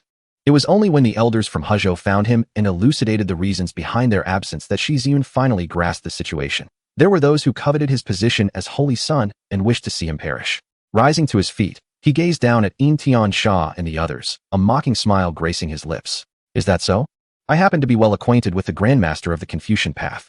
Shall I personally inquire with Master Yuan whether you were present in the realm at that time? On a gloomy day, with the night stretching endlessly, the hearts of Xue Feng and his companions chilled, their expressions shifting constantly. As the rulers of the Boundary Prefecture, what could possibly elude the knowledge of Yuan Yi? Moreover, as formidable figures in the sacred realm, the Confucian Tao paid them even greater attention. It would take but a cursory inquiry to ascertain their whereabouts in the Boundary Prefecture. I understand that my master has bestowed upon me the title of Holy Sun, and many harbor discontent, coveting this revered position. Shi Yun, however, paid no heed to the changing expressions of the three men. Instead, he leisurely paced, offering them a chance. Accepting a scroll handed to him by Elder Ming, he slowly read aloud, Injiu Huang, Yi Tai Su, Xue Qi. Upon uttering the name of Xue Qi, Shi Yun momentarily faltered. It seems fate has a peculiar grudge against this name. These three are the prodigies of the three great demonic sects in the Boundary Prefecture, Holy Sun. The trio trembled as they rose, heads bowed, too intimidated to meet Shi Yun's gaze. With such demeanor, do you truly aspire to be the Holy Sun? Shi Yun observed their postures, shaking his head as he continued. If you can withstand a sword strike from me, then you may claim the title of Holy Sun. His eyes bore an oppressive intensity, akin to an emperor surveying his subjects. In the grand hall, an eerie silence prevailed as various demonic powerhouses turned their eyes toward Shi Yun. What audacity! These three are all prodigies of the dragon elephant realm, yet Shi Yun, he has yet to manifest his soul. Although these three may not rival the likes of Tai Feng or Bai Qian, they are nonetheless formidable in their own right. It has long been rumored that the Holy Sun battled the prodigies of the 9 provinces in the Crimson Land and emerged victorious. Now, it could be verified if such tales were indeed as extraordinary as claimed. Indeed, if he could slay Injiu Huang and the others with a single sword, I would be the first to champion his claim to the Holy Sun position. Some who had not ventured to the Crimson Land exchanged secretive communications, while those who had witnessed Shi Yun's prowess remained composed, their faces betraying no sign of surprise, as if all this were perfectly natural. Is the Holy Sun's declaration genuine? Yi Tai Su gritted his teeth, lifting his gaze to Shi Yun. He had heard tales of Shi Yun's exploits, yet he did not believe that Shi Yun could vanquish all three of them with a single strike. Yin Tiansha, Yi Wujiang, and others also turned their eyes towards him. Even if it were a falsehood, do you possess the luxury of choice? Shi Yun's voice was icy. Casting a disdainful glance at Yi Tai Su, his domineering presence palpable. Step forth, beneath my sword. If you survive, the title of Holy Sun shall be yours. Shi Yun ceased his idle chatter, issuing a direct command. Injiu Huang, Yi Tai Su, and Xue Qi exchanged glances, drawing a deep breath. Please, Holy Sun, enlighten us. The three stepped forward and cupped their hands in a gesture of respect toward Shi Yun. Meanwhile, Mo furrowed his brow, harboring concern, should the situation turn dire. He would intervene, unfazed by any established protocols. Uncle and I, Shi Yun shook his head, aware that even in defeat, Mo would not acknowledge any failure. Such is the burden of having an overwhelming background. Even in the face of betrayal, one retains the privilege of entitlement. Yet, Shi Yun remained resolute, undeterred and confident in his prowess, declaring, strike, and should I engage, you shall have no chance. His calm demeanor incited fury in Injiu Huang, who, despite his status as a Holy Sun, could not tolerate such contempt. In Xiaopom, Demon Nightmare / Cold Heaven Demon Finger. With the atmosphere charged with the essence of the dragon and elephant realm, the trio held nothing back, recognizing this as their sole opportunity for survival. A colossal handprint imbued with demonic energy, a streak of crimson light from a blade, and a finger forged from profound ice, surged toward Shi Yun. Confronted with these three formidable techniques, Shi Yun merely shook his head. Advancing a step, he brandished his sword. With a resonant chime, he flickered, and, in an instant, returned to his original position. Primordial weapon path, void sword. Boom, boom, boom. The three attacks collided with Shi Yun, leaving onlookers wide-eyed in disbelief. They witnessed Shi Yun's body tremble, as the three techniques were effortlessly dispersed. In stark contrast, the trio of Yin Jiuhuang disintegrated like grains of sand, not even uttering a single cry of despair. Gasp! The crowd gazed at Shi Yun with incredulity. Even the demon reversal's expression bore a hint of shock. A single sword strike had obliterated them. Chapter 51. The Return of the Demon Emperor. In the Grand Hall, one could hear a pin drop. It took a while for anyone to regain their composure. The tales of a red-clad figure effortlessly vanquishing the proud elites of the 9 provinces were not mere rumors. They were indeed true. At that moment, reverence for Shi Yun filled the hearts of all present. Though Shi Yun's realm was currently low, his youth was undeniable. At the Yuani realm, he had slain 3 dragon and elephant realm prodigies with a single stroke. Had such a feat ever been accomplished in history? This fundamentally shattered the norms of the cultivation world. The thought that Shi Yun might ascend to a higher realm sent chills down many spines. Yin Tiansha and his companions finally regained their senses, murmuring, "My son." Their gazes towards Shi Yun were now tinged with a hidden darkness. "They harbor murderous intent towards you, though it is well concealed," remarked Tian Xinlan, her expression serious. "Understood," Shi Yun nodded, turning to Tian Xinlan with a light-hearted smile. "Do not always wear such a serious expression, it diminishes your charm." Tian Xinlan turned away, choosing to ignore him. Cough cough, Shi Yun cleared his throat. Addressing Yin Tiansha and the others, "I am offering you a chance. You have proven to be quite inept. We are willing to pledge our loyalty to the Holy Sun. We beseech your mercy," they implored, kneeling in desperation. At that moment, a voice rang out. "These 3 cannot be spared. The Holy Sun's authority has been disrespected, and they must be punished." Yin Yao of the Demon Cloud sect stepped forward, bowing respectfully to Shi Yun. The others silently noted the cunning of this old fox, recognizing his attempt to pledge loyalty to the Holy Sun having been preempted. Indeed, the 3 must be executed. These individuals harbor treasonous intentions and must face their demise. A multitude of formidable practitioners of the demonic path began to voice their opinions, casting glances at Yin Tiansha and the others. Upon a mere command from Shi Yun, they would spring into action. This was the moment to demonstrate their loyalty. Shi Yun turned his gaze toward Yin Tiansha and the other 3, stating, "I am aware that aside from your 3 sects, there are others who covet my position as the Holy Sun." Upon uttering these words, the eyes of some in the assembly flickered, the atmosphere thick with silence. "However, since you have chosen to reveal yourselves prematurely, I shall require you to serve as an example." Shi Yun's eyes narrowed, his demeanor shifting dramatically. This was a display intended to instill fear in others. Otherwise, an array of sinister figures would emerge. Although Shi Yun feared them not, he preferred to avoid unnecessary complications. Yin Tiansha and the others felt a chill run down their spines. They realized that their lives were in peril. "We merely failed to offer assistance, and the Holy Sun seeks to condemn us to death." Xuefeng raised his gaze to Shi Yun, his eyes brimming with resentment. Indeed, when the Holy Sun was injured by the Northern King at the Wangfu of Ching Zhao, the Ching Zhao demonic sect did not come to his aid. Why must we now be utterly annihilated? Yi Wujiang exclaimed in anger. Is this not akin to acting against the natural order? Are you not afraid of chilling the hearts of all demonic sects? Absolutely. By what right do you do this? Yin Tiansha, Yi Wujiang, and Xuefeng spoke in unison, their words laced with indignation. Their sons had already fallen victim to Shi Yun's blade, and yet he showed no signs of mercy. How audacious! The Holy Sun's decisions are beyond your reproach. The Holy Sun was ambushed in Jiezhou, and you dare to voice your grievances. Within the Grand Hall, a cacophony erupted, with many condemning Yin Tiansha and the others, simply because he is the sovereign, and you are the subjects. A languid, enchanting voice, yet imbued with immense authority, reverberated throughout the hall. A waft of fragrant air accompanied the appearance of a figure clad in garments as white as snow, her graceful silhouette reminiscent of a celestial being. With her back turned to the assembly, 3,000 strands of ebony hair cascaded down. Upon seeing this figure, Shi Yun's face lit up with joy, exclaiming, "Master." Huang Li slowly turned, her gaze momentarily resting on Tian Xinlan. Yet, she revealed no discernible emotion, appearing rather indifferent. A sense of foreboding gripped Shi Yun's heart, a cold sweat forming on his back. Though his master said nothing, he could sense a chilling aura. The more composed she appeared, the angrier she likely was. This was a lesson learned through years of being by her side. Ahem, master. Shi Yun coughed lightly. However, Huang Li took her seat upon the imperial throne, directing her attention toward Yin Tian Sha and the others. Shi Yun thought to himself, this is the end for you. Do you harbor any dissatisfaction with my decree? Huang Li's voice was soft yet suffused with an overwhelming pressure, embodying the might of the demon emperor, calm yet suffocating. In the hall, no one dared to speak, paralyzed by fear. Execute them, spare not a soul from their sect, and burn their temples and territories, ensuring that for 10,000 years, not a blade of grass shall grow.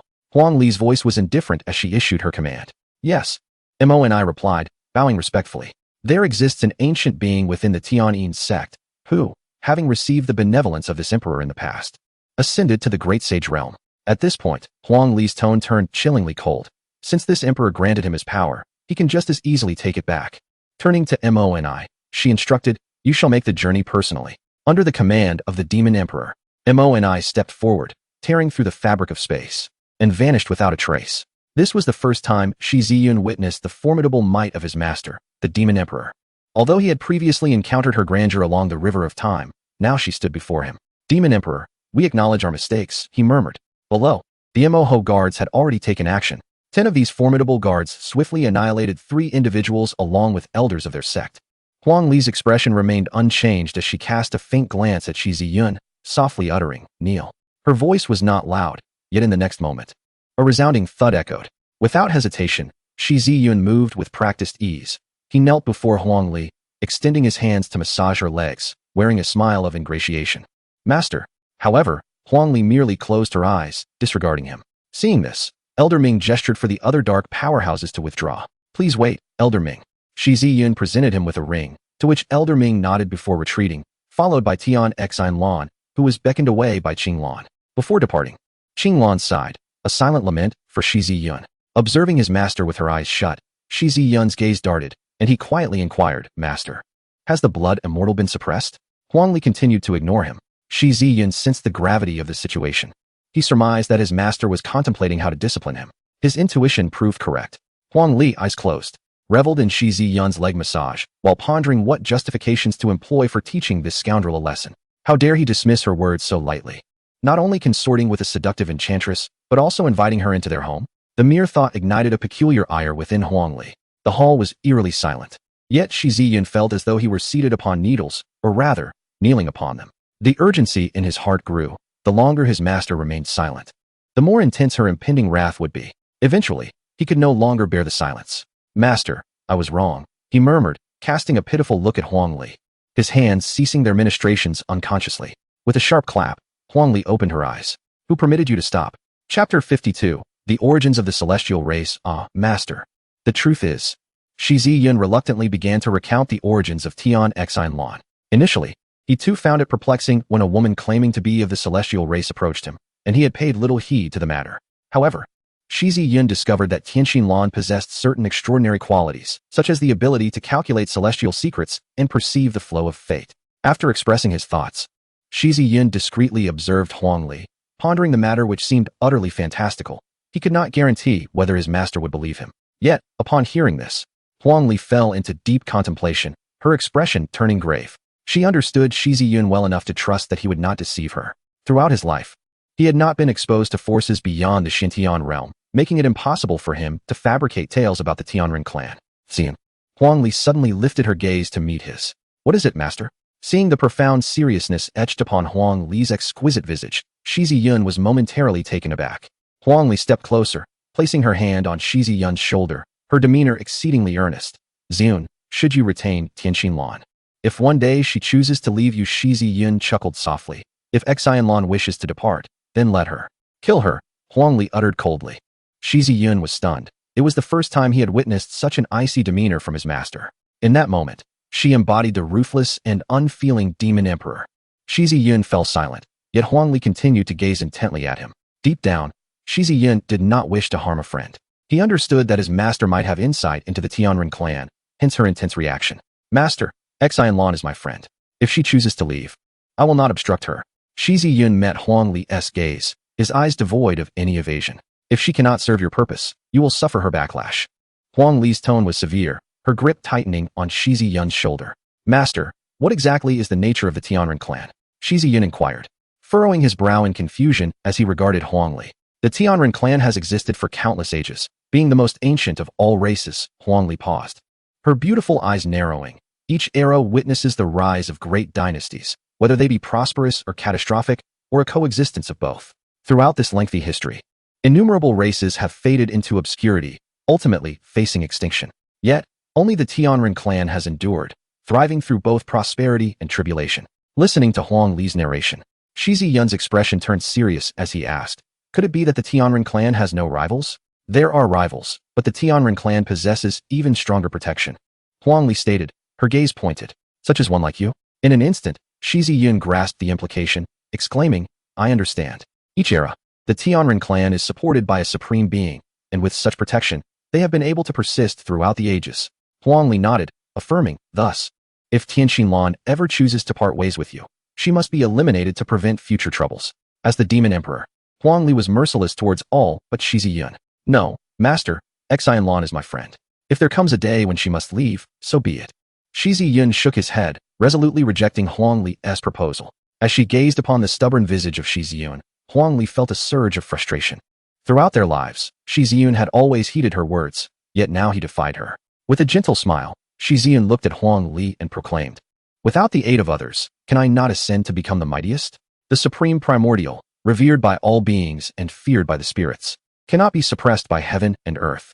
Rising slowly, he clenched his fist with unwavering confidence and cold resolve, articulating with conviction, what of destiny? If fate stands before me, I shall shatter it. At that moment, Huang Li's gaze faltered, and she sighed deeply. She understood that she could not sway Shi Yun. Yet she had made up her mind. Should that day ever come, she would make the decision for him. However, when it came to the supreme primordial, unbound by cause and effect, she could only believe half of it. After all, such a force had scarcely manifested throughout history, and no one truly comprehended its essence. Master, have you resolved the matter concerning the blood immortal secret realm? Shi Yun shifted the topic. Huang Li shook her head, replying, it escaped. Escaped? Shi Yun furrowed his brow. What exactly was it? What could it be? Perhaps it will offer you an answer. Huang Li retorted coldly, casting her gaze upon the bracelet adorning Shi Yun's wrist. Will you come forth on your own, or must I summon you? Unexpectedly, a sigh echoed through the hall, and a blood-colored figure materialized, lacking form, merely a shadow. Blood immortal? Huang Li's brow furrowed in concern. I can sense the aura of the immortal path within you. It seems you are not far from the realm of the divine, only a single opportunity away. The blood immortal did not deny this, but rather acknowledged it. Hidden beside my disciple, do you seek to usurp his essence and take his place? Huang Li's eyes turned icy, as the oppressive aura of an imperial realm enveloped her. Clearly, she harbored deep mistrust towards the existence of such a remnant soul, and aimed to eradicate it. Little girl, you are mistaken. This lad embodies the innate primordial. His soul, spirit, and body all rooted in the primordial source. To damage even a fragment would leave the primordial incomplete. Should I forcibly seize it, I would only obtain a flawed primordial and inherit its supreme consequences, a loss far greater than any gain. The blood immortal referred to Huang Li as little girl. Yet he possessed the right to do so, given the vast expanse of time he had endured. Let us propose a trade. During your seclusion, I shall protect this lad. But I require him to nourish me with primordial energy, the blood immortal stated, casting a glance at Shi Yun. Why should I trust you? Huang Li replied coolly. Although the blood immortal made such a proposition, Huang Li remained resolute in her determination not to allow him to linger by Shi Yun's side. Even as a remnant soul, a being of the immortal realm posed a threat that Shi Yun could not contend with. The entity that fled the blood immortal secret realm. Do you believe it will spare this lad once it regains its strength? In the blood immortal secret realm, the entity believed to be the blood immortal recognized the primordial body of Shi Yun and sought to seize it. Fortunately, Huang Li arrived just in time to thwart its intentions. Once restored, the existence of an immortal realm is certain. Thus Huang Li aims to establish her path to immortality before others. What is the origin of that malevolent being? Huang Li pondered deeply. The blood immortal was indeed correct. Within the blood immortal secret realm, that sinister entity was exceedingly bizarre, and even the 9 emperors could not capture it. During their confrontation, Huang Li discerned that this was not the blood immortal and did not even belong to the Xiantian realm, as its aura was entirely distinct from that of Xiantian. In the grand hall, silence enveloped both parties for an extended period, and Huang Li's expression grew increasingly grave. Shi Yun observed the two sides, aware that they were communicating through secret techniques, deliberately excluding him from their discourse, as knowing would perhaps be detrimental to him at this moment. Ultimately, Huang Li acquiesced. and Shi Yun readily agreed to nurture the blood immortal with primordial energy. Seated cross-legged in the hall, Shi Yun prepared to break through his limits. Although he had not yet attained the life soul during his time in the Crimson Land, he was already equipped with the foundation for a breakthrough. Waves of primordial energy emanated, and with Huangli present, this was the perfect place for seclusion. Chapter 53. My master agrees to one thing. Primordial Inheritance Upgrade Progress 99. The system's voice resonated. Just a little more. Shi Yun estimated that he should have ample time to achieve his life soul breakthrough. With his master providing protection, he could focus entirely on his ascent. Huangli watched Shi Yun as he broke through, subtly nodding. She was well aware of his recent endeavors and could not help but marvel at the primordial energy, which truly embodies the supreme path. At her age, she had not shone as brightly as Shi Yun did now. Observing his handsome visage, Huangli felt a deep sense of satisfaction. In terms of talent, state of mind, and character, she could find no fault in him. Previously, the ring given to Elder Ming by Shi Yun contained a primordial stone, a gift for those powerful in the demonic path. During their time in the Crimson Land, those demonic forces supported Shi Yun, and he naturally remembered this. The threat posed by figures like Sha Yintian Sha was significant, while the primordial stone served as a benevolence. To wield both kindness and authority is the way to govern others, and Huangli refrained from commenting on this. However, when it came to Sha Yintian Sha and his ilk, Shi Yun hesitated and even granted them an opportunity, prompting Huangli to order their elimination directly. This was a lesson for Shi Yun. As an emperor, one must possess a ruthless heart.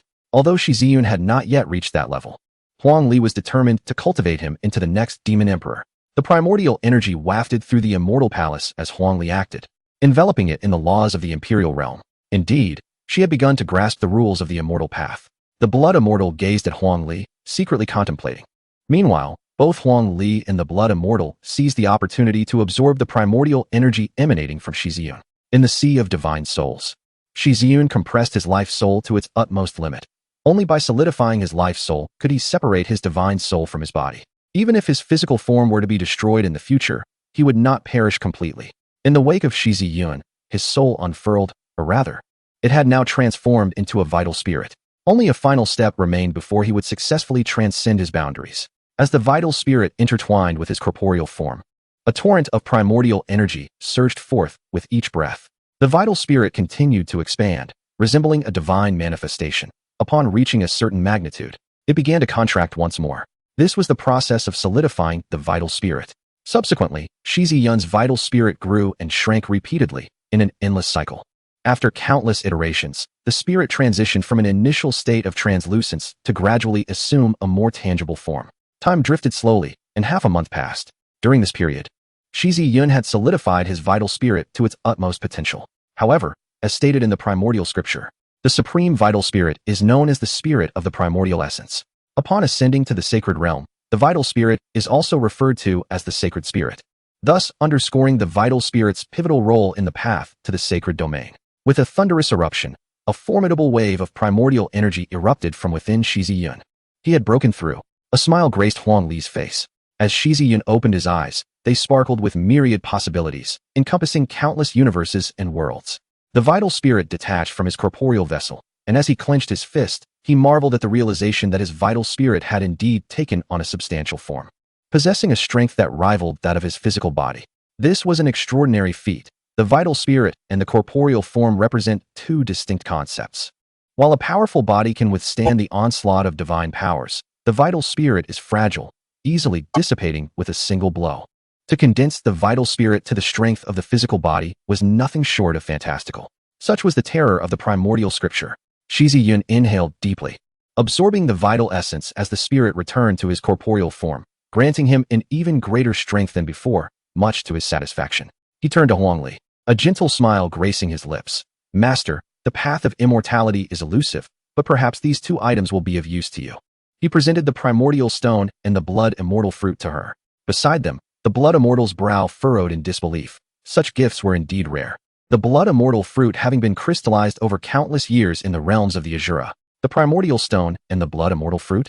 Huangli's beautiful eyes flickered as she shook her head in refusal, understanding that Shi Yun, as a primordial physique, would require even more resources. Master, I have already consumed 2 blood immortal fruits. Taking more would be futile. Witnessing her refusal, Shi Yun patiently urged her.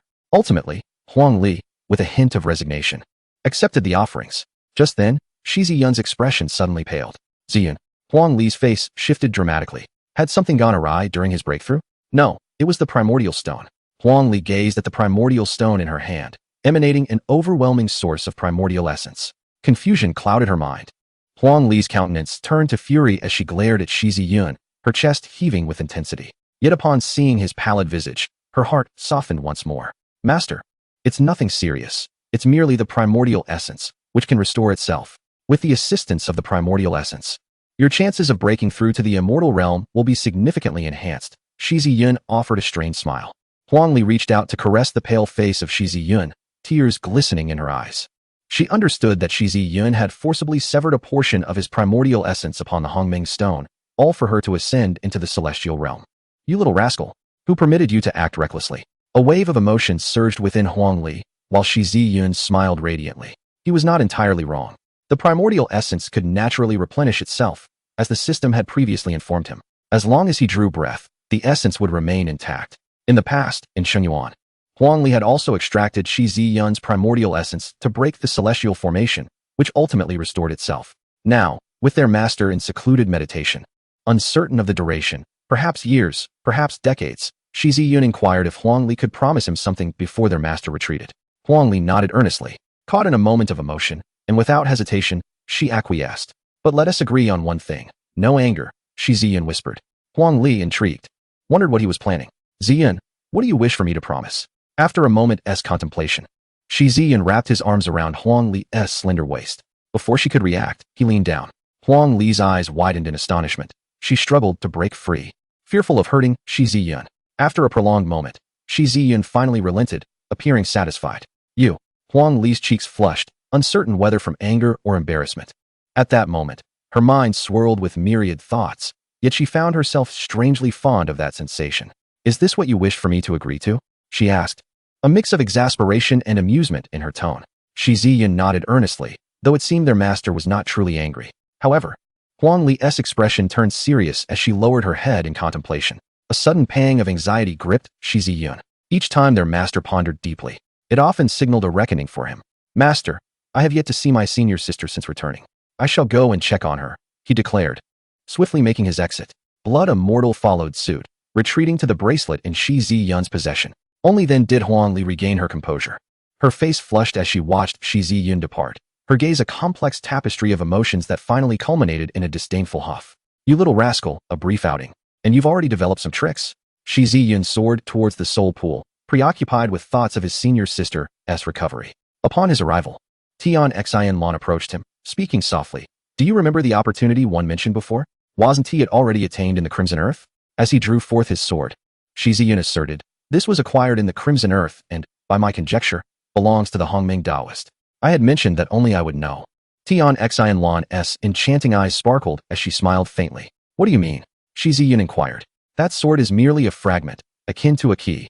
The true opportunity lies beyond Huzhou, she elucidated. Shi Yun halted his steps, gazing at Tian Xinlan, his brow arching. Are you implying that the opportunity in the Red Earth is merely a prelude? After a moment's contemplation, Tian Xinlan replied, that is one way to interpret it.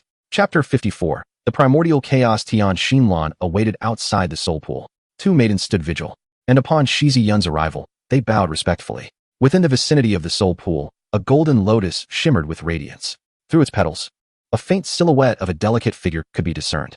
Senior sister, Shi Yun called softly. Young master, the holy maiden has now entered the dragon elephant realm.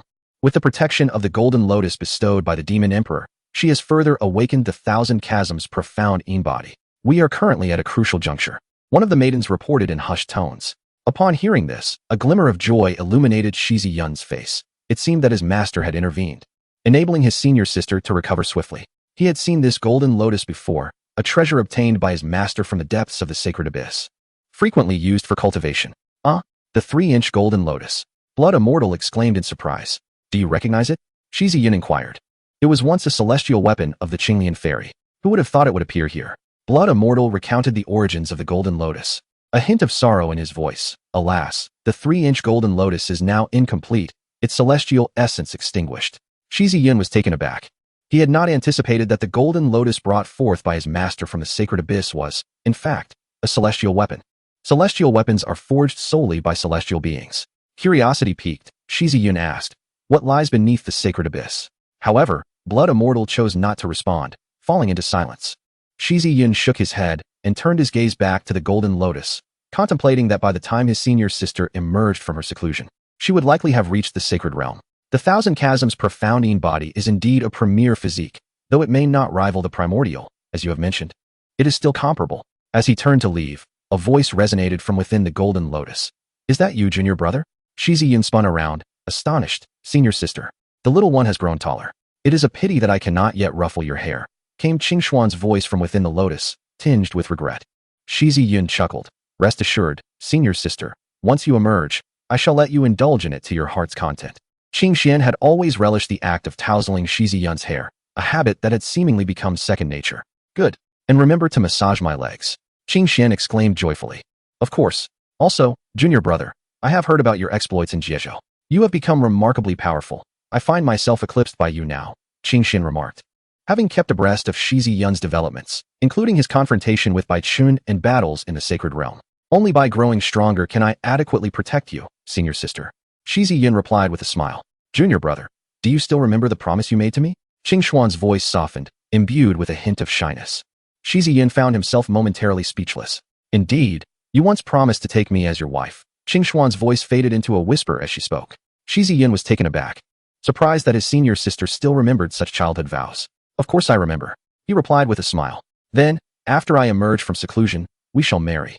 I will ask our master to preside over the ceremony. Within the golden lotus, Qing Xuan's tone brimmed with joy. I promise you. Shi Yun nodded affirmatively. It seemed Qing Xian had been solitary for too long, perhaps missing him dearly, for she had much to share. The little one has grown so handsome.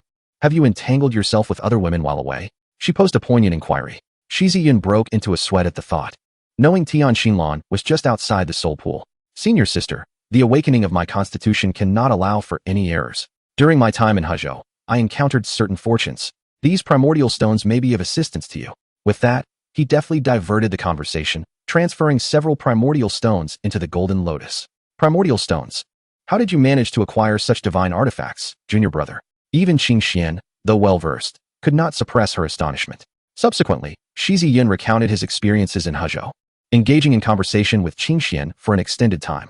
Eventually, under the weight of Qing Xuan's reluctant sentiments, he departed from the soul pool. Currently, Qing Xian was in the crucial phase of her constitution awakening, necessitating her undivided attention. Any failure could lead to dire repercussions. Upon reaching outside the soul pool, he greeted Tian Xinlan before proceeding to the training grounds. Extracting his sword, Shi Yun scrutinized it closely. Primordial myriad forms? This hardly resembles the name one would expect of a sword, he mused aloud. Young one, do you truly believe this is merely a sword? The voice of the blood immortal echoed. Isn't it? Shi Yun queried with curiosity. Utilize your primordial essence to establish its bond, the blood immortal advised. Shi Yun paused, realizing that while most weapons recognize their master through the soul, this primordial myriad forms was indeed an anomaly. Nonetheless, he held no doubts regarding the blood immortal's guidance, for the latter had encountered the primordial Taoist. Releasing his primordial essence, an overwhelming power radiated forth. Suddenly, the sword in his hand vanished, leaving Shi Yun astonished. Soon, he perceived a nebulous light swirling within his body, devoid of form, resembling a mist. Was that long sword merely this mist? He pondered. Just as the thought crossed his mind, the nebulous light dissipated, and a sword reappeared in his grasp. Shi Yun was both bewildered and intrigued. Try envisioning something else. The blood immortal's voice encouraged once more. Shi Yun nodded, conjuring the image of a 3-inch golden lotus in his mind. The sword vanished, and before him blossomed a golden lotus. What sorcery is this? Shi Yun exclaimed, his mouth agape, eyes wide with astonishment. Humph.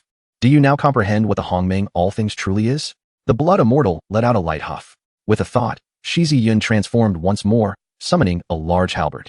After another transformation, the Hongmeng all things morphed into a grand cauldron.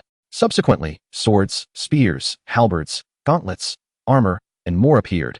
Shi Yun reveled in the joy of creation. Tian Xinlan, observing from the side, softly inquired, Hongmeng all things? Shi Yun nodded, turning to Tian Xinlan with a smile. I never imagined you would recognize this artifact.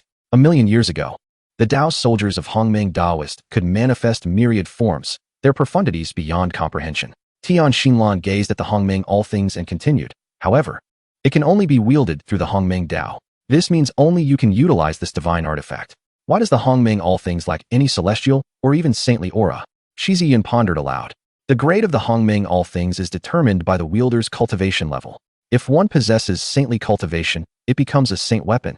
If one is of emperor level, it transforms into an emperor weapon. Tian Xinlan clarified the confusion. Ah, I see, Shi Yun nodded, suddenly pausing to gaze curiously at Tian Xinlan. How do you know this so well? Because the Celestial Clan once aided the Hongming Taoist. Chapter 55. The Pitfall of Slaying Powerful Beings Across Realms. Hongming System Upgrade Complete. Randomly selecting Hongming Divine Artifact. A voice resonated in Shi Yun's mind. Finally, it has not been 3 years. Shi Yun exclaimed joyously, filled with anticipation. Congratulations, host, on acquiring the primordial divine fire. As the system's voice faded, a wave of intense heat surged within Shi Yun. Above the essence of Hongming, a sphere of radiant white flame floated. Is this the primordial divine fire? Shi Yun mused internally. Primordial divine fire, the first flame of the universe at the dawn of creation, capable of incinerating all, even time and space cannot evade it. Goodness, I did not realize the primordial divine fire was so formidable, capable of burning through time and space. With an open palm, the radiant white flame manifested. The moment the primordial divine fire appeared, a profound silence enveloped the world. Even the very fabric of space felt ethereal. Tian Xinlan's beautiful eyes narrowed. She could sense the terrifying power of the flame in Shi Yun's hand, as if it could scorch the heavens and boil the seas. This is, the Blood Immortal's voice faltered, laced with uncertainty. Young one, this cannot be. The Blood Immortal hesitated. It is impossible. Even the primordial divine fire cannot be tamed, let alone wielded with such ease. In response to the Blood Immortal's doubts, Shi Yun chuckled lightly. The path of Hongming. How could you possibly understand? Nonsense. Even with the Hongming path, your cultivation level is insufficient. The primordial divine fire, the first divine fire of all realms. I have yet to hear of any mortal cultivator capable of mastering it. The Blood Immortal retorted angrily, believing the young one was foolishly using Hongming as a facade, thinking celestial beings could be easily deceived. Shi Yun, however, merely smiled without retorting. At that moment, a transmission from Huangli arrived. The master summoned me, saying to join you. Shi Yun remarked to Tian Xinlan. Within the Demon Emperor's celestial palace, Huangli observed Shi Yun and Tian Xinlan, ultimately fixing her gaze upon Tian Xinlan. The emergence of the Hongming in Hezhou has already attracted external attention, and numerous formidable beings from beyond have begun to arrive in the Xintian realm, Huangli stated. From the outside, Huangli nodded affirmatively. Indeed, they have come for the Hongming, not only the young prodigies from various realms, but also the sacred kings, and even great saints have descended upon the Xintian realm. What about the imperial realm? Shi Yun inquired. Those of the imperial realm cannot enter the Xintian realm, Tian Xinlan interjected. Shi Yun turned to her, and Tian Xinlan continued. The celestial palace has issued a decree. Unless the Xintian realm returns to the celestial palace, entry is forbidden for those of the imperial realm. Consequently, the Xintian realm has lost contact with the celestial palace for 1,000,000 years. Suddenly, Shi Yun glanced at her bracelet, and the Blood Immortal manifested before them. Tian Xinlan was momentarily taken aback, but did not react further. Blood Immortal, do you know anything about the situation? Shi Yun looked up at the Blood Immortal. Years ago, the Hongming Celestial Sovereign established the rule with the Celestial Palace that the Xintian realm would exist autonomously, unbound by the Celestial Palace, and thus would neither be constrained nor protected by it.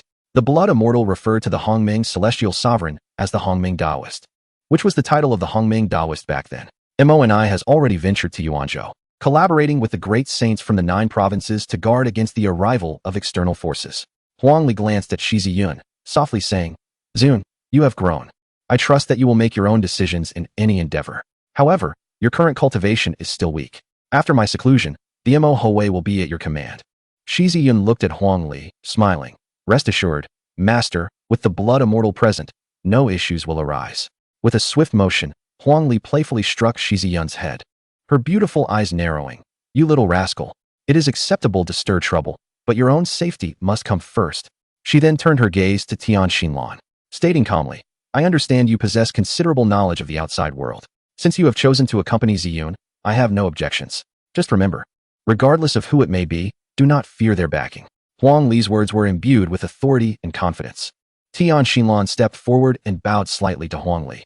Rest assured, Demon Emperor, there will be an expedition to Yuanzhou solely for the Hongming, should any obstacles arise. We shall break through them. Huang Li nodded slightly, knowing that with Tian Xinlan's arrival, Shi Yun could not remain confined within the Demon Emperor's celestial palace and would inevitably venture forth. Thus, she resolved to become Shi Yun's greatest support, clearing any obstacles that lay ahead. Once she attained the celestial realm, Shi Yun's path would become even smoother. Yuanzhou, one of the 9 provinces, lacks any imperial-level forces, making it one of the most chaotic states. Various factions have established roots within Yuanzhou, with an intricate web of cultivators traversing its lands, representing a diverse array of individuals.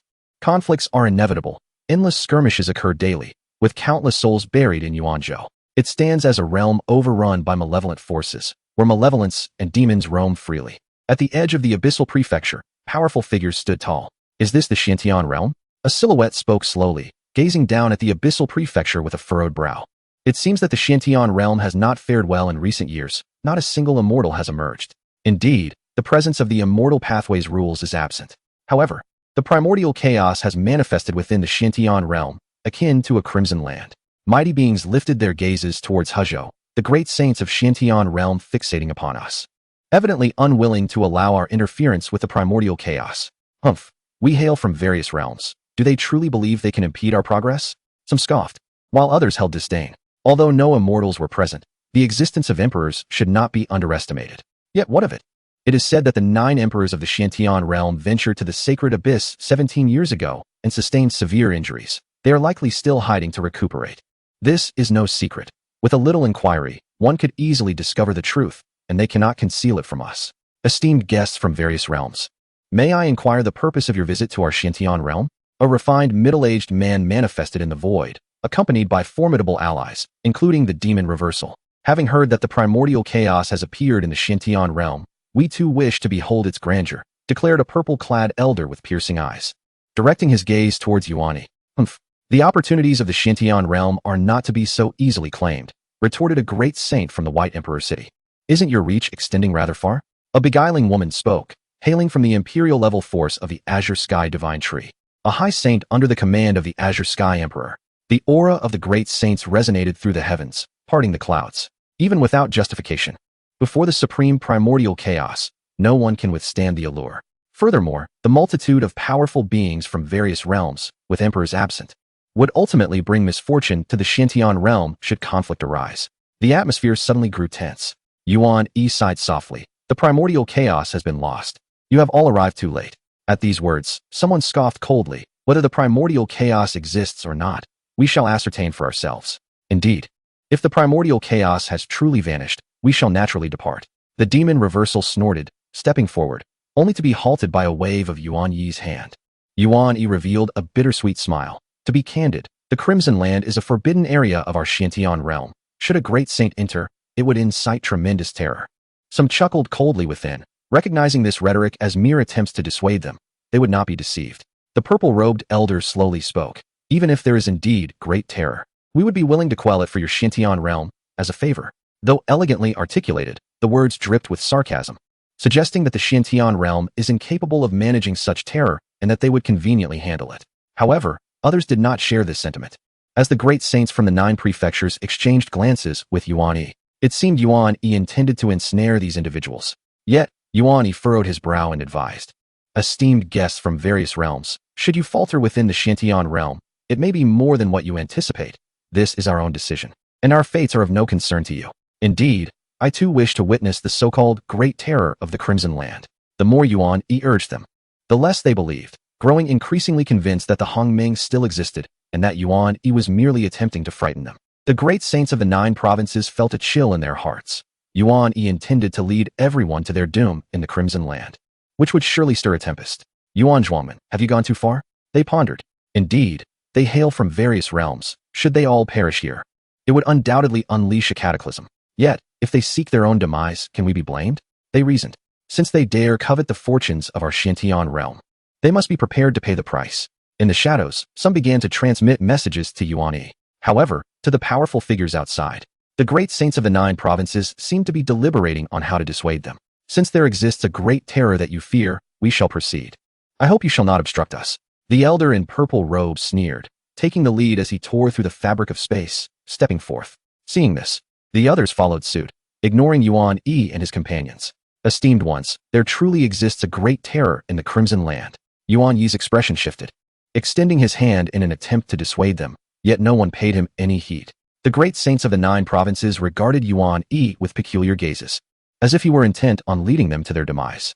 Yet, Yuan Yi adopted a demeanor of nonchalance, hands clasped behind his back, his gaze directed towards the direction of Hezhou.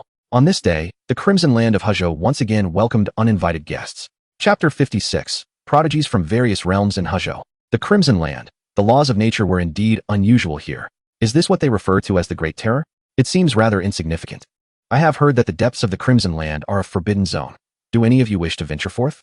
Figures materialized in the Crimson Land, hailing from various powerful entities beyond the Xintian realm. If that is the case, let us see just how great the terror lies in the depths of this Crimson Land. Indeed, with over 100 of us great saints gathered, even the Imperial realm would find it challenging to contend with us. With that, they soared deeper into the Crimson Land. In the depths of the Crimson Land, a pair of eyes gazed upon the arrival of the external powers, a chilling frost glimmering within. Is the warning insufficient? Moreover, a myriad of auras began to awaken, observing the approaching assemblage. What audacity! A swarm of ants dares to defy us. An unfathomable presence issued a frigid voice, referring to the great saints as mere insects. Boom! The heavens dimmed. An overwhelming aura awakened. The entirety of the Crimson Land was enshrouded by this presence, causing the external powers to come to an abrupt halt. What is happening? This aura, not good. There exists an immortal here. No, it is far more terrifying than an immortal. Some trembled as they spoke, though they were great saints. Some had encountered true immortals, yet this aura was undoubtedly more formidable. How can this be? Was it not said that there is only Hongming here? How could such a terrifying supreme existence remain concealed? Damn it, we have been deceived.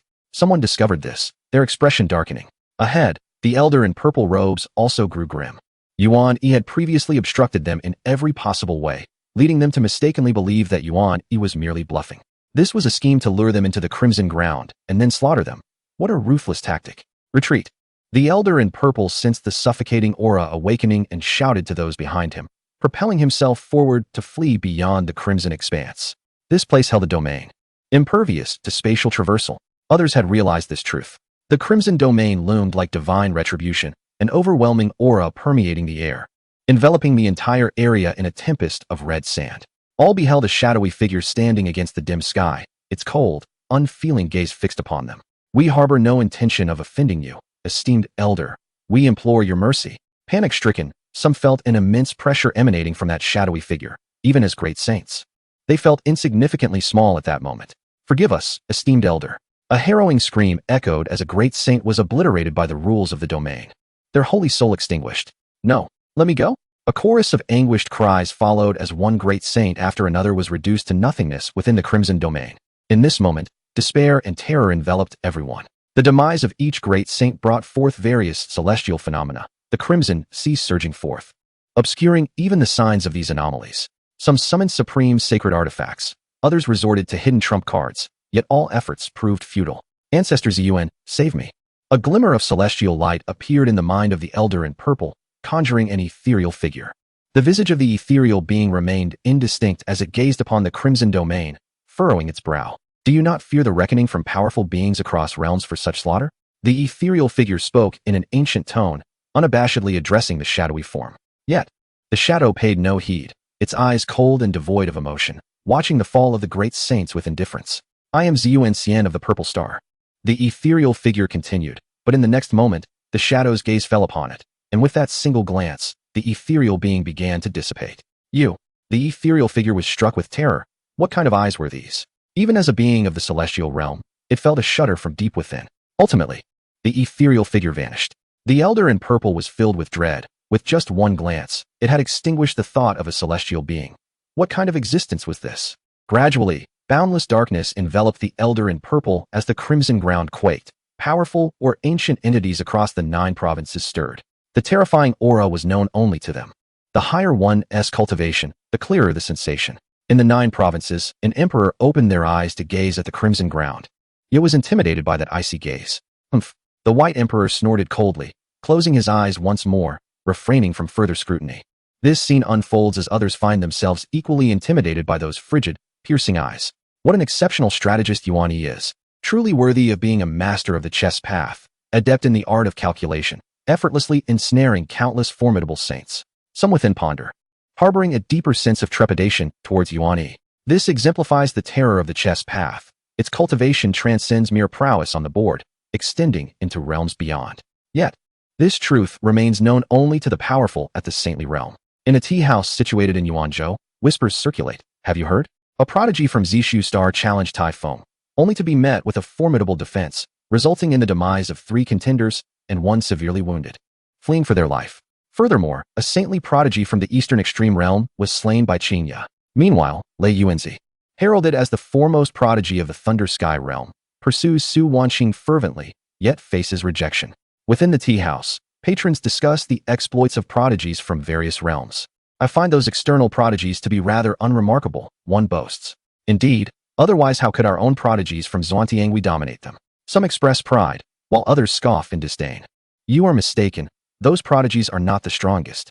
It is said that the foremost prodigy of Zishu Star, Zichun, has declared his intention to visit Zhuangtiangui to confront Typhoon in battle. The first prodigy of the eastern extreme realm, Dongsheng, is rumored to be searching for Qingya. The first prodigy of Tianfu realm, Xiao Yuan, has engaged in combat with Gu Changfeng, yet the outcome remains a mystery. Moreover, some boldly declare their intent to challenge Shi Yun, deeming him merely a figure of empty reputation. Upon mention of Shi Yun, some faces reveal admiration while others lavish praise. In a corner, Shi Yun appears somewhat helpless, inexplicably becoming the object of others' attention. Xianlan, you are so formidable. Why is it that no one seeks you out? Shi Yun gazes at the composed Tian Xianlan. Previously in the Crimson Land, he witnessed Tian Xianlan's prowess, effortlessly holding her ground against 2 powerful saints. With you around, naturally, they would not seek me, Tian Xianlan replies, her gaze steady upon Shi Yun. A soft, measured footfall approaches. A youth, as handsome as jade, wields a folding fan and strides forward, flanked by several companions. My lady, I am Xiao Sun from Tianfu realm. May I inquire your esteemed name? Upon entering the tea house, Xiao Sun caught a glimpse of Tian Xianlan, whose breathtaking beauty captivated him. Yet, Tian Xianlan remains indifferent, piquing Xiao Sun's interest further. Such a haughty beauty only intensifies his desire for conquest. Shi Yun rises and calmly states, "Let us depart." Tian Xianlan nods and follows Shi Yun as they exit. Xiao Sun, momentarily taken aback, shakes his head with a light chuckle. It appears someone does not regard this young master highly. Chapter 57. Let the Tianfu realm redeem the captive. Shi Yun halts, turning to face Xiao Sun. With a sharp snap, Xiao Sun closes his fan and strides towards Tian Xianlan, completely disregarding Shi Yun. Such beauty pleases me greatly, he remarks, with a smile gracing his face. Xiao Sun cast a fleeting glance at Shi Yun and said, "Speak. What are your conditions? Whether it be martial arts, divine abilities, or spirit stones, I can fulfill them all." His proclamation drew the attention of the entire tea house, and the young men standing behind him positioned themselves protectively in front of Shi Yun. Letting out a soft sigh, Shi Yun raised his gaze to Xiao Sun and inquired, "Pray, introduce yourself. From whence do you hail?" In response, Xiao Sun scoffed lightly, "I am Xiao Sun. From the heavenly capital realm, the heavenly capital divine palace." A look of pride adorned his features, for he believed that upon hearing his lineage, Shi Yun would wisely choose to depart. Moreover, Tian Xianlan would undoubtedly fall effortlessly into his grasp. The heavenly capital realm. There exists an individual named Xiao Yuan, reputed to be the foremost prodigy from that realm. One wonders what connection exists between Xiao Sun and Xiao Yuan, with their shared surname. It seems their ties may be quite close. Within the tea house, conversations that once celebrated the prodigies of various realms were abruptly disrupted by a commotion. A gleam of triumph flickered across Xiao Sun's face, for Xiao Yuan was indeed his elder brother. However, Xiao Yuan had already carved out a name for himself in the Xintian realm, and Xiao Sun was confident that soon enough, the prodigies of Xintian would remember the name Xiao Sun as well. "Oh," Shi Yun merely replied with a disinterested tone before asking, "Do you know me?" Xiao Sun furrowed his brow, finding the question somewhat amusing. "Should I know you? A mere insect from the Xintian realm holds no qualifications to engage with me." Suddenly, a sharp slap echoed through the room, leaving a red mark upon Xiao Sun's face. The patrons of the tea house fell silent, and even Xiao Sun stood frozen in disbelief, the sting of the blow lingering on his cheek. His expression darkened, for Shi Yun had acted with such swiftness that there was no time to react. "You insolent wretch, I shall grind you to dust," shouted one of the youths beside Xiao Sun, launching a punch toward Shi Yun. However, with a resounding thud, the youth spat out a mouthful of blood, as Shi Yun effortlessly grasped his neck, turning to Xiao Sun with an air of indifference. "I had expected a formidable adversary, but it seems you are merely a petty fool." Xiao Sun's demeanor shifted to one of utter darkness, his eyes glinting with a cold, murderous intent. as a holy aura emanated from him. At that moment, an elderly figure descended the stairs of the tea house, exuding the presence of a saint king. If you wish to fight, do so elsewhere. This old man's tea house cannot withstand your chaos. His voice was frail yet firm, serving as a caution. Shi Yun raised his eyes to the elder, stating, should any damage occur, I shall compensate. Do not meddle in my affairs. The elder squinted, sensing the dangerous aura emanating from the 3 demonic sentinels that appeared behind Shi Yun. Who is this young master? He inquired. Shi Yun, came the reply. At the utterance of his name, a collective gasp resonated throughout the tea house, even causing the elder's heart to tremble. What brings him here? Shi Yun, the holy son of the demon path. Who would have imagined it was he? Could it be a deception? Did you not notice the 3 formidable figures behind Shi Yun? They are none other than the infamous Manhwa guards. A wave of hushed whispers rippled through the tea house, and upon learning of the Manhwa guards, many involuntarily took a few steps back. The notorious reputation of the Manhwa guards instilled fear in all. Xiao Sun's expression shifted dramatically as he gritted his teeth and said, do you believe that a Saint King realm expert can protect you? Our great sage of the Tianfu realm is present in the Xintian realm. Once our great sage arrives, not even a Saint King will be able to shield you. Unacquainted with Shi Yun, Xiao Sun spoke with an air of palpable menace. He glared at Shi Yun and threatened. If you were to forfeit your cultivation and offer this woman to me, perhaps I would. Suddenly, a sharp slap echoed through the air. Tianfu realm, huh? Another resounding slap followed. Great sage, you say? Yet another slap rang out. As Shi Yun continued to strike, she scoffed derisively, leaving the patrons of the tea house in shock, their eyes wide. Even the elder of the Saint King realm could only watch, too intimidated to intervene. Should he dare to interrupt, the Manhwa guards would likely dismember him on the spot. Casting a pitying glance at Xiao Sun, one could only wonder why he chose to provoke such a formidable deity. Those of the Jojo Empire's elite would behave with utmost decorum before this young master, let alone him. The crowd in the tea house regarded Xiao Sun with a peculiar gaze. Great sage? They mused. After all, Shi Yun's master was the demon emperor. The sound of slaps continued to reverberate as Xiao Sun became increasingly disoriented. It was not that he lacked the will to resist. Rather, he found himself utterly incapable of doing so. Each of Shi Yun's strikes was imbued with a primordial essence, and every time Xiao Sun attempted to fight back, he was forcefully subdued. After countless slaps, Xiao Sun had collapsed, blood bubbles forming at his lips, an utterly pitiful sight. It is worth noting that Xiao Sun was a powerful figure of the Saint realm, an exceptional talent who had achieved such a status at a young age. Yet now, he lay on the ground like a beaten dog, with a foot resting upon Xiao Sun's face. Shi Yun smirked disdainfully. Is the Tianfu realm truly so formidable? She pointed at herself and declared, I am Shi Yun. Go and inquire around. It has always been I who bullies others. When has it ever been the case that I have been bullied? Take him away and demand a ransom from the Tianfu realm. Shi Yun commanded nonchalantly. The Manhwa guard stepped forward, producing a jar that enveloped Xiao Sun within it. Turning her gaze to the other youths who had accompanied Xiao Sun, Shi Yun pondered for a moment before instructing, spare one, eliminate the others. The Manhwa guards nodded. And with a burst of Saint King realm energy, 4 individuals were swiftly slain. Only one remained, intentionally left alive for him to return and inform the Tianfu realm, thus facilitating the ransom. After all, one must not miss an opportunity for extortion. In the tea house, the atmosphere was so tense that a pin drop could be heard. Shi Yun's decisive actions to eliminate 4 adversaries were executed with unerring precision. Some shook their heads in disbelief, while others silently lamented, Xiao Sun, why did you provoke Shi Yun? Shi Yun glanced at the elder and pointed around, stating, calculate the cost. I shall compensate. The elder hastily shook his head, clasping his hands in a gesture of respect. No need, no need. It is merely a trifling matter. The esteemed Saint Ziyun need not stand on ceremony. It was a jest, for the Manhwa guard was right beside Ziyun. He would not dare to demand compensation from him. Even if he were to raise this tea house to the ground, he could only watch helplessly. Truly unnecessary? Ziyun inquired once more. It is an honor for this old man to host the Saint Ziyun in my tea house. How could I possibly ask for restitution? The elder continued to bow, hoping fervently for the gentleman to depart, as the Manhwa guard instilled in him a sense of dread. Ultimately, under the gaze of the onlookers, Ziyun and Tian Xinlan exited the tea house. Once Ziyun had departed, the tea house erupted into a clamor. Soon, news of Ziyun's detention of Xiao Sun spread, prompting many to inquire about the circumstances. Upon learning the details, they shook their heads in unison, uttering a collective, serves him right. Who would provoke Ziyun and not expect repercussions? Meanwhile, the young talents from the outside world also caught wind of Ziyun's actions, and they all flocked towards the tea house he had just vacated. However, by the time they arrived, Ziyun had long since left. In the southeastern region of Yuanzhou, Ziyun and Tian Xinlan approached a towering black mountain. A bird soared overhead, but as it entered the dark forest, it seemed to be crushed by an immense weight, plummeting straight down. With a resounding thud, blood splattered as the creature was torn to shreds. Such a strange phenomenon. No birds dared to traverse this mountain, indicating the presence of a peculiar domain. Shi Yun employed the Hongming technique to perceive the domain. In his celestial sensing, he realized this was indeed the place. The supreme and unfathomable Hongming. However, upon mentioning this, Tian Xinlan furrowed her delicate brows. But what? Shi Yun inquired. In Yuanzhou, the breaking army star shines red, and the manifestation of the breaking army constellation is precisely here, Tian Xinlan replied gravely. Shi Yun halted his steps as well. The breaking army shines red, with 1,000,000 corpses lying in wait.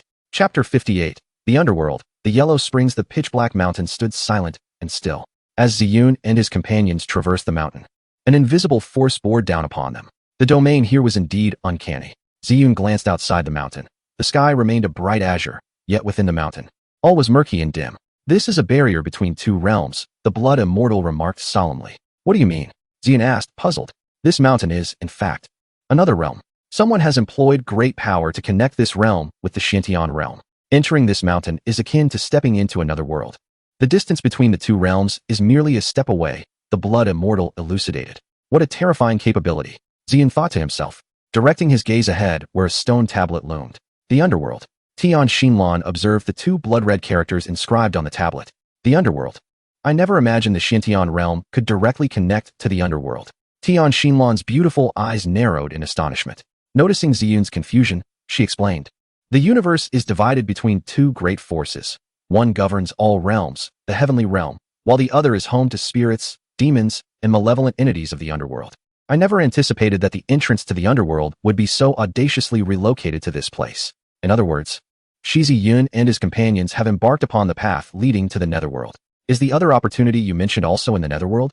Shi Yun gazed ahead at a broad avenue, devoid of any life, its dim scenery appearing rather eerie. Young master, we shall proceed to investigate, declared two demon guards, who, upon observing the ominous path, swiftly soared forward. The length of this foreboding avenue was indeterminate, yet they encountered no peril along the way. Suddenly, a series of peculiar laughter echoed. The sound of flowing water reached their ears. The two demon guards returned to Shi Yun, reporting, Young master, there lies a river ahead.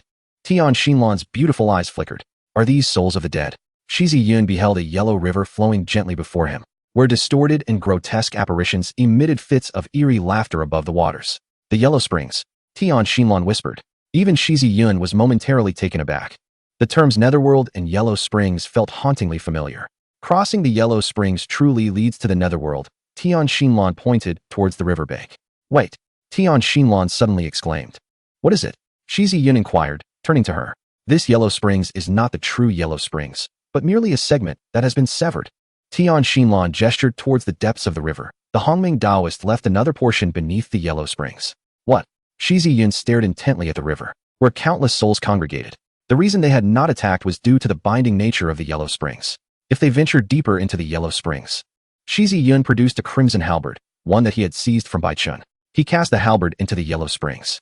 As the halberd slowly vanished, it was not submerged, but rather dissipating. It seemed to evaporate silently, disappearing into nothingness, as if consumed by the void. A wailing cry resounded as the spirit of a red dragon emerged from the halberd. In an instant, upon the appearance of the dragon spirit, countless souls lunged at it like malevolent specters, ultimately devouring it. Young master, the demon guard's expressions turned grave. Should you dare delve deeper, these souls might rend you asunder. There are simply too many. What weighed heavier upon their minds, however, was the yellow springs itself. At that moment, a faint sound of footsteps broke the tense atmosphere. Shi Yun and his companions instantly became alert, turning to see a graceful figure approaching. It was a woman of breathtaking beauty, her slender form moving elegantly, barefoot, as lotus flowers blossomed with each step she took. This was a unique constitution that caused lotuses to bloom with every stride. Shi Yun furrowed his brow. Su Wanqing, is she not the saintess of the Shi dynasty? How did she come to be here? The yellow springs serve as the source of power for the underworld, a realm from which all living beings instinctively recoil. Su Wanqing spoke softly, her voice a melodic whisper. The source of the underworld's power. Tian Xinlan murmured contemplatively. Suddenly, she turned her gaze towards Shi Yun, the primordial stone. It can subdue the power of the yellow springs. But a moment later, an unsettling realization struck her. Shi Yun was, after all, a being of the primordial body. Perhaps Tian Xinlan's voice need not carry above a whisper. Shi Yun nodded slightly. But soon her brow furrowed once more. But what shall we do about these malevolent spirits? There are far too many of them. Even with the watchful eyes of the demon guard, one cannot help but feel a sense of trepidation. I can temporarily suppress these spirits, Su Wanqing declared. Shi Yun's expression turned peculiar as she suddenly inquired, "Why do you wish to assist me?" Yet, Su Wanqing merely shook her head. "It is not assistance, but rather a collaboration." Collaboration? Su Wanqing continued. "These spirits have existed for an unfathomable duration. Though bound by the yellow springs, they have also been nourished by its essence. Even the demon guard would have to retreat in the face of such overwhelming numbers." Behind Shi Yun, the demon guard knitted their brows, acknowledging the truth in Su Wanqing's words. Even a holy king would find it prudent to withdraw in the presence of such spirits. "What do you seek?" Shi Yun remained skeptical of Su Wanqing's intentions. As for Su Wanqing's assertion that she could pacify the spirits, Shi Yun held no doubts. After all, she was a disciple of the Sun Emperor, and one could not achieve such a title without possessing formidable skills and hidden trump cards. "Share some of that blood below." Su Wanqing gestured towards the depths of the yellow springs. "Blood?" Shi Yun queried, perplexed. "Whose blood?" Ultimately, Shi Yun consented to collaborate with Su Wanqing. A small azure cauldron emerged from Su Wanqing's brow, and she stated, "We have only the span of half an incense stick." Shi Yun nodded. She was unafraid of any treachery from Su Wanqing. Should Su Wanqing dare to act deceitfully, the demon guard would not be idle. The demon guard remained vigilant, ready to strike if Su Wanqing attempted to withdraw her assistance. Approaching the banks of the yellow springs, Shi Yun did not retrieve the primordial stone. Since the yellow springs were the source of the underworld's power, the primordial itself represented the utmost force in the world, capable of subduing the yellow springs. Wrapped in an aura of primordial essence, Shi Yun's form radiated with brilliance. Su Wanqing's beautiful eyes regarded Shi Yun. "Are you not using the primordial stone?" However, she did not dwell on it further. With a gesture, Su Wanqing formed a seal, and the azure cauldron gradually enlarged, hovering above the yellow springs. Inscriptions upon the cauldron shimmered, and a potent surge of spiritual power radiated outward like ripples in water. This was undoubtedly a secret artifact of the soul, truly remarkable. Shi Yun gazed at the mighty cauldron. The air was filled with the anguished wails of the spirits as the cauldron struck terror into their hearts, sending forth a cacophony of cries. The spirits fled in terror, and soon, a vast emptiness emerged within the yellow springs, cleared by the cauldron's might. Finally, under the astonished gaze of Su Wanqing, Shi Yun plunged into the depths. Chapter 59. The primordial celestial sovereign Shi Yun descended into the yellow springs, while Tianqin Lan and Mo Hou anxiously observed the depths below. Despite their awareness that Shi Yun, as a primordial body, would be impervious to the effects of the yellow springs, a sense of unease lingered within Tianqin Lan. Upon entering the realm of the yellow springs, the sight before Shi Yun filled him with astonishment. What did he behold? Corpses of an unimaginable magnitude lay before him, familiar forms. "Indeed, it is they," Shi Yun murmured. It became evident that the primordial celestial sovereign had cast their remains into the yellow springs, using them to establish a boundary to govern the passage between the realm of the living and the underworld. The voice of the blood immortal resounded. In an instant, the blood immortal materialized, and at that moment, Shi Yun gazed into the blood immortal's eyes that were both exquisite and ancient, as if they could see through the mundane illusions of the world. The blood immortal turned to Shi Yun and declared, "I require their essence to reconstruct my corporeal form." "Very well," Shi Yun replied without hesitation, recognizing the vastness and multitude of the corpses. The blood immortal opened his mouth, and streams of sanguine essence began to coalesce. Shi Yun sensed that this blood was left by the celestials. Furthermore, it retained its divine nature. If refined, it would serve as a tremendous boon for Shi Yun. With a gesture, Shi Yun formed a mystical seal, summoning a grand Taoist treasure vessel that began to absorb the essence. Yet, compared to the blood immortal, his efforts felt painfully sluggish. Casting a glance at the blood immortal, Shi Yun emulated his actions, opening his mouth to draw in the blood from the corpses. As the celestial blood entered his being, a surge of violent power coursed through him. This is problematic. There still exists the will of the celestials. Shi Yun's expression shifted dramatically as he sensed the tumultuous energy of the celestial blood, which stirred restlessly within him. With a resonant clang, the sound of a sword echoed, and the agitation of the celestial blood ceased. Primordial manifestation. Shi Yun beheld the primordial manifestation floating before him, radiating waves of primordial essence. The will contained within was subdued by this manifestation until it ultimately dissipated. After contemplating briefly, Shi Yun ventured deeper into the depths. Below, an array of corpses emerged, humans, beasts, and even entities whose origins were unrecognizable. yet all had been extraordinarily powerful in life. Some bones emitted a luminous glow, retaining a semblance of divinity even after countless eons. As nearly an incense stick's worth of time passed, above, Su Wanqing's complexion grew pale. She was nearing her limit. Half an incense stick had already elapsed. With a resounding thud, Su Wanqing retracted the great cauldron, causing Mo Ho-wei to gasp in shock. The young master is still below. Mo Ho-wei's expression turned grim as he regarded Su Wanqing. However, Su Wanqing shook her head and replied, "This treasure has reached its limit." She had nearly sustained it for an entire incense stick's duration, which was her utmost capacity. She could no longer wield the treasure's power. Mo Ho-wei's countenance darkened as he approached the yellow springs, determined to descend personally. "Hold on," Tian Xinlan suddenly called out, halting Mo Ho-wei in his tracks.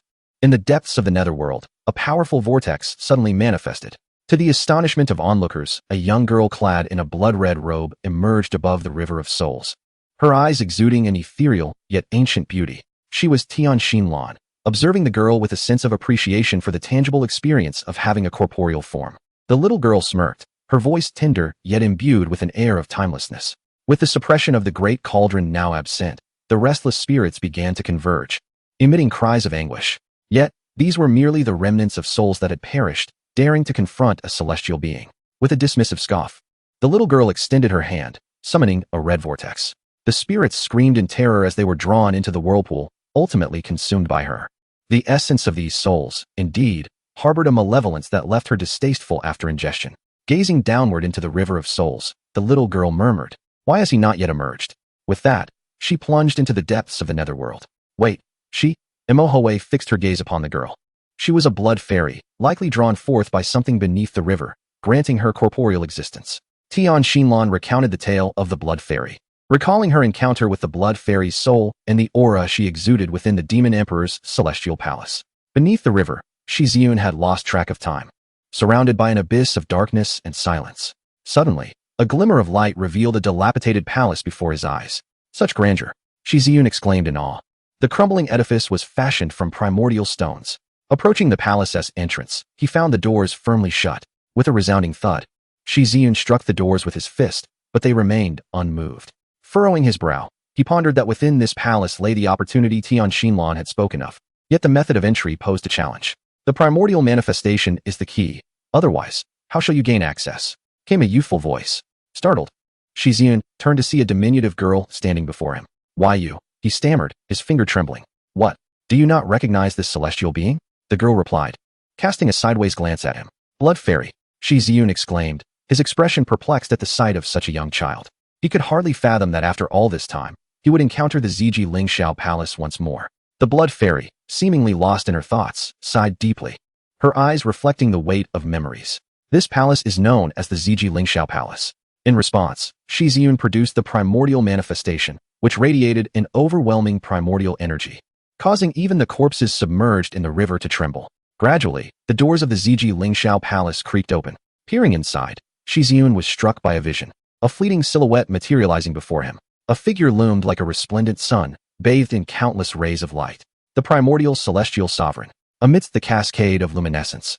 His silhouette was illuminated, exuding a majestic presence, his eyes akin to twinkling stars. He stood atop the grand hall, resembling a colossal mountain, emanating an overwhelming aura that left one breathless. The supreme and potent essence enveloped the surroundings, as if a divine being were gazing down upon all of creation. Shi Yun's expression shifted dramatically. This individual was extraordinarily powerful, seemingly capable of suppressing the myriad realms, radiating an unparalleled dominance that compelled reverence and submission. Beneath the grand hall, countless beings bowed their heads in homage, honoring him with profound respect, none daring to lift their gaze. These individuals possessed the vigor of monarchs, their presence as formidable as titans. Some radiated ethereal light, while others lingered in shadow, each one exuding unparalleled strength. Yet, they all prostrated themselves before such a figure. Even the heavens and earth reverberated with a resounding roar, acknowledging his supreme status. The celestial realms acquiesced, and myriad worlds came to pay their respects.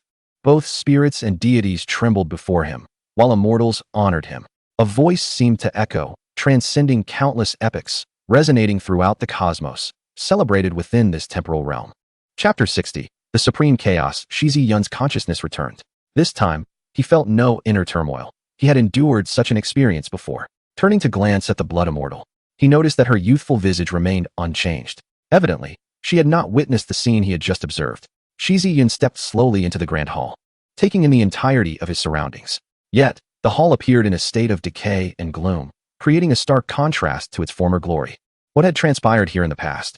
Why had the myriad immortals sought to confront the primordial celestial sovereign? Was he still alive? Shi Yun was beset by countless questions, and before him stood an imperial throne. In the distance, he felt the presence of that incredibly powerful figure again. The opportunity spoken of by Xinlan was indeed here. Shi Yun murmured, his eyes scanning the dilapidated hall, finally resting upon the imperial throne. To his astonishment, he found himself once more in the presence of this throne. The blood immortal gazed at it, her expression complex. Clad in a robe as crimson as blood, she swayed gently. "What troubles you?" Shi Yun inquired, looking towards her. "That throne harbors supreme power," the blood immortal replied softly, her gaze fixed on the seat of authority. "It belongs to the past." She gestured towards the throne, speaking to Shi Yun. He nodded and approached the throne, inexplicably drawn to it. The essence of the primordial began to tremble involuntarily, reminiscent of the earlier moments on the Crimson Earth. Shi Yun's eyes blazed with intensity. The throne vanished. No, an overwhelming presence lingered, yet it was not of the primordial.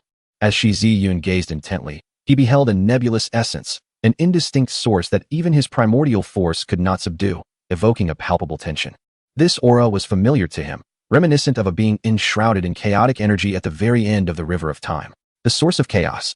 Beneath the imperial throne, this chaotic essence was astonishingly contained. Was this the legacy of the primordial celestial sovereign? In that climactic battle at the river's end, who emerged victorious? Observing the chaotic source before him, Shi Yun felt the primordial force within him pulse with excitement. This was a mutual resonance of supreme powers. He extended his hand towards the chaos. Boom! The chaotic essence began to vibrate, repelling the force of the primordial. Shi Yun's expression grew grave. Despite being a supreme power, the once all-subduing primordial now found itself at a stalemate. The light of chaos burst forth, seemingly intent on dissolving the primordial. The two formidable forces permeated the great hall, forming a yin-yang symbol between Shi Yun and the chaotic essence, both unwilling to yield. As if two archrivals were engaged in a life-or-death struggle. "Rootless tree, submit to me," Shi Yun bellowed, as the primordial force surged relentlessly towards the chaos. This chaotic essence was so pure, devoid of will, and Shi Yun understood that it was the work of the primordial celestial sovereign. Blood Immortal watched Shi Yun intently, hesitant to intervene, for this was a confrontation between two colossal powers. Gradually, the chaos began to recede, lacking the strength to persist. Upon witnessing this, Shi Yun unleashed the primordial force like a tidal wave upon the chaotic essence. Success! A hint of joy illuminated Shi Yun's face. Gazing at the subdued, chaotic essence in his grasp, he softly murmured, "This is not pure chaos. It is merely a fragment of it." Blood Immortal's elegant eyes glanced over. "Do you truly believe that with your current cultivation, you could subdue it?" Shi Yun nodded. Indeed, Blood Immortal was correct. Had it been pure chaos, he could not have achieved this so effortlessly. He speculated that the opportunity spoken of by Xinlan was likely linked to chaos. Turning to Blood Immortal, he remarked, "The consequences of chaos are beyond what others can bear." Blood Immortal cast a faint glance at Shi Yun, then scoffed, "How foolish humanity is, enamored with supreme power. Unaware that in obtaining such power, one must also bear its profound consequences." Shi Yun furrowed his brow, contemplating. "Then what of the primordial source I gave to my master?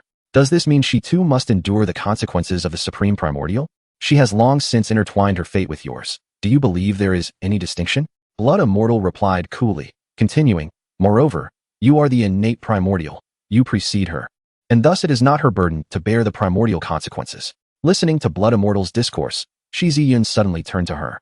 "Why do I feel as though you possess profound knowledge of the primordial?" Blood Immortal, somewhat exasperated, retorted, "You little brat, I was once a being of the celestial realm. Do you underestimate the insights of an immortal? Consequences?" Shi Yun suddenly pondered. "In the vast expanse of time, I once encountered a celestial maiden clad in crimson garb, who ultimately fell and was returned to her original timeline by the Taoist of primordial chaos." Observing the Blood Immortal, I inquired, "Is your undying soul preserved due to the Taoist of primordial chaos?" Yet, the Blood Immortal offered no response and turned away.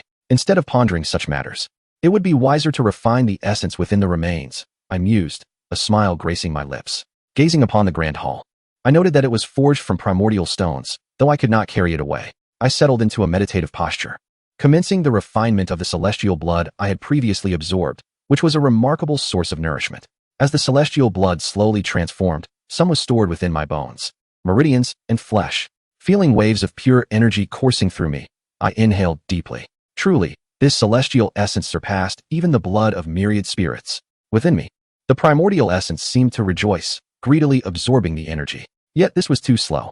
The celestial blood was exceedingly dense, retaining its divine qualities even after the passage of eons. The chaos. With focused intent, I directed the primordial essence to continuously suppress the source of chaos within. Chaos possesses the power to transform all things, contrasting with primordial, which can give rise to all. With a mere thought, I guided the celestial blood into the source of chaos. Indeed, it proved effective. The celestial blood was dissolved by the power of chaos, transforming into streams of pure energy. I consumed it voraciously, my cultivation ascending. Boom! My aura surged, and I broke through the barrier. I ascended to the second level of the Fate Soul realm. In that moment of transcendence, the system's voice resonated. I felt a surge of joy. Universal thunder chi. Within me, tendrils of purple divine lightning coiled like serpents. I clenched my hand, and a series of crackling sounds erupted. What a ferocious divine lightning! I silently remarked. With my other hand outstretched, the primordial divine fire flickered. With both divine treasures in hand, I pondered the possibility of their fusion. Apologies, friends, my grandmother underwent surgery, and today's update is a bit delayed. Another chapter will follow this afternoon. Chapter 61. A disturbance in the underworld. I continued to refine the celestial essence, knowing that only by elevating my cultivation could I unleash the full potential of these divine artifacts. Streams of pure energy were consumed by the primordial essence. Behind me, my Fate Soul materialized, almost tangible, also consuming the energy. My Fate Soul was immensely powerful, its heavenly lantern shining as brightly as the sun. During my breakthrough into the Fate Soul realm, I ignited not just a 3-foot lantern. For 3 days, I diligently refined the celestial blood beneath the yellow springs. Meanwhile, above the yellow springs, the demon guards were already in a state of agitation. Had it not been for their knowledge of the blood immortal's presence below, they would have suspected that I had encountered some misfortune. Even though Taiyang Sinlin assured that no issues would arise, Manhwa still felt a twinge of anxiety. For in the realm of the underworld, countless restless souls congregated, and should Shi Yun make even a slight misstep, he would likely be torn to shreds by these malevolent spirits. Thus, Manhwa remained vigilant, prepared to provide assistance at a moment's notice. After 3 days of refinement, Shi Yun's aura surged once more. A sound resonated within him. He had reached the 3rd level of the Fate Soul realm. Shi Yun exhaled deeply and turned his gaze towards the blood immortal, who was also engaged in the process of refining her essence blood. The multitude of corpses below them was overwhelming, and the two of them were thoroughly engrossed, eager for more. Moreover, the blood immortal's form had grown. She had transformed from a young girl of 5 or 6 into a figure resembling that of a 10-year-old. Observing the now statuesque blood immortal, Shi Yun pondered the implications of her complete recovery. After consuming additional essence blood, he resolved to continue the refinement, recognizing this as a rare opportunity to indulge fully. Extracting the primordial divine object, a surge of joy washed over Shi Yun as he contemplated whether each breakthrough would grant him a divine object. Just then, a series of tremors echoed through the air. The purple extreme Lingxiao Palace began to sway. What was happening? Shi Yun rose to inspect the palace, which was now enveloped by a torrent of primordial qi. This sudden upheaval also alerted the blood immortal. "This is bad. We must leave at once," she exclaimed. Shi Yun reacted swiftly, making his way towards the exit of the purple extreme Lingxiao Palace. A chilling sight unfolded before him, prompting a sharp intake of breath. What did he witness? Gigantic corpses were beginning to stir. "They're not like you, are they? Still clinging to life?" Shi Yun glanced at the blood immortal. "They are the remnants of malevolent thoughts left behind by supremely powerful beings. My immortal soul endures. They cannot be compared to me," the blood immortal retorted, her expression darkening with indignation at Shi Yun's reckless words. "Run. They have awakened." As towering corpses loomed, piercing gazes fell upon them, exuding an immense pressure. "This is dire." Shi Yun's expression shifted. Boom. Inside the purple extreme Lingxiao Palace, chains of the utmost power began to materialize. These chains were forged from the essence of primordial force. Clank. The chains ensnared the colossal corpses. A roar erupted as they struggled fiercely against their bindings. "I understand."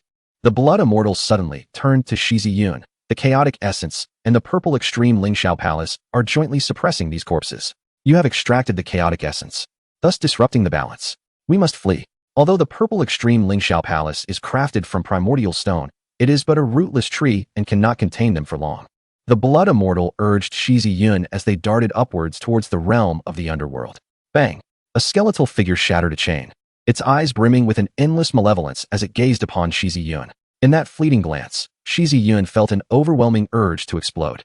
He dared not linger. Hastening his pace and directly invoking the secret of the word, he could not bear to meet the gaze of these corpses. A mere second glance would spell his doom. Above the yellow spring, what transpired below? Why did I sense a terrifying aura? No, it was more than a singular essence. The Mo stared at the yellow spring, their hearts racing in trepidation. Tian Xian Lan furrowed her brow, her eyes shimmering with myriad colors as she calculated. Su Wanqing, with her brow furrowed, summoned the great cauldron once more to intimidate the spirits above the yellow spring. Let us descend. The young master may be facing an unspeakable horror, Mo Zhan proclaimed, preparing to leap into the yellow spring. Bang! Hurry! Shi Yun leapt from the yellow spring, a resounding shout heralding the appearance of the blood immortal. Young master. Upon seeing Shi Yun, Mo Zhan finally exhaled in relief. There is no time for explanations. We must flee, Shi Yun urged. What transpired? A thunderous roar erupted, silencing the flow of the yellow spring, scattering even the spirits dwelling within. Shi Yun's soul trembled. The force of that roar rendered him pale. Su Wanqing and Tian Xian Lan fared little better, struggling to steady their own spirits. The power of that roar was utterly terrifying. Within the yellow spring, a surge of violet energy rushed forth, a formidable force pressing down upon the corpses. Another roar resounded, and a skeletal figure emerged, only to be repelled by the primordial force. Beneath the yellow spring, countless corpses arose, dimming even the stars above. These are celestials. In that moment, both the Mo and Tian Xian Lan, along with Su Wanqing, gazed in horror at the emerging corpses. What were they contemplating? Was it captivating? Shouldn't you flee? The blood immortal's urgent call rang out. Run! Shi Yun took the lead, retracing his steps. Roar! The furious cries of the corpses echoed, an overwhelming primordial force suppressing them. Taihao! A voice resonated, infused with rage, resentment, and an unquenchable thirst for blood. Taihao! Come forth, I shall engage you in battle once more. The voice reverberated through the netherworld, compelling even the fleeing Shi Yun to glance back. Above the yellow spring, a hazy figure wreathed in violet emerged. Is this the primordial celestial? It was but a silhouette, devoid of form or consciousness. A manifestation of primordial power. As this violet figure raised its hand, the entire yellow spring trembled. The earth cracked, stars fell, and the sun withered. This was an extraordinary phenomenon birthed from the highest primordial essence. Countless corpses were suppressed, their roars reverberating incessantly. On the other side of the netherworld, abyss-like eyes gazed upon the yellow spring, the entrance to the Xiantian realm. So many corpses. They are celestials. The supreme primordial. The supreme Hongmeng is suppressing these corpses. No, that is a fragment of the river of yellow springs lost from my underworld. However, all of this remains unknown to Shi Yun and his companions, who have already departed from the underworld. Soon, an ominous aura surged from behind once more. Taihao! A thunderous roar echoed. Shi Yun turned to glance back, his face pale with shock. He had not anticipated that these corpses would pursue them. Even blood immortal wore a grim expression. She was not at her peak and could not contend with these corpses. At that moment, an invisible wall of seal materialized, intricate runes flowing like tadpoles. Bang! Bang! Bang! The corpses incessantly assaulted the wall of seal. The onlookers beheld the stone tablet inscribed with the words Underworld glowing brilliantly, the wall of seal emerging from it. Shi Yun exhaled deeply. The breaking army star still remained. Tian Xinlan's complexion was ashen, her beautiful eyes shimmering with ripples, hues shifting in a manner unlike that of the mortal realm. This seal would not hold for long. They would inevitably breach it and enter the Xiantian realm. Tian Xinlan's words cast a grave shadow over Shi Yun's countenance. Tian Xinlan suddenly froze. What is it? Shi Yun inquired. The Xiantian realm shall soon undergo a great transformation. 2 streams of blood flowed from her eyes. Chapter 62, An Extra Life? Shi Yun and his companions emerged from the Black Mountain barrier. At the boundary, a massive stone was entwined with vines, which Shi Yun burned away. Upon his arrival at the little underworld mountain, Shi Yun had not paid much attention. Now, in their hurried escape, he discovered ancient inscriptions upon the stone, obscured by the vines and somewhat faded. Little underworld mountain. Who would have thought this place was the entrance to the underworld? Shi Yun murmured. Su Wanqing also emerged, her complexion somewhat pale, casting a glance at Shi Yun. The promise made shall naturally be honored. Shi Yun produced a precious vial and handed it to Su Wanqing. She accepted the vial, filled with the essence of celestial blood, a smile of joy illuminating her face. She had come to Little Underworld Mountain specifically for this essence. Su Wanqing nodded, then turned to leave without any hesitation or further words. Shi Yun watched her departing figure. What? Are you reluctant to part? Tian Xinlan observed him with a teasing smile. Upon hearing this, Shi Yun shook his head with a rueful smile. I simply did not expect her to appear here. Had it not been for her subduing those malevolent spirits, entering the Yellow Springs would have been quite troublesome. How could she have known this place? Tian Xinlan pondered deeply. Her knowledge of this location stemmed from the celestial perception of the celestial race, which could discern fortune and misfortune, calculating the secrets of fate. If Su Wanqing merely stumbled upon this place, no one would believe her. Let us proceed. Shi Yun paid little heed to these thoughts, for he knew not how long the great barrier of the underworld would hold. However, that was no longer a matter for him to ponder. As long as his cultivation advanced, what problem could remain unsolved? This recent harvest left Shi Yun profoundly satisfied. Not only had he acquired a substantial amount of celestial essence, but he had also obtained the primal source of chaos. Now, he sought a secluded place to refine this primordial essence. In a certain part of Yuanzhou, a magnificent waterfall cascaded like a hanging galaxy, its waters crashing down with an incessant roar. 3 days had elapsed since the expedition to Xiaoming Mountain. Shi Yun had distributed some of the celestial essence to Tian Xinlan, who had commenced her seclusion. Tian Xinlan, now at the pinnacle of the dragon elephant realm, stood just a step away from entering the realm of sanctity. Additionally, some of the celestial essence was given to the Manhwa guards. Such celestial treasures were immensely beneficial to them as well. Gazing at the strand of hair in his hand, which emanated boundless vitality, he pondered why it was called a strand of hair, simply because it was remarkably small.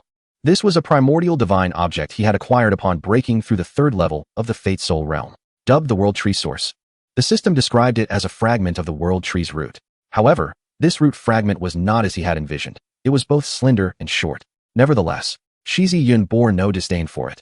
Though delicate, it possessed formidable strength, rivaling that of the primordial divine fire and the 10,000 manifestations thunder chi. The World Tree Source could provide a continuous flow of vitality. Even if but a wisp of life remained, it could revive it. Moreover, the World Tree Source could autonomously absorb various energies from the heavens and the earth. This meant that even if Shi Yun indulged in deep slumber, the World Tree Source would assist him in his cultivation, a truly terrifying prospect. In battle, he need not worry about exhaustion. Next, he turned his attention to refining the primordial chaos source, which he regarded with immense reverence, for it was a supreme existence on par with the primordial itself. Shi Yun began to mobilize the primordial essence to exert further suppression on the chaos source. He dared not rush the process of refinement, opting instead for a gradual approach. As if aware of its impending refinement, the chaos source began to stir violently. Be subdued, Shi Yun commanded sharply. The primordial essence descended to suppress it, rendering the chaos source within Shi Yun's body isolated and helpless. The two opposing forces clashed as he guided the chaos source, initiating its gradual refinement. The initial response from the chaos source was minimal, even negligible. Yet, this was precisely the effect Shi Yun desired, like boiling a frog in warm water. As time flowed slowly by, a month passed. On one particular day, a thunderous roar echoed through the air. Tian Xinlan had attained the realm of sanctity. This marked her sacred tribulation, a significant elevation in the hierarchy of life. Although the dragon elephant realm was renowned as a transcendent state, it was only because its physical form had already transcended that of mere mortals, rendering it merely a half-saint. Without comprehending the rules of the sacred path, one could not be considered a true transcendent being. Throughout a cultivator's life, there are 3 critical milestones: entering sanctity, becoming an emperor, and achieving immortality. With every step taken, a transformation occurs, not merely a transformation of the path and law, but a metamorphosis of life itself. Upon entering the realm of the saints, one possesses a lifespan of a millennium, whereas the great saints enjoy a lifespan of 10 millennia. In contrast, the emperors possess a lifespan equivalent to a minor epoch, which spans 129,600 years. The disparity among these is glaringly evident and cannot be deemed insignificant. As for the immortals, the gap widens even further. Thunder rumbled ominously, and Tian Xinlan had already ascended to the heavens, resisting the heavenly tribulation. Manhwa glanced upward, seemingly indifferent. Yet he maintained a vigilant awareness over a radius of 10,000 miles, discreetly safeguarding Tian Xinlan. Mo Zhen, Mo Yuan, and Mo Xing nodded in acknowledgement. Although they had previously experienced it, Tian Xinlan's sacred realm was far more formidable than their own from years past. Meanwhile, Shi Yun emanated an aura of chaos, a supreme and overwhelming force enveloping him, rendering him shrouded in an ethereal mist, exuding an uncanny aura. Time passed, and the heavens brightened once more.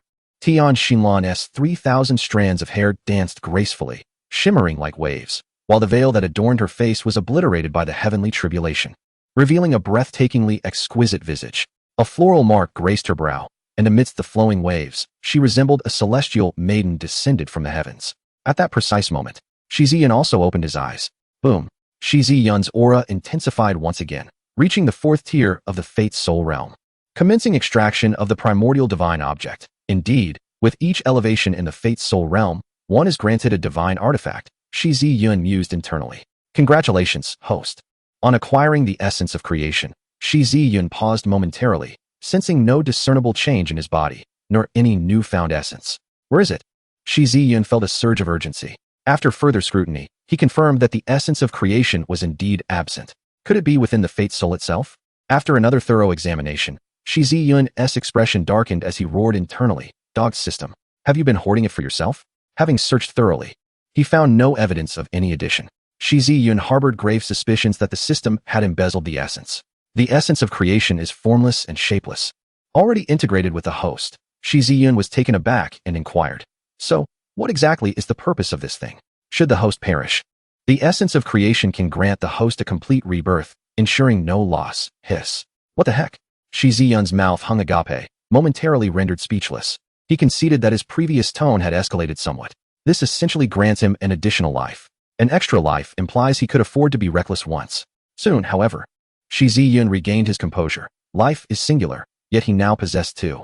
The essence of creation must not be utilized until the most critical moment. Chapter 63.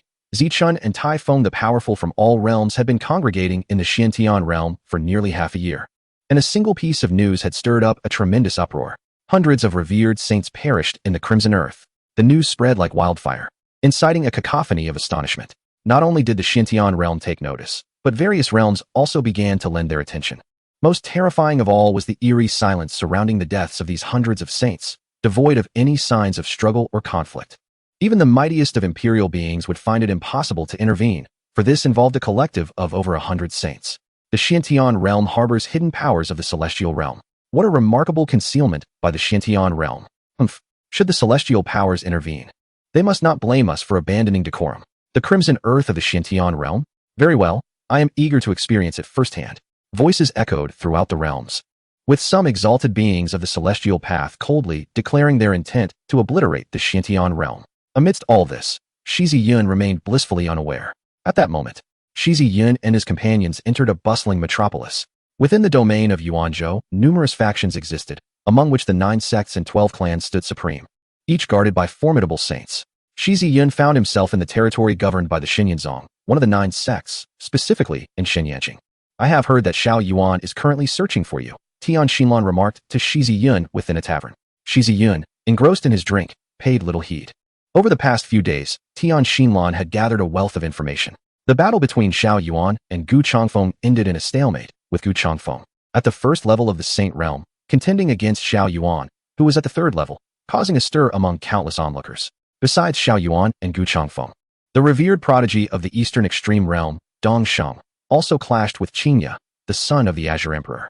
Although Qingya's cultivation was inferior to Dong Sheng's, they engaged in a fierce duel in the depths of Yuanzhou's Xinyuan for 3 days and nights, ultimately ending in a draw. The foremost prodigy from the Zishu star, Zichun, also fought against Typhon, their battleground constantly shifting, with no end in sight.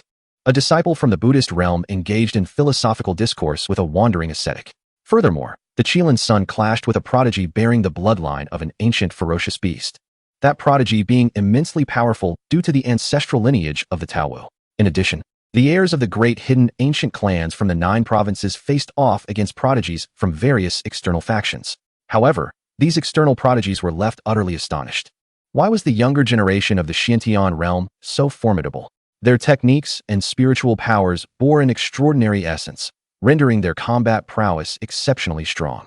Ultimately, it was revealed that when the supreme Hongmeng emerged, a path of primordial essence unfolded before them, and they had all undergone the baptism of the Hongmeng path, resulting in their unparalleled strength, enabling them to challenge those above them. For this reason, prodigies from all realms felt a fervent desire to confront them. Yet they dared not approach the Crimson Earth. If even hundreds of saints had failed to create a ripple, what hope did they have? Listening to Tian Xinlan's intelligence, Shi Yun was somewhat taken aback, realizing that these prodigies from the 9 provinces were indeed formidable. In his recollection, he had perceived them as rather inept. Just then, a series of thunderous roars erupted from Xinyanqing. Who dares to act recklessly within Xinyanqing? Boomed the voice of a saintly being overseeing the city. It was Typhon. Behold, the young man in the purple robe who is clashing with Typhon. He is none other than Zichun of the Purple Star. In the city of divine flame, all eyes are raised towards the confrontation between Typhon and the young man in purple. Each of them unleashes their formidable powers, infused with a profound sense of sanctity, causing the very foundations of divine flame city to tremble. Meanwhile, the powerful beings who govern this city have inexplicably vanished. The duel unfolds in the void, yet its residual energies continue to cascade down. Fortunately, there are still strong individuals within the city who dissipate the residual waves. The heavens resound with ominous thunder, akin to the roar of celestial storms. Imperial seal of the great sovereign, Typhon thundered, as a colossal seal manifested above his head, exuding imperial might and pressing down upon Zichun like a towering mountain. Humph! Zichun scoffed disdainfully, forming a seal with his hands, summoning a star to hover above him. Celestial star of the purple constellation. This is Zichun's divine technique, and he does not flinch in the face of Typhon's overwhelming seal. Their powers collide, shaking the void and revealing fissures of darkness. With a resounding crash, the great seal begins to disintegrate, while the star gradually dims. In this clash, neither Typhon nor Zichun gains the upper hand. The prodigies of the Xintian realm are merely this, Zichun remarked with scorn, merely beneficiaries of the primordial path. Otherwise, I would have dispatched you long ago. His eyes reflected a deep contempt. Is that all you have? Compared to Shi Yun, defeating you would be far simpler. Typhon chuckled coldly, sensing that the so-called Shi Yun had instilled fear in Zichun. Once I deal with you, I look forward to witnessing the prowess of the formidable Shi Yun you speak of, Zichun retorted with a frigid tone. Although he feigned indifference towards Typhon, he could not deny the latter's formidable strength. As for Shi Yun, in his eyes, he was merely a figure elevated by the Xintian realm's machinations. If Typhon could contend with him so evenly, it was inconceivable that Shi Yun could single-handedly battle all the prodigies of the 9 states. Typhon internally smirked, refraining from further comment. Yet he found himself anticipating the moment when Zichun would truly encounter Shi Yun. After their banter, the two resumed their fierce combat. Below, Shi Yun watched with keen interest, feeling somewhat exasperated upon hearing his name mentioned. You two may quarrel as you wish, but do not involve me in your disputes. This display of might. Could they truly be newly ascended to the sacred realm? Truly, the offspring of the great sovereign possesses an extraordinary talent. That first prodigy of the Purple Star is no ordinary individual, either. Elder Sacred Realm experts observed the duel, offering their insights. Beside Shi Yun, Emotion scoffed. In the heyday of the Xintian realm, prodigies were as numerous as the fish in the river. Not only the Purple Star, but even the current so-called Heavenly Palace would have to show respect. Shi Yun did not dispute this, for the primordial Taoist had left opportunities in the Xintian realm, signifying that it belonged to its people. One can hardly fathom the grandeur of the Xintian realm during the era of the primordial Taoist. High above, the battle between the two has reached a fever pitch. Sword of the Great Sovereign. From the center of Typhon's brow, a magnificent sword radiating golden light soared through the air. With a grave expression, Zichun's entire being began to shimmer, as if 1,000 stars were swirling around him. This was his unique constitution, the 1,000-star divine body, the 1,000-star divine sorrow. The heavens were adorned with twinkling stars, emanating an aura of terrifying destructive power. Zichun extended his hand, summoning the stars to crash towards Typhon. With a mighty swing of his great sword, the stars shattered in a spectacular display. Gather! Zichun commanded sharply. The stars spun at an incredible velocity, forming a resplendent river of stars. The great sword surged forth like a dragon, fiercely colliding with the starry river. Both sides unleashed their most formidable moves without reservation. Within the city of divine flames, powerful figures erected barriers to withstand the aftermath of their confrontation. Thunderous booms echoed as Zichun and Typhon's faces paled, their chests heaving. The clash of divine powers caused the sacred energy to ripple violently. Boom, boom, boom. The two were forced to retreat, each step causing the void to tremble. At that moment, the Tai Huang sword fractured like a spider's web, slowly dissipating. Meanwhile, the starry river dimmed, with stars plummeting like meteors.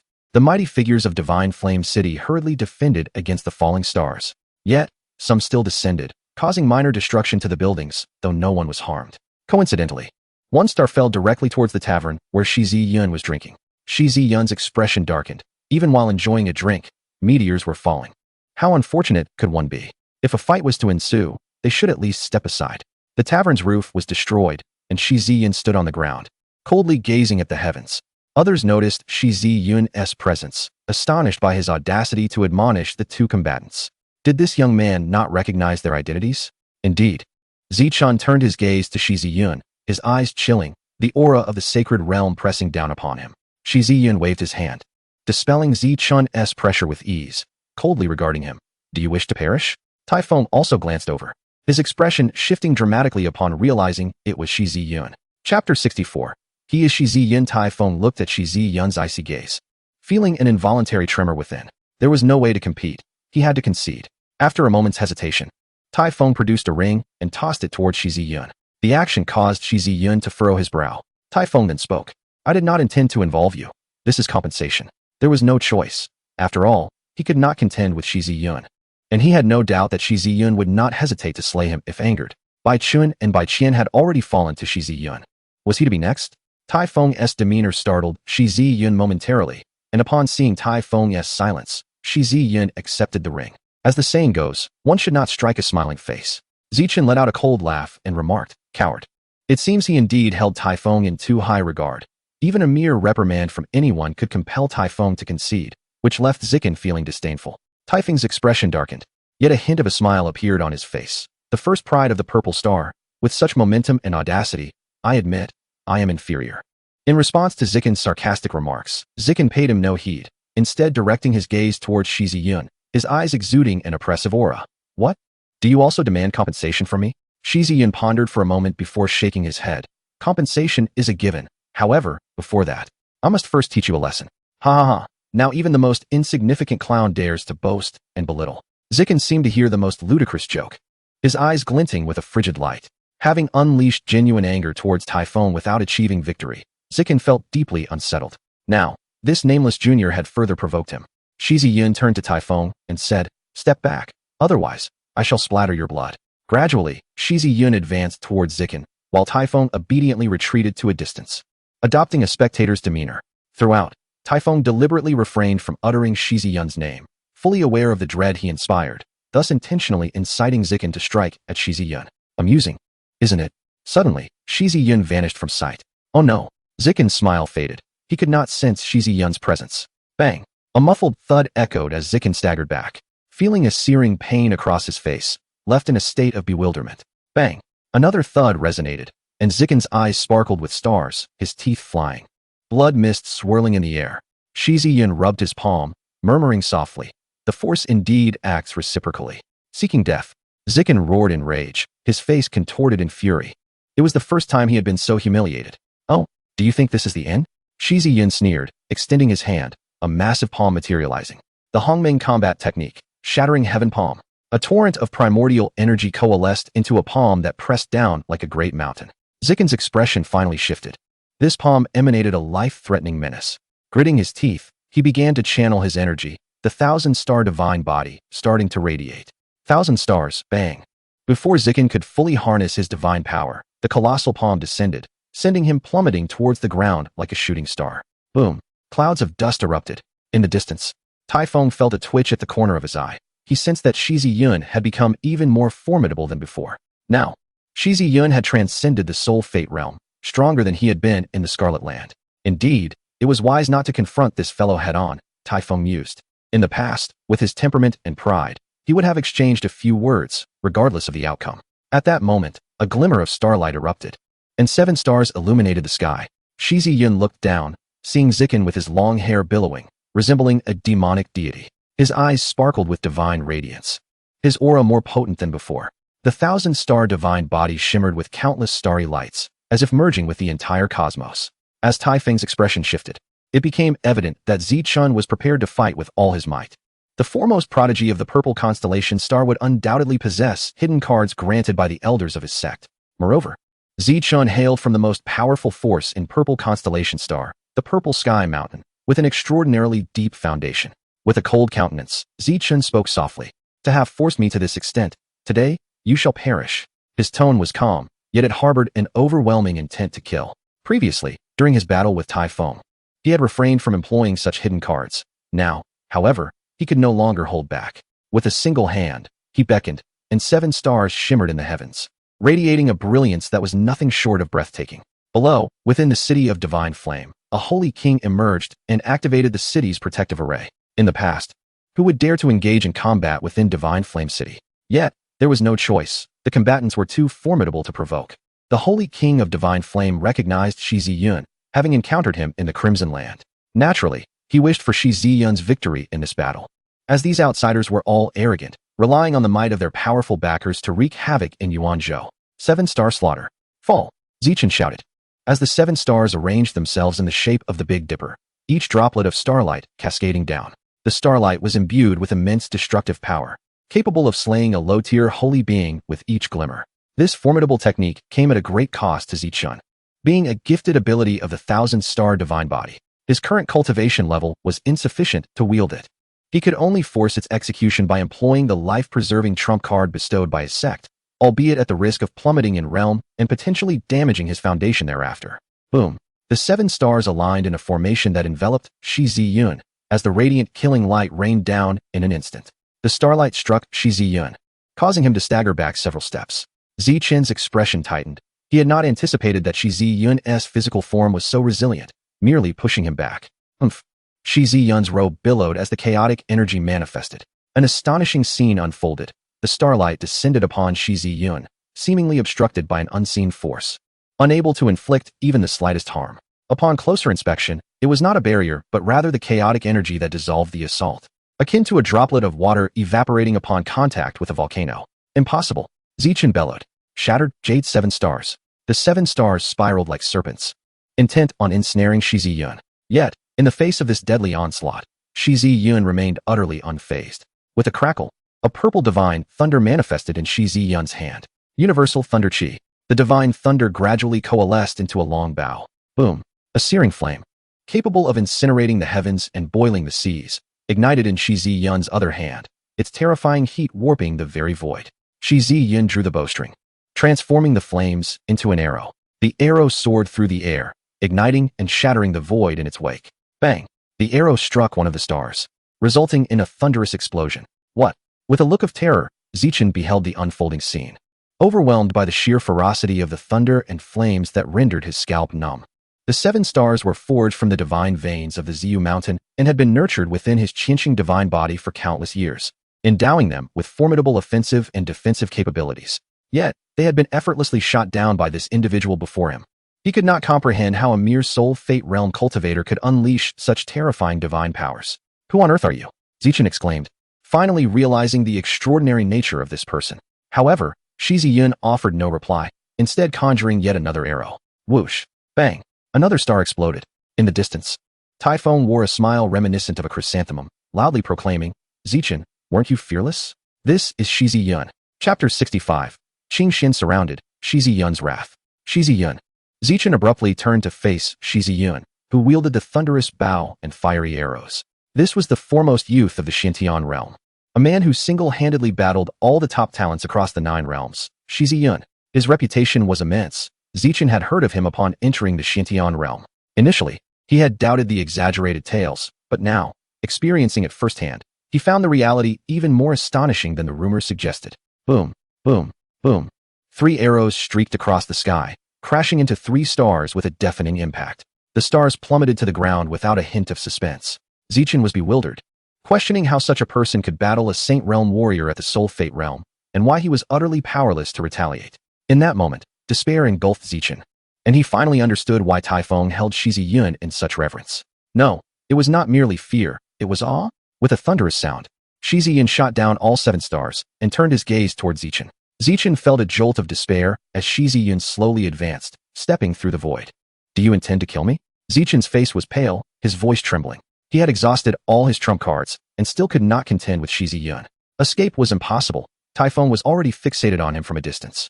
Moreover, prior to his confrontation with Typhon, his Saint King protector had clashed with the Saint King of the Taizhen dynasty, leaving him utterly isolated. Having fought, it was now time to discuss compensation.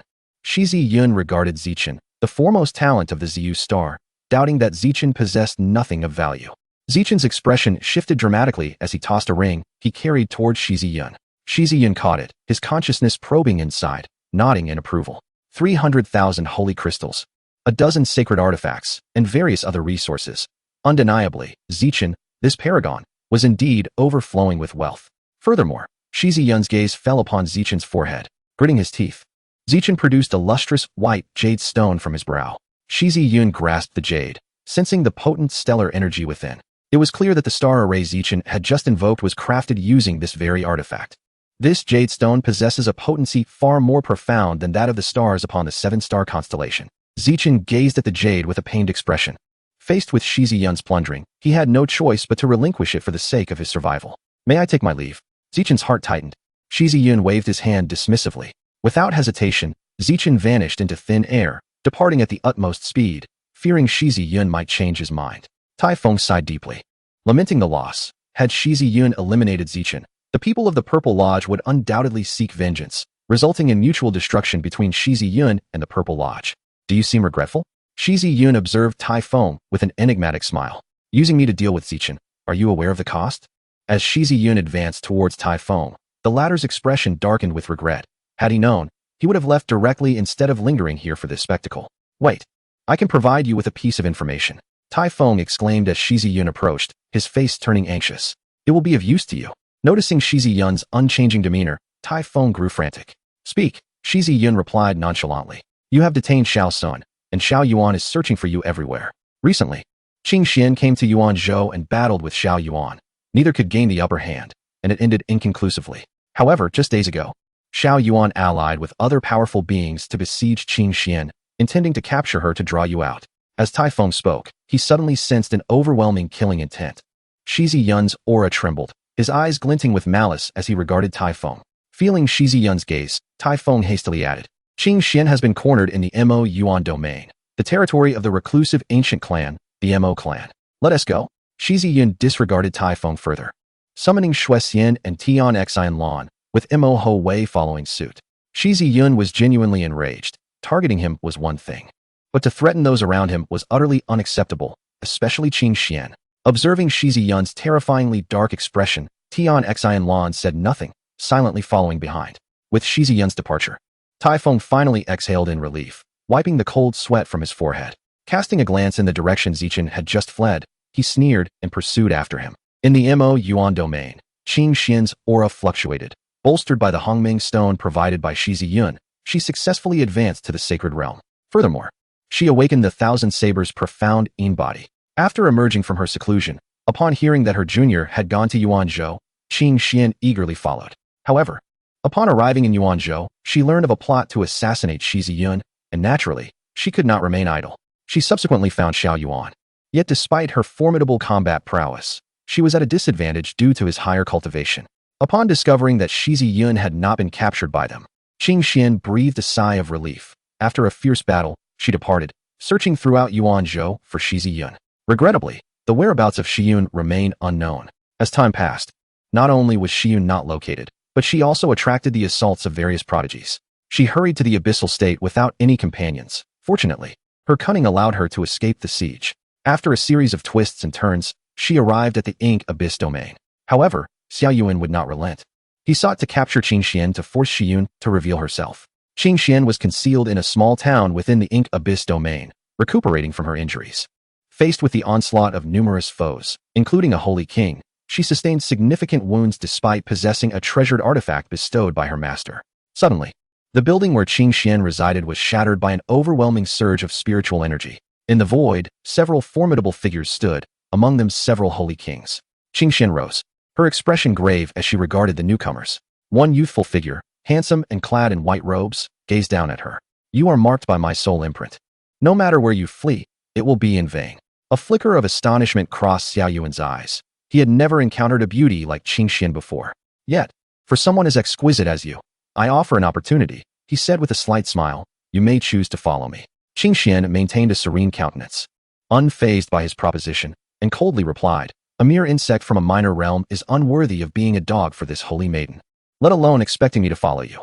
Xiao Yuan's smile froze, gradually transforming into a frigid expression. Ching Xuan's derisive gaze met Xiao Yuan's. Her extensive knowledge of the myriad realms made her words ring true.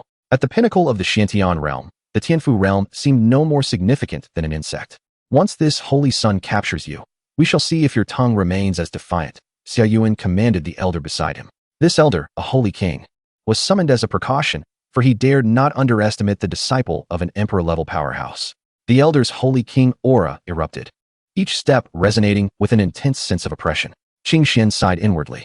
A golden lotus appearing in her hand, an artifact given by her master that could only be used in dire circumstances. The risk of activating the lotus was immense. Her current cultivation was insufficient to bear such a cost. The golden lotus ascended slowly, spinning like crystal.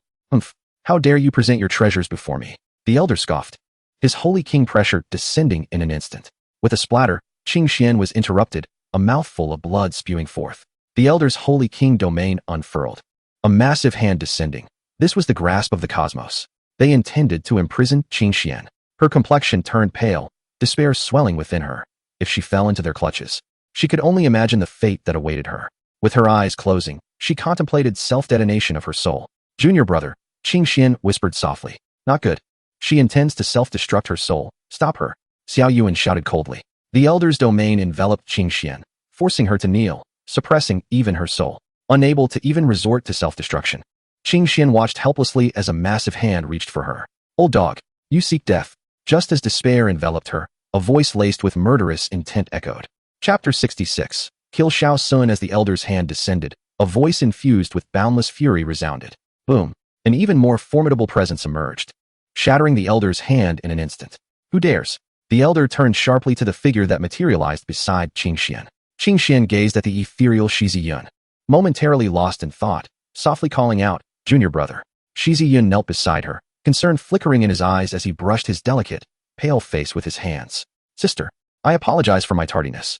His voice was gentle, as the power of the world tree flowed into Ching Zhao, healing her wounds. Looking into Shi Yun's eyes, glistening with tears, Ching Zhao reached out, embracing his waist, pressing her face against his chest, relishing his warmth, her eyes closed in bliss. In that moment, words were unnecessary. Only the threads of their emotions intertwined. The elder returned to Xiao Yuan's side, his gaze heavy with unease, sensing the formidable trio clad in black armor beside Shi Yun. No one dares to intercept those whom I have chosen. Xiao Yuan narrowed his eyes. Shi Yun raised his gaze to Xiao Yuan, a profound malice glinting in his eyes as he coldly declared, I hear you have been seeking me. Upon hearing this, Xiao Yuan furrowed his brows, quickly realizing. So you are Shi Yun. Where is Xiao Sun? Shi Yun turned to Mo Zhan, and a vision materialized, revealing Xiao Sun's release. Bang! Mo Zhan's oppressive aura forced Xiao Sun to kneel heavily. Xiao Sun gazed at Shi Yun in terror, and upon seeing Xiao Yuan, it was as if he had found a lifeline, crying out, Brother, save me. Xiao Yuan's icy glare fixed on Shi Yun, towering above him as if issuing a command. Release him. Shi Yun stepped forward, fixing his gaze on Xiao Sun. Slap! A resounding strike landed on Xiao Sun's face, shattering it completely. Ah! Xiao Sun screamed. The blow from Shi Yun akin to tearing flesh, striking at his very soul. Shi Yun looked up at Xiao Yuan, a cold smile gracing his lips. What did you say? Xiao Yuan's eyes narrowed, the aura of the sacred realm erupting as he coldly retorted, You seek death. Slap! Another strike followed. Xiao Sun cried out in agony once more. Shi Yun's blows were overwhelming, leaving him convulsing on the ground. Shi Yun placed a foot on Xiao Sun's face, lifting his gaze to Xiao Yuan, and reiterated, Say it again? Xiao Yuan's chest heaved with anger. He yearned to slay Shi Yun on the spot. But his brother remained in Shi Yun's grasp. Taking a deep breath, Xiao Yuan asked flatly, Speak. What are your terms? Shi Yun surveyed the void, where a total of 16 sacred kings stood. Rest assured, young master, they may be slain. Mo Zhan seemingly discerned the thoughts harbored by Shi Yun and provided an affirmative response. The three of them were indeed at the pinnacle of the Saint King realm, easily capable of dispatching their adversaries. The youthful voice of the blood immortal resonated, adding that they also had the presence of the immortal. Shi Yun raised an eyebrow, taken aback to learn that Mo Zhan and his companions were formidable Saint Kings. It was no wonder they had rampaged amidst the siege of dozens of Saint Kings in the Crimson Land. With a definitive answer in hand, Shi Yun hesitated no longer, manifesting the primordial myriad into a long sword. Conditions? Shi Yun scoffed. How dare you? Xiao Yuan exclaimed, his voice laced with urgency.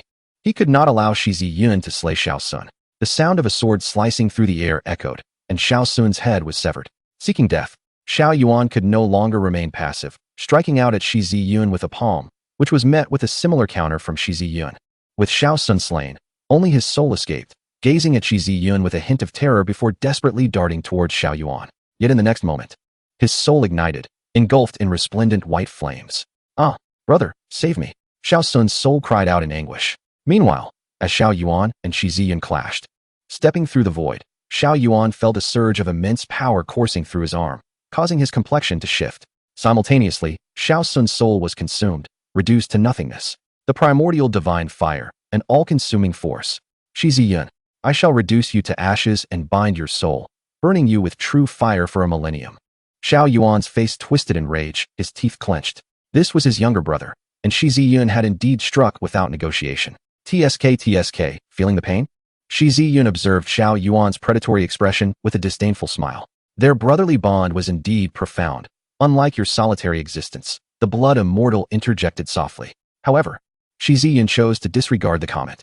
Ladies and gentlemen, should you slay Shi Yun, I, Xiao Yuan, shall owe you a favor. He addressed the powerful figures from various realms suspended in the void. In that case, let us engage this so-called foremost talent of the Xintian realm. He gestured to the Saint Kings beside him. But Shi Yun vanished from sight, launching a palm strike towards Xiao Yuan. If we are to fight, why indulge in unnecessary words? Let us engage directly. Xiao Yuan had not anticipated that Shi Yun would dare to strike first. With a cold snort, he summoned twin maces, swinging them downwards towards Shi Yun. Attack! The elder Saint King beside Xiao Yuan also joined the fray. Emotion scoffed, wielding the opening heaven axe, unleashing a dark axe beam towards the elder. The elder was taken aback, unwilling to confront it directly, and activated his Saint King domain. Boom! The axe beam cleaved through the elder's domain effortlessly, its momentum unyielding as it bore down upon the elder. The elder's complexion paled as a treasure tower materialized to intercept the axe beam. Yet, after only a brief engagement, he was drenched in sweat. Peak Saint King. The elder's face reflected sheer terror. However, in the next instant, the opening heaven axe loomed overhead, and Mo Zhun brought it crashing down. No, without the slightest hindrance. The elder was cleaved by the heaven-splitting axe, his very soul annihilated.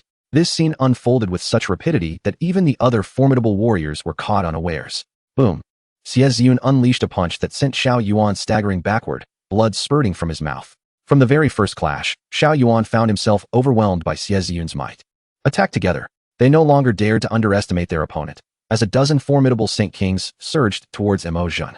Yet, Mo Xing and Mo Yuan showed no inclination to intervene. Mo Zhun, wielding the great axe, activated the realm of Saint Kings, emanating an ominous aura that enveloped all like a descent into purgatory. Shi Yun brandished his sword, the gleaming light of his blade flickering. How dare these lowly ants from inferior realms act so brazenly in the Xintian realm? Disdain filled Shi Yun's eyes. In a flash, a talented saint was torn asunder before he could react. This is dire. We must act swiftly, lest we be taken down one by one. Blood stained the corner of Xiao Yuan's mouth as he shouted. Qing Xian moved, appearing above Xiao Yuan. 3,000 Rakshasa imprints. A phantom of a demon emerged behind Qing Xian, a multitude of dark, ethereal palm imprints descending relentlessly. Thanks to the enhancement of Shi Yun's world tree source, Qing Xian's injuries healed rapidly, restoring her combat prowess. Shi Yun made no attempt to halt this, understanding that his senior sister wished to engage personally. Confronted with Qing Xian's divine technique, Xiao Yuan's expression grew grave. He swung his twin hammers, shouting, Heavenly Suppression Pagoda. A series of mystical barriers materialized around him, withstanding the torrent of dark palm imprints. Boom, boom, boom. A cacophony of explosions erupted as the barriers trembled, but ultimately held firm. The two sides found themselves locked in a stalemate. Below, Tian Xinlan vanished, reappearing before one of Xiao Yuan's barriers. Chapter 67. The battlefield of two women. Tian Xinlan extended her delicate finger, pointing at a barrier. The spiritual energy rippled like water, encircling the barrier. This is bad. Xiao Yuan's expression shifted as he glanced at Tian Xinlan. The suddenly appeared woman had discerned the barrier's weakness.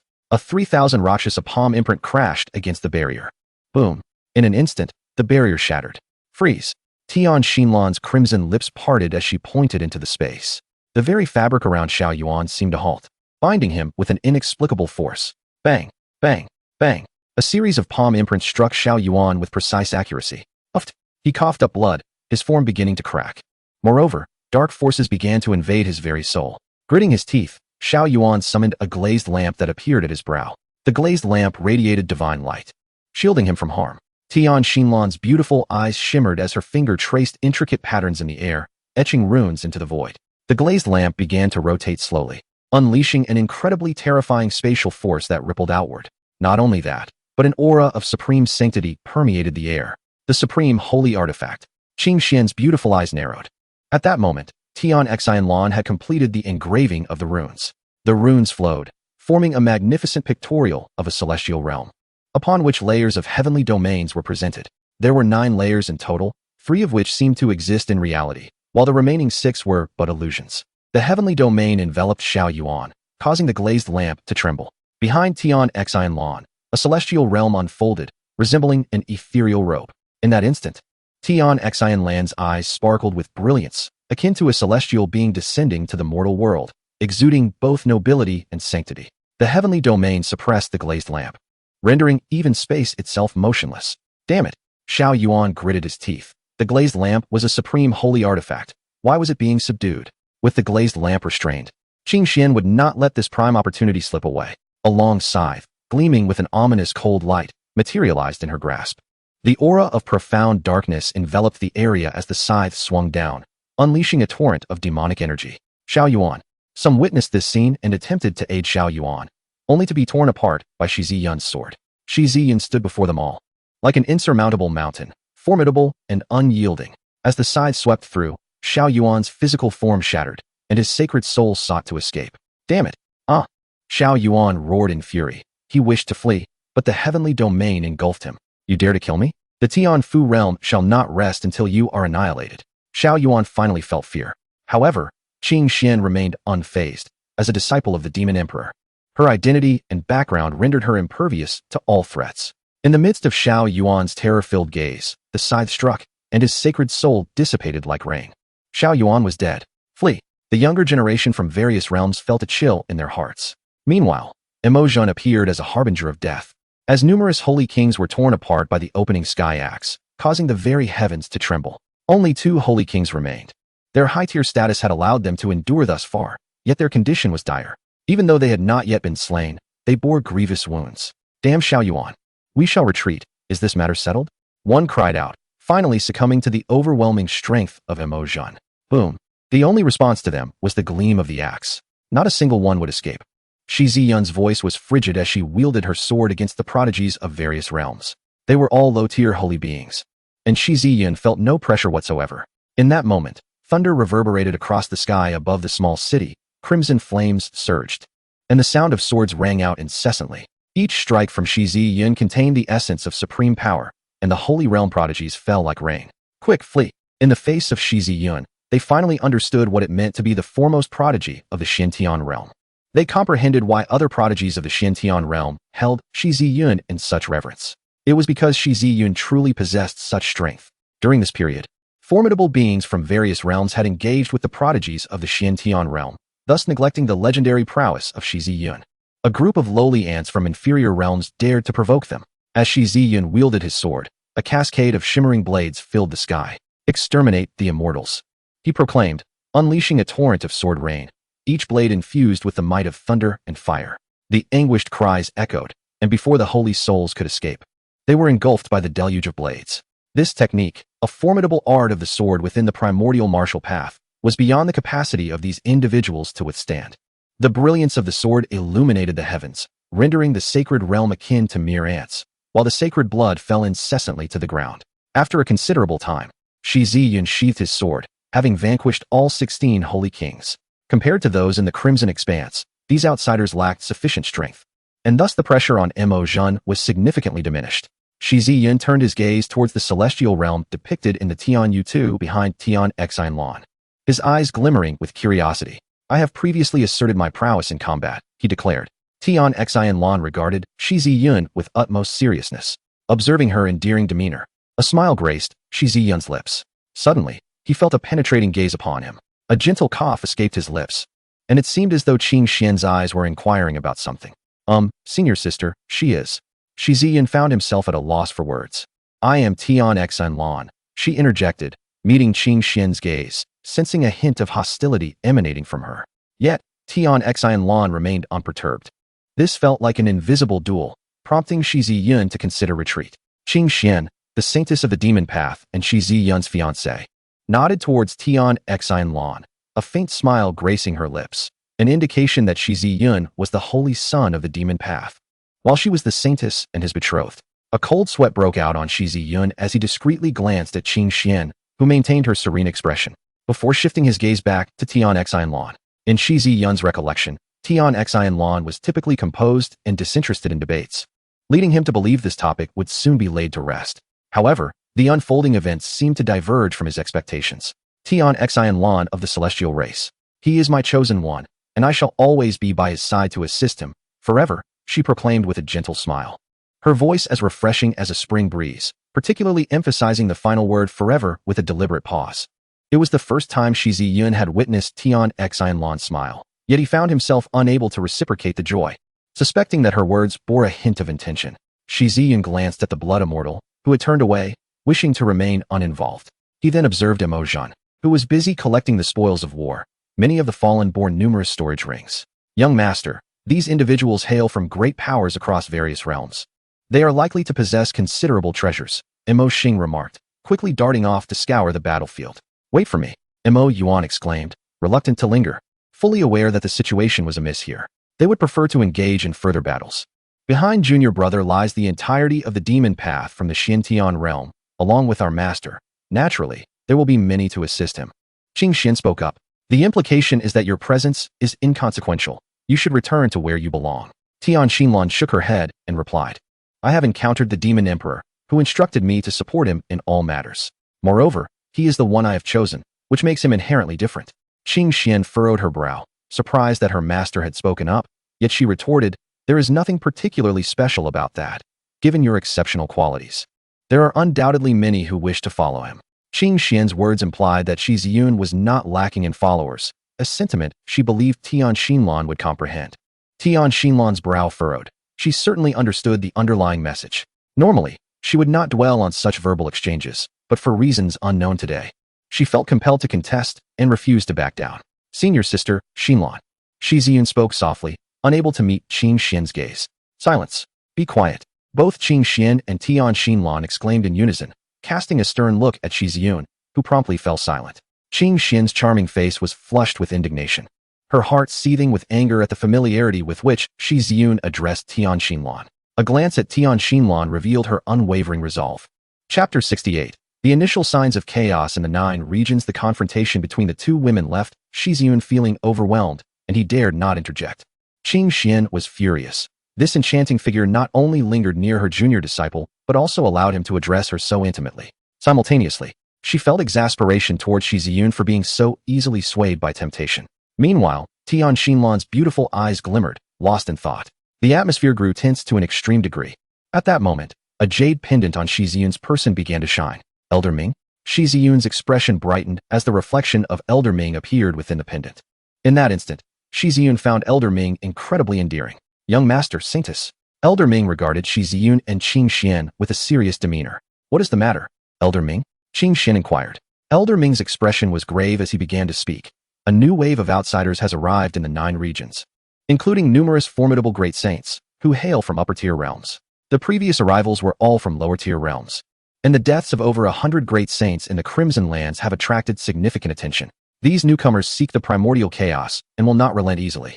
However, they are also much more cautious now, refraining from recklessly venturing into the Crimson Lands and instead operating throughout the 9 regions.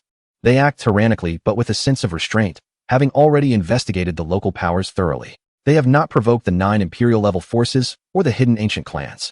Nonetheless, their presence has stirred dissatisfaction among some of the 9 emperors, who, being of the Imperial realm, are reluctant to take direct action against them. Upon hearing this, Shi Yun's expression darkened with anger as he exclaimed, these individuals are rampaging through the 9 regions. Why should the emperors maintain their lofty airs at a time like this? Qing Xian also frowned, clearly displeased. Shi Yun was correct. These outsiders were wreaking havoc in the 9 regions, yet the 9 emperors still held themselves aloof, offering no justification for their inaction. Huang Li is currently in seclusion, striving to reach the celestial realm. This is understandable. Yet what of the others? Elder Ming shook his head and remarked, these individuals are likely to disregard the rules. Word has spread that if the Imperial realm dares to slaughter these great sages, formidable beings will descend upon them. What of the Heavenly Palace? Are there no checks on these individuals? Tian Xinlan interjected. Elder Ming sighed and shook his head, stating, the Heavenly Palace has no definitive stance. Indeed, all agreements and rules are mere illusions. Only power can establish true order. Shi Yun scoffed softly. Once, the Hongming Taoist had set forth rules with the Heavenly Palace, declaring that the Xintian realm was a distinct domain, each keeping to their own. Yet now, These individuals have chosen to disregard the rules, emboldened by the absence of the Hongmeng Taoist. Tian Xinlan pondered, and then spoke. Perhaps the Heavenly Palace is compelling the Xintian realm to make a choice. A choice? How so? Shi Yun was perplexed. Qing Xian also turned to Tian Xinlan for clarification. The Heavenly Palace is pressuring the Xintian realm to return to its fold, Tian Xinlan explained. In the past, the Xintian realm was part of the myriad realms, one of the eternal worlds. With the emergence of the Hongmeng and the arrival of powerful beings from other realms, there exists an opportunity for some to wish for the Xintian realm's return to the Heavenly Palace. Shi Yun nodded, recognizing this as the Heavenly Palace's strategy. It seems the Hongmeng Taoist had instilled fear in some, thus maintaining peace for nearly 1,000,000 years, Tian Xinlan remarked softly. Young master, currently, various factions are responding to the summons of the 9 emperors, engaging in combat with these outsiders, Elder Ming stated, his expression somewhat peculiar. Among them, Shi Qianjun leads the charge. Shi Yun furrowed his brow as Qing Xian quietly moved closer to his side, with Tian Xinlan standing on his other side.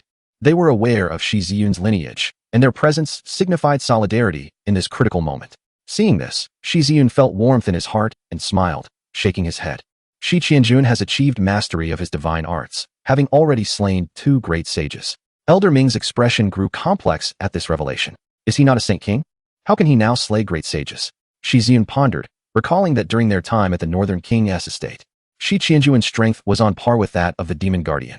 Young master, do not underestimate him. The Shi dynasty is also an imperial power, and Saint Kings do not hold significant rank within such forces. Shi Qianjun is reputed as one of the 3 strongest in the Shi dynasty, and it is not a trivial matter, Elder Ming cautioned. Listening to Elder Ming, Shi Yun nodded, realizing he had not considered this before. Upon reflection, Elder Ming's words rang true. Imperial powers are not lacking in Saint Kings. From Elder Ming, it was revealed that formidable beings from the outside world have also arrived in the divine land, including their younger generations. Notably, those from superior realms such as Li Huatian, De Luo Tian, and Xingming Jie lead the charge. Their presence in the divine land has inevitably sparked numerous conflicts. As for Shi Yun, he merely squabbles with the lowly insects of inferior realms. Should he dare to appear, this holy sun would effortlessly suppress him, declared a young man clad in a crimson robe. This narrative unfolds in the realm of the fire elemental sun from the fiery heaven, whose formidable prowess is nothing short of terrifying. Witnesses have recounted how the fire elemental sun mercilessly reduced a high-ranking sage to nothingness, leaving even their sacred soul unable to escape. One might ponder the capabilities of Shi Yun. Indeed, I yearn to behold his prowess, hoping he does not disappoint. De Luo Tian Luo Sheng, a towering figure with a cold gaze, had previously engaged in combat with Qingya, who, unable to match his strength, resorted to an arcane method of escape, eliciting a sense of regret. Additionally, there exists a prodigy from the Azure Abyss, known as the Little Underworld King, who has slaughtered 16 prodigies from the Divine Continent and gruesomely torn apart and devoured the corporeal form of Yuan Mo, a disciple of the Yuan Emperor. Were it not for the presence of a protector, even Yuan Mo's sacred soul would have faced obliteration. Shi Yun appears to be a delectable morsel. In a certain part of the Divine Continent, the Little Underworld King, with eyes gleaming with malevolence and a smirk upon his lips, stands amidst a veritable sea of corpses. In the abyssal state, the exalted prodigies of the Xintian realm are but a trifling matter. A man cloaked in shadow disdainfully observes Tai Feng. At this moment, Tai Feng's aura is in disarray, his countenance pale. A mere exchange has left him grievously wounded. This is the prodigy from the shadow realm, Tu Xiao, who regards Tai Feng as one wooden ant, demanding to know the whereabouts of the so-called strongest prodigy of the 9 provinces, offering release in return for the information. Tai Feng, with a cold chuckle, retorts, looking for Shi Yun? He is in the abyssal state. I hope you return alive. Yet, at this juncture, Shi Yun remains in the abyssal state, having heard much during his journey.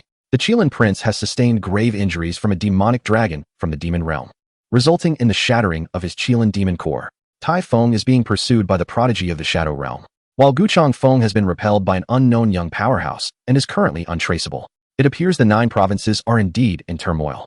Turning to Tian Xian Lan with a smile, Shi Yun declares, "You were right. The 9 provinces are on the brink of significant upheaval. Let us attend to others." Starting with the abyssal state.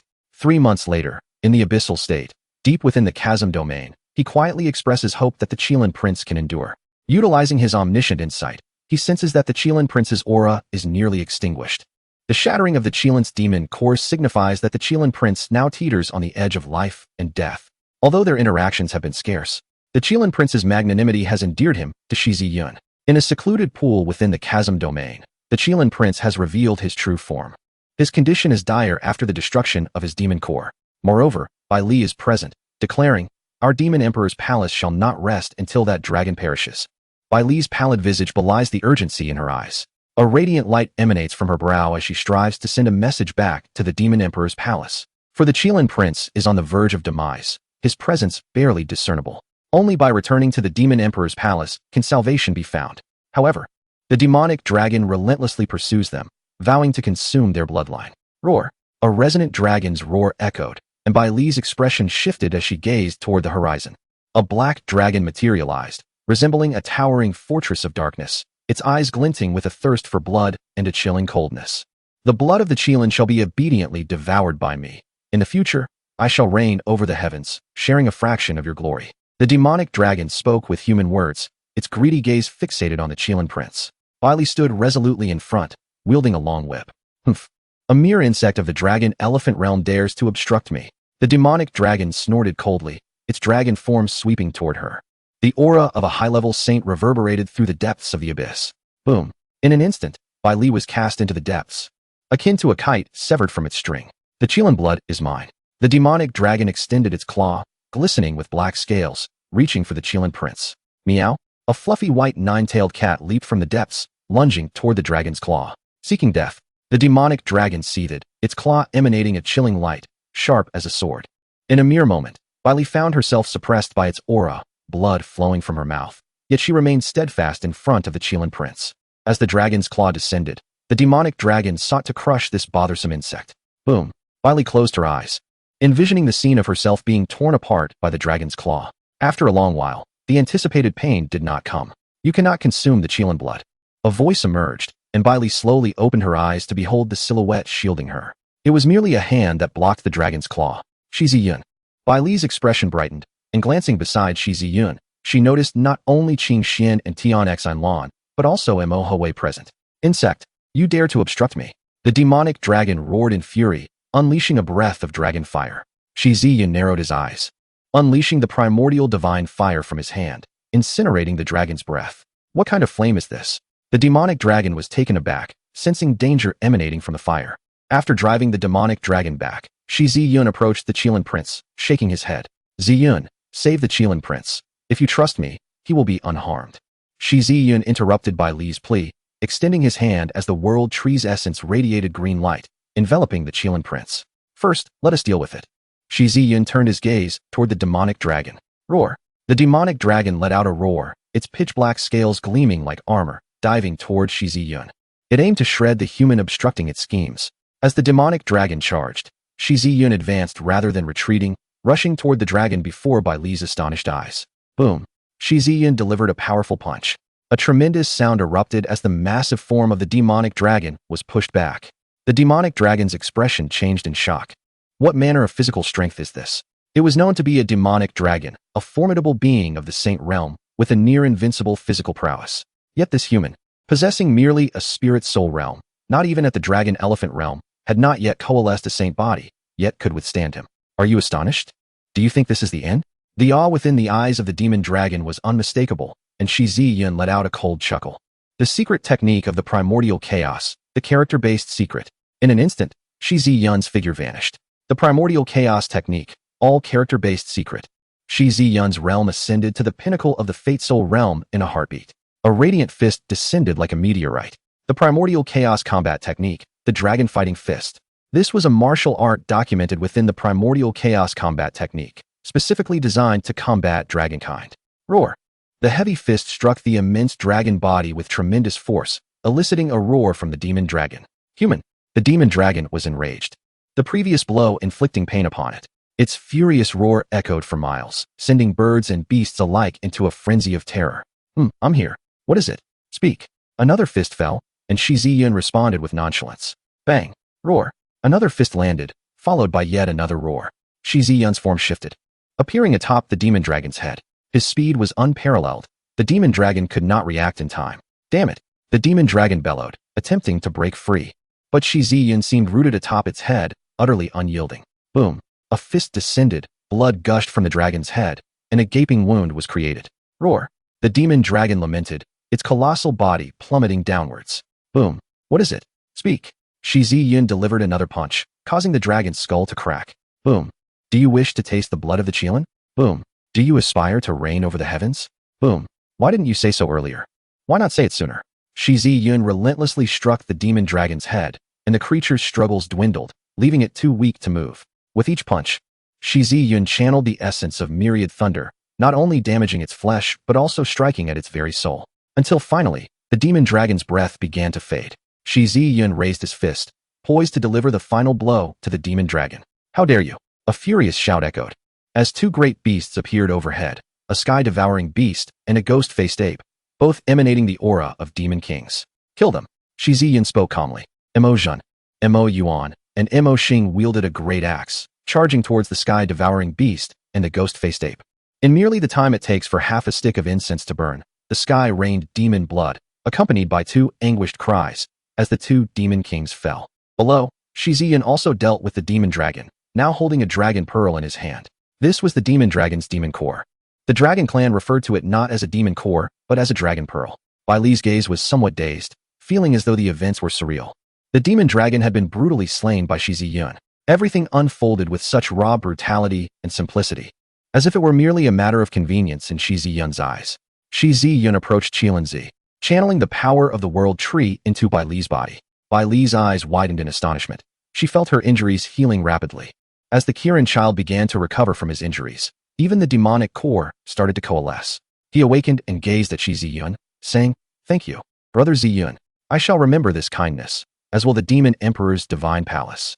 The sincerity in the Kirin child's voice left no room for jest. Shi Yun chuckled, shaking his head. "You seem rather careless.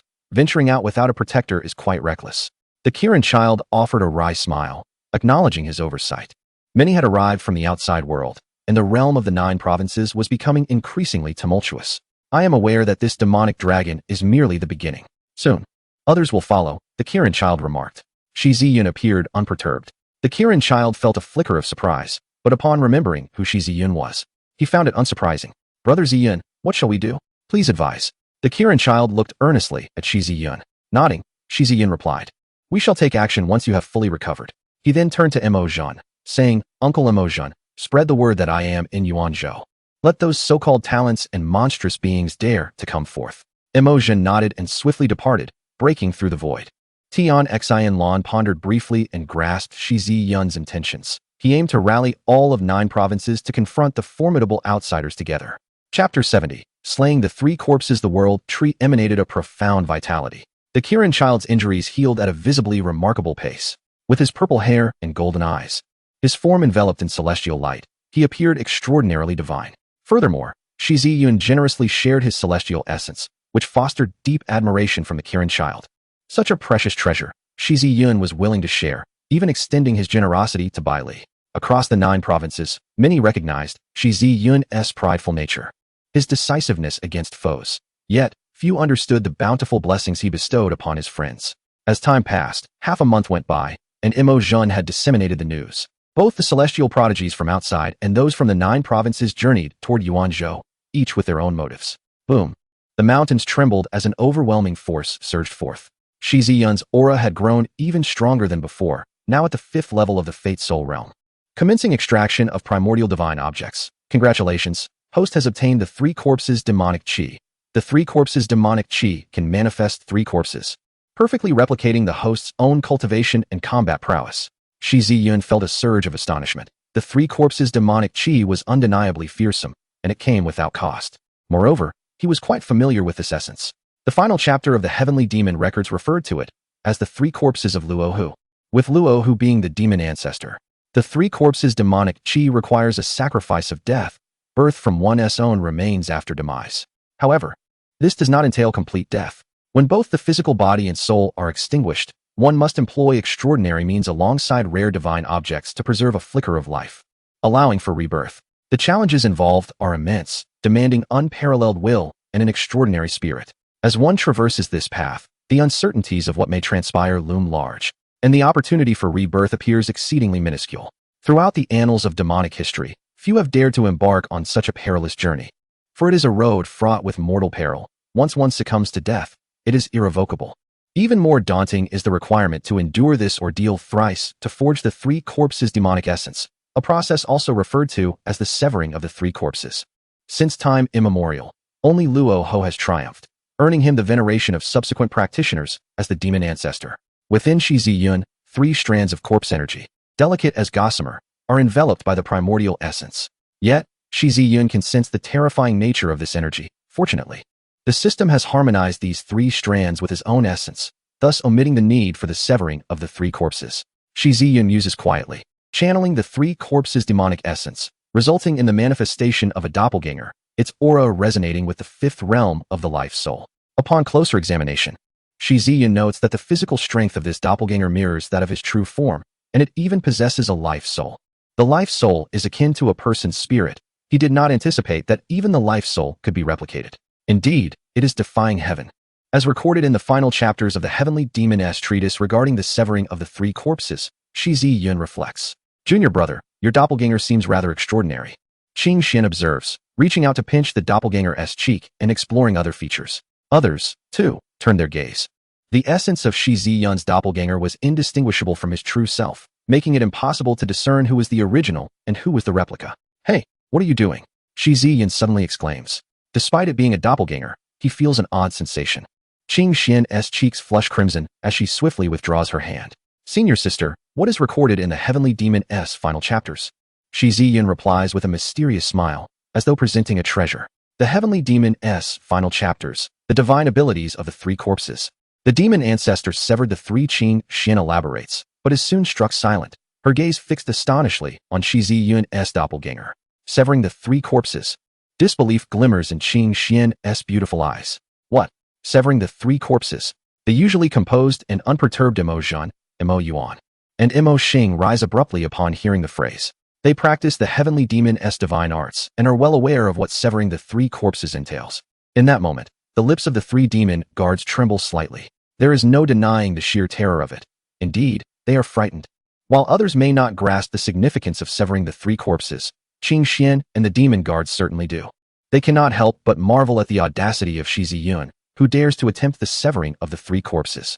At this nascent stage of the life soul realm, he has achieved a level reminiscent of the demon ancestor from ages past.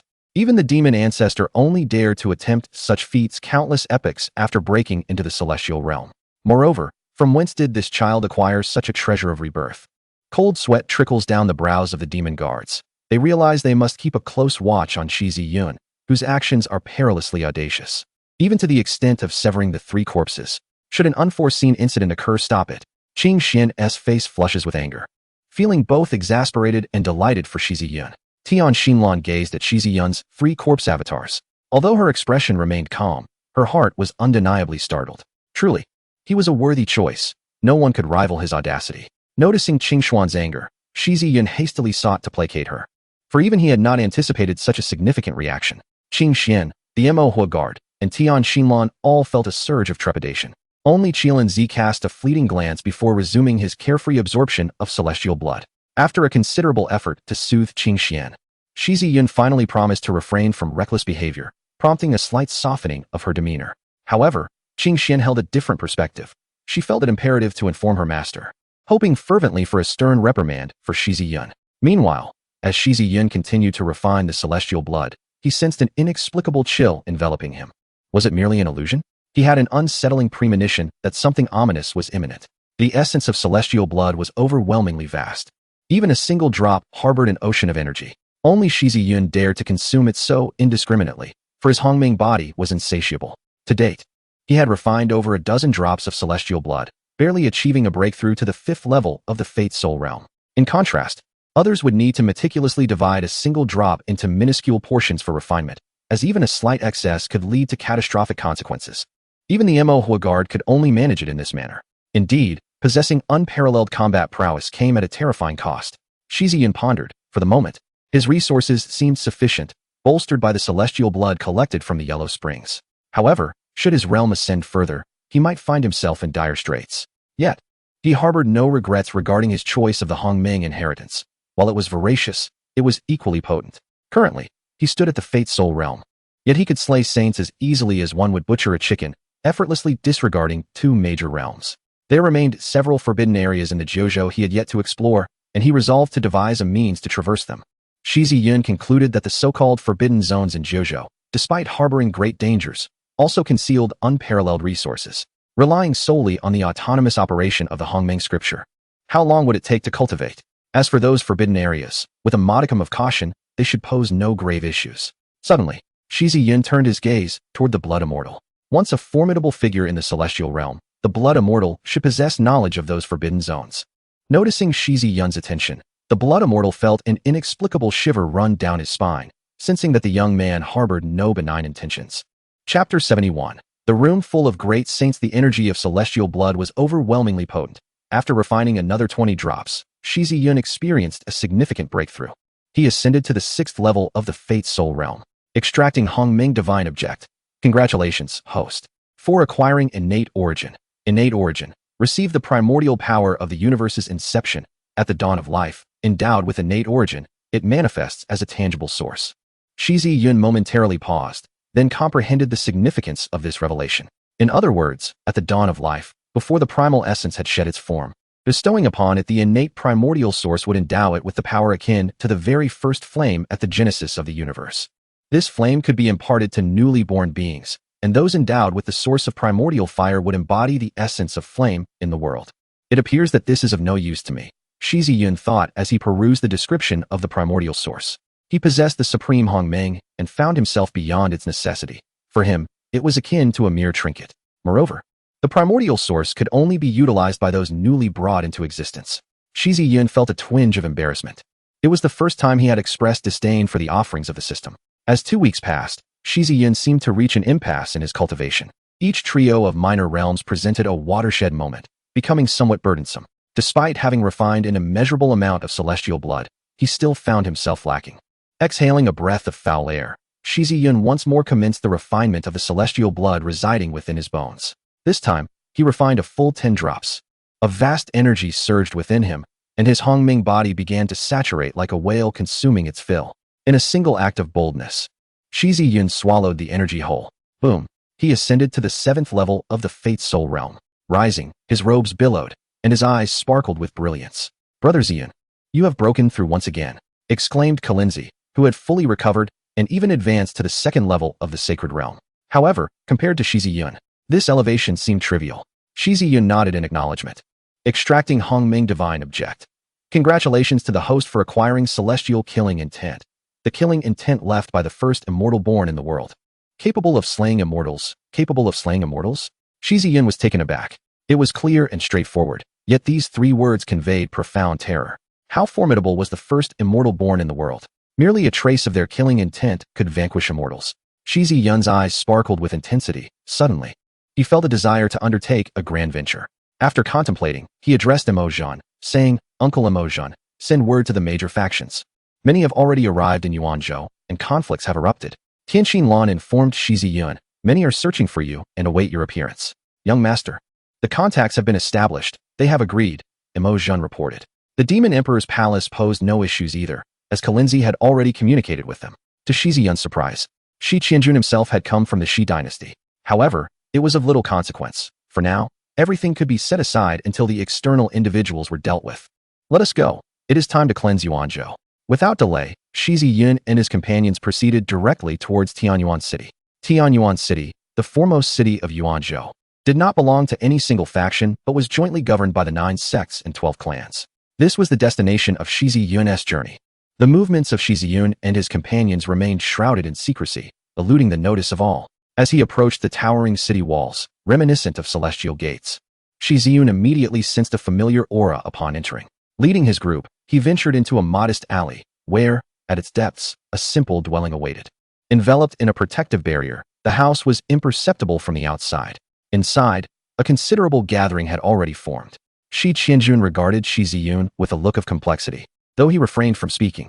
Xiao Yuzian, Yuan Yi greeted with a smile, standing beside a distinguished middle-aged man, exuding an air of cultured elegance. If Shi Yun's intuition served him right, this individual was a literary master, one of the 3 great sages of Confucianism and Taoism. The literary master gazed at Shi Yun with curiosity, having previously learned of him from Yuan Yi. There were also 2 elders from the Taishan dynasty. their cultivation inscrutable to Shi Yun, along with Typhon. Next to Shi Qianjun stood a noblewoman adorned in court attire, with Su Wanqing positioned behind her. Representatives from the 9 imperial factions were present, alongside several reclusive ancient clans and formidable sects, including the ancestor of the Ripple Sacred Land, the leader of the Tianjin sect, and the former sovereign of the Moyan dynasty, among others. Without exception, these individuals were all great saints. In this unpretentious abode, nearly half of the great saints from the 9 provinces had converged.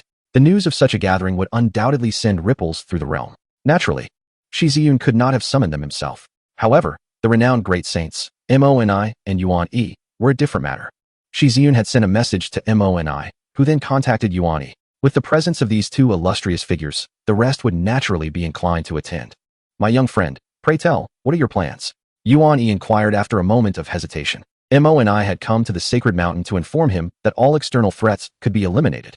And even if a supreme being from the celestial realm were to descend, they would face a one-way trip.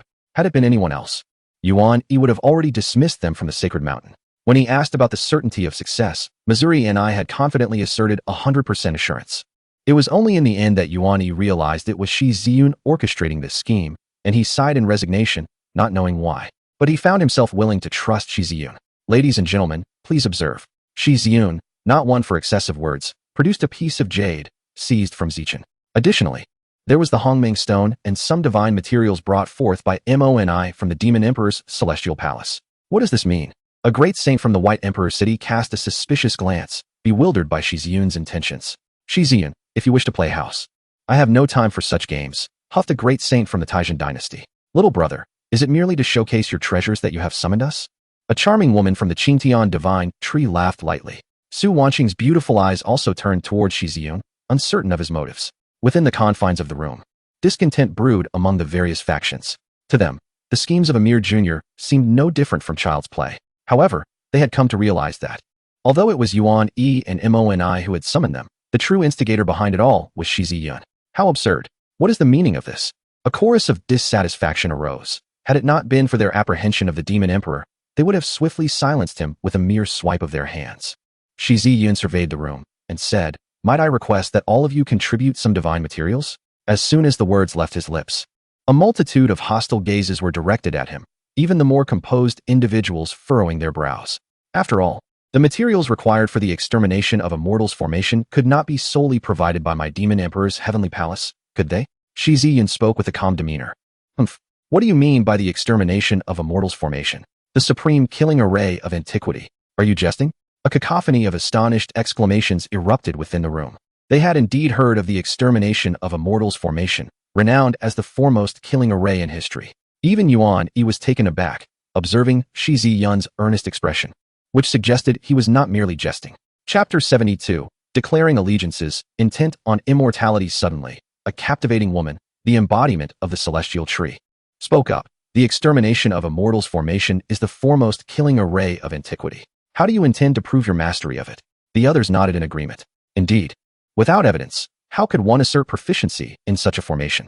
Ultimately, he was but a child, and it was unreasonable to take his claims seriously. Some were evidently skeptical. A mere youth claiming to possess knowledge of the foremost killing array did seem somewhat far-fetched. Yet, figures like Qing Xian, Tian Xianlan, and Shi Linzi harbored no doubts whatsoever. At that moment, Yuan Yi turned his gaze towards Shi Yun, his expression growing solemn. Young friend, you truly possess knowledge of this formation? Yuan Yi did not suspect Shi Yun of deceit, despite their limited interactions. Shi Yun did not strike him as someone prone to exaggeration. Wen Hao regarded Yuan Yi with surprise, not anticipating that he would place some trust in Shi Yun's words. Just moments ago, even he had doubted whether Shi Yun was merely jesting. Were it not for Yuan Yi's presence, he would have categorically dismissed it. Shi Yun nodded, offering a gentle smile. Senior, as a master of strategy, you must be familiar with formations. Yuan Yi did not deny this. Shi Yun extended his finger, inscribing intricate symbols in the void, each stroke imbued with profound mystery and complexity. With every mark, it seemed to resonate with the essence of the great Tao. Yuan Yi's countenance finally shifted. While the others remained oblivious, he comprehended fully. Shi Qianjun observed Shi Yun's actions, and upon witnessing Yuan Yi's astonished expression, he too felt a pang of surprise. Shi Yun truly possessed the knowledge. Senior, what do you think? Shi Yun withdrew his hand, gazing at Yuan Yi with a smile. All the great saints present turned their attention to Yuan Yi, who solemnly nodded and declared, though it is merely a fragment of the array's patterns. It surpasses countless grand arrays. If fully arranged, it would indeed constitute the extermination of a mortal's formation. Yuan Yi's words reverberated, eliciting astonishment from many, and the expressions of those looking at Shi Yun transformed significantly. A mere fragment of a formation can rival countless complete grand arrays. If it pertains to the Zhuzhen array, such a statement holds considerable merit. Esteemed guests, Shi Yun's gaze swept across everyone in the room as he proclaimed, the Zhuzhen Grand Array is renowned as the foremost killing array since time immemorial, requiring not only divine materials for its construction, but also formidable cultivators to wield its intricate patterns. But hold on, the elder from Baidi City interjected, speaking slowly. Divine materials are not beyond the reach of our factions, yet what benefits do we stand to gain? His words were brutally realistic, prompting nods of agreement from the various influential powers present. Without tangible advantages, they were reluctant to part with their precious divine materials. Shi Yun narrowed his eyes, a chill spreading across his countenance as he remarked, outsiders rampaging through the Xiantian realm. If my memory serves me right, there was a call for the 9 provinces to unite against this threat, and among those calling was by Yuan, correct? Preposterous. The elder's ire flared, his imposing aura bearing down upon Shi Yun. Bai Yuan is the name of the Baidi. He never anticipated that Shi Yun would dare to speak his name so audaciously, a direct affront to the emperor. Mo and I scoffed, stepping forward, while Shi Qianjun furrowed his brow, though he refrained from taking action. The young friend is correct. Since there is a call for the strong of the 9 provinces to unite against the common foe, our great powers must naturally take the lead. A golden-haired demon sovereign from the demon emperor's divine palace spoke up, revealing himself as the golden-winged Great Peng, whom Shi Yun had encountered in Tianyao City, now transformed into human form. His words clearly supported Shi Yun, especially since he had just rescued the Qilin prince, a monumental act of kindness. When a harlot erects a facade, why bother with the pretense of concern over gains and losses? The elder monarch of the Mo Yin dynasty spat in disdain, his words brimming with vulgarity, leaving Shi Yun with the impression of a foul-mouthed old man. The elder from Baidi City glared at the elder monarch of the Mo Yin dynasty, his face flushed with anger. What? Am I mistaken? Damn it. Your Baidi City has too many issues. My holy son has already sacrificed the Zhuzhen Grand Array for the sake of the 9 provinces. What harm is there in contributing some divine materials? What? Are they to be treated like coffin boards? The elder monarch cursed vehemently, his tone dripping with contempt. Yinzhong, you seek death. The elder from Baidi City could no longer contain himself, incensed by the elder monarch's sharp words. What? Do you wish to fight? I shall oblige. The elder monarch was evidently not one to back down easily, ready to engage at the slightest provocation. The two energies clashed, shaking the very foundations of the room, their auras threatening to breach the confines of the barrier. Enough, Shi Qianjun barked, raising his hand to separate the two. Shi Yun could not help but cast a lingering glance. Previously, Ming Lao had remarked on Shi Qianjun's mastery of divine skills and his defeat of 2 great saints. It appeared that Shi Qianjun was even stronger than Ming Lao had suggested. The two exchanged cold snorts, with the elder monarch spitting on the ground, yet refraining from further conflict. Shi Qianjun turned to Shi Yun, stating, with the Zhuzhen Grand Array, we can indeed annihilate the outsiders, and as for the divine materials, the Shi dynasty and the Northern King's residents shall also contribute. Xie Qianjuan's mention of the Northern King's manor signifies his stance, indicating he is willing to invest personally. However, 2 critical points emerge. First, how to draw them into the formation. Second, they hail from diverse backgrounds, with some even belonging to the upper echelons of society. Should they all be exterminated, it could provoke the intervention of powerful immortals, raising the question of how to defend against them. Xie Qianjuan's concerns are not unfounded. If they were to be entirely slaughtered within the extermination formation, how would they contend with those immortals? The first point may be set aside, but the second is paramount. Currently, the Heavenly Palace remains steadfast, aiming to compel the Xiantian realm to return, and should those immortals truly act, the palace may very well turn a blind eye. Yuan Yi is also keen to observe how Xie Yun persuades the assembly. As for the immortals, for every one that arrives, may they meet their demise.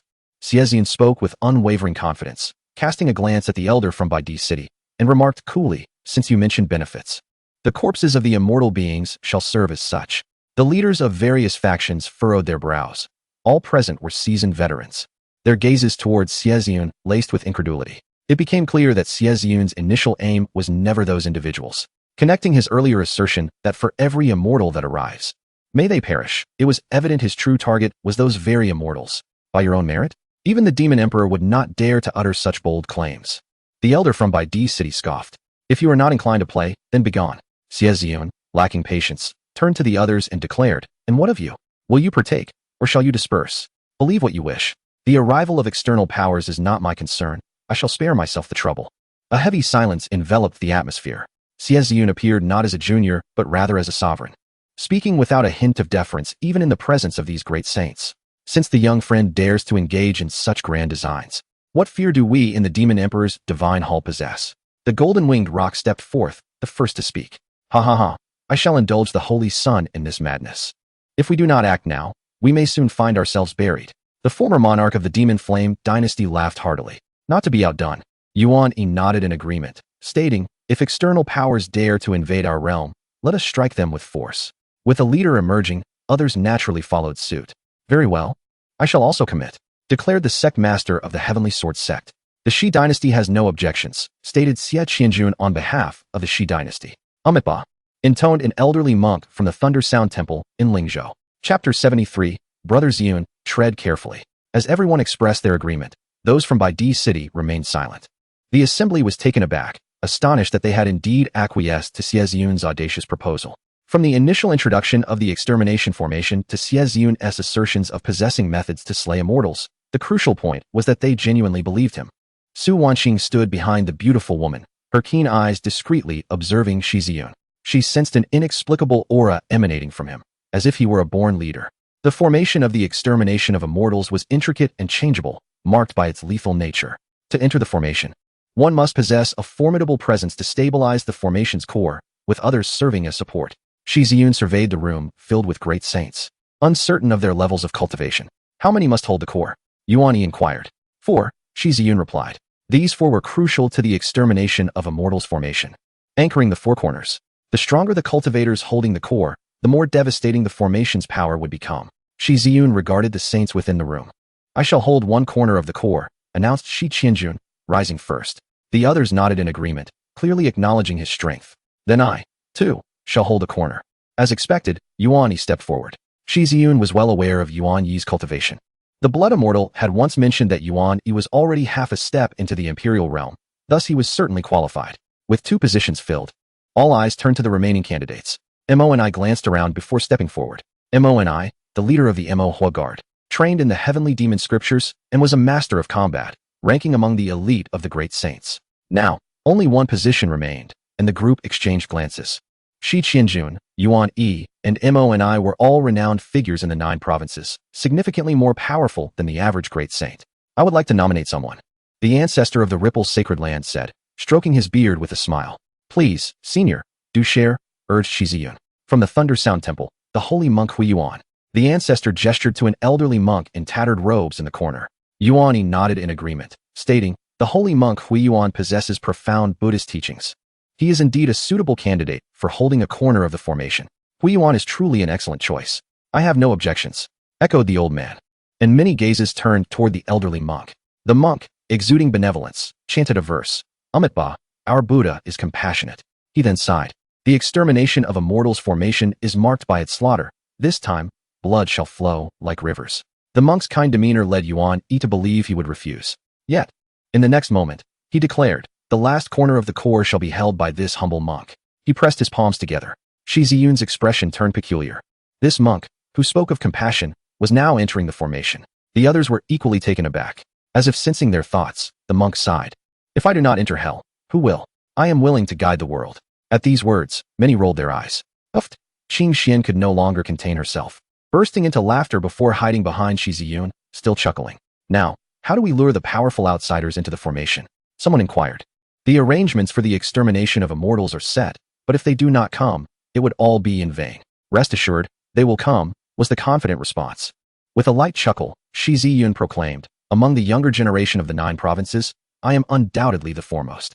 I had previously disseminated news, and I believe those prodigies have all arrived in Yuanzhou." There was no hint of modesty in Shi Yun's words. Rather, he spoke the undeniable truth. It was evident that among the youth of the 9 provinces, Shi Yun stood unparalleled. Hadn't Typhon remained silent thus far?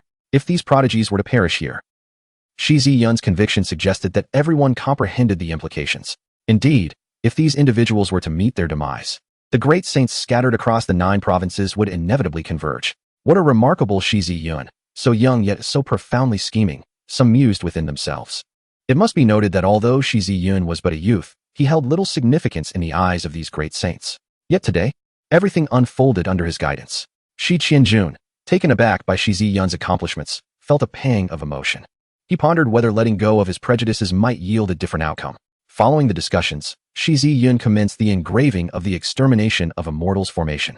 The formation was intricate and multifaceted. Given the current circumstances, they could only arrange a portion of it, not the entirety. Nevertheless, that sufficed. The true extermination of a mortal's formation relied on the alignment of stars, drawing upon numerous immortals as its components. Such a grand formation, not only due to Shi Yun's insufficient strength, but also the prerequisites for its establishment, could not be wholly executed. Thus, he opted to utilize a fraction of the extermination of a mortal's formation, employing the great saints as pieces and divine materials as the array. After handing the formation diagram to Yuan Yi, the latter led the others in the arrangement. The designated location for the formation was Tianyuan City. As the crowd dispersed to prepare, Shi Yun observed their departure, fully aware that their motivations were driven by self-interest. The corpses of the formidable beings from the immortal realm represented the greatest allure, and they too yearned for a share of the spoils. Brother Ziyun, do you truly possess the confidence to confront the beings of the immortal realm? Inquired Qi Linzi. It was no wonder Qi Linzi harbored doubts. After all, they were immortals. Even Qing Xian and Tian Xianlan exhibited some concern. Have no fear, I assure you. If I claim I can slay them, then I will. Shi Yun affirmed with unwavering conviction. Upon hearing this, Qi Linzi fell silent, recognizing that at this juncture, trust in Shi Yun was their only option. And so, a month elapsed. In a bustling tavern, an assembly of prodigies from across the 9 provinces gathered. Tai Feng, Qingya, Guchang Feng, the ascetic monk, as well as the reclusive ancient clans such as Shan Jiao and Shi Wu, were all present. Even Yuan Mo, a direct disciple of the Yuan Emperor, had arrived. Having had his physical form remade by the Emperor himself, the saintess of the Ripple Holy Land, Yu Lianxi, also made her appearance. Upon encountering Shi Yun, Yu Lianxi felt a surge of joy, yet her spirits dampened upon noticing Qing Xian and Tian Xianlan by his side, for reasons she could not fathom. Esteemed guests, I trust you are all well aware of the situation at hand. Shi Yun addressed the assembled prodigies, taking his place at the forefront. The prodigies from various factions across the 9 provinces nodded in agreement, as their elders had informed them of the plan, urging them to gather in Tianyuan City. Below, at the location of the reclusive ancient clan, the Nangong family, a woman in a flowing red dress turned to Shi Yun with a playful smile and asked, "Does young Master Ziyun require our assistance in attracting attention?" Shi Yun, taken aback, glanced at Nangong Wan, surprised that she could discern his thoughts so easily, especially since they had not met before in Chitty. He nodded and replied, "Indeed, I kindly ask you to lead those prodigies from the outside world into Tianyuan City. Leave it to us. In that case, let us guide them into the arena of Tianyuan City. However, if they were to face those prodigies from superior realms alone, they would undoubtedly be outmatched." This did not imply weakness on their part. After all, their cultivation time paled in comparison to the others, and it was entirely normal to find themselves at a disadvantage. Furthermore, the resources available in the Xiantian realm were unique to their world, resulting in fewer opportunities for training and exposure. Yet, with Shi Yun as their support, they felt emboldened. It was evident that they had all been swayed by Shi Yun's conviction. The prodigies from various factions began to depart, except for one who approached Shi Yun. "Young Master Ziyun, it has been a long time." Yu Lianxi's enchanting eyes sparkled as she regarded him while discreetly assessing Qing Xian, whom she met for the first time. "Lady Lianxi," Shi Yun replied with a warm smile.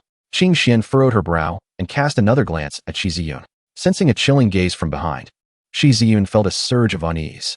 He glanced at Qilin Zi, who had taken a hefty swig of alcohol, feigning drunkenness by laying his head on the table. "Qilin Zi, lend me a hand." Shi Yun discreetly transmitted his thoughts. Yet, the only response he received was, "Brother Ziyun, take care of yourself." How infuriating. Not a single one of them has any sense of loyalty. Shi Yun cursed inwardly. "Junior brother?" Qing Xian silently approached Shi Yun, her beautiful eyes fixed on him as if in inquiry. Ahem. Shi Yun cleared his throat and recounted Yu Lianxi's identity and their acquaintance. Hiss. In a silent ripple, Qing Xian's delicate hand gripped Shi Yun's waist, gradually twisting. Shi Yun, however, maintained an impassive expression, seemingly unfazed. Tian Xinlan also stealthily advanced, feeling a similar pang on the other side of his waist, her hand mimicking the same twisting motion. The expressions on Shi Yun's face transformed from annoyance to exasperation, nearly rolling his eyes in sheer disbelief. An exquisite spectacle indeed. Meanwhile, Qilin Zi, feigning unconsciousness at the table, squinted his eyes. Upon witnessing the subtle antics of Qing Xian and Tian Xinlan, a jolt of realization struck him. He could only imagine the delightful torment Shi Yun was currently enduring. Thanks to young Master Ziyun, Lianqi has had the fortune to enter the holy mountain. Yu Lianqi's eyes shimmered with admiration. A trivial matter, hardly worth mentioning. Shi Yun chuckled awkwardly. Upon reflecting on Yu Lianqi's current cultivation, she has indeed reached the pinnacle of the soul realm. As expected, with the resources provided by the sacred mountain and the personal guidance of Yuan Yi, her strength now rivals that of Bai Chun in his prime. This time, Yu Lianqi accompanied Gu Changfeng primarily to broaden her horizons. After all, her cultivation is insufficient to partake in the battles among the sacred realms. Or perhaps she harbors ulterior motives. 3 days have passed. During this period, Yu Lianqi sought to discuss the art of chess with Shi Yun, but was rebuffed by Qing Xian, who stated that Shi Yun must focus on preparing for the impending battle and should not be distracted. Yu Lianqi harbored no suspicions, though she felt a tinge of regret. The celestial prodigies from the outside world have arrived, Tian Xinlan remarked to Shi Yun. Shi Yun nodded, rising slowly, a glint of sharpness flashing in her eyes. At Tianyuan City, above the depths of Tianyuan, it was said that the foremost prodigy of the 9 provinces possessed 3 heads and 6 arms. This holy sun was eager to witness such a spectacle. Where are they? Sneered the fire element holy sun with a mocking tone. Are they afraid to show themselves? Boomed Luo Sheng, his voice resonating with authority. No matter. Most of the 9 provinces' prodigies are here. Their blood will be equally delectable, purred the little underworld king. A sinister smile gracing his lips. One by one, the prodigies gathered above Tianyuan, arms crossed, gazing down at the 9 provinces' champions with palpable disdain, accompanied by their respective guardians. Just then, a light and lively footfall could be heard.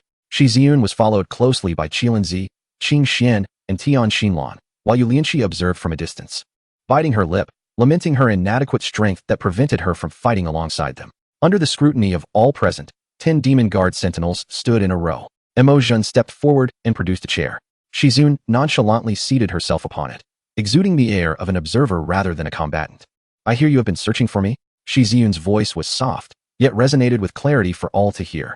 You are Shi Yun, the foremost prodigy of the 9 provinces? Merely reigning over the Xintian realm, hardly worthy of scorn, jeered the external prodigies, their expressions dripping with contempt, wholly dismissing Shi Yun. However, the 9 provinces' champions perceived things differently. The more indifferent Shi Yun remained, the more confident she appeared. With a resounding thud, the corpse of a demon dragon materialized, accompanied by the remains of the sky-devouring beast and the ghost-faced ape, both revered demon kings, tossed forth by Shi Yun. A demon dragon, slain in the godless realm. What audacity to kill a demon dragon, the pride of the dragon god, gasped the external prodigies in astonishment. It seems this insect is well known. Shi Yun surveyed the external prodigies and declared, you share no distinction from this beast. You are all trash. Well, are we riled up? One-on-one. Or shall we engage in a brawl? I alone shall take on all of you. Or perhaps you all will face me in a group, she asserted. The voice of Shi Yun echoed incessantly, inciting the wrath of the prodigies from the 9 provinces. They had grown accustomed to this. Such was the true nature of Shi Yun, whose words were as formidable as his prowess. This holy sun was eager to measure the so-called foremost genius of the 9 provinces.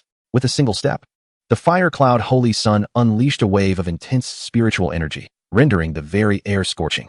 The prodigies exchanged glances and nodded in agreement, soaring towards the 4 extremes of Tianyuan, each gripping a primordial stone.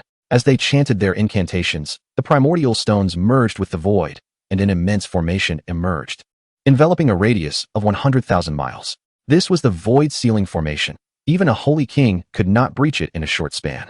A formation? The fire cloud holy sun narrowed his eyes. Suddenly, a doppelganger emerged from Shi Yun, advancing step by step towards him. The 3 corpse bodies. Without a moment's hesitation, he unleashed a powerful punch, causing the void to tremble. Arrogance. The fire cloud holy sun bellowed, astonished that Shi Yun would confront him with merely a doppelganger. Boom. Shi Yun's fist, enveloped in primordial divine fire, collided with the flaming broad blade that appeared in the hands of the fire cloud holy sun, who aimed to strike at him. Shi Yun stood firm, meeting the blow head-on. With a thunderous roar, the blade quivered, and the fire cloud holy sun was sent staggering back. What an incredible physique! He was inwardly alarmed. Oh no! He sensed a chilling flame igniting on his broad blade, reminiscent of the fire from Shi Yun's fist. A blue flame flickered in his grasp, and a sea of fire surged behind him, counteracting the primordial divine fire. Though it seemed effortless, it proved to be exceedingly troublesome. This flame was unlike anything he had ever encountered, truly terrifying. The spectators also wore grave expressions, acutely aware of Shi Yun's extraordinary nature. "It seems you are indeed slightly stronger than them," remarked the fire cloud Holy Sun with a cold snort. But this is where it ends.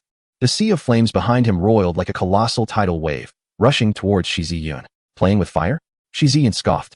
The primordial divine fire erupted, coalescing into a gigantic python, which merely opened its maw in the face of the inferno. What? To the astonishment of the fire cloud Holy Sun, the massive serpent devoured his azure flames. But it was not over. An arrow formed from the primordial divine fire shot forth, striking swiftly. Uft! In an instant, the sacred body of the fire cloud Holy Sun was pierced through. Holy Sun, his guardian, could no longer remain idle and soared up to provide assistance. But someone was swifter. 3 demonic guardians appeared, wielding their mighty halberds. Boom! The guardian of the fire cloud Holy Sun was cast down into the abyss. The demon lord coldly declared, "Life and death are fated. No one is permitted to interfere." Chapter 75, Overwhelming Advantage. Boom! Shi Yun's figure flickered and, in an instant, appeared before the Holy Sun of the fire cloud. The Holy Sun's expression shifted dramatically as he attempted to retreat. However, Shi Yun's movements were swifter. With a pointed finger, he struck. A soft sound echoed as the blade of his finger pierced the Holy Sun's chest. Before the Holy Sun could regain his senses, another fist was hurled forth. Bang! The Holy Sun staggered back, coughing up blood. "You!" he exclaimed, his fury palpable. At that moment, a series of sizzling sounds emanated from his body, as luminous flames erupted from within. The anguished cries filled the air as the Holy Sun's flesh was consumed by the fire. Someone discerned the crucial detail. It was the arrow that had struck moments earlier. Taking advantage of his weakened state, Shi Yun closed in, unleashing a relentless barrage of punches, palms, fingers, and kicks. Ultimately, he grasped the burning Holy Sun, his gaze cold as ice, directed toward the onlookers from the outside world. "Saint Sun!" A protector of the Holy Sun roared, blood trickling from the corner of his mouth. Upon witnessing the death of the Holy Sun at Shi Yun's hands, his eyes filled with fury. "You dare to kill the Holy Sun? My fire cloud sect will not rest until you are eradicated." The protector gritted his teeth, wishing to tear Shi Yun apart, but he had just suffered severe injuries from the Devil's Envoy. "Enough! This is troublesome. Let us act, everyone." Shi Yun spoke calmly. As his words fell, figures appeared above the abyss, all of them holy kings. What does he intend to do? Someone gasped in surprise. "Kill." With a command from Shi Yun, all the holy kings surged toward the protectors of those celestial prodigies. "You dare!" they scoffed. Even they were caught off guard by the direct assault from the beings of the Xintian realm. Shi Yun, however, turned his gaze toward the celestial prodigies. Another doppelganger emerged, and 2 Shi Yuns simultaneously charged toward them. The celestial prodigies numbered in the hundreds, representing prodigies from various realms. In that moment, the prodigies of Jiuzhou felt their hearts race. They understood Shi Yun's strength, but never anticipated he would dare to confront hundreds single-handedly. "Delightful. Let me join in," Ching Zhao exclaimed, launching a punch at one of the prodigies. "What shall we do?" Others exchanged glances. "We have come this far. Let us act. Even if we merely unleash a single divine ability, it will at least prove our participation," someone mused. At that moment, led by Imperial-level forces, the Great Seal of Taifeng struck forth with tremendous force. Before Gu Changfeng, an ancient long zither appeared, producing elegant melodies that resonated deeply within the soul. Su Wanqing stepped through the void, each footfall blossoming into a lotus flower. "Wanqing, you must not partake in this battle. Shi Yun is arrogant," cautioned the thunder elemental from the thundercloud realm, his eyes ablaze with fervor. Boom! A colossal lotus flower erupted explosively, the power of thunder and fire surging, resonating with a deafening roar. The words of Lei Yuanzai were interrupted by an astonishing scene. The Hongming Annihilation Lotus, imbued with the primal divine fire and the myriad thunderous energies by Shi Yun, unleashed a devastating strike that caused the immediate downfall of dozens of prodigies. Lei Yuanzai's expression hardened as he cast a terrified glance towards Shi Yun. In that fleeting moment of distraction, a sword chi surged towards him. Su Wanqing had made her move. With crackling bolts of thunder enveloping him, Lei Yuanzai evaded with remarkable speed. Yet something felt amiss. As he sensed Su Wanqing's formidable power, he could not fathom the sudden surge in her strength. With a swift clash, Lei Yuanzai found his arm severed by Su Wanqing's blade. His countenance darkened as he let out a furious roar, wielding the thunder hammer to conjure an ancient demonic bull. Unfazed, Su Wanqing's sword radiated brilliance as she prepared to strike. Meanwhile, Qing Xian and Tian Xinlan also joined the fray. A spectral image of a demon god materialized behind Qing Xian, unleashing a barrage of Resetsu seals that reduced successive prodigies to mere pulp. Tian Xinlan faced 3 opponents single-handedly, maintaining her ground without faltering. Kirinzi unleashed a divine technique, summoning a colossal purple Kirin that inflicted grievous wounds with each step it took. The prodigies of the 9 provinces surged into action, overwhelming their adversaries.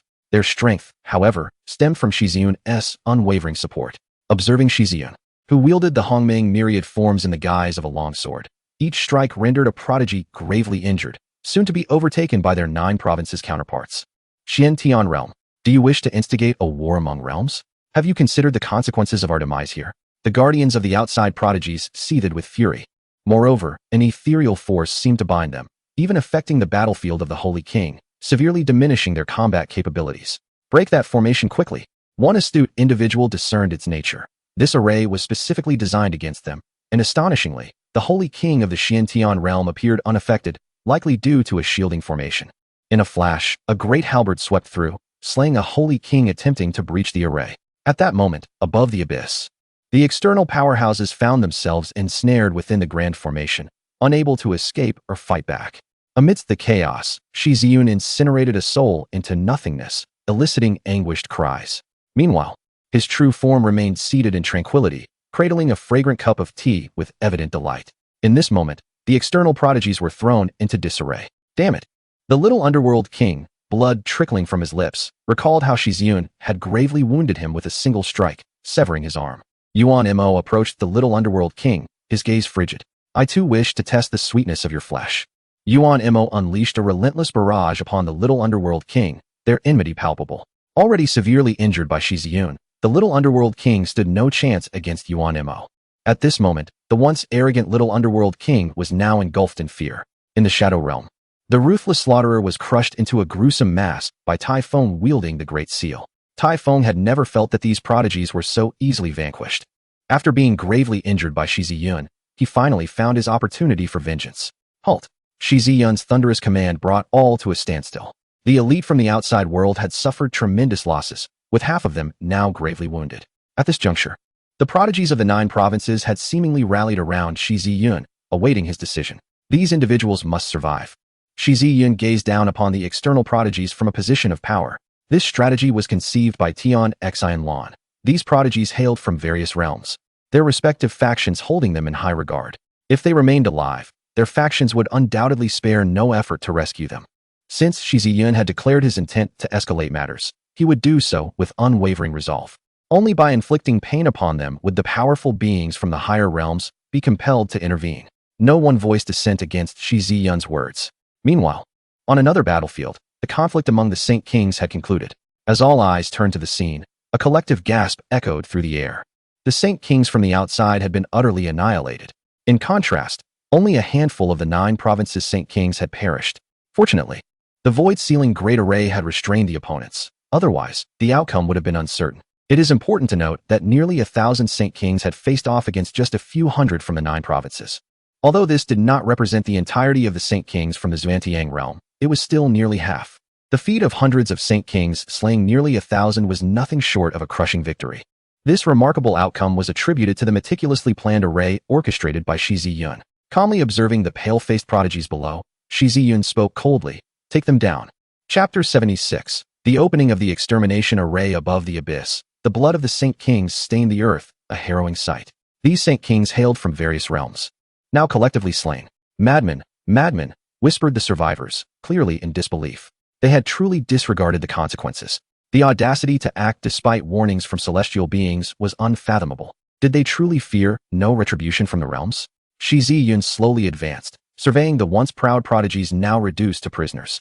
Young master, none who came to Tianyuan City have escaped, reported Imoho Wei, the malevolent aura still clinging to him. Quite remarkable. The prodigies of the 9 provinces also turned their gaze towards Shi Yun. In this moment, all acknowledged him as their leader. Shi Yun nodded and instructed, "Spread the word. The grand performance is about to commence." The news disseminated swiftly, reaching every corner of the 9 provinces within just a few days. Even the great saints arriving from the outside world were made aware. In this moment, an ominous premonition enveloped them. No, someone realized that something was amiss. The number of the great saints from the Xiantian realm was dwindling, and they too sensed the anomaly. Damn it! One voice thundered in anger, rushing towards Yuanzhou. If the great saints of the Xiantian realm dared to descend and massacre their descendants, they would no longer hold back. Outside the city of Tianyuan, a great saint gazed grimly at the interior of the city. This was the great saint of Lihuatian, for he could no longer perceive the aura of the Holy Sun. The great saint of Lihuatian advanced to hover above Tianyuan, sensing that the Holy Sun's presence had vanished from this very place. At that moment, a chilling sensation enveloped him. In the void, several great saints manifested their eyes, including Yuan Yi and Moni, coldly observing the great saint of Lihuatian. What is your intention? Huopu furrowed his brow, an inexplicable unease gnawing at him. Yet, in the next instant, the great saints of Zhuzhou showed no inclination to engage in discourse with him. Beneath his feet, a chessboard unfurled like a spider's web, with great saints launching their assaults upon him. I am the great saint of Lihuatian. Do you dare to kill me?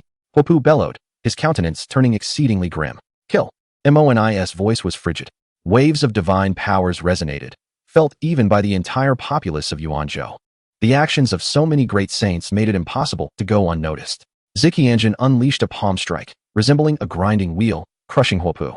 With a splatter, Huopu coughed up blood, followed swiftly by Moni's assault, a pitch-black long knife slicing through the sky. A streak of dark blade light, akin to a surging tsunami, descended with a thunderous crash. Yuan Yi manipulated the heavenly chessboard, his eyes displaying a stark contrast of black and white, his fingers deftly maneuvering.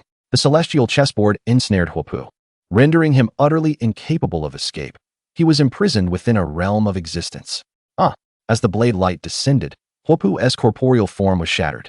Waves of divine powers descended, obliterating his holy soul. What transpired? A clash among the great saints.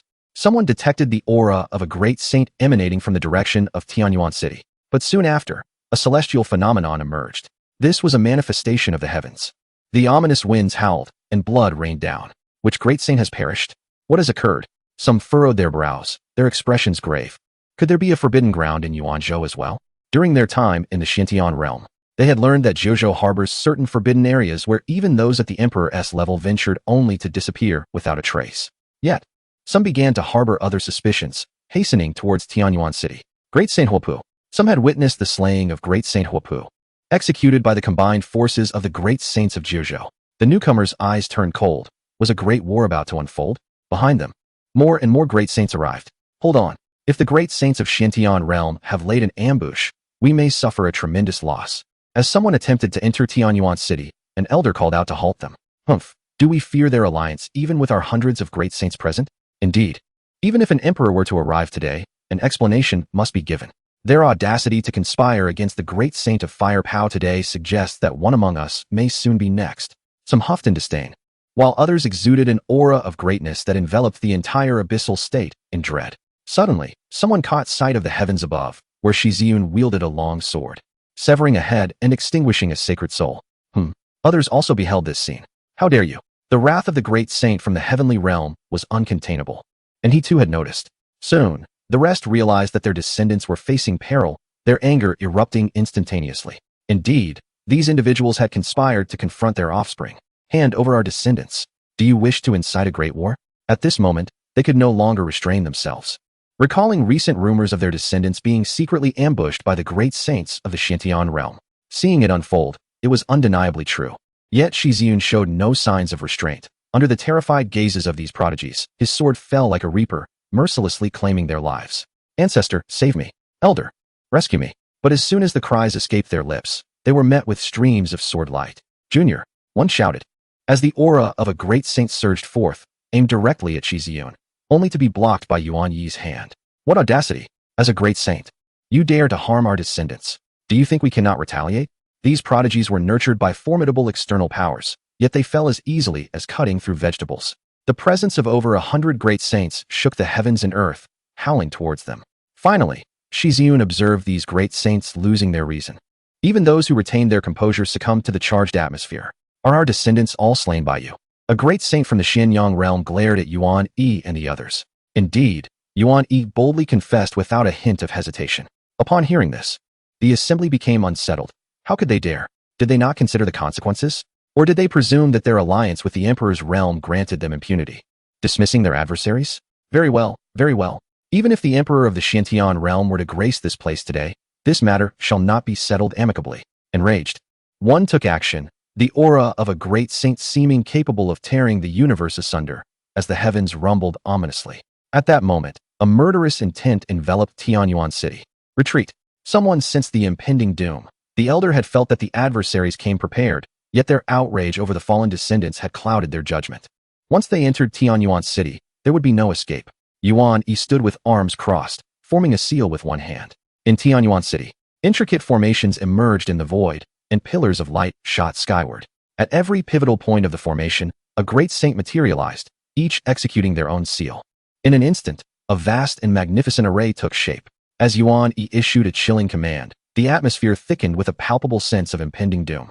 The Celestial Extermination Array, activate. Chapter 77. Total annihilation. With the formation of the Celestial Extermination Array, the world shifted dramatically. The inhabitants of Tianyuan City suddenly sensed the ominous turn of events. Ethereal swords materialized, soaring towards the heart of the array with a fierce whistle. These divine blades, imbued with boundless lethality, seemed capable of cleaving the very stars from the heavens. Join forces to break the array. A voice boomed. The brilliance of the swords surged like a tide, enveloping all within its radiant embrace, each blade exuding incredible might and unparalleled sharpness. Some struck the array, yet it remained utterly unyielding. Can a mere array truly thwart us? In that moment, they ceased holding back, summoning their supreme artifacts. A cacophony of thunderous sounds echoed. What? They simultaneously targeted a specific point of the array, yet it remained as steadfast as before. The array continued its relentless onslaught, the carnage unabated. Suddenly, a conflagration erupted from the void, engulfing the sky in flames. Beware! Everyone braced against the inferno, as each magical attack extinguished a swath of flames. Yet the slaughter emanating from the Celestial Extermination Array was inexhaustible. As soon as one wave was quelled, another rose in its place. Crackling and booming, the heavens reverberated with thunder. Torrents of divine lightning cascaded down, intertwining with fire, unleashing an even more ferocious force. Thud! At last, someone was inadvertently struck by the lightning, only to be further cleaved by an incoming divine sword, sustaining grievous injuries in an instant. What kind of array is this? Even the great saints are gravely wounded in a heartbeat. They finally grasped the reality. Their assailants were genuinely intent on their extermination. Many faces grew grave, the realization dawning that they might indeed perish here. As gusts of sinister winds howled, yet another wave of slaughter approached. What began as a gentle breeze transformed into a gale capable of rending the very fabric of the cosmos. Yuan Yi observed the array, his heart quaking in awe. Truly, it was the primordial killing formation, and even a fraction of its power was enough to reveal its terrifying nature. Someone could no longer withstand the onslaught. Their form fractured, flesh beginning to dissipate.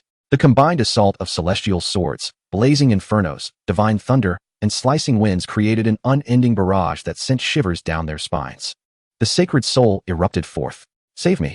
Yet, no one heeded his cries, each preoccupied with their own survival. A bolt of lightning descended, the sacred soul began to fade. Then another divine sword flashed past, and with a wretched scream, the sacred soul was utterly extinguished. An otherworldly phenomenon manifested. It seemed as if the skies themselves wept crimson rain. Yuan Tian realm, dare you conspire against us? Do you not fear the reckoning of the celestial ancestors? One bellowed. If we all perish here, surely the celestial beings will seek vengeance upon you. However, the great saints of the 9 provinces paid no heed to these words. Having committed to this course, they would see it through to the end. If one is to act, let there be no fear. If a decision is made, let there be no regrets. The array continued to rumble ominously. In the midst of the